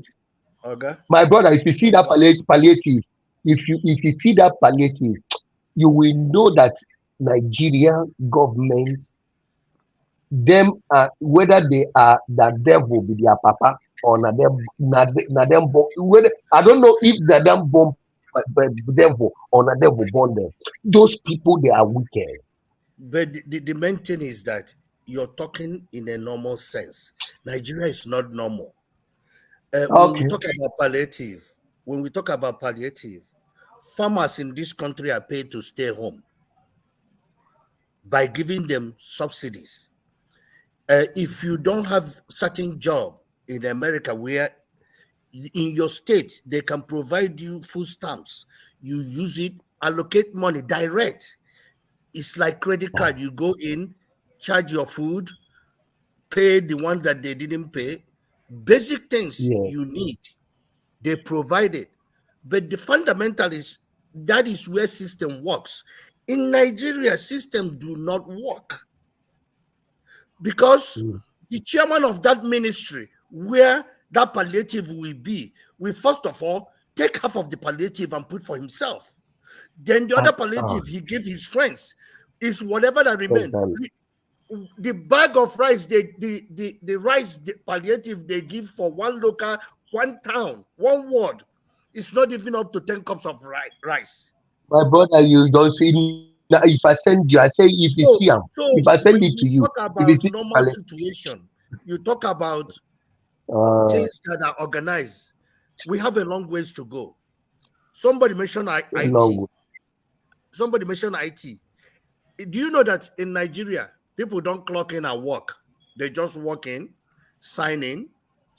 I can call my friend and say, Oga, make you sign me on. They come. They go in and sign for you. You cannot see that in Western world. They will hold you accountable. Where I work, if you come to work 8 minutes late, 5 times you get fired. They boot you right away. But in Nigeria, people work 3 days. Now fuel is scarce. People work for 2 days. They pay them for working 5 days, which I understand that because of the way fuel scarcity and the buses to go to work now, how much it costs. That is the reason why we still need to change things. But unfortunately, the Oga way there for office is not ready to change anything. He's busy. Let me just still give this control. Imagine this palliative, instead of giving this money to the government, to the state government, they pay this money to bank. The local government that everyone, because there is no bank that is not in any local government in Nigeria. Those people that are being affected will go to that bank. They give them that tally. They give them something, sign their name, give them that tally. Tell them where they will go. Tell them how many bags of rice, beverages, everything, yam, this, that. Mention it, put it down, mark it the way they do it here. You take that tally, you go there quietly. You are not going to be fighting with anybody. You go there quietly with what you have, and you take your palliative. You go. Once again, you're talking a normal situation. You're talking a normal situation. Nigeria, that bank manager where you give that thing to assign will call all his family members, all his extended friends to come, and he will assign it to them. So the system, fundamentally, that is the reason why I don't like when people say the leaders. No, it starts from inside the house. The people that are these leaders we are talking about, didn't they come from one family? These leaders, they come from somewhere. Exactly. Yeah, forefather, I hope you remember you are the one moderating. That's why I'm raising my hand. Yeah, I do. I'm just letting them have this is it. Okay. Just to address something you said earlier on. I'm sorry to hear about the passing of your. That was long time ago. ago. That's not something that anybody, long time still, we all have experiences. So just on that. Regarding I just want to say what Ike now. You said something about clocking in and out. It does not happen in the US or whatever it is. Am I correct about you? Am I quoting you right?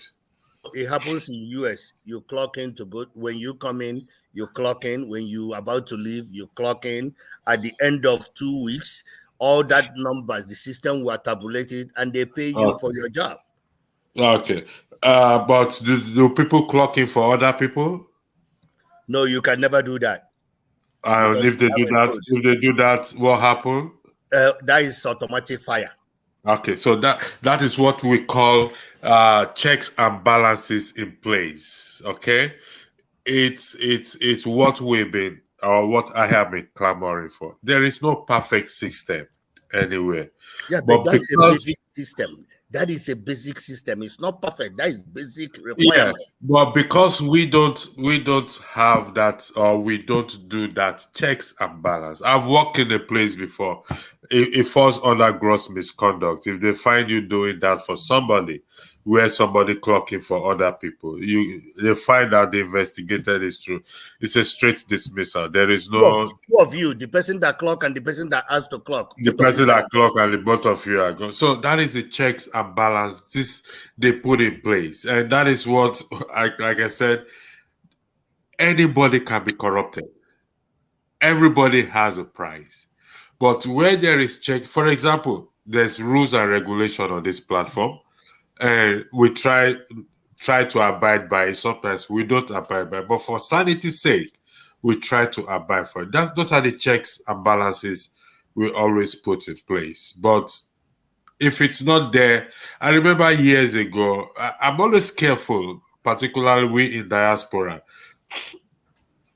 I'm not saying you guys are, but when we start to point accusing finger to people back at home, to their inactiveness and whatever it is, we must remember that we were once back at home. We did nothing to help the situation. Rather, we left like people are living now. Two, there are people who left Nigeria and were still their salary were still being paid. I think somebody highlighted it earlier, where they arrange with their bosses. They work in the government or where they arrange with their boss and their salary is being, and they are in diaspora. Maybe it still happen to tomorrow. I don't know. So the problem on the ground in Nigeria is not the people presently there now. Okay. It's people from past, people like you and I, who have also, one way or the other, did contribute to it. So when we are throwing, we are telling the people on the ground they are not doing anything. We must remember that we were once there. Thank you for the electricity. Let me ask a question. I disagree with you. Let me ask a question. I am not the moderator, please. Well, I know the better. Just a general question. How many of Nigerians in diaspora that went home to go and join the politics and was appointed into political offices? Have we ever looked at their record, what they did, how corrupt they were? You know, so I don't know. Like what you said, electricity, it is very true. Because when we are throwing stones onto people in Nigeria, let's all remember that we all also came from there. And most of us who are staying in diaspora, if we had the opportunity to have an office, a political office in Nigeria, we also fail because we will be more corrupt, because we have more idea how to build the system than those at home. I disagree with you, sir. Yes. Your former governor, your last governor in Anambra State, what did he do? When your last governor, actually from Anambra State, Willie Obiano. Yes, what did he do? Was that one is a drunkard? Forget about him. Okay, so this is what we are talking.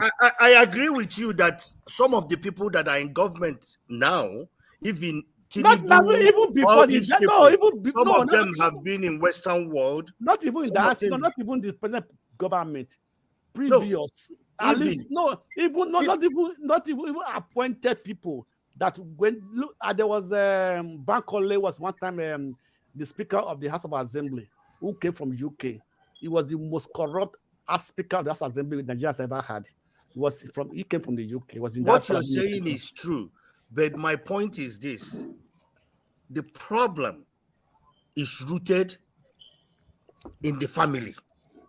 In the mind of the people, not even the mind of the people, the mindset. In the family, if family are not holding their children accountable, could you imagine? You send your daughter to school during Christmas, you carry rice, carry all these things, come home, and you don't ask her, my daughter. If you don't bring car account, they're going to cost her and say, you go city, don't carry car account. And that is the problem, because it's rooted in the family. Until we restructure our family, that's where the mindset start restructuring. Yeah, because like we said, it's funny. You appear to have come full circle to what I was talking about earlier on, that the people have a role to play in. You're talking about security. I disagree with you. Yeah, of course you are going to disagree. But even if in your own life you are demanding the same thing of this, procedurally, the government are the ones that implement it, but the people have to be ready for it. Okay, they don't seem to be aware. Papa, you are very right. Let me tell you an example. Let's see what happened to me, right? I live in Germany, right? There was a time somebody lived in my apartment. He was a heavy smoker and everything, right? After he moved out, I have to open the window of the room just for me to for the smoke to at least for smoke to die away and everything. I moved for 1 week. something like that. I did put on light because I don't use that room and everything. One day, the police came and knocked at my door. I said, "What is it for?" He said, "I want to see my room. One of the windows has been opened for the past 1 week. They don't know what is happening there. They want to." I said, "Somebody," I spoke to them, I said, "No, they want to see what is there." They came and I said, "Okay, fine." I said, who told you people?" He said, "The neighbor called them to inform them. That's why they are here." So the people is a part of the security. Let's not rule that out at all. Any country that has great security today, the people plays a major part in providing information to the in this example that you give, because the government have put the avenue, they have put the system in place for somebody, for your neighbor to call and say, this person's window is on. If the government did not put that avenue, that system is not going to work. We have it in Nigeria. Yet somebody got into government to put that system in place. This is what I mean when I talked about feedback. People now you're beginning to understand what I mean. It's a as feedback Nigerians, loop. as Nigerians, how many of them know the police number? No, excuse me. As Nigerians, are you expecting it? Police number. How many of them know the police You number? cannot expect it from You know that there are police number in every You cannot expect emergency. There are ambulance number you can call, but they don't know it. In Nigeria, it's lack of interest. In Nigeria, we don't have enough law enforcement. That is number one, and law enforcement are not rewarded, are paid the way they're supposed to be paid. Where I live, average salary of a police officer here is $80,000. $80,000. Let's say an average police in Nigeria get paid 80,000 naira. I think that is 100,000 naira. Oh, okay, 100,000. From which rank? I don't know. From which rank? The lowest rank. I think From which rank? Because that is my background. That is my background. For which, what is it? If now 100,000, I'll go join police now. Because my brother, you have to please before you say before you talk that thing here. Slow down. Make it. Slow down. The idea of that's what I'm asking. Of the thing is that Nigeria, I think P2B gave the statistics about how many Nigerians we have and how many that protect the riches and how many remain. Yeah. In Nigeria that worth up to 200 and something million people only have 350 to 400,000 police. That is not gonna work. That's all. In this state where I live, we have police that guard the city.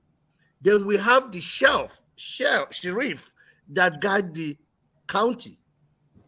Before we even talking about FBI, talking about CIA, talking about all these law enforcements. Why can't Nigeria change?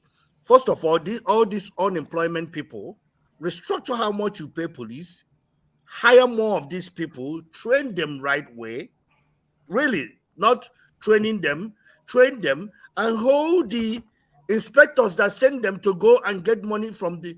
Do you know that I came from America?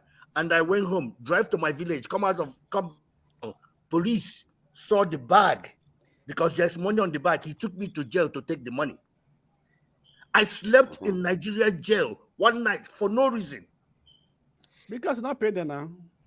You know, Tiger say they no shoot you. Some they will kill you and take the money. The only reason why they didn't kill me. Anyway, my brother left with that money and called one of my friends. And one of my friends called the DPO and said, Oga, una hold somebody will be American citizen. That morning, when that man came, that man was panicking.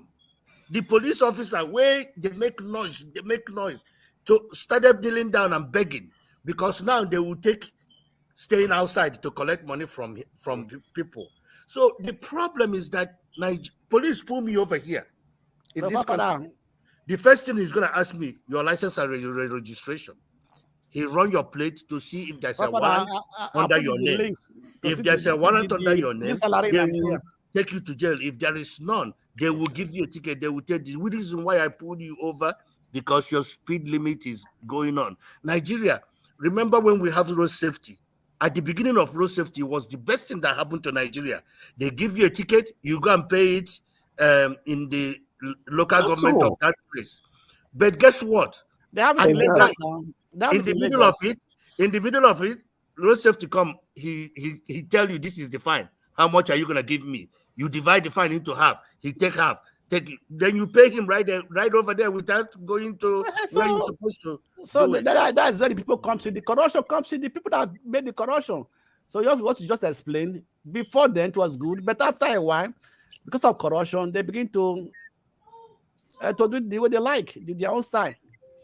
I just allow me to cite an example using AY as an example. Fathers, I just put out the link for the Nigerian police. Yeah, I've got it. I'm just gonna float it up. So, listen, we are all part of the problem. For example, if AY gets to Nigeria today, from the airport, you will see his character start to show. He will jump the queue.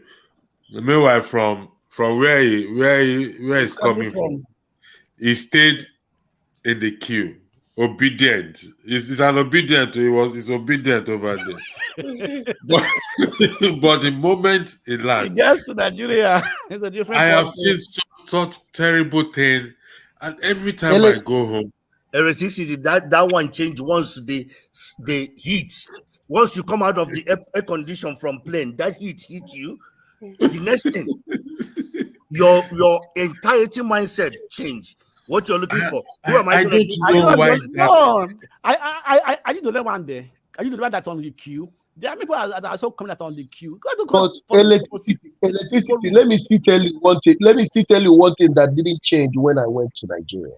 As I've been going to Nigeria, one thing that didn't change is that I never threw something from my car to the main road. My children, my wife, we were locked up. Even my brother was telling me, you don't behave.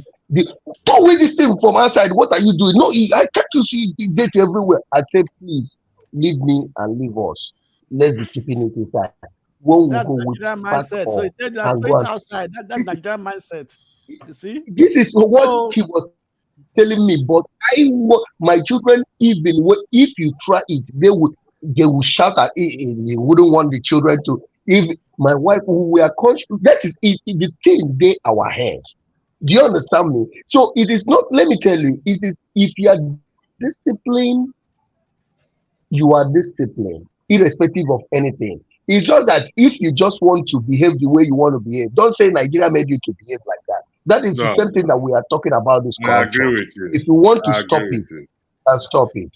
Yeah, we can stop because I have observed it several times that I won't say everyone, but when we come down from the plane, the next thing is we just start to run and jump the queue and I said, we are coming from the same place. These people were not like this when we queue up. We're over on the other side. So a lot depends on us. A lot rests with us. Like I keep saying, if we all decide to say, you know what, we'll stop giving bribe. If we all decide to say, Nigerians, well, don't let me say we all, let's say 50% decide and say, you know what, let's push come to shove. I'm not going to give bribe. What do you think will happen? I've asked this question before. Just if we just in the airport, you go suffer.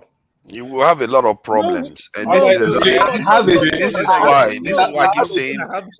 Can I just ask something? Can I just ask something? Hold on, Matt. Hold on now. Last time I wanted to speak, I had to give way to you. Come on, let me say something. Let me get the word anyway. Oh, sorry. Hold on. So I think your audio is delayed. That's why you don't hear when somebody says something. You see, when he said, if I go into the country and I refuse to give bribe, the consequences will be that the people will frustrate him over and over again. He will have a lot of problems in the country. Why? Yeah, the same people hate corruption. You see what I mean? If the people's mind don't change, how do you expect to change the leader? If your mind is clear on what you want, you are likely going to go after the leader and say, no, no, no. We want accountability. We want security. We want technological this revolution. They asked Dr. Arikana recently, just today, I think, or yesterday, she was on Channels TV and they were asking her, what is the problem of the country? That's of Africa. And she held on and said, the mind. The mind is the biggest problem we have. And even if the reporters, as always, Nigerians always want to say, is the leader, oh, something is wrong with the people. No, she said the mind. If you keep focusing on your leader, you are missing the point. If your mindset is not at a point where you really want change, no matter what leader you get, you are going to frustrate that leader, you're going to finish him off. According to what this electricity just suggested. Because I've seen countries where they are eating rations while they are building their country. They are living on rations. They didn't wait for economy to be perfect. Because the people were ready. They knew what it was like. They saw what it was like to be taking advantage of other people. We have not seen it physically. None of us were here when we were colonized. We don't know what it's like to be subject to other people's control. The control that they have over us right now is from overseas. We don't see it. So we think it doesn't exist. But if you look at what is happening in Niger right now, that is quite exemplary. The French people are obstinate. They refuse to move because they want to trigger the government to do one thing wrong and they will attack the government. But they came there for peacekeeping, didn't they? Go ahead. Yeah, so like, okay, I mean, it's the mind. And I think that's what I keep saying, that in terms of education and creating awareness. And I think I highlighted an Irish poet that says that those who cannot change their minds cannot change anything. But for people to change their mind, you have to preach a certain message, but to them. It's like you go to church or you go to by the time you keep hearing the same message over time, there's no how you will not be conformed to that message. And that is what I keep saying here, that when Righteous Man was here early, that when we push this awareness and campaign to the people on the ground, there's no how that we will not get a chunk amount of people that will change their minds to say, you know what, we cannot continue this way. We cannot allow things to continue this way. It's going to take a great work, because it's not easy for people to change their mind or to preach to people to see that, listen, this path we are going, if we keep collecting this bag of rice, this fish, this meat, this. I said earlier, if you see what Dino did in Kogi State when he was campaigning, he was giving out money, food, this and that. The people that came out and said, oh yeah, he's Dino Melaye, he will change our fortune, he will change. I said, goodness me, how long are we going to continue in this path? How long are we going to continue? So we in diaspora, no matter what you believe, regardless of what you believe, whether you believe in one Nigeria, whether like Alaba said, whether it is going to take us 20 years to get to where we're going, we have to start to preach the message now. Let's say it's 20 years. Electricity, I think that you are right, actually, but you are very much correct. I think that one of the biggest problems we have in Nigeria with the people is that attitude of, I want to be recognized. And the people, they run after them because they are now in power, or they are not recognized. Even not even those in power alone, those that has money. That is why they crave, people are craving to be rich by all means. Because we put them in that high pedestal, that put them in that high esteem, that everybody now want to be in that ladder, in that category. So whatever happens, how they get their money, how they make it, it doesn't matter to anybody. As long as I have the money, I will be respected in my street, in my area. Boys will not be after me. Boys will not be running after me. You know, so I see one thing in Europe is that, or in Western world, that nobody cares if you are rich or poor. Nobody cares. My brother, Everybody can I add up something to what you are saying? All these people that they called they gave us as ministers. When you see in the news the way they introduce them in their past government, maybe in their state, do you see them as the same way those people are presenting them to us?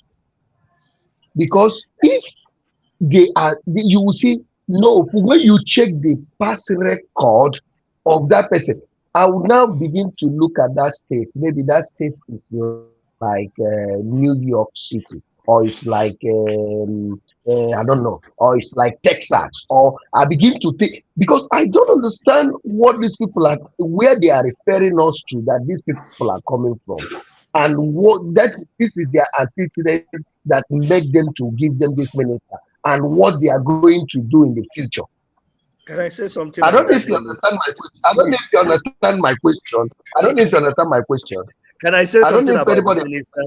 Can I say something about this minister issue? Do you know when they were doing? I think AY hasn't said anything at all. So do you know when they were screening these ministers, they didn't even know what part of the minister they will be. In America, the whole America have about 26, maybe 20, 26, between 20 and 23 ministers, which is, they call them Secretary of State, this, Secretary of this, Secretary of this. But Nigeria, if you bring Texas and bring Louisiana, that is the whole entire Nigeria, have what is 45 individuals gonna do? And the sad part of it, that these individuals, they put them where they are not even, they don't know anything about. Like, they don't specialize in that area. I thought if I'm going to put a minister of health, minister of this, they're going to specialize in that particular area. But in Nigeria, they do that. Look at what is happening. The French ambassador to Niger refused to leave when the country's government asked them to leave. They said the Pushis do not have the authority to make this demand. The ambassador's approval comes only from the legitimate elected government. This is something even Americans have evacuated their people. They refuse. Other embassies have left. That should tell you what is. You see, Dr. Rekana has always been correct when she said that these people, they have been colonizing us and we just didn't see it coming. And our own nation is not any different. They refuse to leave. It's like you were invited. You say you came here for peace. They ask you to leave now. No, I'm not leaving because you don't have the right to tell me to leave. Like that is the rules. ECOWAS give them that power. ECOWAS give that power. It's ECOWAS that give them power. If ECOWAS said that they're going to start with peace and everything, they wouldn't be having that audacity to say they're not leaving. Yes, I would like to ask a question here. No, earlier I said something. I use myself as an example so that people will not think. If you tell me, if you say, how do I put this? Let's say there's an issue between me and AY, whatever it is. At a certain point, AY now tell me, come on, electricity. Don't you have common sense? By now, you should have common sense. You should be able to stand up for yourself. Listen, not until, I say again, we start to take control of ourselves. If France is refusing to leave, you make them leave. How? You make them, for crying out loud, it is our country. They want to demonstrate to you now. How? Go and bomb their embassy. It touched them and they start to fight against you. You fight them, you fight NATO. Listen, Father, can you remove this thing from the screen? We can't even read it, please. It's not clear. So that I can see you when I'm talking. I don't like. Other people can read it. They can read it in the listing, so that Can they can see it for anybody? Can themselves. anybody read it? But I can remove it if it's affecting No, your ability to talk. For please It's remove it. tiny, Use God it's to tiny. beg you. God no go shame us. Remove her. Thank you. What I'm trying to say is, don't I have common sense to tell these people, listen, leave. By fire, by thunder, you have to leave. Because it is my country. It is our country. If push comes to shove, we will go to war with you because this is our country. You can't come and make that demand or impose yourself on us to say you want to stay. Stay for what? For what purpose? No, let's How be do you make them realistic. leave then? How do you make them leave? This is your territory. This is your territory. You have every legitimate. You mean when I say you should secure your country first, some people are arguing against it. Father, Now listen, you're beginning to see you are taking us when backward. the rock hits the ground, you really need to deal with this problem. Father, you are taking us backward in respect to that. These people are already there, okay? And you are asking them to leave. Then you make them to leave. There are better ways you can make them to leave. That's what I'm asking you now. Tell us. You tell them to leave. You give them an ultimatum. The next 48 hours, you have to leave, or else. Did you just hear them? Did you just hear them? They say no. They say no. Then you find a way to kick them out. Get them arrested. How? Get them arrested. Oh, because they are just ordinary people. They have 1,500 soldiers in the country. Father, this is your country, for crying out loud. Why are you talking like this? We are not. So if somebody come into your house to invade your house, you say, oh, and you have the right opportunity to ask them to leave. Or you say because they are 500 this and that. Come on, why are you talking like this? They didn't invade. They were invited by the previous government. This is the okay. shame It of is African still leaders. listen, Father, it is still their government, previous or not. That's a new government. This is a new government. So it is still the same Niger government, previous or not. It is still the same government. Sooner or later, it comes down to one thing. You have to use force. If you try to use force against, hold on now, if you try to use force against France and France fights back, what happens next? Father, what is their interest? What is their interest? What is their interest in the Try to listen. What is their interest? Sometimes try to listen to yourself. We want to play it out. Father, sometimes try to listen to yourself. Please, I'm saying this with all due respect and in all humility of her. If they refuse to leave and the Niger use force to say you got to leave, every eye is watching them and seeing them. So if they now try to say we have to take over your country or we are not going to leave, then we know we are going on into a different territory entirely. Look at the way Russia invade Ukraine. Yes, a lot of people feel reluctant to intervene because of the power Russia wield or whatever. They don't want the problem to go around. But Ukraine is still within their territory that they want to take. But Niger is a nation of its own. Niger and France are two different places.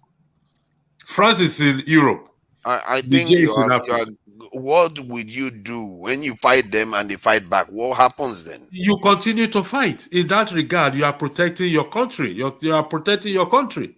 So in what this happens context, is that you are starting a fight with a NATO member on the continent. Hold on, let me play it out so you know what, because sometimes it's easier said. You are starting a fight with a NATO member that maybe this is the Wagner group and the Russians will join, and they too come in, and you have a massive conflagration on your hand. That is a shame. What we have done, the damage has been done up till now, and to fight it, the entire continent, the entire West Africa region needs to come together to do it. But what do you see Tinubu doing that? Do you see Tinubu coming out and saying, let me kick the French out? Papa down. Now, what is your own solution? Exactly. Like my solution is our own government, ECOWAS, has to come out and say, you know what? You have to respect the sovereignty of Niger Republic. You need to leave the country. And if they don't leave, if they don't leave, that the entire African continent will say will block the airspace from any other people to come and help the French, and then they will have to leave. That is when you really have power, because when other African countries block them from flying over their airspace, they can't do anything. They have to leave. Forefathers, as ECOWAS recognize the so-called military dictators. ECOWAS has, because they are talking to them. No, they haven't recognized them as legitimate. That's why the French has the power. They have the audacity, the power to say they're not a legitimate government. Okay, let's say you are right. That's the solution I prescribed. I said ECOWAS has to recognize the authority to ask the French government to leave, and at the same time, the African Union has to also recognize that and say, you know what, if the French wants to start a fight here, they should not be allowed to fly over this thing. Thankfully, sorry, let me finish my point. Thankfully, Niger is an inland country that you need to fly over other nations to get to. Not like Nigeria, that is allowing the Americans to build a massive embassy right by the ocean in Lagos. If anything happens in Nigeria, they can be right there immediately. But in the case of Niger, they need other African countries to fight Niger. So Africa has a say. They can tell them, get out. That is not your country. They ask you to leave. And if you want to start a fight and trigger NATO to come here, the airspace of this Africa is closed. You can't come in through any of the airspace. That will force the French to leave. Forefathers, what you are saying is right, but not African country will do it. Forget the African countries. Because they have made themselves they won't let them. No, they can't do it. They have made themselves a slave to the Western world. That's it. Not Africa. As African countries. Ah, okay. You'd be surprised, though. They have made a slave. Many of them are opposing now. Many of them are opposing the I'm West. trying to knock off in the office. Can I say my last statement before I go? Because you are free to say whatever you want to say, because you have not said anything for a while, and same goes for AY, and obviously Ismiri has AY is an observer today, so he doesn't have anything important to say. Forget about it. I'm working, so going up and down from the office. But first of all, Mr. Laba, I want to thank you. We get in touch, okay? I saw your email. We get in touch, okay? Based on what you said, forefather, the last thing you said about ECOWAS trying to tell French to leave, which president in West Africa has a legitimacy to tell the French people to leave? Which president is that in West Africa? Tinubu. Who among them is? How do you mean that whether they have limit to ask the French to leave? They don't have the right to ask the French to leave. Yeah, because which authority do they have to say that? Because these people, the so-called ECOWAS president, are not being followed by their people. Is it Ouattara of Cote d'Ivoire who changed the constitution? Is it your president you have in Nigeria? Is it the one of Togo? I mean, which country in the West Africa has the audacity to tell anybody to live anywhere? Ghana. You see, I think what you said about them not having the support of their people because of their anti-democratic behavior and the fact that they are not running their country well, that I agree with you. But I believe if they say the French should leave, the entire population will be behind them, because most West Africans don't want the French there. Yeah, I know what you're saying is true. I also agree with you. I just wanted to add this. If they say that, but the point remains that those presidents in those countries are puppet to the French people, to the Americans. So that's the problem. That's the problem. That's the problem. Although I was thinking that it's very disrespectful of this French not to leave when they've been told by a sovereign nation to leave their country. They're not the one to determine. It's just they don't see us finish. We Africans, they don't see us finish. That's it finish. See, it's completely finished. That's why I'm not supporting the French. I agree that they should be kicked out of Niger. I'm not saying that we should leave them. I want them to be kicked out even tonight. Yeah, I'm going to support that. But our problem has the people that are going to make this move. They are afraid of themselves because the French government and the American and the Europeans have their secret in their hands. Because all of them are alibi to these people. They are secret agents of these people. So they always operate on what they are asked to do. Because if not, why is your president going to war in Niger? What the historical connection between Nigeria and Niger? These are families. These people, we have been family for generations. and all of a sudden he went to go and fight. Mr. Ike, you don't understand what he's trying to do. He's trying to announce Niger to join Nigeria. No, I don't think that war is going to happen. Like what Mr. Tinubu Ike will said. fall as a president if he goes to war in Niger. Like what Mr. Ike said. Why would you? I mean, we've been neighbors for years, and when Nigeria had its own coup, nobody came to say they want to come and fight us or this and that. So if you cannot solve it, there's diplomacy channel that they can use to. Actually, it's confusing why actually he wrote to the Senate to want to go to war or to military intervention. I mean, for crying out loud, I don't know where we're going with this. Sorry to cut you in. Nigerians, we have 350,000, displaced Nigerians in Niger. That they are being housed in Niger. From the Boko Haram issue, we have almost 400,000 Nigerian northerners that are in Niger right now, in a DP camp in Niger. Yeah, but this idea of him wanting to go to war could be because he wants to stay in power, because there's a part in the constitution that allows him to stay in power if the courts don't rule against him if there's a war. So it could all be, okay, I'm going to start a war, then maybe I get to stay in but power. it can only stay for 6 months. No, I don't think it's 6 months. I think it's longer. I think there can be election and he can stay for as long as he wants. I'll check that aspect of the constitution. Yeah, I think we should check on that aspect. So I've heard that. I'll check, from other scholars. You see, one thing here we are all forgetting here, because we keep talking and talking and talking. Every one of us on this, with all due respect, here, every one of us here, how many are we here? When we've been that comes to this forum, the people that are on the comments. Comment section. 205 viewers. Every one of you. How many of you can confidently say that if there's a conflict in Nigeria, you'll be ready to go back and support in one way or the other? And you start telling me there's no war. There's no war. We don't want war. We don't want bloodshed. That's total. I don't want to say the word. No, Mr. Tone, I need to get you correctly. Wait, let me land. I need clarification. No, the floor is still yours. No, I'm trying to go somewhere. Electricity, calm down. I know you're a man of peace. I know listen, I'm not a violent person. I'm very. I think you are mistaken if you say I'm a man of peace.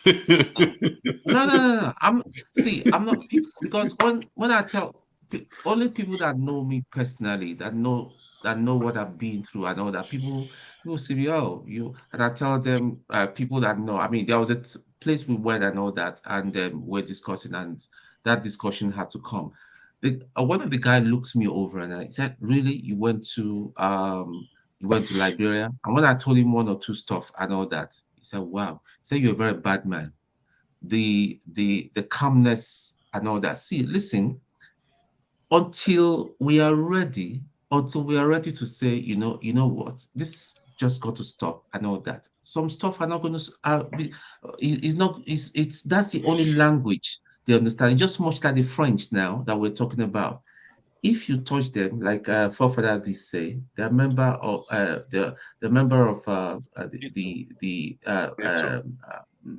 and all that. The other states will get involved and will become a global thing. So, however we look at it, all these people, these politicians have dragged us in the mud. It's time to kick them out, and the only way you kick them out is by force. It's just going to be by force. Let me remind you this one. Let me just say, wait, Alaba, wait, calm down. Let me just say it for free. Yeah, you see these judiciary. It was before that, but I've analyzed it. They are going to declare. They are going to come up with the crappiest thing and all that. There's nothing any of you is going to do. They will do it, and how about if they do it and they'll declare a state of emergency for about a month? If you come out at a certain time, you get shot, and they will label you a troublemaker. Would any of us be ready to come out and say we want to buy a ticket to go back to motherland and to carry a placard? No, because we don't want to die. We don't want to die. That's the reality. Until we say, listen, damn it. I mean, if you look at if you go back to history, nations that have been under tyrannical oppression, because this tyranny that these people are getting bolder and bolder. If Tinubu, I tell you, if Tinubu should go through his term, the second term, you see, we are saying that this is Pro Max. We never see Pro Max. That's when we see the original Pro Max. Mr. Tom, That's the reality. Mr. Tom, you think that you see how desperate they are now? Yeah. Let me just add Mr. this. You see how Tom, desperate they Mr. are? Tony, Take the Blackstone. Just hold on for a second. You see how desperate they are? Biden now is inviting Tinubu to come and meet him when Nigeria goes to the UN General Assembly in September, because they are desperate to keep Nigeria on side. And I just hope this man Tinubu is able to resist their interest, because they will ask for their own interest. They are not going to talk about our own. And if he's wise, he's going to argue for our own interest and the regional interests, including that of Niger when he goes there. But we'll see. Mr. Tone, let me respond. Let me respond to what. To be here, I want to leave. Thank you very much, Mr. I. God bless you. The best of the weekend. God bless you all. Hey, why you God want to say bless you. something? Yeah, Mr. thank you Tone, for coming in, Ike. Ayo, AY, 1 second. I'll leave now. Mr. Tone, Thank you, Mr. Hike. let's get something very clear here. Okay. We've not exhausted.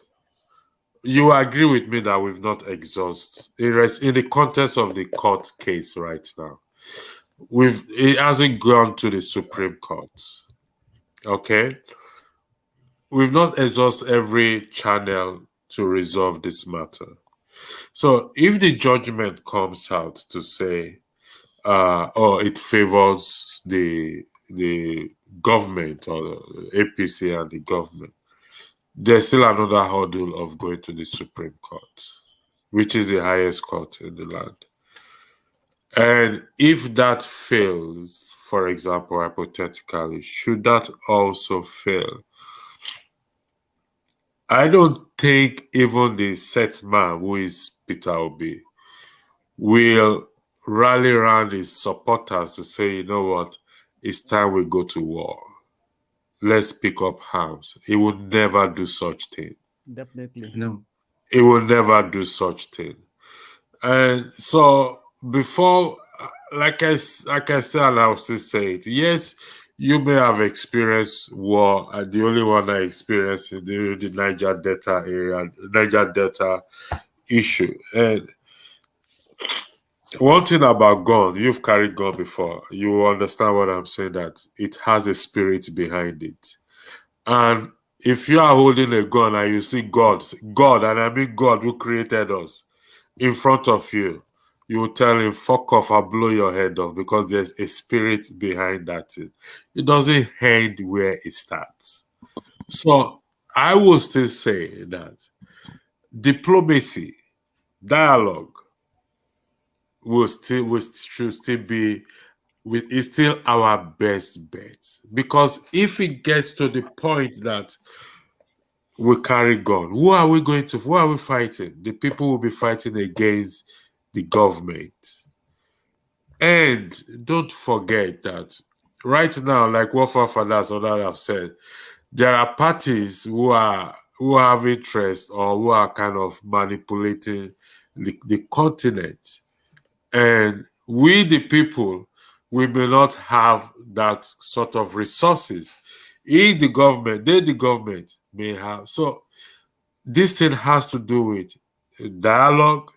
That is, if we are ready, dialogue and holding our. We can do it without resorting to picking up arms. I understand the frustration. To be honest with you, I do. And if I'm in Nigeria today and there is a peaceful protest, I would definitely join. If I'm in Nigeria today and war break out, I would tell you what will be my position for personal reasons, so that I'm not taken out of context. Okay, can I ask you another question? Hold on, before you ask him, let me add this. You might want to. I just want to say that there's another aspect you're not considering, electricity, and I'm looking at it. This thing is forming like a boil, and eventually, like all boil, it is going to explode. They would explode. I agree with you on that. There might be an unforeseen circumstance. Don't forget, the country has diverse interests with all these greedy people who wants to also take advantage. They might, you know, join on the side of this mess, and when the boil explode, make it turn in the wrong direction. It might not even be, it might be totally beyond our control the way it's going. But that's true. I agree with you. Have you asked yourself? Have you asked yourself? Have you asked us why I started the Kumbo is training the militant? I'm not even taking him serious. It's not on my top 10 of people that can create it's irrelevant. It's not relevant. I mean, but there are some other interests. Let me tell you who they are. You're right. One are those foreign interests who have their own paramilitary. Two, there's the issue of gold and all these things they want to mine. Everything. So it's into their advantage that we are in a state of perpetual conflict. Because that would give them more access to these resources. So there's so many other factors. Then there's the corrupt nature of our politicians itself. When they say, okay, I'm not Tinubu, I'm not eating under Tinubu, I got to create my own source of eating. Exactly. Then I bring in the arm. You remember I told you what my cousin said? Be glad they're sleeping on an Okada. What of if this population of us are sleeping on an AK-47? Do I know which direction they will be facing? What I want to clarify, I don't like talking too much, especially on this issue of force. But a lot of people just don't understand. Because yesterday I was hearing, I spent about 5 minutes listening to the rubbish that the guy in Finland, what was his name? Someone Ekpa was talking about surface to air missile. People should give money. This guy doesn't even know anything about war, about even military equipment and all that. I was just laughing, and I blasted him. I left my comment there and just left and all that. But what I'm trying to say is this thing that Tinubu is dragging us into. Do you think the playing ground is going to be only Niger? Because when he really kicks off, he's going to spill, it will spill into Nigeria, it will spill into northern Nigeria. Not just Nigeria, the whole of West Africa, the whole of Africa. You're looking at a time bomb, the whole of Africa. And then again, hold on. There are some elements now in the military, across the military, that are not happy at all. Some people have been retired unjustly. Whilst I was there, I've seen some fine senior military officers that has been set up and dismissed for no just reason, for no just cause. They are well qualified. The people that are meant to be promoted didn't get their promotion. Most of them are out. Do you think they're happy? Now, if there's a war, chances are they might call them back to come back. They will come back, not because they want to fight the war. They'll come back to have access to arms and then turn against Nigeria. That's what I'm saying. The perfect. You will find some of us. You will even find some of our soldiers who defect into the Niger army to fight. To even fight against us. So it's going to be really messy. Let me give you an example. AY will have his own faction. He will have his own army. He will defect. He will have his own army. Forefather has always been talking about security. They will call him aside and tell him, okay, you know what, we'll give you a missile to air or air to missile. The factions will be endless. It will be warlords over warlords. And exactly. It will not, that's what I'm trying to say. Listen, the war will not end. In fact, the whole of the north, especially Abuja, will be decimated. I pray. Listen, Tinubu has said that it's under pressure. So it's under immense pressure. No, the man does not care. He does not love Nigeria. He's under immense pressure to go to war with Nigeria. So who are those pressurizing him? That's the question. Mr. Blackstone, let me put this. I think I put this out before. You see, when the US are talking about national security, some of us don't really understand maybe grasp this and that. They protect their national security. I did say it here. I said some time ago when Trump talks. Look at the issue of the files that he took to his house or to his hotel. I said it before that when this man leaves office, care is not taken. It is own people that will take him down in the interest of what? National security. My president, our president, Bola Tinubu, is compromising every way. So our national security is no way, as far as I am concerned. Is compromising every aspect. Everybody now wants to have their own piece of cake. Yeah, now, simply because he came there illegal with the baggage around him, so it's being compromised. So that's why is it? So I want to. So legalize how we are going, what we are going to do in that regard is one issue that we have to look at, because once somebody have something on you that they will use to their advantage in the field of politics, in the field of government, it is headless. They will come and come and come and come and come. Where there is no integrity. He thought in his mind that, oh, I want to be president by all means. He's there now. He's not finding it. He's not finding it easy. And I go back to what the Bible always says. He said, a good name. When another sleep. A good. We're about to end the show. These two evil people are just joining now. Look at that. I wonder. The Bible says a good name is rather to be chosen than riches or wealth. This is the problem we will face as individuals when we want to be rich at all means. We want power. We will leave ourselves in that position where we get compromised. That's why I said I have my fear that this judgment, this court case, I've tried not to weigh into it. But truth be told, in my own opinion, using my number 6, even though, like I said, I'm not one of the elite. We have not the judgment already. I don't think this judgment will favor the Labour Party or Peter Obi.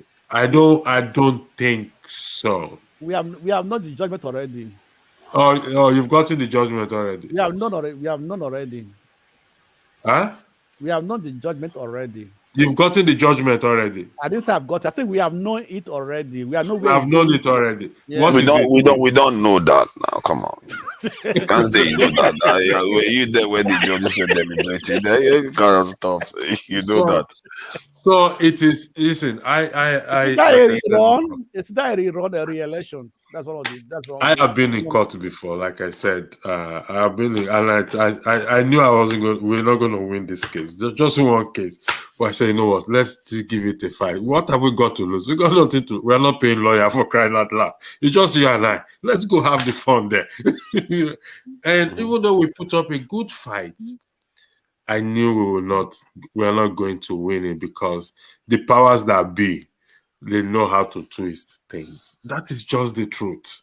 So, but the good part of it is, it has given us that premise for us to build on. I like to see the positive side of what came out of this 2023 election, that people on ground want a change. And it is now left for us to capitalize on that quest, on that distance, for us to say, let's effect this. I will never. War is a solution, but it is not a palatable solution. Sorry, when you say it's not going to go the way of Labour, are you referring to the fact that they are just going to find all in favor of APC? rather than okay, they are not going to call for re-election. They're not going to call for. I don't know.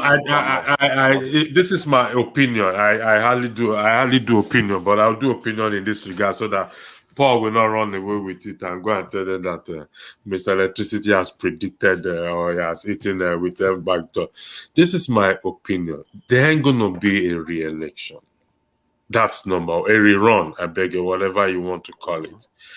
The government is already, this is August 29, we make it 3 months. The government is already kicking and running. 3, there's so much vested interest in this individual, in this one person.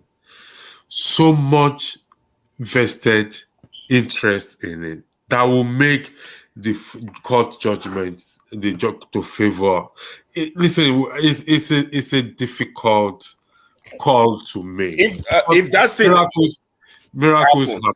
Electricity, if that scenario should occur, I want to say that number one, I personally believe that there will never be a free and fair election ever in Nigeria. Nigeria might not exist as we know it. I disagree. I don't think Okay, I go ahead. disagree with you with that. I disagree with you. What's your own opinion? My opinion is you're just going to sit there and not say anything. My opinion is this. My opinion is this, right? It's electricity. This 2023 election or 2022 election have opened the eye of most Nigerians. You understand me? And Nigerians are eager for a great change. I believe the next election will be more free and fair than this election. Yes. No, because the powers that be have strengthened themselves. Blackstone, wait. Blackstone. See, you're even talking too far. A lot of people are not even with that patience. You're asking people to stay for now 4 years. Sorry, somebody said I'm very intelligent. No. Wait. That guy is it's not happening. Tony, wait. They have no choice. Okay, we talk about Buhari for 8 years, right? Is it not the same suffering that we are complaining about? Is it not the same suffering we are complaining about? What did they do? Buhari went through 8 years. What I can tell you is this. Tinubu may only have 4 years. Why? Because they have seen it and they know what to do in the next 2027. And 2027 election will not be as 2022 election because all eyes are now opened. Who is going to stop them? I don't like those exactly. Who is going to stop them? Wait, let me finish. Exactly. Let me ask you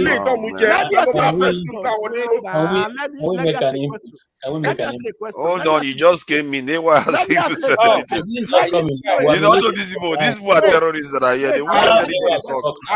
Blackstone, they just keep going on and on. They won't stop. Let me ask you. Let's say why talk. I have not spoken since. I need to sue all of you. Let me just finish. Right? If you are beaten once, would you be prepared for the next fight? No. Maybe them go appoint another Mahmoud. Forget. Don't get it. Mahmoud, come to sort here. No, be them go appoint another Wike. Wait. We always say people. Let me tell you something. People changes. They move their point. Imagine what you are saying now. You are basically saying the court will just rule on behalf of Tinubu. I don't know why we should be doing something like this. Hold on, the Blackstone. Hold on. What we are saying now is that what we are saying is actually dangerous. We're not saying if they do. You are saying that the court will just rule on behalf of Tinubu. Then we prepare for the next one. In other words, you don't care what the premise is. No, I'm not saying that. If it happens, let me finish the point. You don't care. You don't seem to care what the premise is, because when it comes to the law, it's a very, very tricky thing. It's not that simple for you to just say, "Oh, Tinubu won," because that leads to a lot of precedents that could even affect the so-called establishment too. You can't just, because you have to have justification for every single ruling you make. So it's not that simple. It's like a doctor now coming up and saying, you know what, I've decided that you're going to use sugar water to treat malaria. You do that, there will be consequences. So that's how the law works. Whatever they rule now will have consequences over time. And depends on what they rule, it could lead to serious instability. If you say white is black, that is going to lead to instability. So whatever the court is going to rule, they have to be extremely careful. Maybe that's why they're taking their time. They have to be careful. They have to have clear justification for whatever they are ruling. Even if they want to support Tinubu, it has to be viable.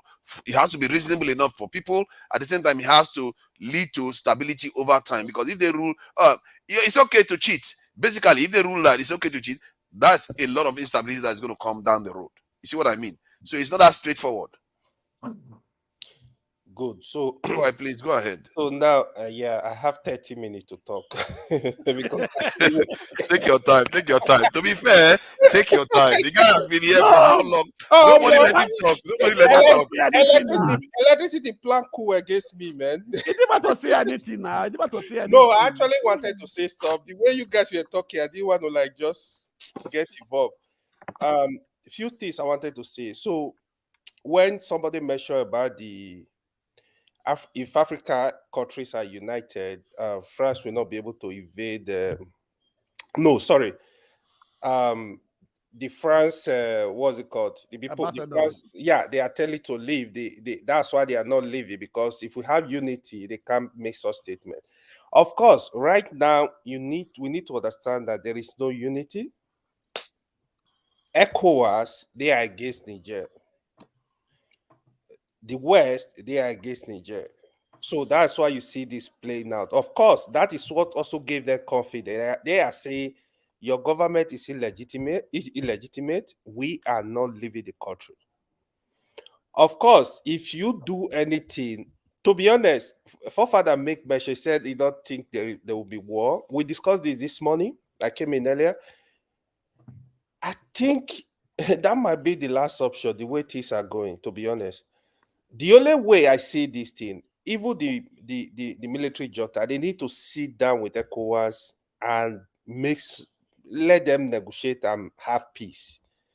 The only way I feel this peace can come is, for example, one, they should give the ECOWAS timeline. Okay, we're gonna conduct election. This is the reason, genuine reason why we remove this man.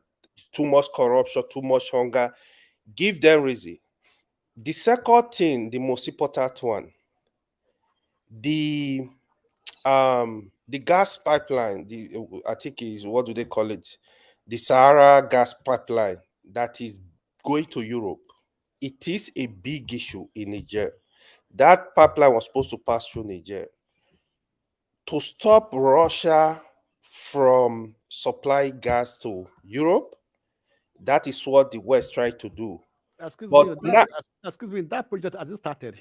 That project yes, that project has started. I don't think so. Please go and Trust research. me. Go and research. Wait, let me. Last time you said you talk about it. I went to check it. That project has not even started. Wait. So what is going on is, that is very important. The military need to also discuss that. That is why you see Russia protecting their interests in Niger. The West protected their interests. Now they get ECOWAS involved, of which our president is the chairman. They try to talk to him. Yesterday or day before yesterday, I read the president was saying that even if ECOWAS don't want to invade Niger, there are people, foreign countries are ready to invade. That he's the one that is stopping the whole action. So I think peace will be better. Like somebody said, we have Niger is like a state in Nigeria, to be honest. If you go to the north, you will see how these people, how they move freely from north to Niger to north. It's a state, it's kind of like a state in Nigeria. So if you start a war, who is it going to benefit? We're going to kill ourselves. This is the problem. So for me, hopefully we don't go to war. I will be happy with that. Then on I know you guys discuss a lot of stuff on the issue of the election, right? Here is my old take, right? The tribunal. Here is my old take. If you are calling for re-election or a run, whatever you call it, who is going for a run? The only way you can deny President Tinubu a run is maybe he's disqualified. Then now you have the two highest, Atiku and Peter Obi. That's one. Otherwise, the run is going to be between Tinubu and Atiku, not even Peter Obi. Which hold on. Except they cancel a lot of votes, right? Which I think is gonna be advantage to Atiku. Atiku, to me, his desperation for Nigeria for power is scary to me. I don't really know if he has any single plan for the country. It's scary. He's just too desperate for my liking. Some people might support him. I don't care. But if you call for a run, I can tell you for a fact, either Peter Obi and Atiku or Tinubu and Atiku, Atiku seems to have the advantage. That's the other thing. And if they return Tinubu as Nigeria president, except the other political party, they go and form alliance in 2027, they are not going to see power. They need to go back to the board. Is the greed of Atiku that actually gave more trouble to Peter Obi. Yeah, Peter Obi did excellently well. Atiku, if not for greed, he would have given vice president to Peter Obi and give support to Peter Obi, because truly it was not time of the North. Atiku was not supposed to contest that election. It was time for the South. Nigeria is North and South. Let the South contest. You don't have. But you can't blame the North now if the South didn't take what is due them. This is the same thing we do as people too. We don't take what is due, or then we blame the Oyibo people. The South didn't take what is due them. They allowed the stuff to escape. Then you blame the Atiku for showing up. He's gonna show up when you let him. Do you know how powerful is that name, President? Because if all of you keep throwing in, it may never get to me and Paul. Let us allow him to talk. So we can also. Abi, forefather, I understand your point, but here is the truth. What people will not tell you: the way Nigeria. Okay, look at Peter Obi. Peter Obi was in PDP. He saw what was coming. Peter Obi, he will not score 20 votes in PDP primary.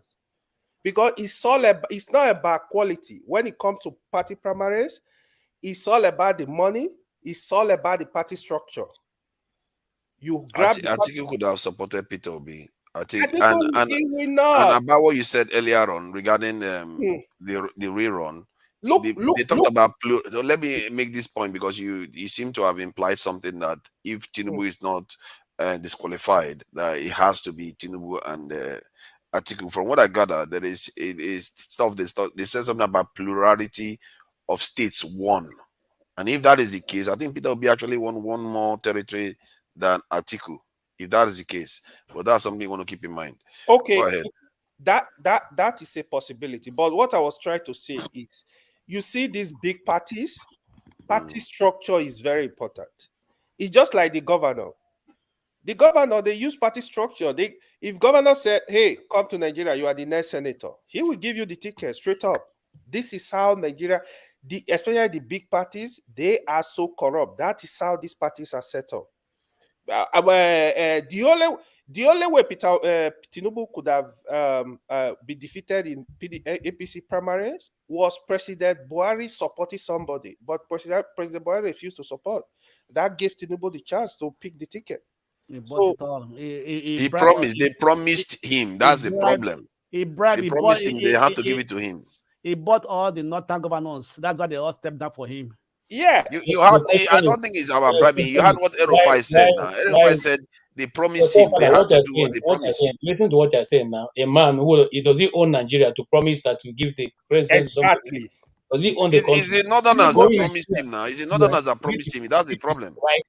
That they can come and say, I promise when I finish, I'll give you. Is it his place? Is it your house? I think the way it works is that when Buhari needed his support, he lent his weight to Buhari. Buhari was supporting. Then they said they were going to give it back to him, and he nurtured it until they did. Buhari was for Osinbajo. That was, but he couldn't say it out. That was just his policy for that. Yeah, but that is besides the point. Erufai said it himself. Can I make my point? If you're AY, go ahead. KJ. First and foremost, KJ, Master Martino. Last week Sunday, we wear suits. I got a fear. Oh boy. KJ, yes, I said, I got a fear. Now, see, the Nigerian people should come to Abuja and learn how to eject people from their land. I'm sure if they come to Abuja, they will learn from the Abuja landlords or Lagos landlords. Because if you are in the French embassy and you say you will not leave, we will cut off your light. We'll cut off your water. Everything. We'll block the access road. We'll go come to Kogi State, ask the governor. He will give you bulldozer. You bulldozer the road. How will it happen? KJ, tell them you want to repair the road. I'm telling you, yes. You don't put road repair. You cut off all the access roads. They remain there. I'm sure that when they put the house. What are you talking about? That's not going to stop them. They will just put generator on and get No ready. problem. The generator, won't it finish? Won't the diesel finish? When there's no road for it, That is true. That is true. You can make life very difficult. Yeah, you make that it is true, actually. impossible for them to inhabit the place. Don't shoot anything. Not because if you shoot gun, they say you're fighting a NATO country. Don't do nothing. Make sure that it's impossible to live there. And then at the end, if it becomes too much for you, go to Nigerians are very their voodoo. It get on that level. Call your voodoo people. They make sure that every night voodoo people go there and beat them very well. Beat it. Seriously, you're bringing voodoo into this one. I'm telling you. What else is remaining now? What else is remaining? Listen to what I'm saying. But please take it seriously. You know what helped Nigeria is because the mosquitoes didn't allow these people to stay in the savannah. That's one of the things.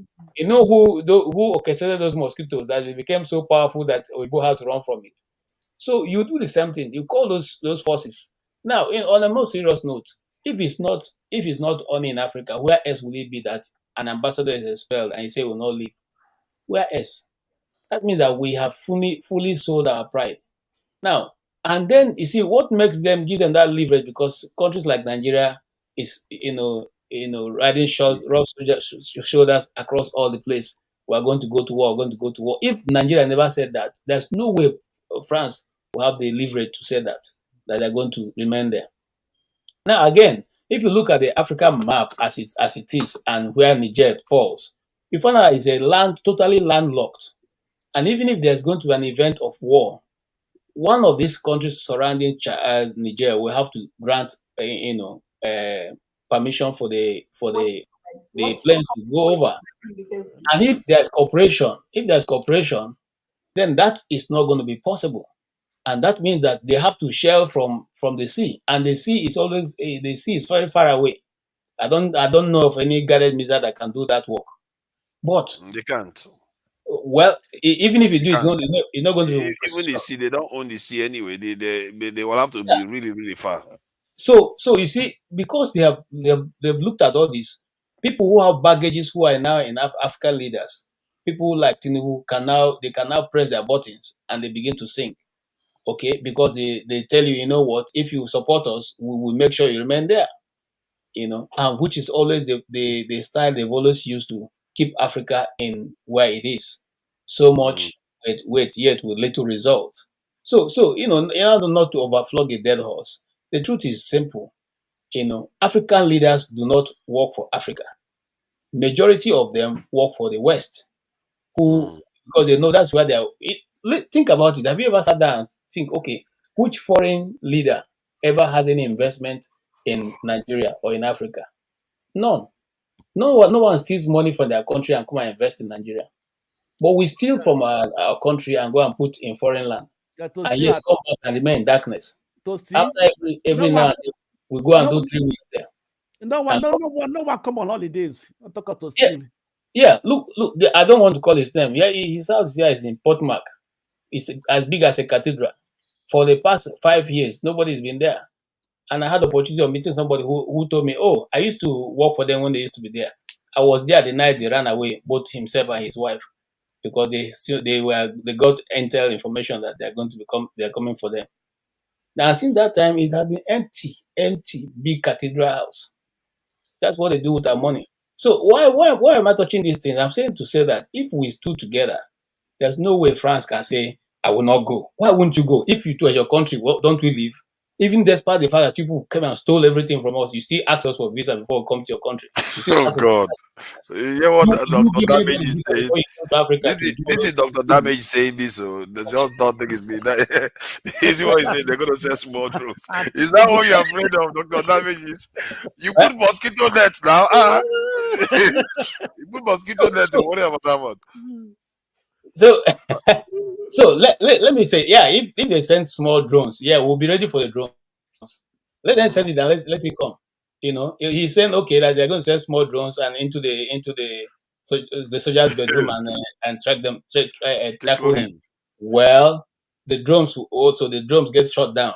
The best drone was shot down some time ago, not too long ago, by some miscreants, not even a real army. Okay, and that country they shot down that one of the most expensive drones is still crying about it. I don't want to talk about it. All right. So it is not something. Look, some few days ago, is it not the the Boko Haram, not even Boko Haram bandits, or they call them bandits or terrorists in Nigeria that shot down the Nigerian helicopter, or that the army is still lying that it was a whatever mistake, whatever they call it. So these people are doing these things. It's just being, look, there are people that are called giant killers. They are still around Africa. So it's not a question of, you see, I think we are all underrating the Niger army. The Niger army have been involved for over getting 30 years now. I hope you guys know that. They have been fighting. If I was Niger, don't you think that Niger should milk it now? So that I think what people needed to see to unmask the French influence on the continent and what they are doing on the continent, because this is one of the ways where you ask them to leave, they refuse. If I was the Nigerian government and Mali and all of them, I would be saying, you see what we are talking about? These people, they are here to oppress us, so that the whole world will know what is going on, because they are refusing to leave. Listen, like I said, I follow major news but I go to the small ones to glean information. The small media houses in America especially have been talking about this thing since it started. They've analyzed they've even overanalyzed better than our own television houses in Africa of the reason why this thing should happen in Niger and why they support it. They're not saying they don't support it. They know it's a coup, but they say it's unheard of that you will be doing this so much evil to a people and you still think you can continue. Somebody said, one of them said that, in this day and age, carrying with this type of practice, that he is warning the West that Africa has risen up, and it's only easier. It would be better if they begin to renegotiate now, but it's going to get worse if they try to use force, and that's the truth. I'm not talking about African analysis. I'm talking about people in America analyzing the situation going on in Niger. Okay, and they are not saying they are not happy with the coup. They are simply saying, look, you people drove these guys to the wall, and they have to just turn around. It's not so when people people like Tinubu, they are jumping up and jumping up. You just wonder why. But like I said here, like 3 weeks ago, I said that is what the Nigerian constitution had written behind us, said when there is a situation of war, you cannot remove whoever is president until it is over. So he has a right to do it. Even if he doesn't want to fight, he just send 5 soldiers across the border and then he declare, oh, there's war, and then that is it. So everything is being put on the table just to make sure he's there, whether it's in the Nigerian interest or not. It is not in our interest. I repeat again, it is not in the Nigerian interest to go to war against Niger for one reason. Those of us who have traveled along that road, you don't even know the place where Nigeria stops and then Niger starts. The only thing, and I'm telling you, if you want, I can send him my personal pictures of those border lines. Okay, so you see, there's one of few times I crossed there. The guy, the custom guy there, he was in the farm. They have to go and call him from the farm because I wanted a stamp on my passport. I'm serious. I'm not joking. He told me and to wait. KJ, you look like Hausa man. You go past as an Hausa man, they will think you're I grew up in the north. There's no part of the north I don't know. I crossed, we waited for him. He came with his singlet. Why singlet? I can still remember it. I would say, are you he said, people don't pass this side. So I'm wondering why they came to call me. He took our passports and stamped, and then we crossed, because why we do that? When we get to that point, as a journalist, sometimes you want to be careful. So I don't go to that side and accuse you of being a spy or something. So that it's official and we entered officially. Now, why am I saying that? You don't even know that. We ask the man, how do you know the border? He said, I don't see him now. This rope will put you into the border. Now rope. Okay, I can clean out of my photos and send to you. I mean, if you want to see it. All right. Rope is the What am I saying here? Wow. Where do you now position your army to say, here, from here, okay, you can start fighting these people. From here, you don't fight. How? Where? I think you see one thing that Arikana said today that really is coming out now. It seems to be what the French government is doing now. That this pact that they have, this kind of new colonial pact they have with the Francophone nations, is that it also includes the right of France to invade the country if they feel their national security interests are at stake. Literally, that is unbelievable. So if that is true, it's unbelievable stuff. It might be what France is exercising now.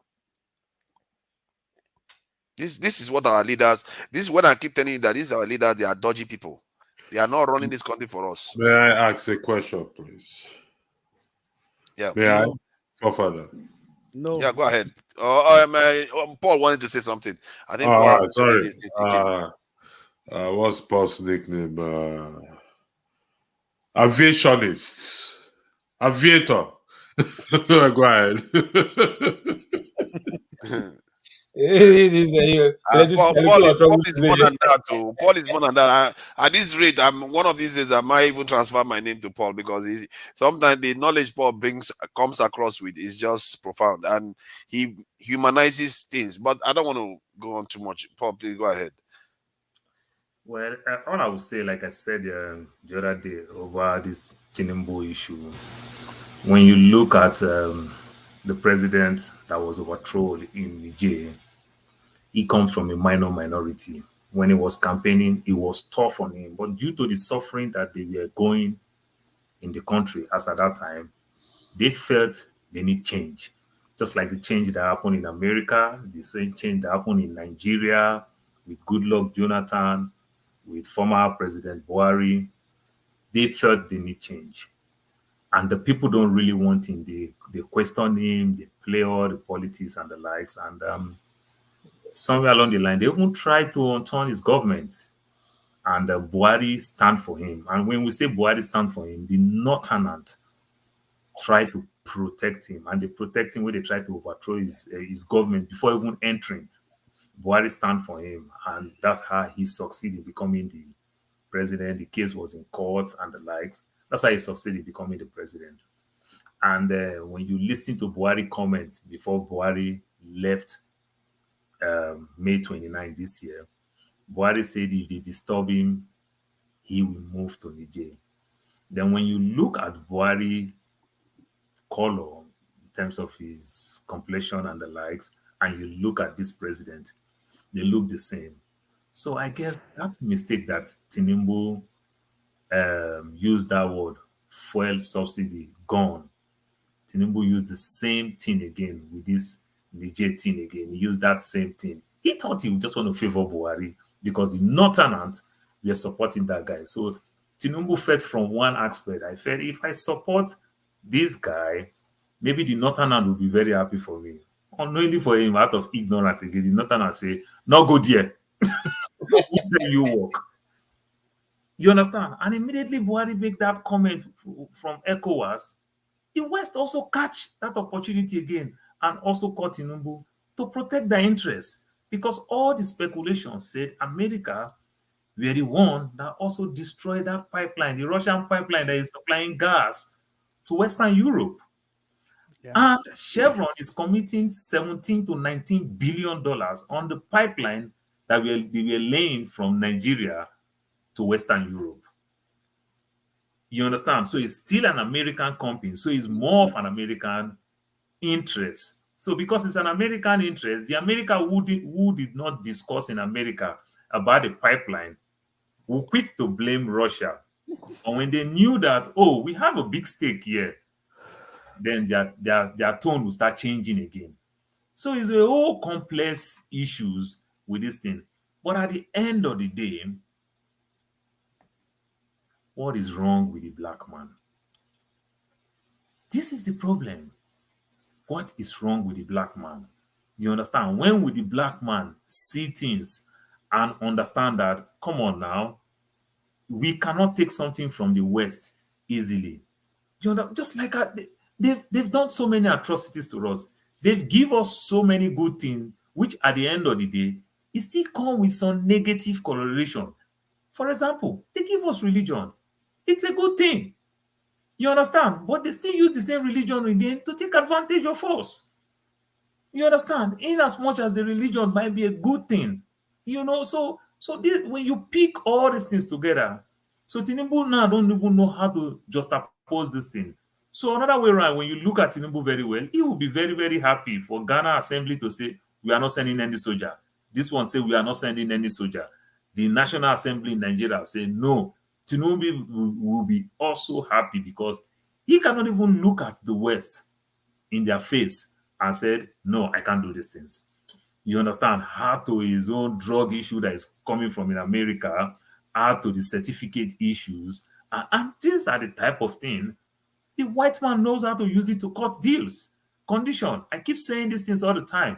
We have one military man here as a captain in the army, which means you have some small group, I may not call it now battalion, that you manage.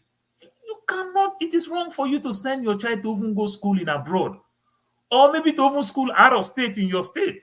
It's even wrong. Because the love, we love our kids, we can't explain it. And if we cannot explain it, we love them unconditional. If somebody hold your child for something and made you to do the other thing, you don't have no option. The TV I'm using in my house is over $1,000. The remote is less than $17. But the remote play a very important role than even the other TV if I don't have the remote. Tinubu's health is in the hands of France. They can press remote. Tinubu is the TV. France has the remote. They can control him. Tinubu have another baggage in America.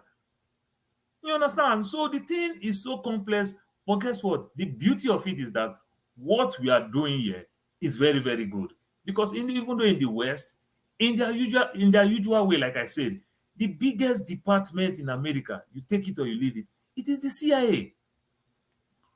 How important the CIA can be to them, if you want to know how important the CIA can be to them, let America catch you as a spy and see what you face in America. When they catch you as an espionage and see what you face, that is the end of your life. You will rot in jail. You understand? But what is CIA? Is it not spy to go to other country? Like I fondly said, you will be so shocked that somebody like Oyedipo can be spy in Nigeria. Somebody like Adeboye can be spy in Nigeria. So these people have access to the villa. These people have access to places. These people have access to talk to top government officials, to know the minds of government. They can make them spy. You will be so shocked. Top personalities, traditional rulers, these guys are well trained. You can see the so-called charity organization that will contribute immensely in your village and in my village. People will come to like them, trust them, like them so well. They are doing all these things for their CIA. They are just looking for certain information. They just want to understand the IQ of the people, the mindset of the people, how the people think, how the people do things. They want to understand how they can deal with them. These guys understand how to do these things very well. Strategically, they are very, very good. So it's time for us to wake up to understand that sometimes just ignore these people. Just ignore them. Just be very, very rational like what China is doing. And I keep saying this thing, we need to use the media very, very well. The ignorance of the people in the West here, why we're here today, when you see an average educated man will be so ignorant, do you really want to blame him? Because the information he has is one-sided. Sometime in my house, we joke with my son. We call my son, me and my wife will call my son that, boy, you're racist. Because when my son answers certain questions, this is the questions all his friends ask. Oh, your father is Africa? Does he wear clothes in Africa? People kind of really want to believe, because by the time you see some of his cousins, the way they think, the way they talk, they say, oh, I like that your shirt. Send that for me now. I like that your shoe. So the way I want to believe that, okay, truly, why is it anytime I talk to my cousins in Nigeria, they always ask me to send me this, send me that. Maybe they don't really have it in Nigeria. Maybe they don't really have it. But guess what? Because they don't have the opportunity to also get the other side of it. It is time for us to make use of the media. It is time for us to learn how to buy space in media. This is how media make their money. We can be buying a 20-minute section in CNN so that we can tell our own stories. When you see the election is going on, we can buy space in Fox so that we can tell our own stories. We can buy space. We cannot be waiting for Al Jazeera to come and report our stories. Somebody is talking the other time, the Nigerian guy. What happened in NSAS? No CNN there, no Al Jazeera there. How do you think they pay all these people millions of dollars a year as a reporter, as a journalist? Where did they make the money? Is it the Tom and the Lipton that they advertise that they make all the money? Sometimes buy space and tell your stories. You understand? And when you tell your stories, that's how we will reduce the level of ignorance in the West. So that even though they themselves will challenge their own leaders, and you guys are barbaric. An American person is telling me some of these things. I said, you people are protecting the wrong president in Nigeria. Then the same you people will tell me that there's a lot of scammers in Nigeria. When you people are also protecting a scammer in Nigeria, who is the president of Nigeria now? America is protecting the person. So tomorrow, when you want to fish out a scammer in Nigeria, you want to get information from me, I'll tell you, well, I can't tell you. Like America can't tell us the certificate of my president. You understand? I think for that to be useful, because when I'm in the UK here, I've had cases where people have been against the UK government's policy with Saudi Arabia, knowing full well that Saudi Arabia is beheading people and treating women and all those things. You know how they don't like it here, but yet the government firmly with Saudi Arabia. It tells you that there's only as much as you can get out of the government in the West. Even in the West, they pretend as if they are not dictatorial. They are, because they do things that their people don't want. People don't want them associating with Saudi Arabia, but yeah, they are very, very closely hooked to Saudi Arabia. There was a scandal that happened here in the UK, and nothing came of it. The whole thing was completely dismissed in the end. So these things happen regularly, but where you gain from it is when it comes to public perception of the situation. That's why we must learn to tell our stories. That's why I'm telling you that it's time for us. See, China, they were discovering why China was giving Africa this loan and the interest rate is so low. What is the other condition? Only for them to discover that China is started giving Africans condition that when we go to the UN General Assembly meeting, support us, whatever things we want. Yeah. Just imagine that kind of condition. Remember, when Africa go to General Assembly, we follow the US, we follow the West. Now, Chinese is telling us, follow us. You understand the thing now? You see the power of what they are doing. But to be fair, sometimes also quid pro quo. It's not only one-sided. Like we too can say the Chinese, when we need you, you vote for us. Like the way Russians vote for Iran all the time. God bless you. One thing I will say before I give others space to also talk. AY talk something, and I hear these things this morning while I was walking.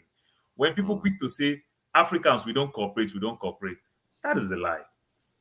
That is a lie.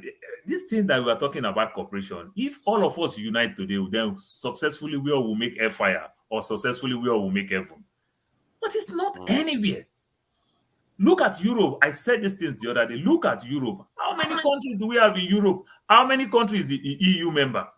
How many countries is in Schengen? You understand? Even Britain, the Brexit, they have to even go out. Within the so-called United Kingdom, the Scottish don't get along. Wales don't get along. The Irish don't get along. You understand? And every other thing. So they might micromanage themselves. So let's not say so. But all you will just need to do, slowly, let us be winning one another. Like if South Africa should bury their differences with Nigeria, Nigeria should bury their differences. If we are number one and number two, let us try to work together. We become the giants. Let us try to work together with Egypt. We become the giants. The big nations, or the important nation right now. Oh, they are doing a lot in Botswana. They are doing a lot in Namibia. They are doing a lot in Rwanda. Try to capture those people. But if we are waiting for the day, the whole 54 of us will do well. My brother, I make me wait for abroad. My siblings wait for Nigeria. Myself, I never make money. Because I don't take care of my siblings' problem for Africa. I come like say myself by the Africa. I never feel make money. Yeah, that point you made about UK disagreeing with each other, you know, as you were saying it, I just thought about it. I'm like, wow, the UK, they literally fight each other all over the place all the time, like constantly. Even the Scottish, they have sectarian issue. In Ireland, they have let's Protestant not but on say Catholic. Africa They will fight not each other. cooperate. It's In everywhere. England, Look at North EU. and South divide. It's Why like is the whole they are EU fighting not each other EU? all over the place, and Why yet is they are the still whole functional. European country not Schengen member? That Schengen thing. Wow. Let's answer these questions. You understand? It's Let's only ask the that. Welsh in the UK that don't fight them. And that's at least I don't know why. But as an American, in America, if you have a green card, you are coming to UK. Yeah? You just stay in the comfort of your home, send your passport to Homeland Security, they vet you. They give you a visa if you have a green card in America to go to UK. But British citizens, they go to interview in American embassy to come to America. You understand? Wow. So these are the things. And somebody complained. I was watching the news in the UK. Somebody were complaining and everything. They said, go to the house and protest.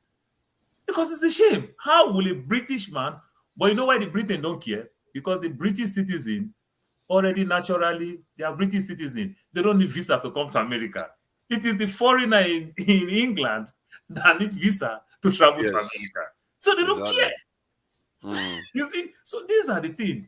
But I will say the same thing. Joshua, he was next to Moses. Joshua tell Moses, say, Master, we need more land. Moses says, if you want more land, fight for it.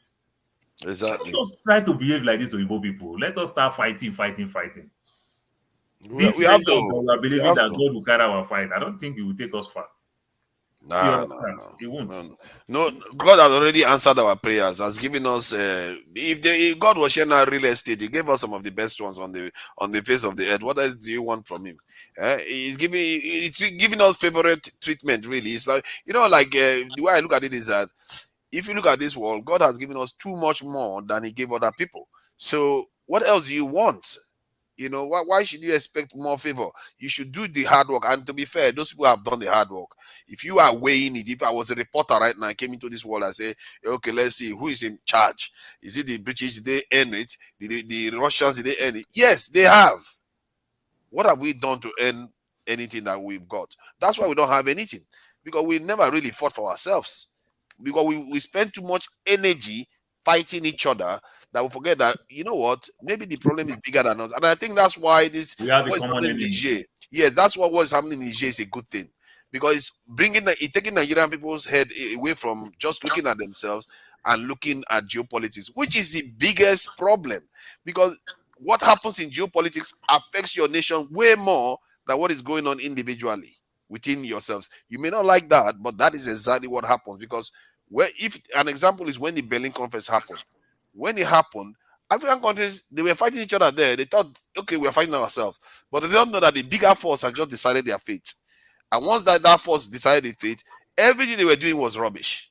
Nothing was going to work because they were all defeated in the end and they were all colonized. Every single nation in Africa.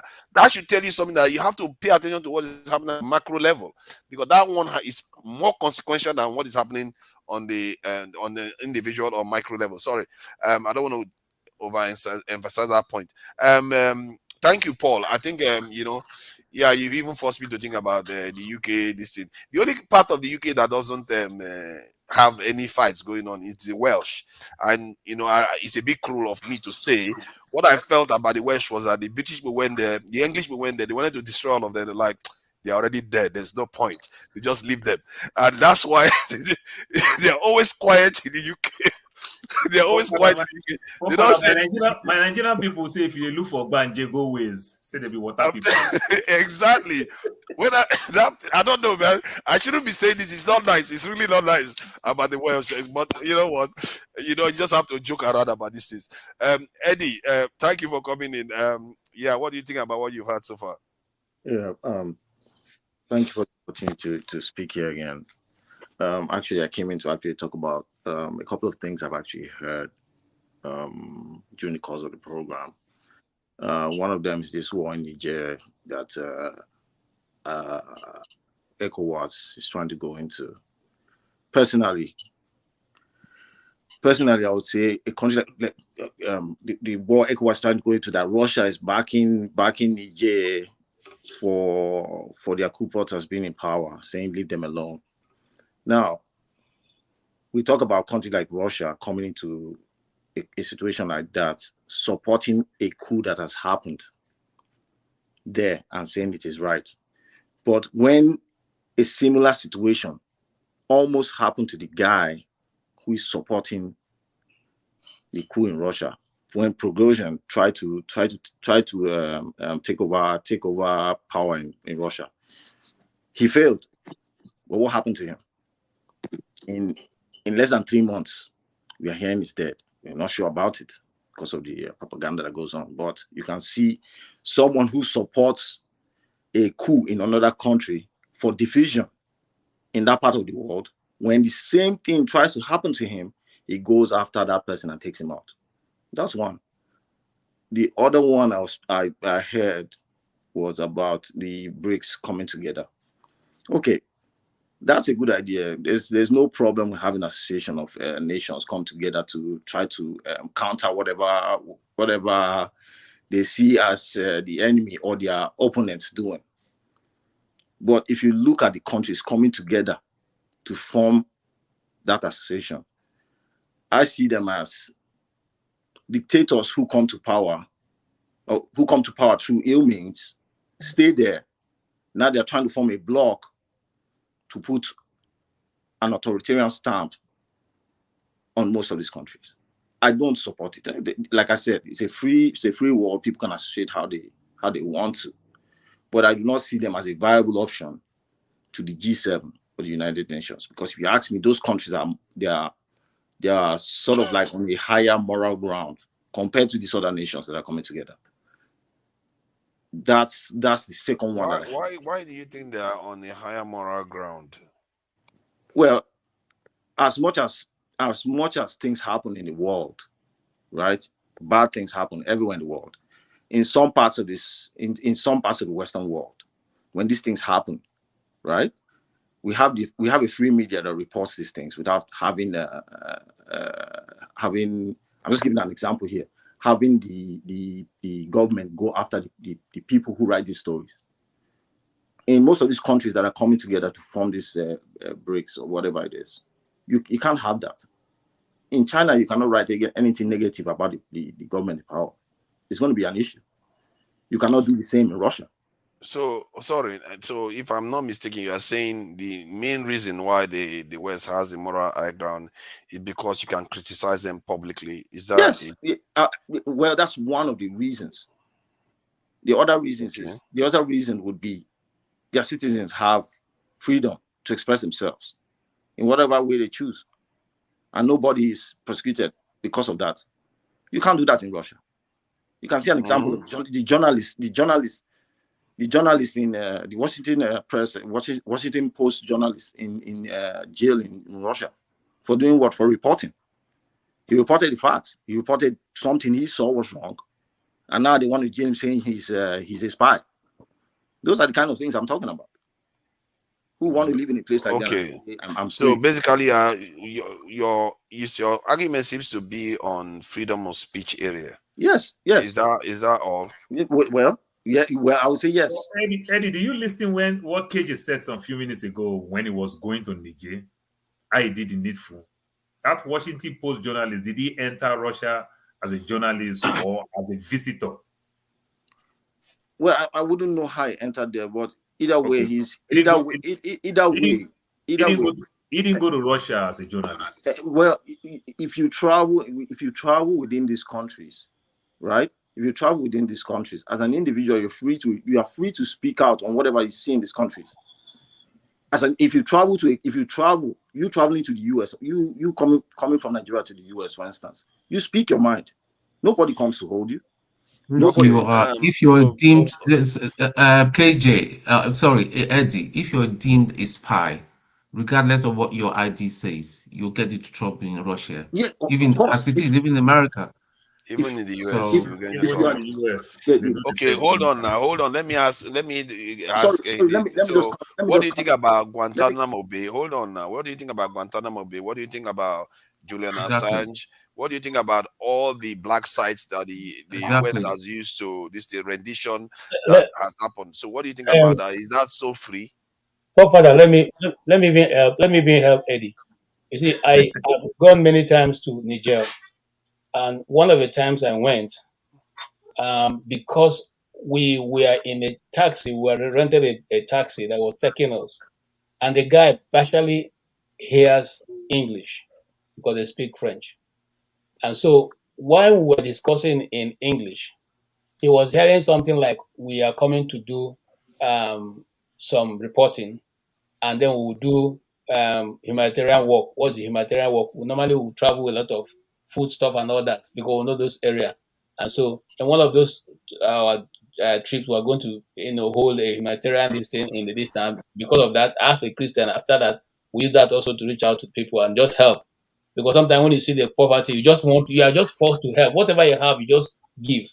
So this guy, who was the taxi driver, carried us and then dropped us and then went to the prefect of that place, that city called Maradi, and reported us that we are spies who have come to spy what is going on in Niger, and to report to our masters.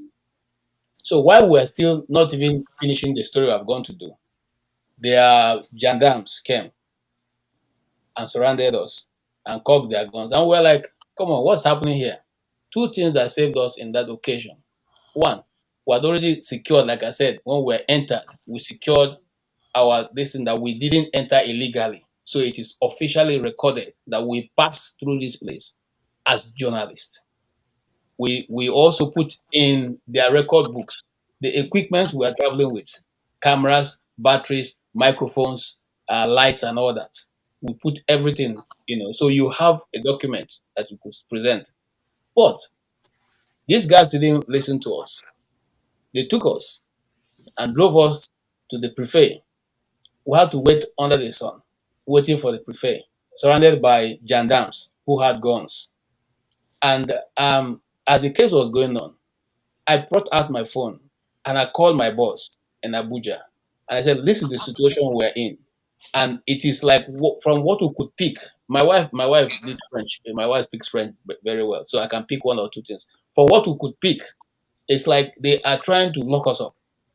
Because the prefect, that's the governor, local government chairman, I don't know what that is, was telling them why are they even waiting? They should lock us up. So they're asking us to surrender our equipment. And so I'm not telling you what can go wrong at any particular time. You could be, And then the honest, like I said, our boss then calls Abike Dabri at that time was still in the house. And so he calls her up and said, look at what's happening to my staff, and this is what the situation they're in. Okay. So they began to call their capital and began to call people until phone calls. At this point, as I'm telling you, I just finished making that call. They've collected all our phones. So why am I saying that? So sometimes it does not matter really how you report. Who is on ground will take any action against you. And it will record that way. It will be entered in ledger that you are a spy. And my brother, before you can run away from that, many things will have happened to you. Yeah, but those are things of the society, though. Just because reported you as a spy doesn't mean you are a spy. If you see, it's only a dead person that can say who he is and who is not now. If they lock you up in a place where you don't have access to information to even call out, to if your people to even know where you are, why do you think some of us are running away? When they take you and put you under the DSS dungeon, nobody even knows you are there. Country where your country advise you on category 3 that don't go there. You see, country advise you not to go there. Let me tell you something. You know why America as a Nigerian passport, when I was in America, traveling with the Nigerian passport, when they ask you all these questions when the Homeland Security answer you all those questions, all of us fly with it. We think, because I carry green passport. I was shocked. Not until I have blue passport. Every time you travel out of America, you come back, they ask you the reason why you travel. Exactly. No, that is normal. So that's why I asked you the question. What was the reason he told them when he landed in Russia? Yeah. All right. See, even if he went there, not under the banner of being a journalist, he's a man who hasn't committed any crimes. You can't just ascribe someone as a spy and try to put us rope him in all sorts.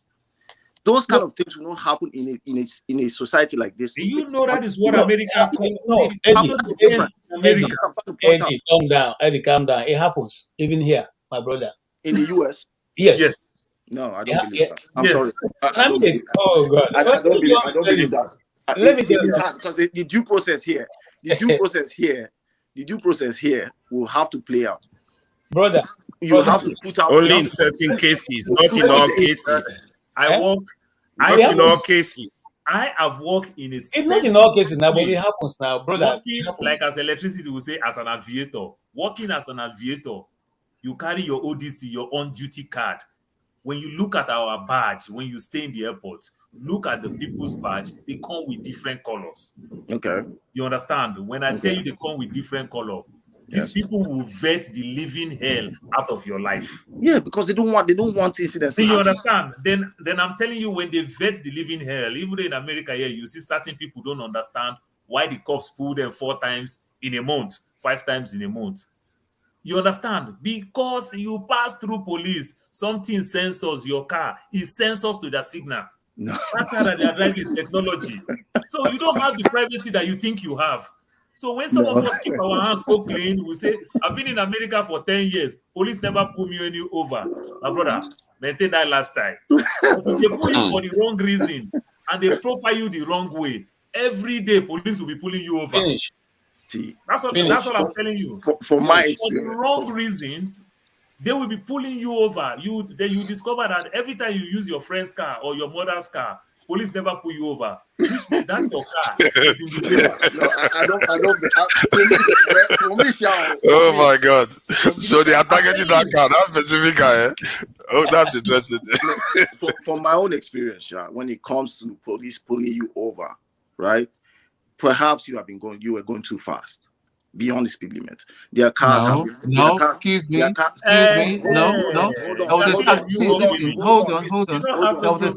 There was a time it was prevalent here in the UK. They were pulling that is the UK. over I do not. As long as you're blackmail, yeah, and especially if you have a nice car. That is the UK. I'm talking about the US. I'm sorry. I'm sorry to cut you.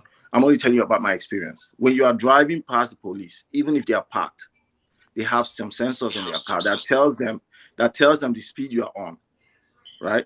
And when it goes beyond that, they pull you over for those reasons, or they read your plate number and they find out you have a problem. No, not in all cases. There's something called driving while black. They could pull you over for any reason.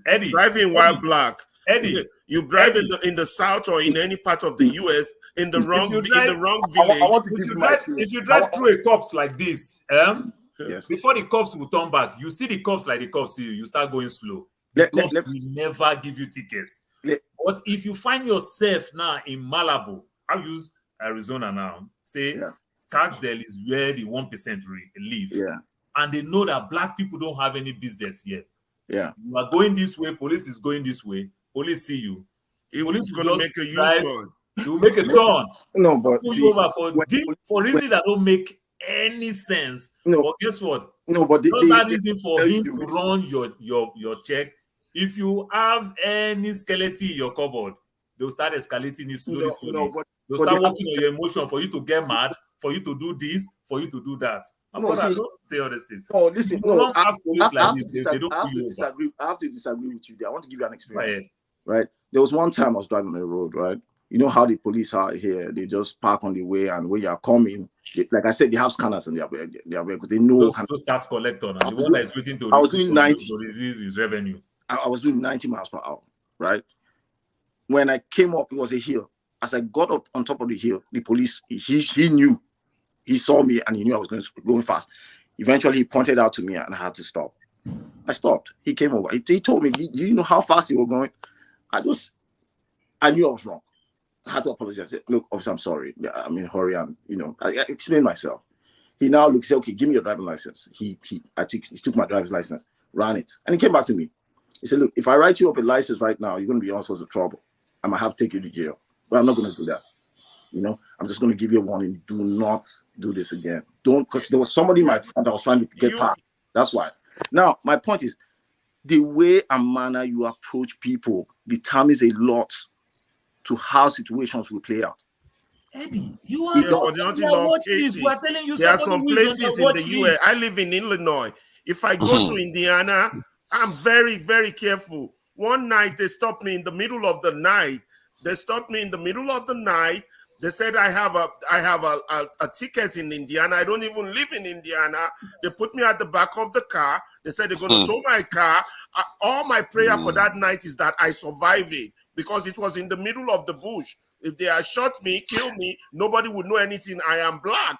They would just accuse me for something. I think As a black Eddie, person, let your me primary let me add objective is something to to Eddie. I survive. think Eddie, I like to confront Eddie. That I wouldn't say confront. I would like to address specifically what he says, because sometimes we just try to give examples. When he said depends on how you approach people can determine how the outcome of that encounter. I believe that But you have to see, but you also have to take into account that the way the other party approaches you too matters. And if the other party thinks that or feels that you are inferior, or for whatever reason they don't like you, that police officer will approach you differently than they will approach their own people. But the fact You that have to understand that. but the fact that he feels it, the fact that he feels is superior to you doesn't matter. It shouldn't really matter to you. It shouldn't matter. But it doesn't matter to him. Then Well, whatever you think may not matter. Then personally, whatever you do may not matter. Personally, the way I see it, I don't let those kind of things get to me, right? If you know who you are, it doesn't. You don't understand. It doesn't have to get to you. I've seen videos of people saying they are obeying the police officer, doing everything the police officer wants, and they still get shot. No, definitely there's some police officers. So that's why I'm trying to let you know that it's a two-way street. It's not just one way. I agree. There are some police officers who are overzealous. They take it too far. But in a general opinion, as a human being, if these guys approach you, they're doing their job. Of course, those jobs are they're hiring. Eddie, when I moved to Arizona, when I was going home, I work at night. When I was going home, the road that I used, there is 3 clubs there. So naturally, the cops will believe, they always position themselves. They know when people are coming from club, DUI will take his course. Now, I loud my music a lot. I'm coming back 1 a.m., 2 a.m. at night, because I do what they call, my duty is what they call closer. So if there's a bad weather in New York, a flight delay for 3 hours, I can't close. You understand? So I don't have closing time. So the cops always pull me over. But guess what? I loud my music so well because I don't want to sleep while driving. Sometimes I will find one Nigerian that I will find to call. Just to call for somebody to say, oh boy, if you talk to me, I don't hear you. Call me back again. You understand? They call you, they call me. But I prepare myself for everything. You understand? How will the cops want to challenge you when you are driving on the freeway that you are speeding? When you did not pass the speed limit, they say you overloud your music. No, they can only. But I'm sorry to cut you. But see, in that instance, like I said, these guys are human beings. They probably have experienced what you are talking about at one point. If you give them the reason why, see, the music is that loud because I don't want to fall asleep, they will understand. Because they're human beings. Obviously, Eddie, see, my uncle worked in the police, railway plus the police in New York for 31 years. He go to church to educate Nigerians. You know, so they train us in church how to deal with the cops. So I know how to deal with the cops. If a cops pull you over, it takes a cop 2 to 7 minutes to walk up to you. Yeah, because 2 to 7 minutes. While they are running your this thing, I already know what the cops want. But driver's license and proof of insurance. I already have the 2 of them in my steering. My 2 hands are straight. I already know that the cops need my driver's license with my left hand.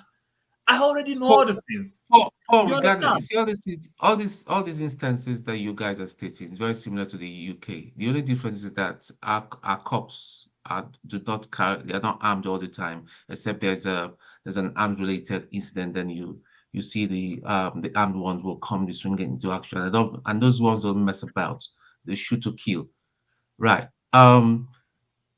Pray. Somebody just said in the session, which is true. Pray you don't meet a cop that is racist, that's got a bias. No matter how polite or your approach and all that, but if he's already gotten a bias, he's a human being. He's got a bias that, listen, this guy if he pop me or he must be guilty, there must be something. They would act funny. like the experience Eddie was saying and all that, the cops you met on that day were the sensible ones. That's the way it should be. Yeah, I'm telling you, no, If no you doubt. meet, Serious ones, no doubt. No doubt about that. yeah, so there are sometimes you meet. I've been around talking about late night driving because I used to drive late night a lot. There was a time I was carrying my I was in the car with my auntie's son around 8, and it was like I wouldn't say it was like a countryside, and I got pulled over, and he asked me where I was going, where I was coming from. Said I was coming from a relative. So to do what is not, I knew my right. I said it's none of your business what I went to do there. Okay, you got my license, you checked, there's nothing and all that. He said, well, that I'm having an attitude with him. I didn't say nothing. He told me that he was going, then he told me to turn around, that I need to do some stuff. But I said, but I'm not drunk. I don't even drink alcohol and all that. You can't, He said, before I knew it, the guy shoved me. I said, you know what that means? It's an assault. The guy just took out his baton and hit me and all that. Man, the next one he was coming, I grabbed that baton, man, and I couldn't hit him on the baton. I know how to hit. I hit him where I had to hit him in confidence. I told my auntie's son to call the police. To call the police. The matter went to court. Okay, long and short of the whole matter and all that. I got to court and all that. Nothing happened. The judge was a sensible judge. They let me go.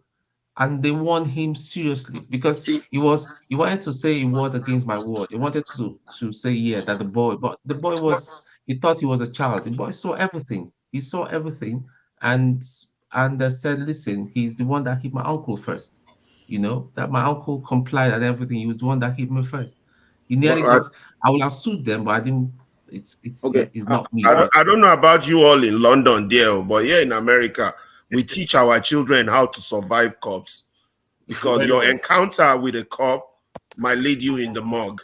It's as you got to know. We teach them. Make sure they can see your hand. Argue with them. Yeah. Thankfully, if that guy was an armed policeman, he would have shot me that day. There was no doubt. There's no court in America that will convict the cop. No.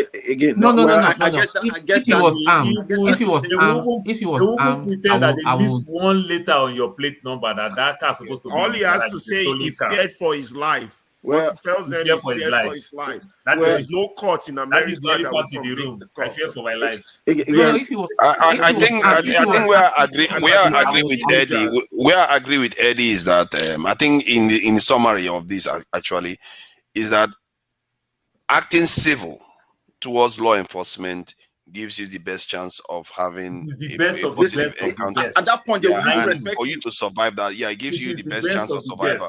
It doesn't guarantee it, but it gives you a chance. Gives you the best chance. My uncle said, when the cops pull you over, record the cops on audio, not on video, so that you won't know. And guess what? Because now you on your own, you want to set the cops up. You will bring the best of the best manner that you have, so that the cops will bring down on you. A cop pulled me over December 24. I just bought a new car for my wife. You understand? The cop pulled me over that the light is on. I showed the cops. I said, I just bought the car now. I'm seeing on the dashboard that the light is on. I don't know. You can't pull me over for a car that I just bought today. I'm just getting out from the driving lot. How will I understand the car? But you see, but I record everything. Yeah, but the cop so let me tell you the funny thing now. Yeah. Let me tell you the funny thing. So the cops give me a ticket of $250. December 24. Guess what? Now the cops now ask me that will I question the ticket? So I told the cops, I said, sir, that is none of your business. You've already given me the ticket. The cop said, no, he want to know whether I will question the ticket. I died 911. I died 911. No, but I died 911. I said, a cop pulled me over. He's threatening me. He gave me a ticket and I accept the ticket, but he's asking me what will I do with the ticket. You understand? Yeah. I died 911 immediately. I just died 911. I called 911. Another police call. They said I should go. In 6 weeks' time, the judge threw the ticket away and tell me that I am an example of the right person that they want to be coming to court to shame these cops that are doing this nonsense thing. Well, okay. The judge was shaming the cops and everything. But So Mike, though, technically, is the court, the policeman, is it not correct that, like, if you were breaking the rules, it doesn't matter the reason why you're breaking the rule. You're breaking the rule, don't you think? And he's trying to correct it. All see, you already give me a ticket. If you give me a ticket, okay, fine. When they give me a ticket in America, but you have a right to question the ticket in court, or you just stand up tomorrow and go pay the ticket. But if you feel that ticket, you want to question the ticket, go to court. So if you already go to your car, you give me a fine of $250. Why would the same you is asking me? I think that's where the police officer went wrong. Let me make a correction. He's already done his job and he started asking you again. No. What they do is when they issue you that ticket, right? They let you know if you're going to question the ticket. They will let you know what court to go to. I'm sorry, what to go up, how to go about it when you're supposed to come to court and all that. They tell you that the ticket already have everything. You should have said you want to know where you need to contest it. Well, when I got pulled, I'm talking from my own experience. The guy pulled me over when he issued me the ticket. He told me, because we had an argument. The part where I passed, he said I was going 16 over the speed limit, right? Now he issued me the ticket. And said, look, because I explained to him, I did not actually see the signs. It was 55 here and 45 here. What are we talking about? And I said, look, I'm going to bring it down to 14 so that you just pay the fine, right? You were going 16 over because it was there. But I'm going to bring it down to 14 so you just pay the fine. He was now telling me, this is what you have to do to get it cleared out. This is the court you have to go if you want to appear in court. That's all. I don't think it was trying to be the right way. Why? I don't think it was trying to be funny about it.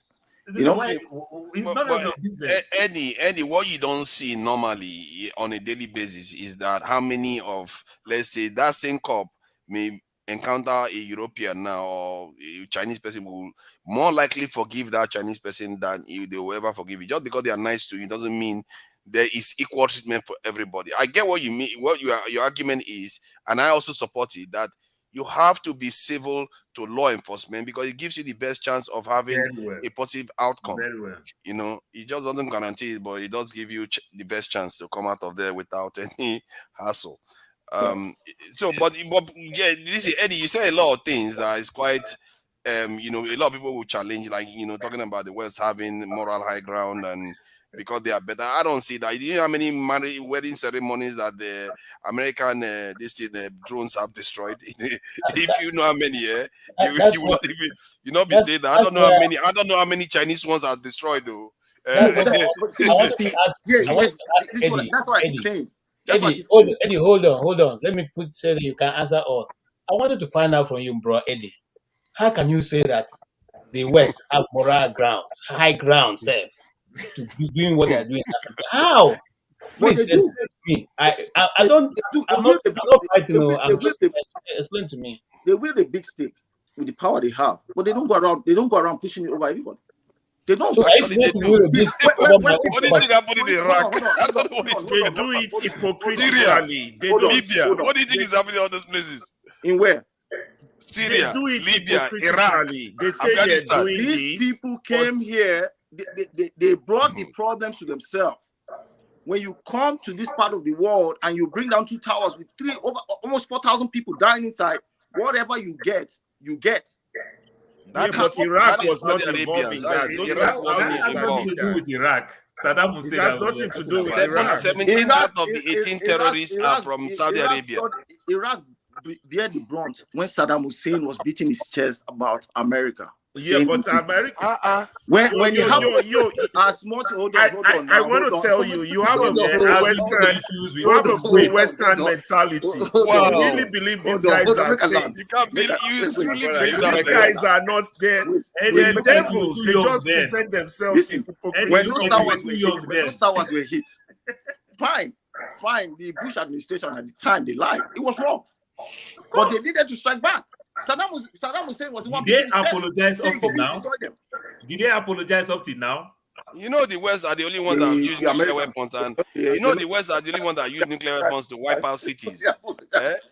Not Iraq, not China, not India. Not the West destroyed 2 cities with nuclear weapons. Godfather, but what did those people see? But Father, what did those people? Not did they find trouble come?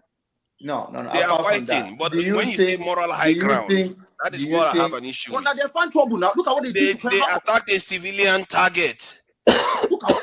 They attacked not a military target. They attacked a civilian target.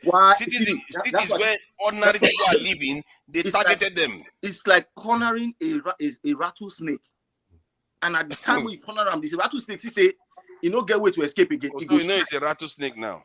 No more high ground anymore. So now it's a rattlesnake. I thought it was an angel a moment ago. Okay. No, I'm just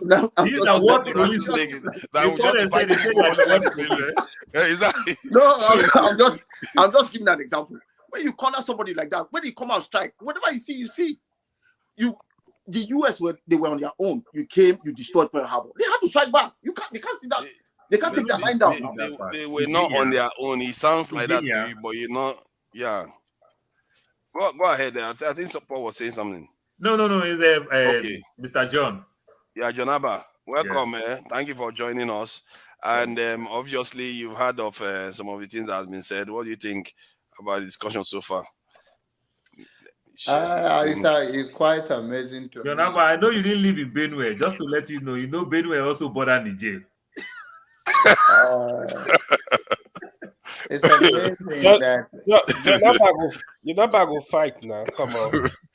Oh my God! It's amazing that each time I hear you guys saying that Russia is more tolerant or China, I think if they have what Americans have, they will do worse. Exactly. But in any case, I don't want to go through that. But how many of us in the Western world compared to how many in China and Russia? So let's start from there. Who give you more opportunity to excel? In as much we're all looking for green pasture. Immigration is part of life. You are a part of this world this time around. It may not be tomorrow, but then it's amazing to me when I hear you guys saying that. The same Russian that anybody that questioned them, Putin crushes him. It's the same Russia now that they are lifting their flag in Niger, and we see that is a happy thing. I don't understand. Everybody is entitled to their own opinion, but to me, that is quite disturbing to me. But don't you think that is because you have been conditioned to think that way? Because you are thinking Russians are conditioned to think that way. Because if you look, hold on now, let me show you, give an idea of what you are describing here. If you look at this world today, most of the conflicts and the people that are creating most of the casualties are the West. But somehow they wiped out the whole continent. I'm not saying the West are not interfering, and I'm not saying that the military or whatever are not support of the military regime. No, I think. You said the others will do the worst, but China had an opportunity to do exactly what the West did. They didn't do it. The Chinese got to America first. They got to everywhere first. So even when you make that kind of argument, if you knew, you would know that China would not have behaved the way the West did. When the West got to America, they wiped out the entire people. I understand that one. So, you are talking about the Red Indian here and all of that. But the Aboriginals and even on the continent in Africa, what they did on the continent. We all see that. But then, if you want I'm not saying that they shouldn't. I'm not saying they don't have the right to do what they did. I'm saying that when we say they are better, that is wrong. I do not say that. You are the one saying that. I do not say they have the right. But in 21st century, how far you are saying that they are better, that the others are going to be worse. And I think that's nobody apologizes for power. That is one thing you don't know. Because you don't have it, right? It doesn't mean that I'm talking about power now. The point you guys are, is a struggle for ground. It's all of that interest, whether it's China, whether it's Russia, whether it's France, whether it's the West, which you are categorically talking about the American and all of that. It's all about interest of some is prequel. You give me, I give you. Some they beat them in the table of business. They don't even understand. Some of us, when we come to America, the first thing they give us is Capital One that we don't even know the interest rate because we are not used to it. Before you know, you get yourself wrapped up in a debt. So all of those things is a part of a naiveness of our leader, and some of them is I'm talking in general now because you guys have been talking about the interest of the war and no war, and why the Africans are in the table of negotiation. Some of them, last time I heard some of people talking about IMF and all of the hypocrisy of the World Bank and all of that. Some of them, and the value of Naira or any currency, it's about business. Some of them, the people negotiating on the table do not have an idea of what they are negotiating for. And at the end of the day, they wrap the whole country into their mess. And some of them, it's about greed. It's about interest. Also, it's about finding the protection from the West. Let's say it's a president, and he knows that, okay, if I align himself, instead of carrying the interest of the whole nation as a leader, to find a better way how the people can empower themselves. They first of all want to secure their own self, how to whatever they can do and get the support from the West, which is also the leader have to grow up to that level of accountability. Let's say for Tinubu, what can he's going to lose right now in his age of being maybe whatever the age he claimed to be? Adage in my place says that there is a level you get in life, and then you say, what else? What else? What are you afraid of? Why can't you do the right thing now? That, okay, I'm going to stand my ground. If you study the issue of what is going on in Niger so far, you will see that if you understand what they are fighting for, then they have the right to push back, to get their resources together, empower their people, the poverty level. But there can be a better way of doing it without them going through the military way or whichever way. I'm also heard that from the background here, because I've been listening, that the French ambassador refused to leave, and you, the forefathers, you were saying how to give a timeline. You should understand that these people have been there for so many years, and they have a lot of forces on the ground there. It's not going to be. You think if it's easy for the ambassador to leave, and if she know him, whatever they said, do you think she will not leave right away, or he will not leave right away? He knows that he have some leverage, and that's why. And she can be through negotiations, through a dialogue, and instead of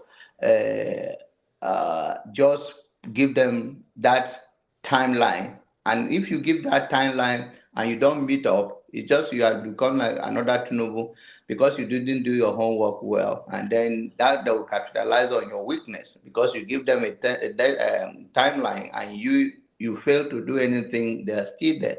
So the conflict in Niger plus our leaders and all that I've been hearing, I think everybody speak well, but then this is the only way. A platform like this, we have to be, it's a great awareness. Your enemy wants you to keep quiet.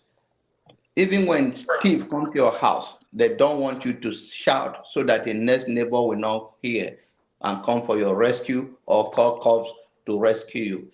And when you come to the tolerance on the street with police, it depends on your county, it depends on your city. There are a lot of cities that police, before they pull you over, they already condition them to turn on their camera. So they are watching. Those people are more careful. And this did not come easily. It come through pushing after so many deaths and unaccounted for the police brutality. So some black race and every other lovers of justice have pushed to reform some police department. So it's not in every case police will pull you over and just talk to you and get away with it. There's a camera that is on the dashboard.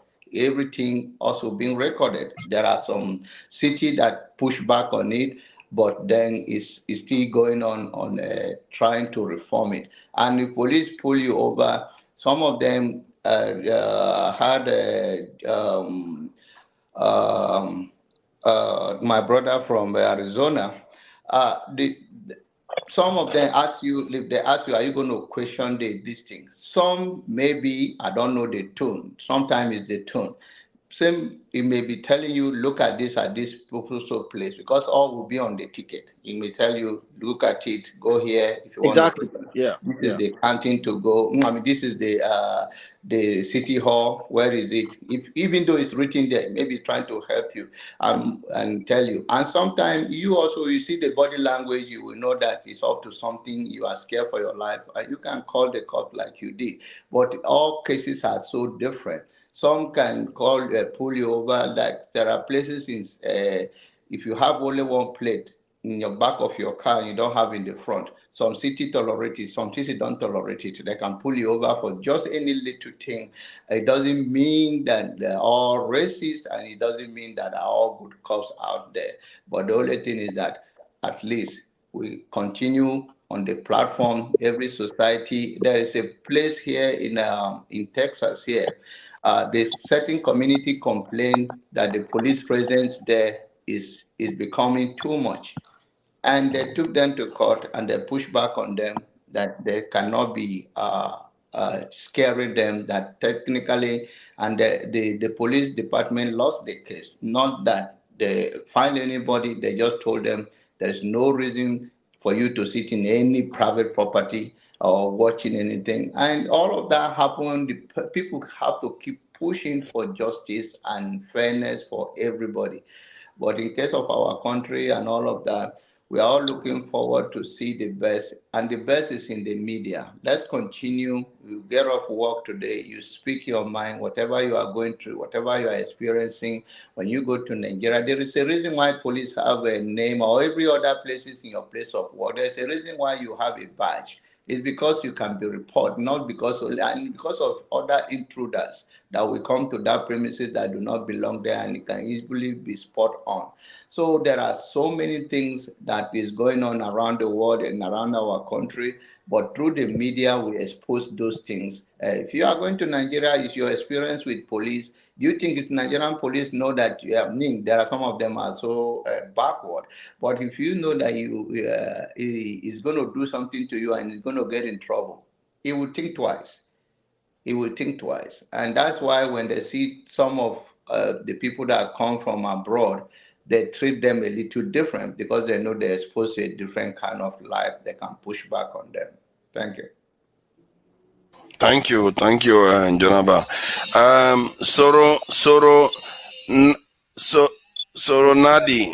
Nandi.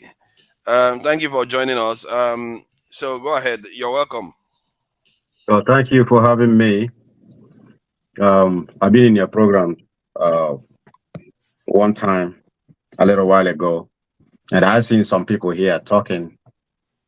And when I listen to mine out something that I can hold on to, something that is tangible, I don't see anything. Like most people here, I don't mean to bring anybody down, but I don't know. As by exposure, people speak from the point of what they know, and all that. What I see here is a layman's knowledge of the police system in America. Layman's knowledge. As I hear a lot of people say this, police don't have any right whatsoever to shoot you. There are rogue police. There are reasons why laws are made. Laws are made, and there are stipulations as per laws that are made that people must have to obey such laws, including the police, the government. The government here, the system in America, is like a time schedule or timetable. You have to work within the precincts of that timetable. That they watch you. If you step out of it, then you'll be in trouble. You all see what is happening to Donald Trump. He was the president. In Nigeria, he's untouchable. In Africa, he's untouchable. You see, he's in handcuffs. He went to central booking. They booked him in. He go to jail, no matter what. Still, his rights are reserved. When a policeman, you have every right to ask a policeman anything you want to ask him. His job, his right is to answer any question you put out to him. He's a public servant.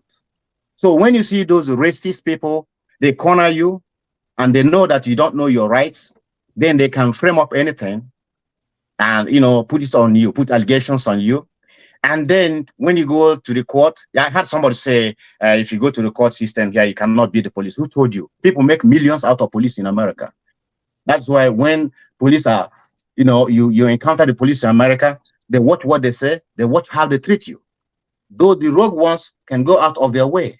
Police are normal people like you. Some people have mental issues. Some have emotional issues. Some are having bad days.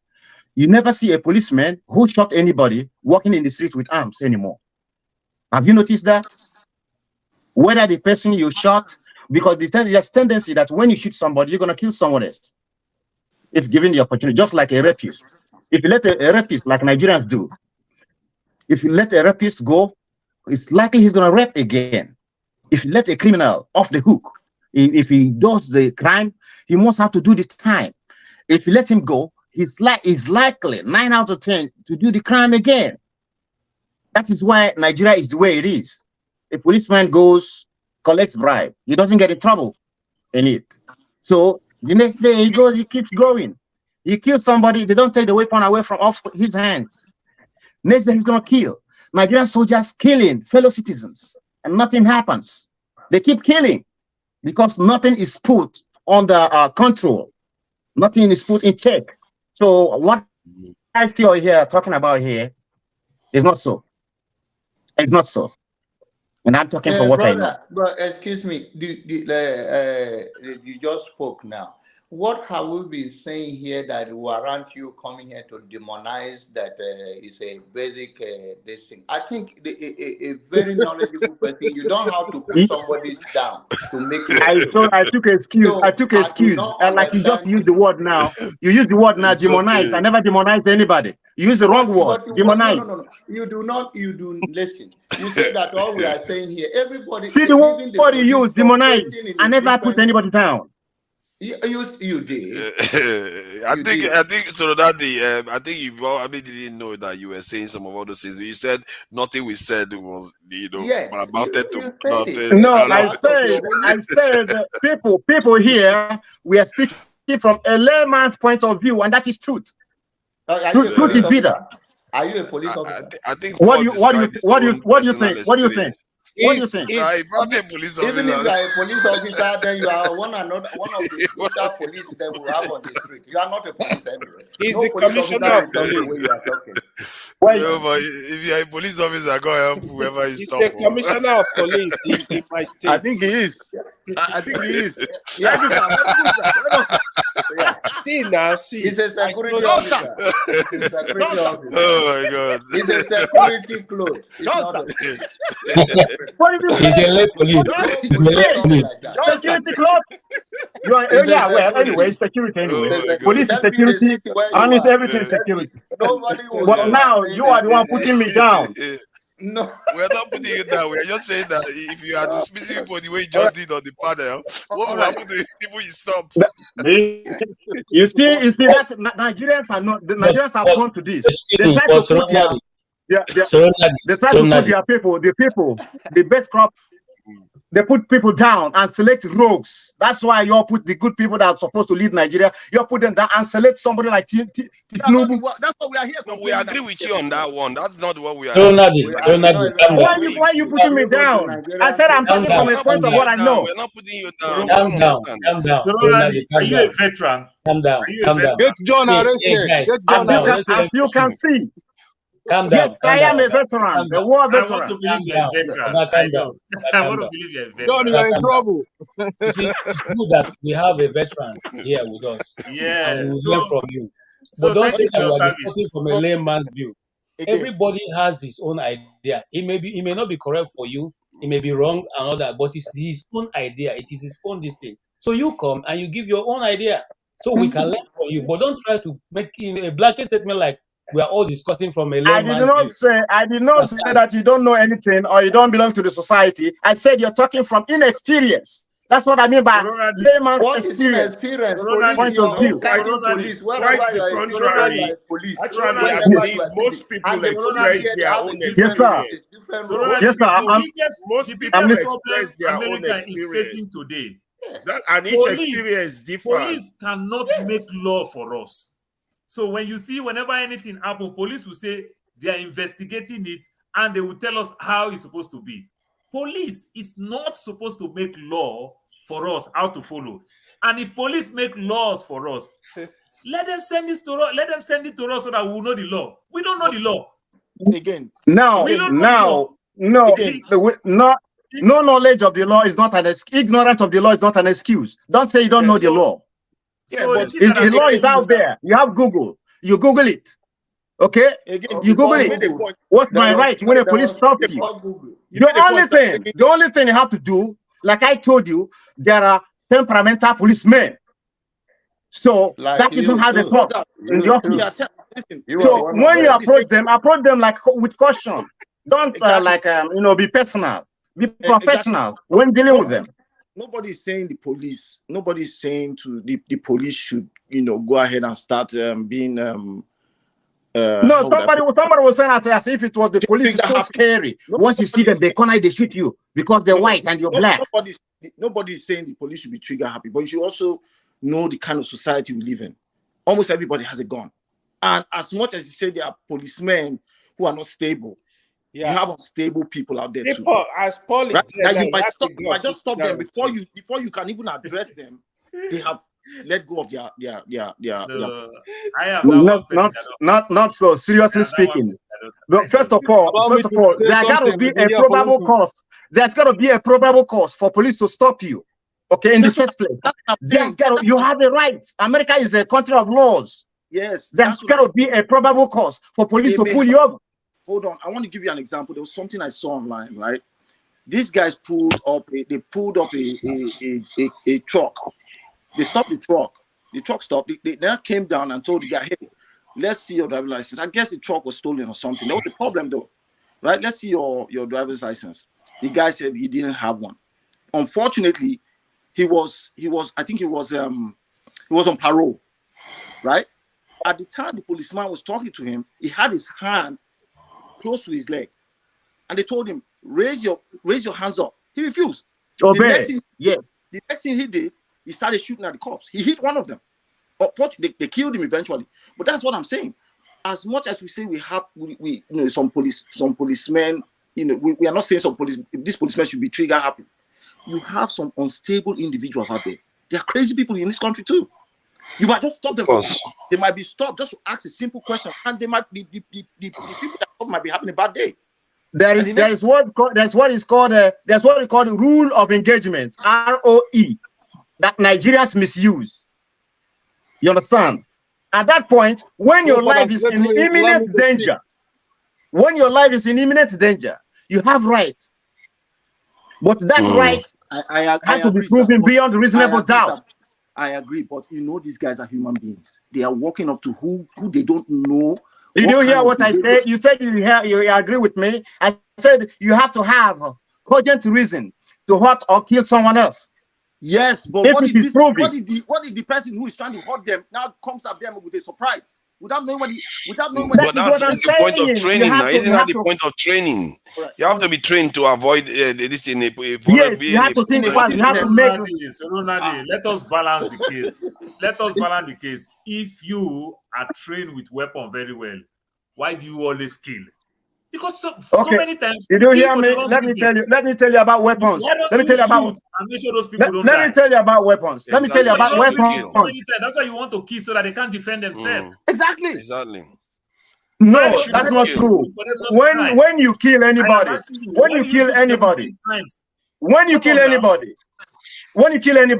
whether the person is a criminal or not, you'll be in trouble. You go through psychological thing. You never see that police officer with the weapons anymore in the street. That is not what we're talking about. That is not. You still have a life. You still walk away. You still get a job. That's not in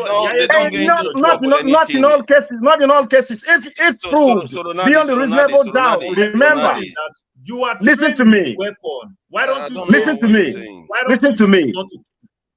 Listen to me. If you go to court, hello. So Donati, hold on for a second. Hold on. Let me say what I need to say. Hold on now. KJ, hold on. Let us learn from him. Please, guys, calm down. Let's learn from him. Hold on now. I'm also have something to say. He has been talking.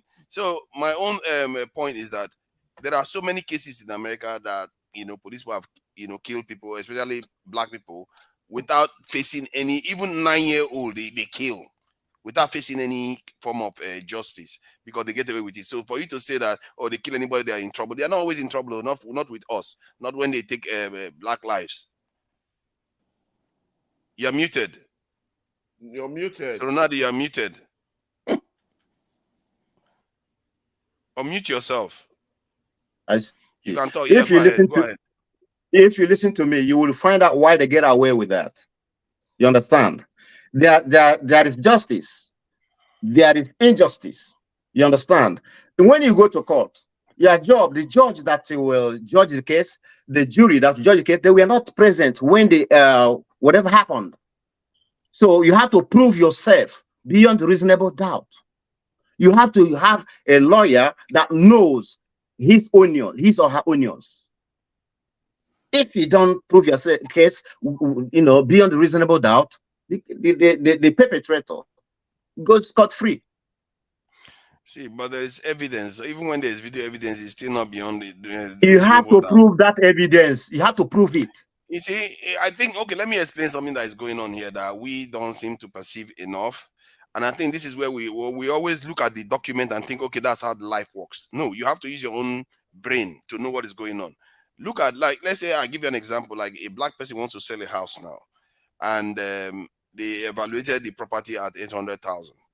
And that same black person remove all the signs that he's a black person in that property and put a white person to represent them in that property, and they evaluated the property to be 1.4 million. What happened? Did anybody break a law? No, none of them broke a law, but something just changed. You have to understand that you have to read between the lines what is going on, because there's only a certain people that are presented in the cases. In this our case whereby a young person will just get killed and they can't prove it beyond a little bit that. Somebody running away, they shot him in the back. Oh, they can't prove that. It's only one set of people that it seems to happen to. That's how you understand. Because sometimes if you just look for law breaking or any strict stuff, you are going to miss it. Your people will die and you will not even know what is happening to you. Sorry, go ahead. Yeah, I see people here talking about it. America is not, is a country of laws. It's a civilized world. You understand? So when we talk about things pertaining to America or the Europe, we talk from a third world kind of sense. We don't see these things. We don't see things the way they see things. They see things the world differently. They see things exactly the way I see things. They are very, very clever people. They know the rules they put in place. They know exactly who is going to affect, who is not going to affect. Whenever it affects them, they will change it very quickly. You know this open carry that you are talking about? Just watch. Let black people start buying guns. You find out that they go and change the rules very quickly. The moment you still start seeing black people carrying guns on the street, they will change the rules because they know it doesn't favor them anymore. You have to understand how this world works. To think that they are stupid, they are not stupid. They know exactly what they are doing. So, thank you, Ronaldo. I think Ayo Chukwu hasn't said anything for a long time. Our Biafran brother is here. We have to always welcome them. I am a Biafran. I am a Biafran. Yeah. You are not the real one. You don't have the flag. He's the real one. You don't have the flag.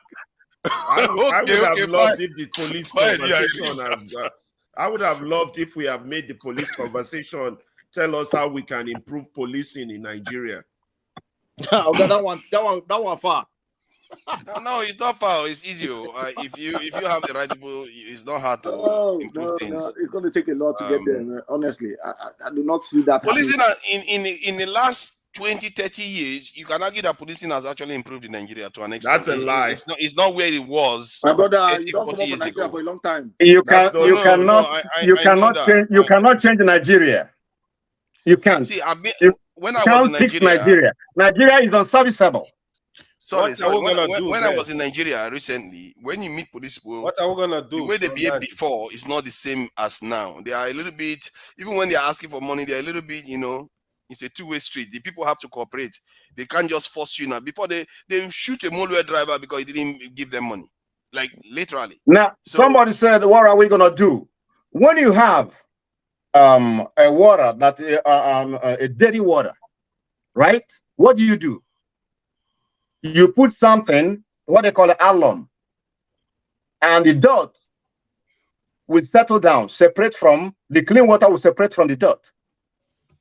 That is how you're gonna fix Nigeria. Everybody, the dirt go their separate way, the clean ones go their separate ways.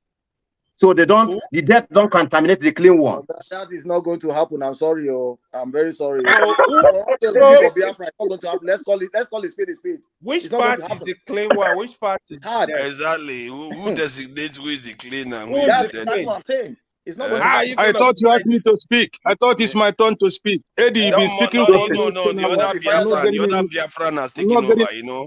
He has made himself known that he's a Biafran, so you are redundant now. Eddie, Ronaldo can speak for Biafra. Allow me to speak. Sorry, go ahead. You see, look, there is a adage in my language that say, Bakata Bakata Bolafa, Aboere Boafa. You see, what that means is that you can speak from morning to night, from 1 year to year, you're not achieving anything. It doesn't make sense. You need to do something and achieve something. Like Eddie and AY, they've been here since, because I joined this program during Dr. Damage. It's like they're here to have fun. It's like they're here to catch cruise. I don't think they're here to look for solution. Brother, my own is I need solution. Because you guys are talking about the treatment they're giving black people.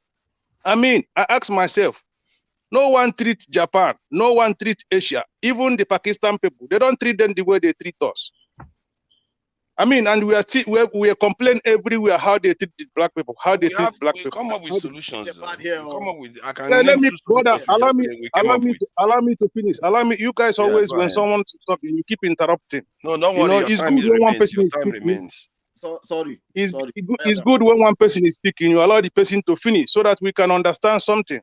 You know. Okay. So what I'm trying to say now is, I mean, we all know the story of Africa. Before the Berlin Conference, these European people, they were fighting, killing each other because of Africa. They were fighting, killing each other because of what they saw in Africa. And later on, they come together and say to themselves, hey, let's stop fighting each other. There is more than enough here. Let's do something about it. And they now come to agree of Berlin Conference, and they balkanize Africa. Since then, you saw the situation in Africa. You see, you look at somebody, the Biafran guy, the Soradi. He was saying something about police, but the only thing he said that got everybody angry, he mentioned layman. Everybody got angry because we heard the truth. Truth is bitter, just like the way people hate Donald Trump, because Donald Trump said we are shithole country, and we hate him. But somebody like me, I love Donald Trump because he called me a shithole country. He left for me to try and go and make amends so that my country will not be a shithole country. That's why I love Donald Trump, for that single reason. You know, so, I mean... Hold on, sorry.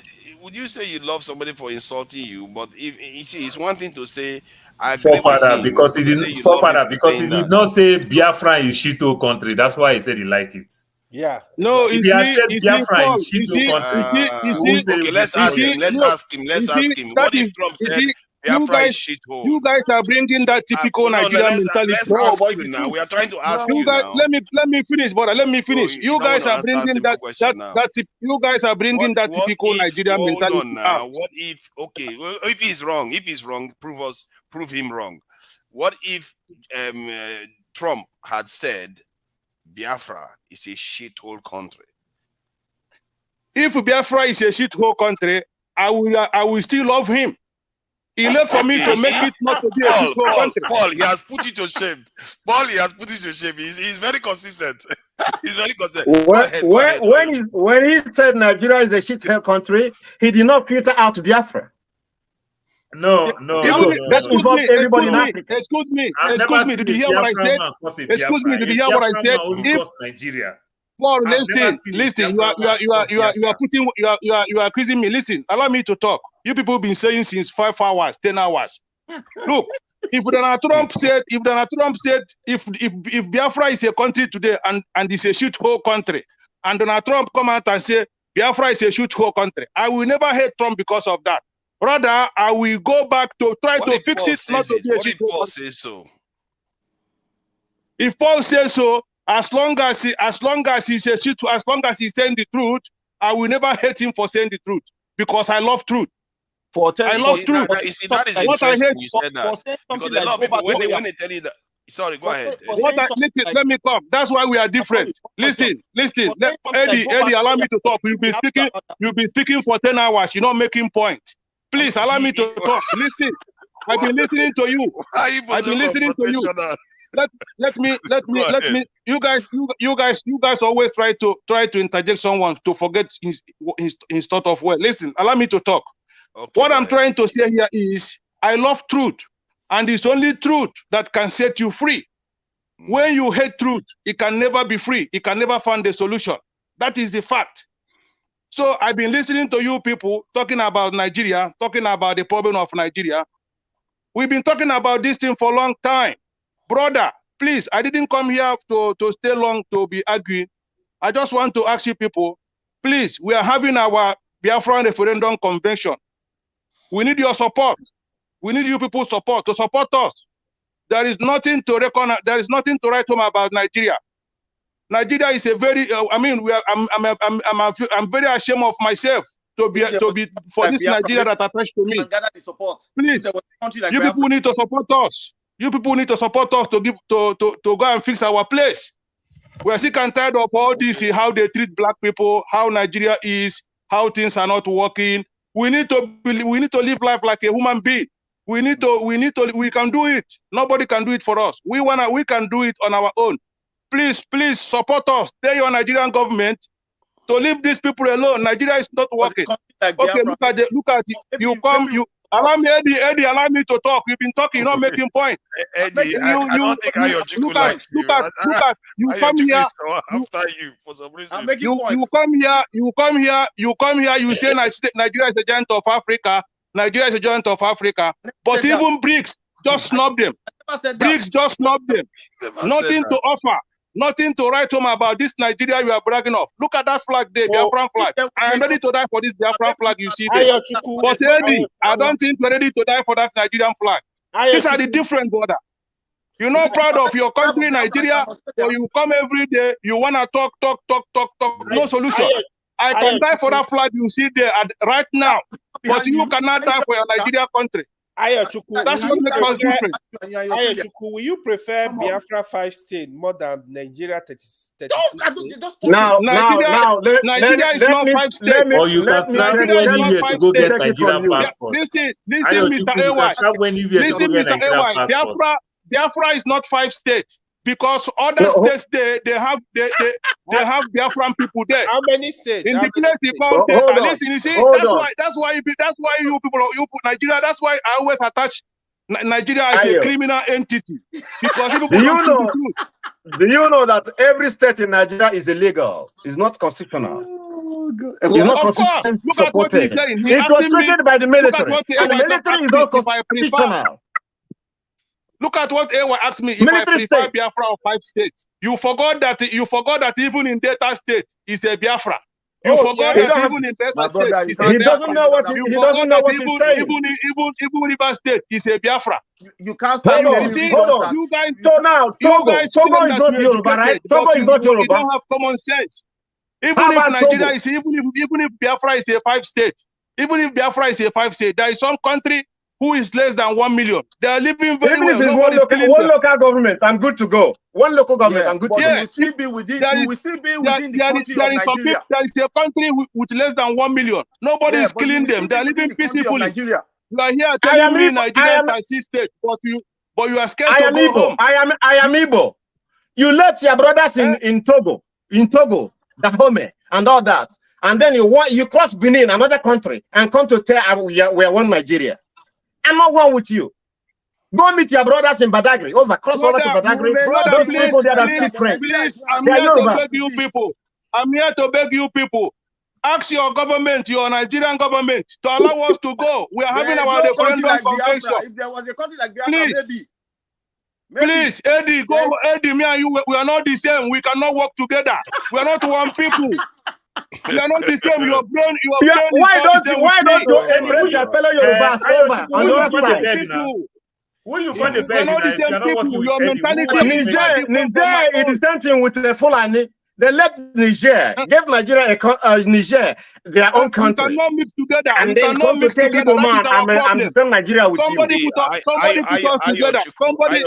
Ayochuku, when you say mentality Ayochuku, is Eddie, different, Eddie is you know suspect now. that So are even you in saying the something? family, Who created the states? Who created the states you're talking about? one at a When time, I say one at a mentality, time, when I say mentality, when I say mentality, don't you see that's the problem we have. When I say mentality, don't twist it. He might be high intelligent than me. That's why we cannot mix together. Let him take his intelligence and high intelligence to go and live in Nigeria as he is. Yeah. But my point is that my low mentality to go to my Biafra. Hold on, let me just address him. Eddie, let me just Can I make a okay, point? Sorry, go ahead. Now, you are saying that Biafra consists of so many states that have said they don't want to go with you guys. And here you Who are. told you that? Leave you. Who said? Who told you? Where did you get your facts? You claim Where you get your data? Where you you claim get your you data live in from? America. You claim you live in America. You claim you live in America. You claim you live in America. You learn all the I law. assure you You that don't want to when you you don't ask for want to conduct a referendum, referendum. hold on, You are here Let us conduct a referendum, and if you win, we let go. How about that? Simple. Look at Islam. Democracy. Look at Islam. Referendum. You stay here Plebiscite. 8 hours. If you win, if Nigeria win, we let go. At this rate, it's Biafra one at will a just time. consist of so many angry people because that's what I've seen. Eddie, wait now. Eddie, wait. We are angry. We are mad. We are angry, brother. We are mad. Same to Nigeria, brother. Nigeria. Hold on. If you want a referendum, the people that are going to vote in that referendum, if Nigerians are not going to actually participate, which if they do, they clearly will vote against. But if you are saying the people in Delta State and other states can participate in the election, South. in the referendum, and the South can participate, chances are that you are going to get defeated again. Because those ones don't want it. Yeah, you're going to get defeated again. So the only people that can vote for a referendum and stand a chance of voting to leave is the Southeast states. Yeah. So saying that those people should join, you are actually sabotaging the process because those ones will go to stay. No, you see, brother, you see, you guys, that's why you guys, look, let me come, excuse me. In data state, right? In that data state you're talking about, there is Igbo speaking people in that data state. In River State, you're not going to tell the entire data state not to vote. What if the whole data state and don't forget, there was a Biafran war. It was old Eastern region. So if you know what you are saying is true, let me come, brother. Let me come. If you sure what you are saying, if you sure what you are saying, this guy, so that he doesn't say we don't get somewhere. Hold on. KJ, hold on. I want to ask you a straight question. It's not Biafra. Please, can we move to I know now. You know, you have to honor our brothers. When it comes to raise a point, we have to address some of the points. It's only fair. So when you say you want people to vote, do you also take on? You say that how do you decide which local governments in Delta State vote? Is it the entire Delta State that will vote, or you just decide the local government that will vote? That is not the issue. The issue is the Nigerian queue. The Nigerian queue was Igbo queue, right? The Nigerian queue was Igbo queue. And the zone who did that queue is from Delta State. Brother, so what are you saying? That's why I plead. That's why I pleaded with you. Ask your government to conduct a referendum. Simple. I'm the one.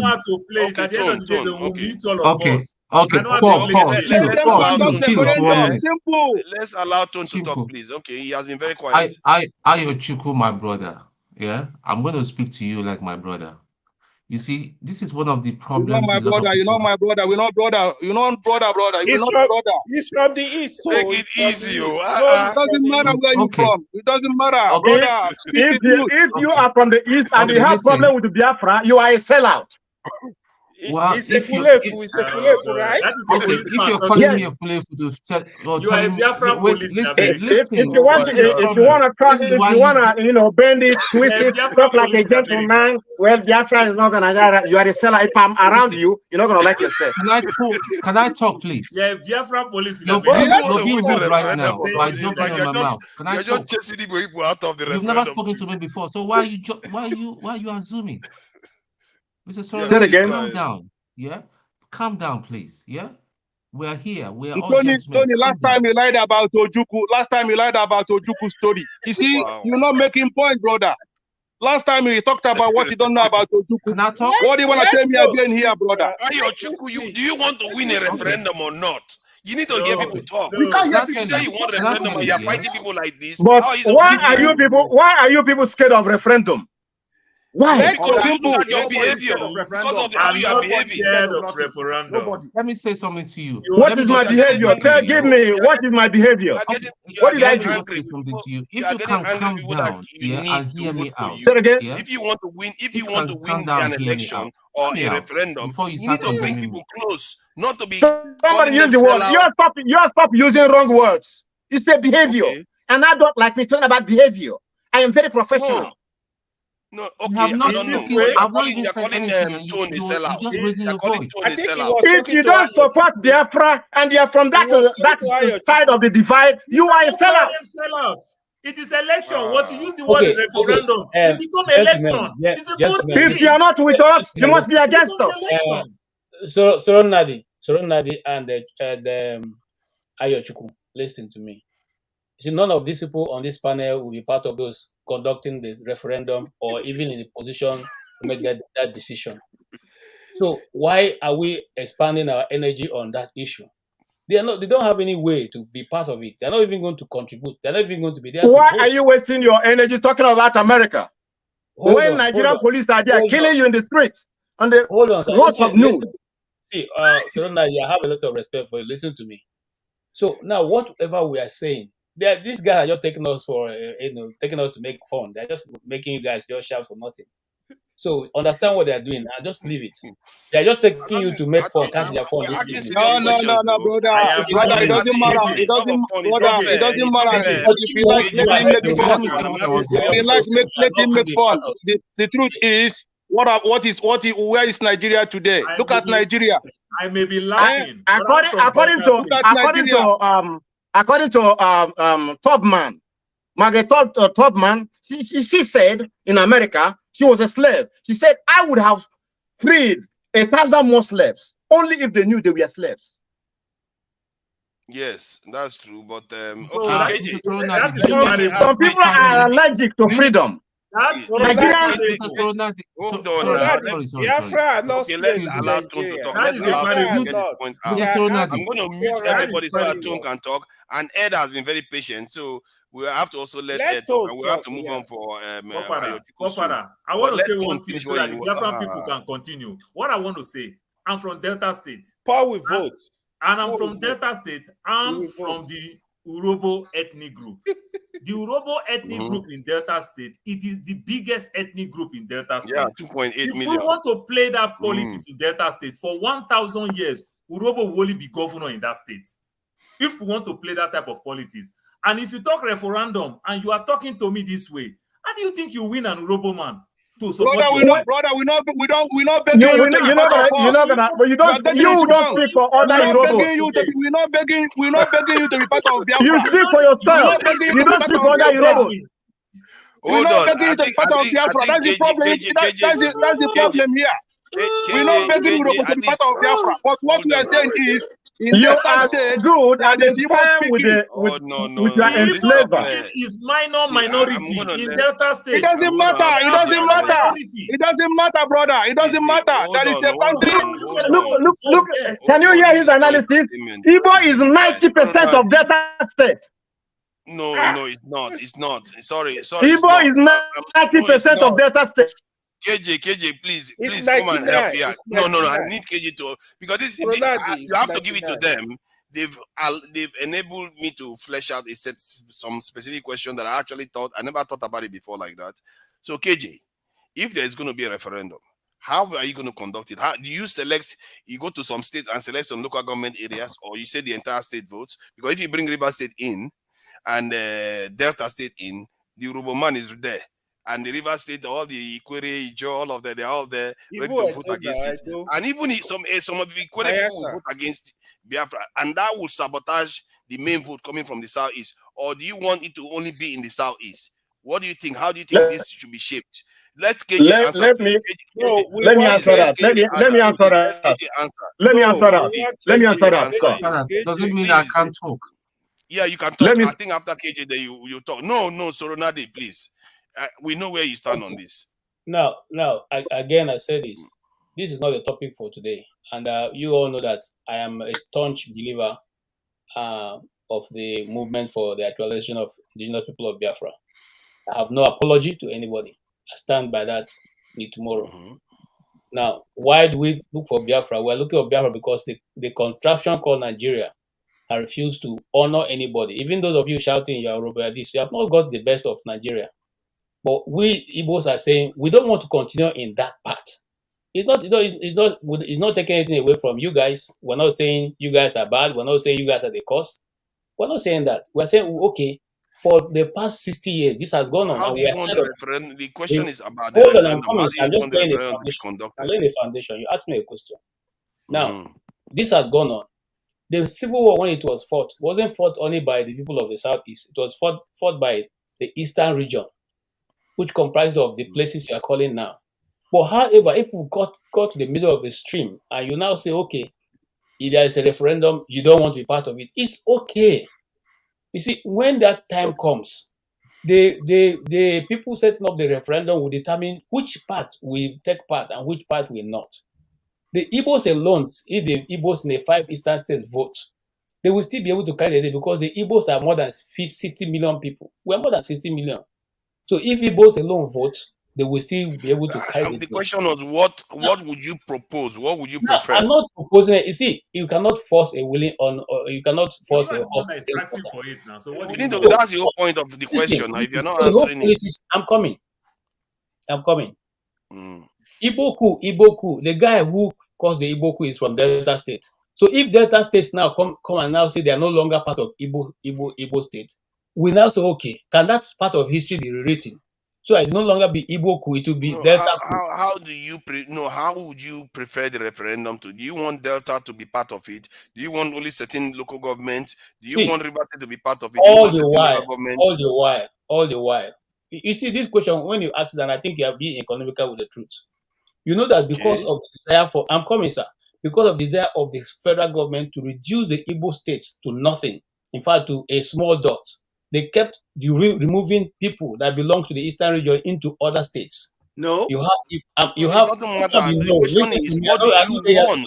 Let's say I believe you. What do you want? Listen. I'm coming, sir. Listen, what do you want? Let's say it's a small picking. I mean, what is the if you go to you would like for the referendum?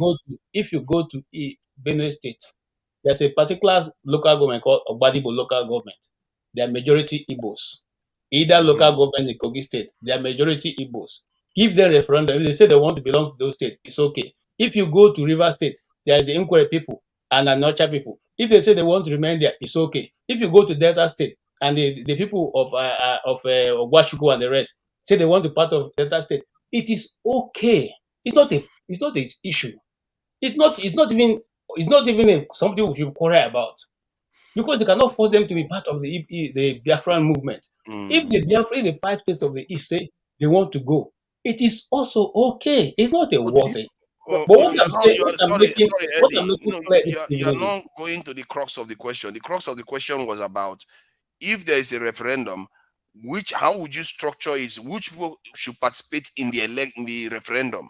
Would you say some people should not participate, like some people in the state should not participate? What you are saying now group should participate. What you are saying now, and there's an Igbo proverb that says that you don't prize a monkey in the bush. You know, you're using it to cook soup, and you are what the monkey is still in the tree in the bush. You are here now cooking your soup and hoping that monkey are going to use. Well, you can plan for the monkey though. No. First of all, kill the monkey with your gun. You can plan for the monkey with your gun. Go to the bush and hunt it. But my point is that what do you want? Because you don't have the referendum yet. But what do you want to see? in that referendum. I've already I haven't answered the question. I've You answered said all if, the space. no, what you were saying was that if Anyocha wants to, they can go. But your question, you didn't say that you prefer them to take part in the election, in the referendum or not. Sorry, Paul. I want to get somewhere with this. You didn't say whether you prefer them to be part of the referendum or not. You didn't say whether I'm making it clear. I said the allowed to referendum vote, whether to join the referendum or not. See, forefather, you are just waiting to ask your question. You're not listening to me. I said the referendum should be served in every place there is Igbo speaking. Let them be the one to determine whether they want to remain where they are or they want to join the movement. If they want to remain where they are, it's now, okay. that is more definitive. I have one question, sir.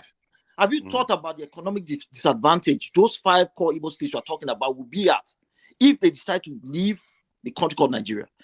For them to have access to the outside world, they have to go through the same Nigeria they are trying to leave. Visa. Have you thought? Let's say you are bringing goods into the Biafra, for instance. You have to pay. When I say this, he doesn't know what he's saying. Niger is a landlocked country. This guy, he's not making point. No, hold on. Let me get that from him. Niger is one of the poorest countries in Africa. Can I answer him? Can I give it to him? You shouldn't come here, brother. Can I give it to him? If you are flying a commercial airline into your Biafra, you have to take clearance from Nigerian. And also, hold on. There might be complications. Let me answer. Let me lecture him. Let me lecture you, man. You have like I said before. Hold on. I need to finish with this guy. Sorry, I need to get somewhere with this because let's say you vote now. According to what you said, KJ, that the Igbo speaking area should be allowed to vote. Then you can spread out all the way to the north if you want to do that. And there are areas where Igbo people dominate in every state, if you want to go by that decision. So if they vote to be part of Biafra, so how about if the territory is not contiguous, whereby there are other communities between them and Biafra? Do you just co-op them? Or you just have cantonments of Biafran people all over the place? No. So you are going to have problems if you start. There will be Alaska inside Canada. There will be Alaska inside Canada. Don't use that word problem. You're going to have problems. Stop using the word problem.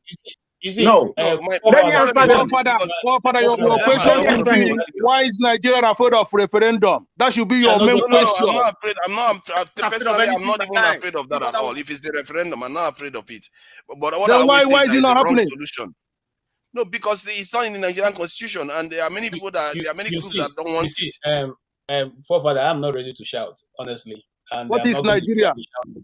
But here's the thing. You see, each time we do that, we know. Can I, forefather, like you answer? I don't know. That's a pseudonym. That's not your real name, though. The truth is simple. The truth is simple. The Biafra movement is not laying claim to Plateau State, where I have majority Igbos. We're not saying Plateau State is Igbo land. So there's no need to say, okay, what about those places where there are other Igbo-speaking people? No. We are saying that the place where the Igbos settled in Nigeria are distinct. They are distinct. And it's not landlocked, according to Eddie. But I don't want to go into that. It's not landlocked. Okay, that's one. If you look at the definition of their borders, they are landlocked.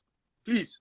My brother, as at 18 something, there was already a seaport built in the east. 18 waiting. Okay. But that is true. That's true by Niger. That's true by Niger. You have to come through, but you have to go through other people's territory. No, it's not about River Niger, my friend. Listen to me. Forefather, don't cut me off. Don't cut me off. What is the nautical miles? Now, the Atlantic Ocean is international water, right? Yes. Yeah. Isn't it? Okay. Yes, it is. Yes. Well, by international charter. Said it's peaceful. Hey, listen, international charter. How far would you be from Atlantic Ocean in order to have access or not to have access from it?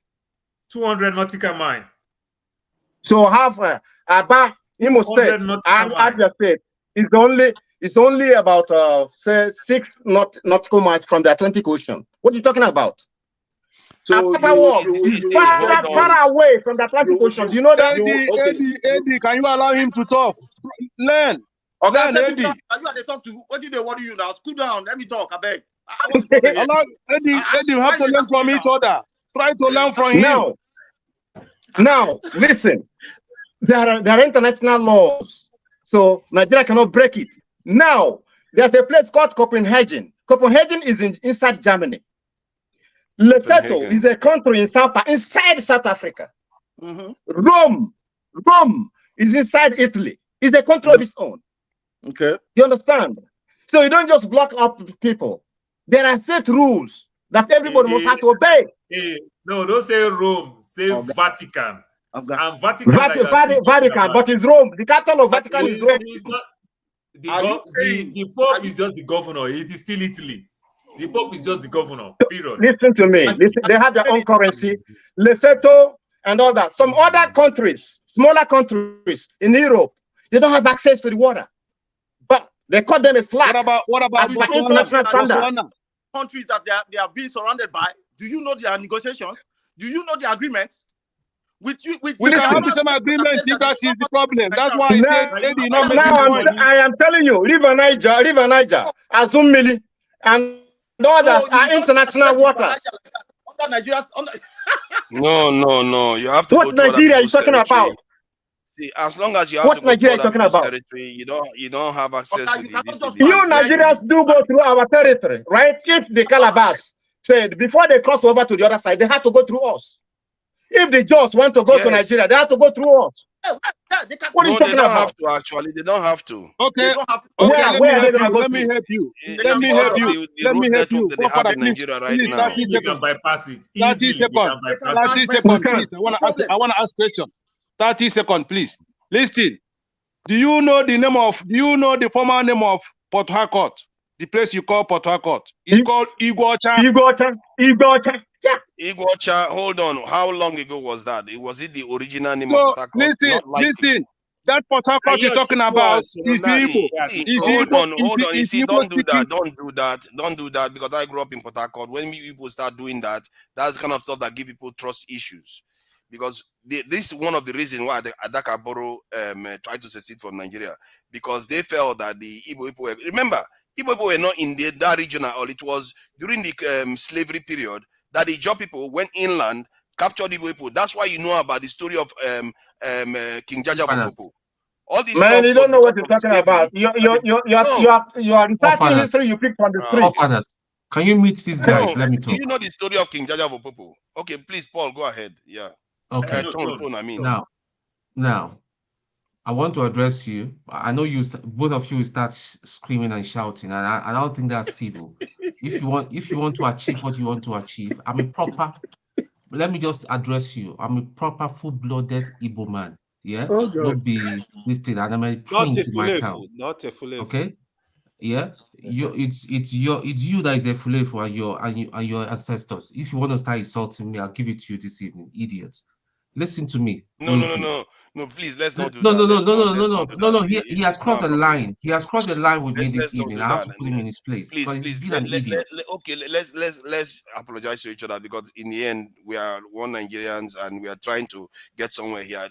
I understand that you are frustrated with some of his language. He didn't call you idiot, and why did you call him that kind of name too? Please, if you can apologize. How can you be calling me a fulefu? Do you know what a fulefu is?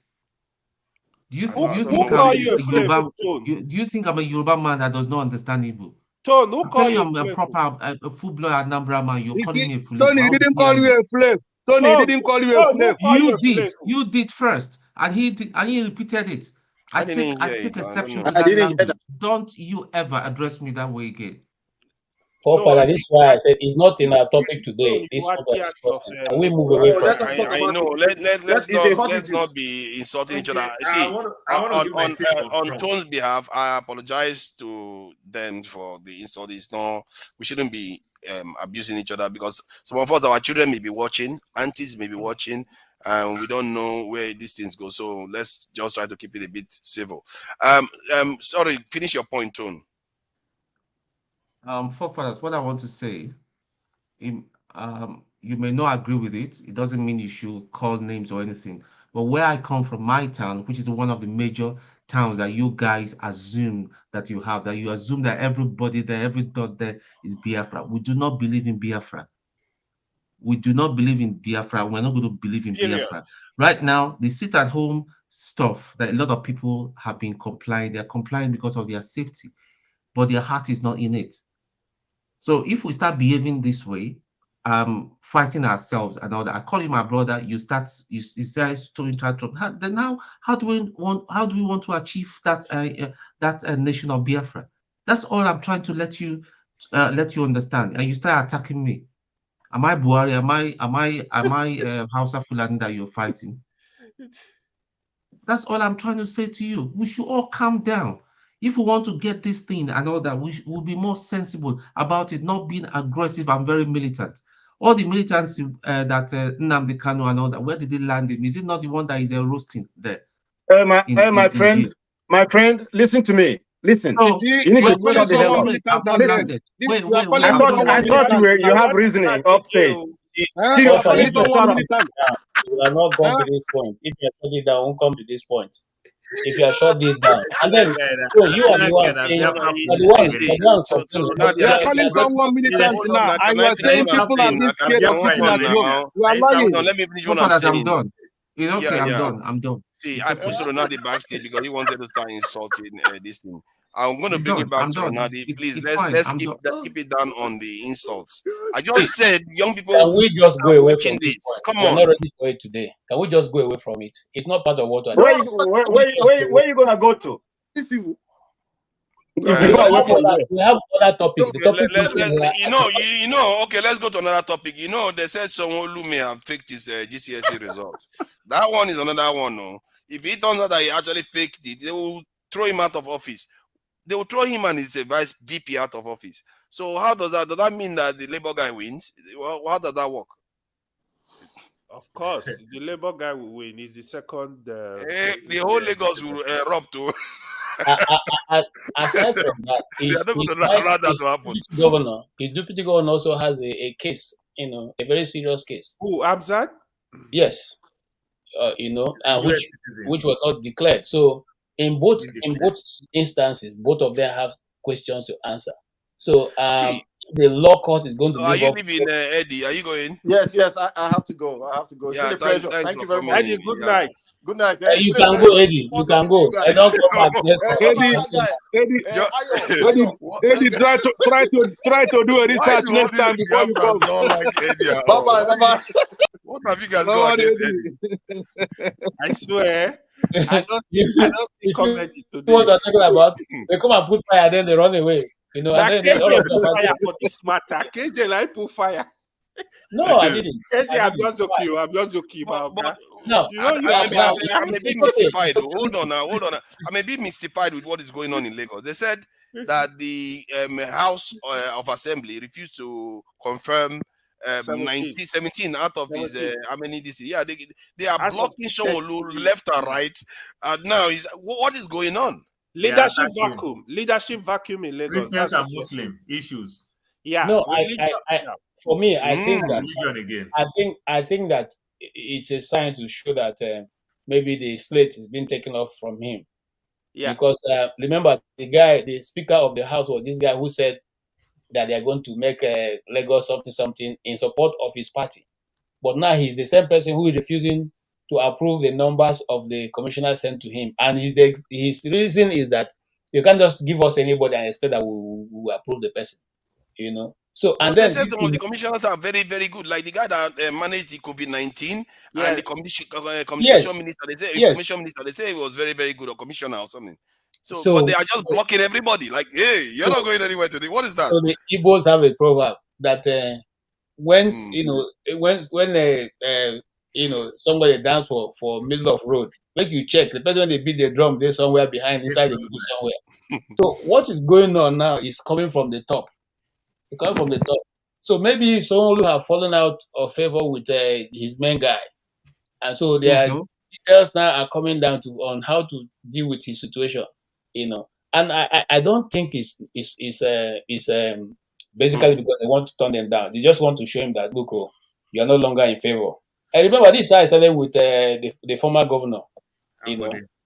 They started cutting his wings small until eventually he was told to give way because he was not being loyal. Who knows? Why do they keep forging documents? You went to school. You went to school. Why do you have to forge your GCSE document? I don't understand. Could it be that the indigenes are fighting back now? No, not indigenous. I think what happened is that every one of them right now, with what Tinubu is going through, they don't have access to Tinubu.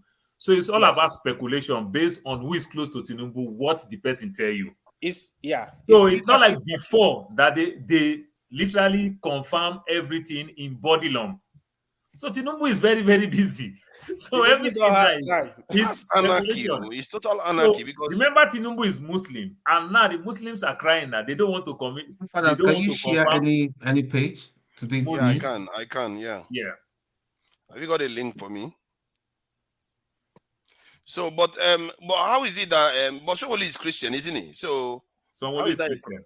That's not. Here is the issue. So Sowolu submitted, I think, 38 commissioners or 39 commissioners. 39. Only 8 of them were Muslims.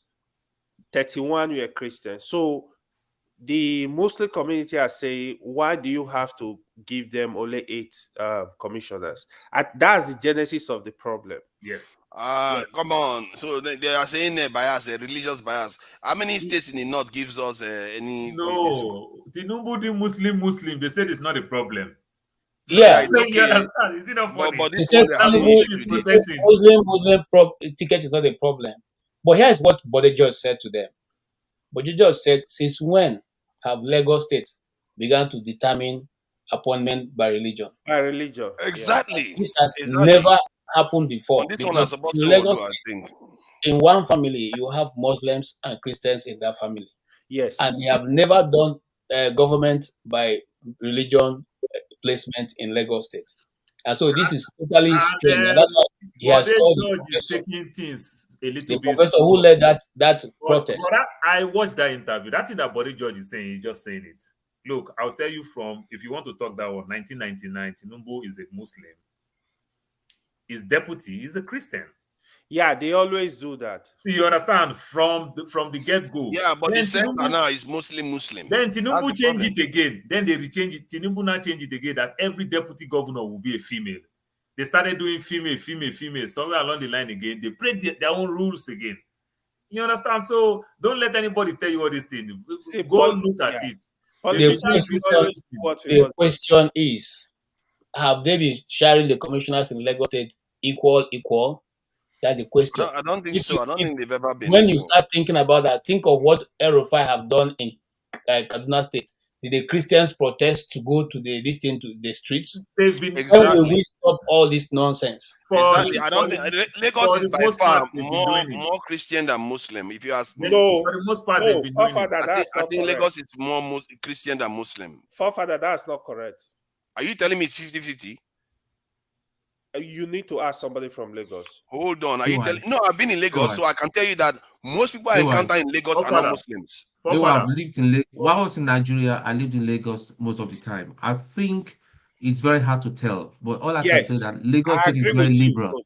They're very liberal when it comes to religious issues. Yes, I agree with Tone. I don't agree with that because most people I've encountered in Lagos are not Lagos is Muslims. not a problem like you get Muslim in the north. What Tone said is so that doesn't make problem. It's not but when correct. it comes to I don't know why. politics- Sorry, I don't know what this guy is saying here. Are you seriously telling me there are 50-50 this in Muslims in Lagos and as this in? No matter how you cut it, there are more Christians in Lagos. Forefather, no. Forefather. It's impossible. Forefather. Yes. There are more Christians in Lagos than Muslims in terms of residents in Lagos. But when it comes to politics, say, okay, Lagos is a Yoruba state. Now you want to take other non-indigenous out, like when I mean non-indigenous now, Yoruba from Ogun State is like a Lagosian. Yoruba from Oyo State is like a Lagosian. But Igbo man from Lagos State is a non-indigenous. Delta man is a non-indigenous. Hausa is a non-indigenous. You see what Paul is doing there? No, this is why you have to give Paul the credit there. So I think you have a point, what you are saying. So when you put it that way now to the Yorubas, who will say we own Lagos, then it's 50-50. Yes, I think, see, when you put it like that, that makes sense. But in terms of the entire population of Lagos, when I move around Lagos, by far, the church is everywhere. Come on, man. How can AY be saying what you are saying? You see, forefather, when they say that, they forget that regime has Left its and right, churches largest everywhere. collection in Lagos. They forget that Living Faith has a largest collection in Lagos. They forget that Christ Embassy just has point of correction this thing. anyway, kind of. Now, all those people I've called somehow reside in Lagos. Yes, that's true. And I said here the other time that I was doing trying to do some research here and there to find out which is the most populated cities in the world, the first 25. At that time, Lagos had not hit it, but it was predicted that Lagos will be hitting among the 25 million metropolitan cities in the world before 2025. Now, if you look at it, since when did the Muslim now become the same 50-50 in Lagos State? Okay, It's a this thing. You see, I let me tell this just for argument's sake. It does not really bother me. I'm not after Muslim or Christian. It is a personal thing. But let us see something. Call a spade a spade. Because it's not a problem. We're not taking it to anywhere. The truth is simple. It cannot be 50-50. It cannot be 50-50 in Lagos. No, it's not. Okay? That's the truth. You see, there are so many things we have been parading in Nigeria that is totally wrong. Like the one is they tell you that Christianity first came to Lagos. Christianity never first came to Lagos. Christianity first came to Obuangwe. Obuangwe is in Delta State, in a place called Obuangwe. It's called Big Worry. Okay, I've gone there. The cross is still on the ground. In 18th, before even Bishop Ajayi Crowther, 300 years before Christianity came to Lagos, was already in there. KJ, can I comment on that point you just made? Yes. Okay. I think Christianity, if you said it came in the 1800s to Obuangwe, I think there are more records that show it actually came earlier to Benin in the 1500s, or actually in 1472. A Portuguese explorer called Alfonso de Aveiro. He came as an explorer first, but later they came as missionaries. So I can see your points, because really Delta was like the roads, the as in most of those Ishekiri and Ijo parts were the roads to Benin, right? So there might be some vestiges of Christianity in those parts, but like from the official literature that I have read. Okay, let me take you back. Even though it's not part of our discussion, just 1 minute on this. Why is my haven't It's Ed. If Ed moves, you will be okay. Okay. Now, do you know that there are intermarriages between the Ishekiri people and the Prince of Portuguese, who came all the way in that transaction? They first brought Christianity into that place. And the first cross in Nigeria, signifying, I'll find the exact date. I think it's earlier than that time you're talking about, because it's from there that they moved towards, the hinterland. And why was it? Why would the Christianity not spring off from there? There was a certain chief who, that in that period, they had famine in the land, and he said, "Look, if you people say you are Christians, you pray to this your God, and he used to bring rain. Okay, I give you." I think gave them some months. I can't remember exactly, because the time we did the documentary is gone. It's a long time ago. We'll give you some time. If you pray to this your God and rain doesn't fall, I will outlaw Christianity. And that's how Christianity was outlawed. And if you go to that portion I'm talking about, all their tradition is a reflection of what the Catholics do. Okay, the Catholic worship and all that, how the Christian and all that. But what my point of why am I referencing that? Some things are said, they don't have, it's not really the truth. We just imagine and say, okay, this is the way it is. And because some people have access to information and the media, they keep saying it. And once you keep saying lies over many times, it becomes the truth, because people hear it now as the truth. So sometimes these things we say is, imagine it now. Okay, imagine it. There's no how 50-50 in Lagos State. It could even be 70-30, if you ask me. If you even reach up to 30%. That's my Yeah, KJ, I agree with your general sentiment that a lot of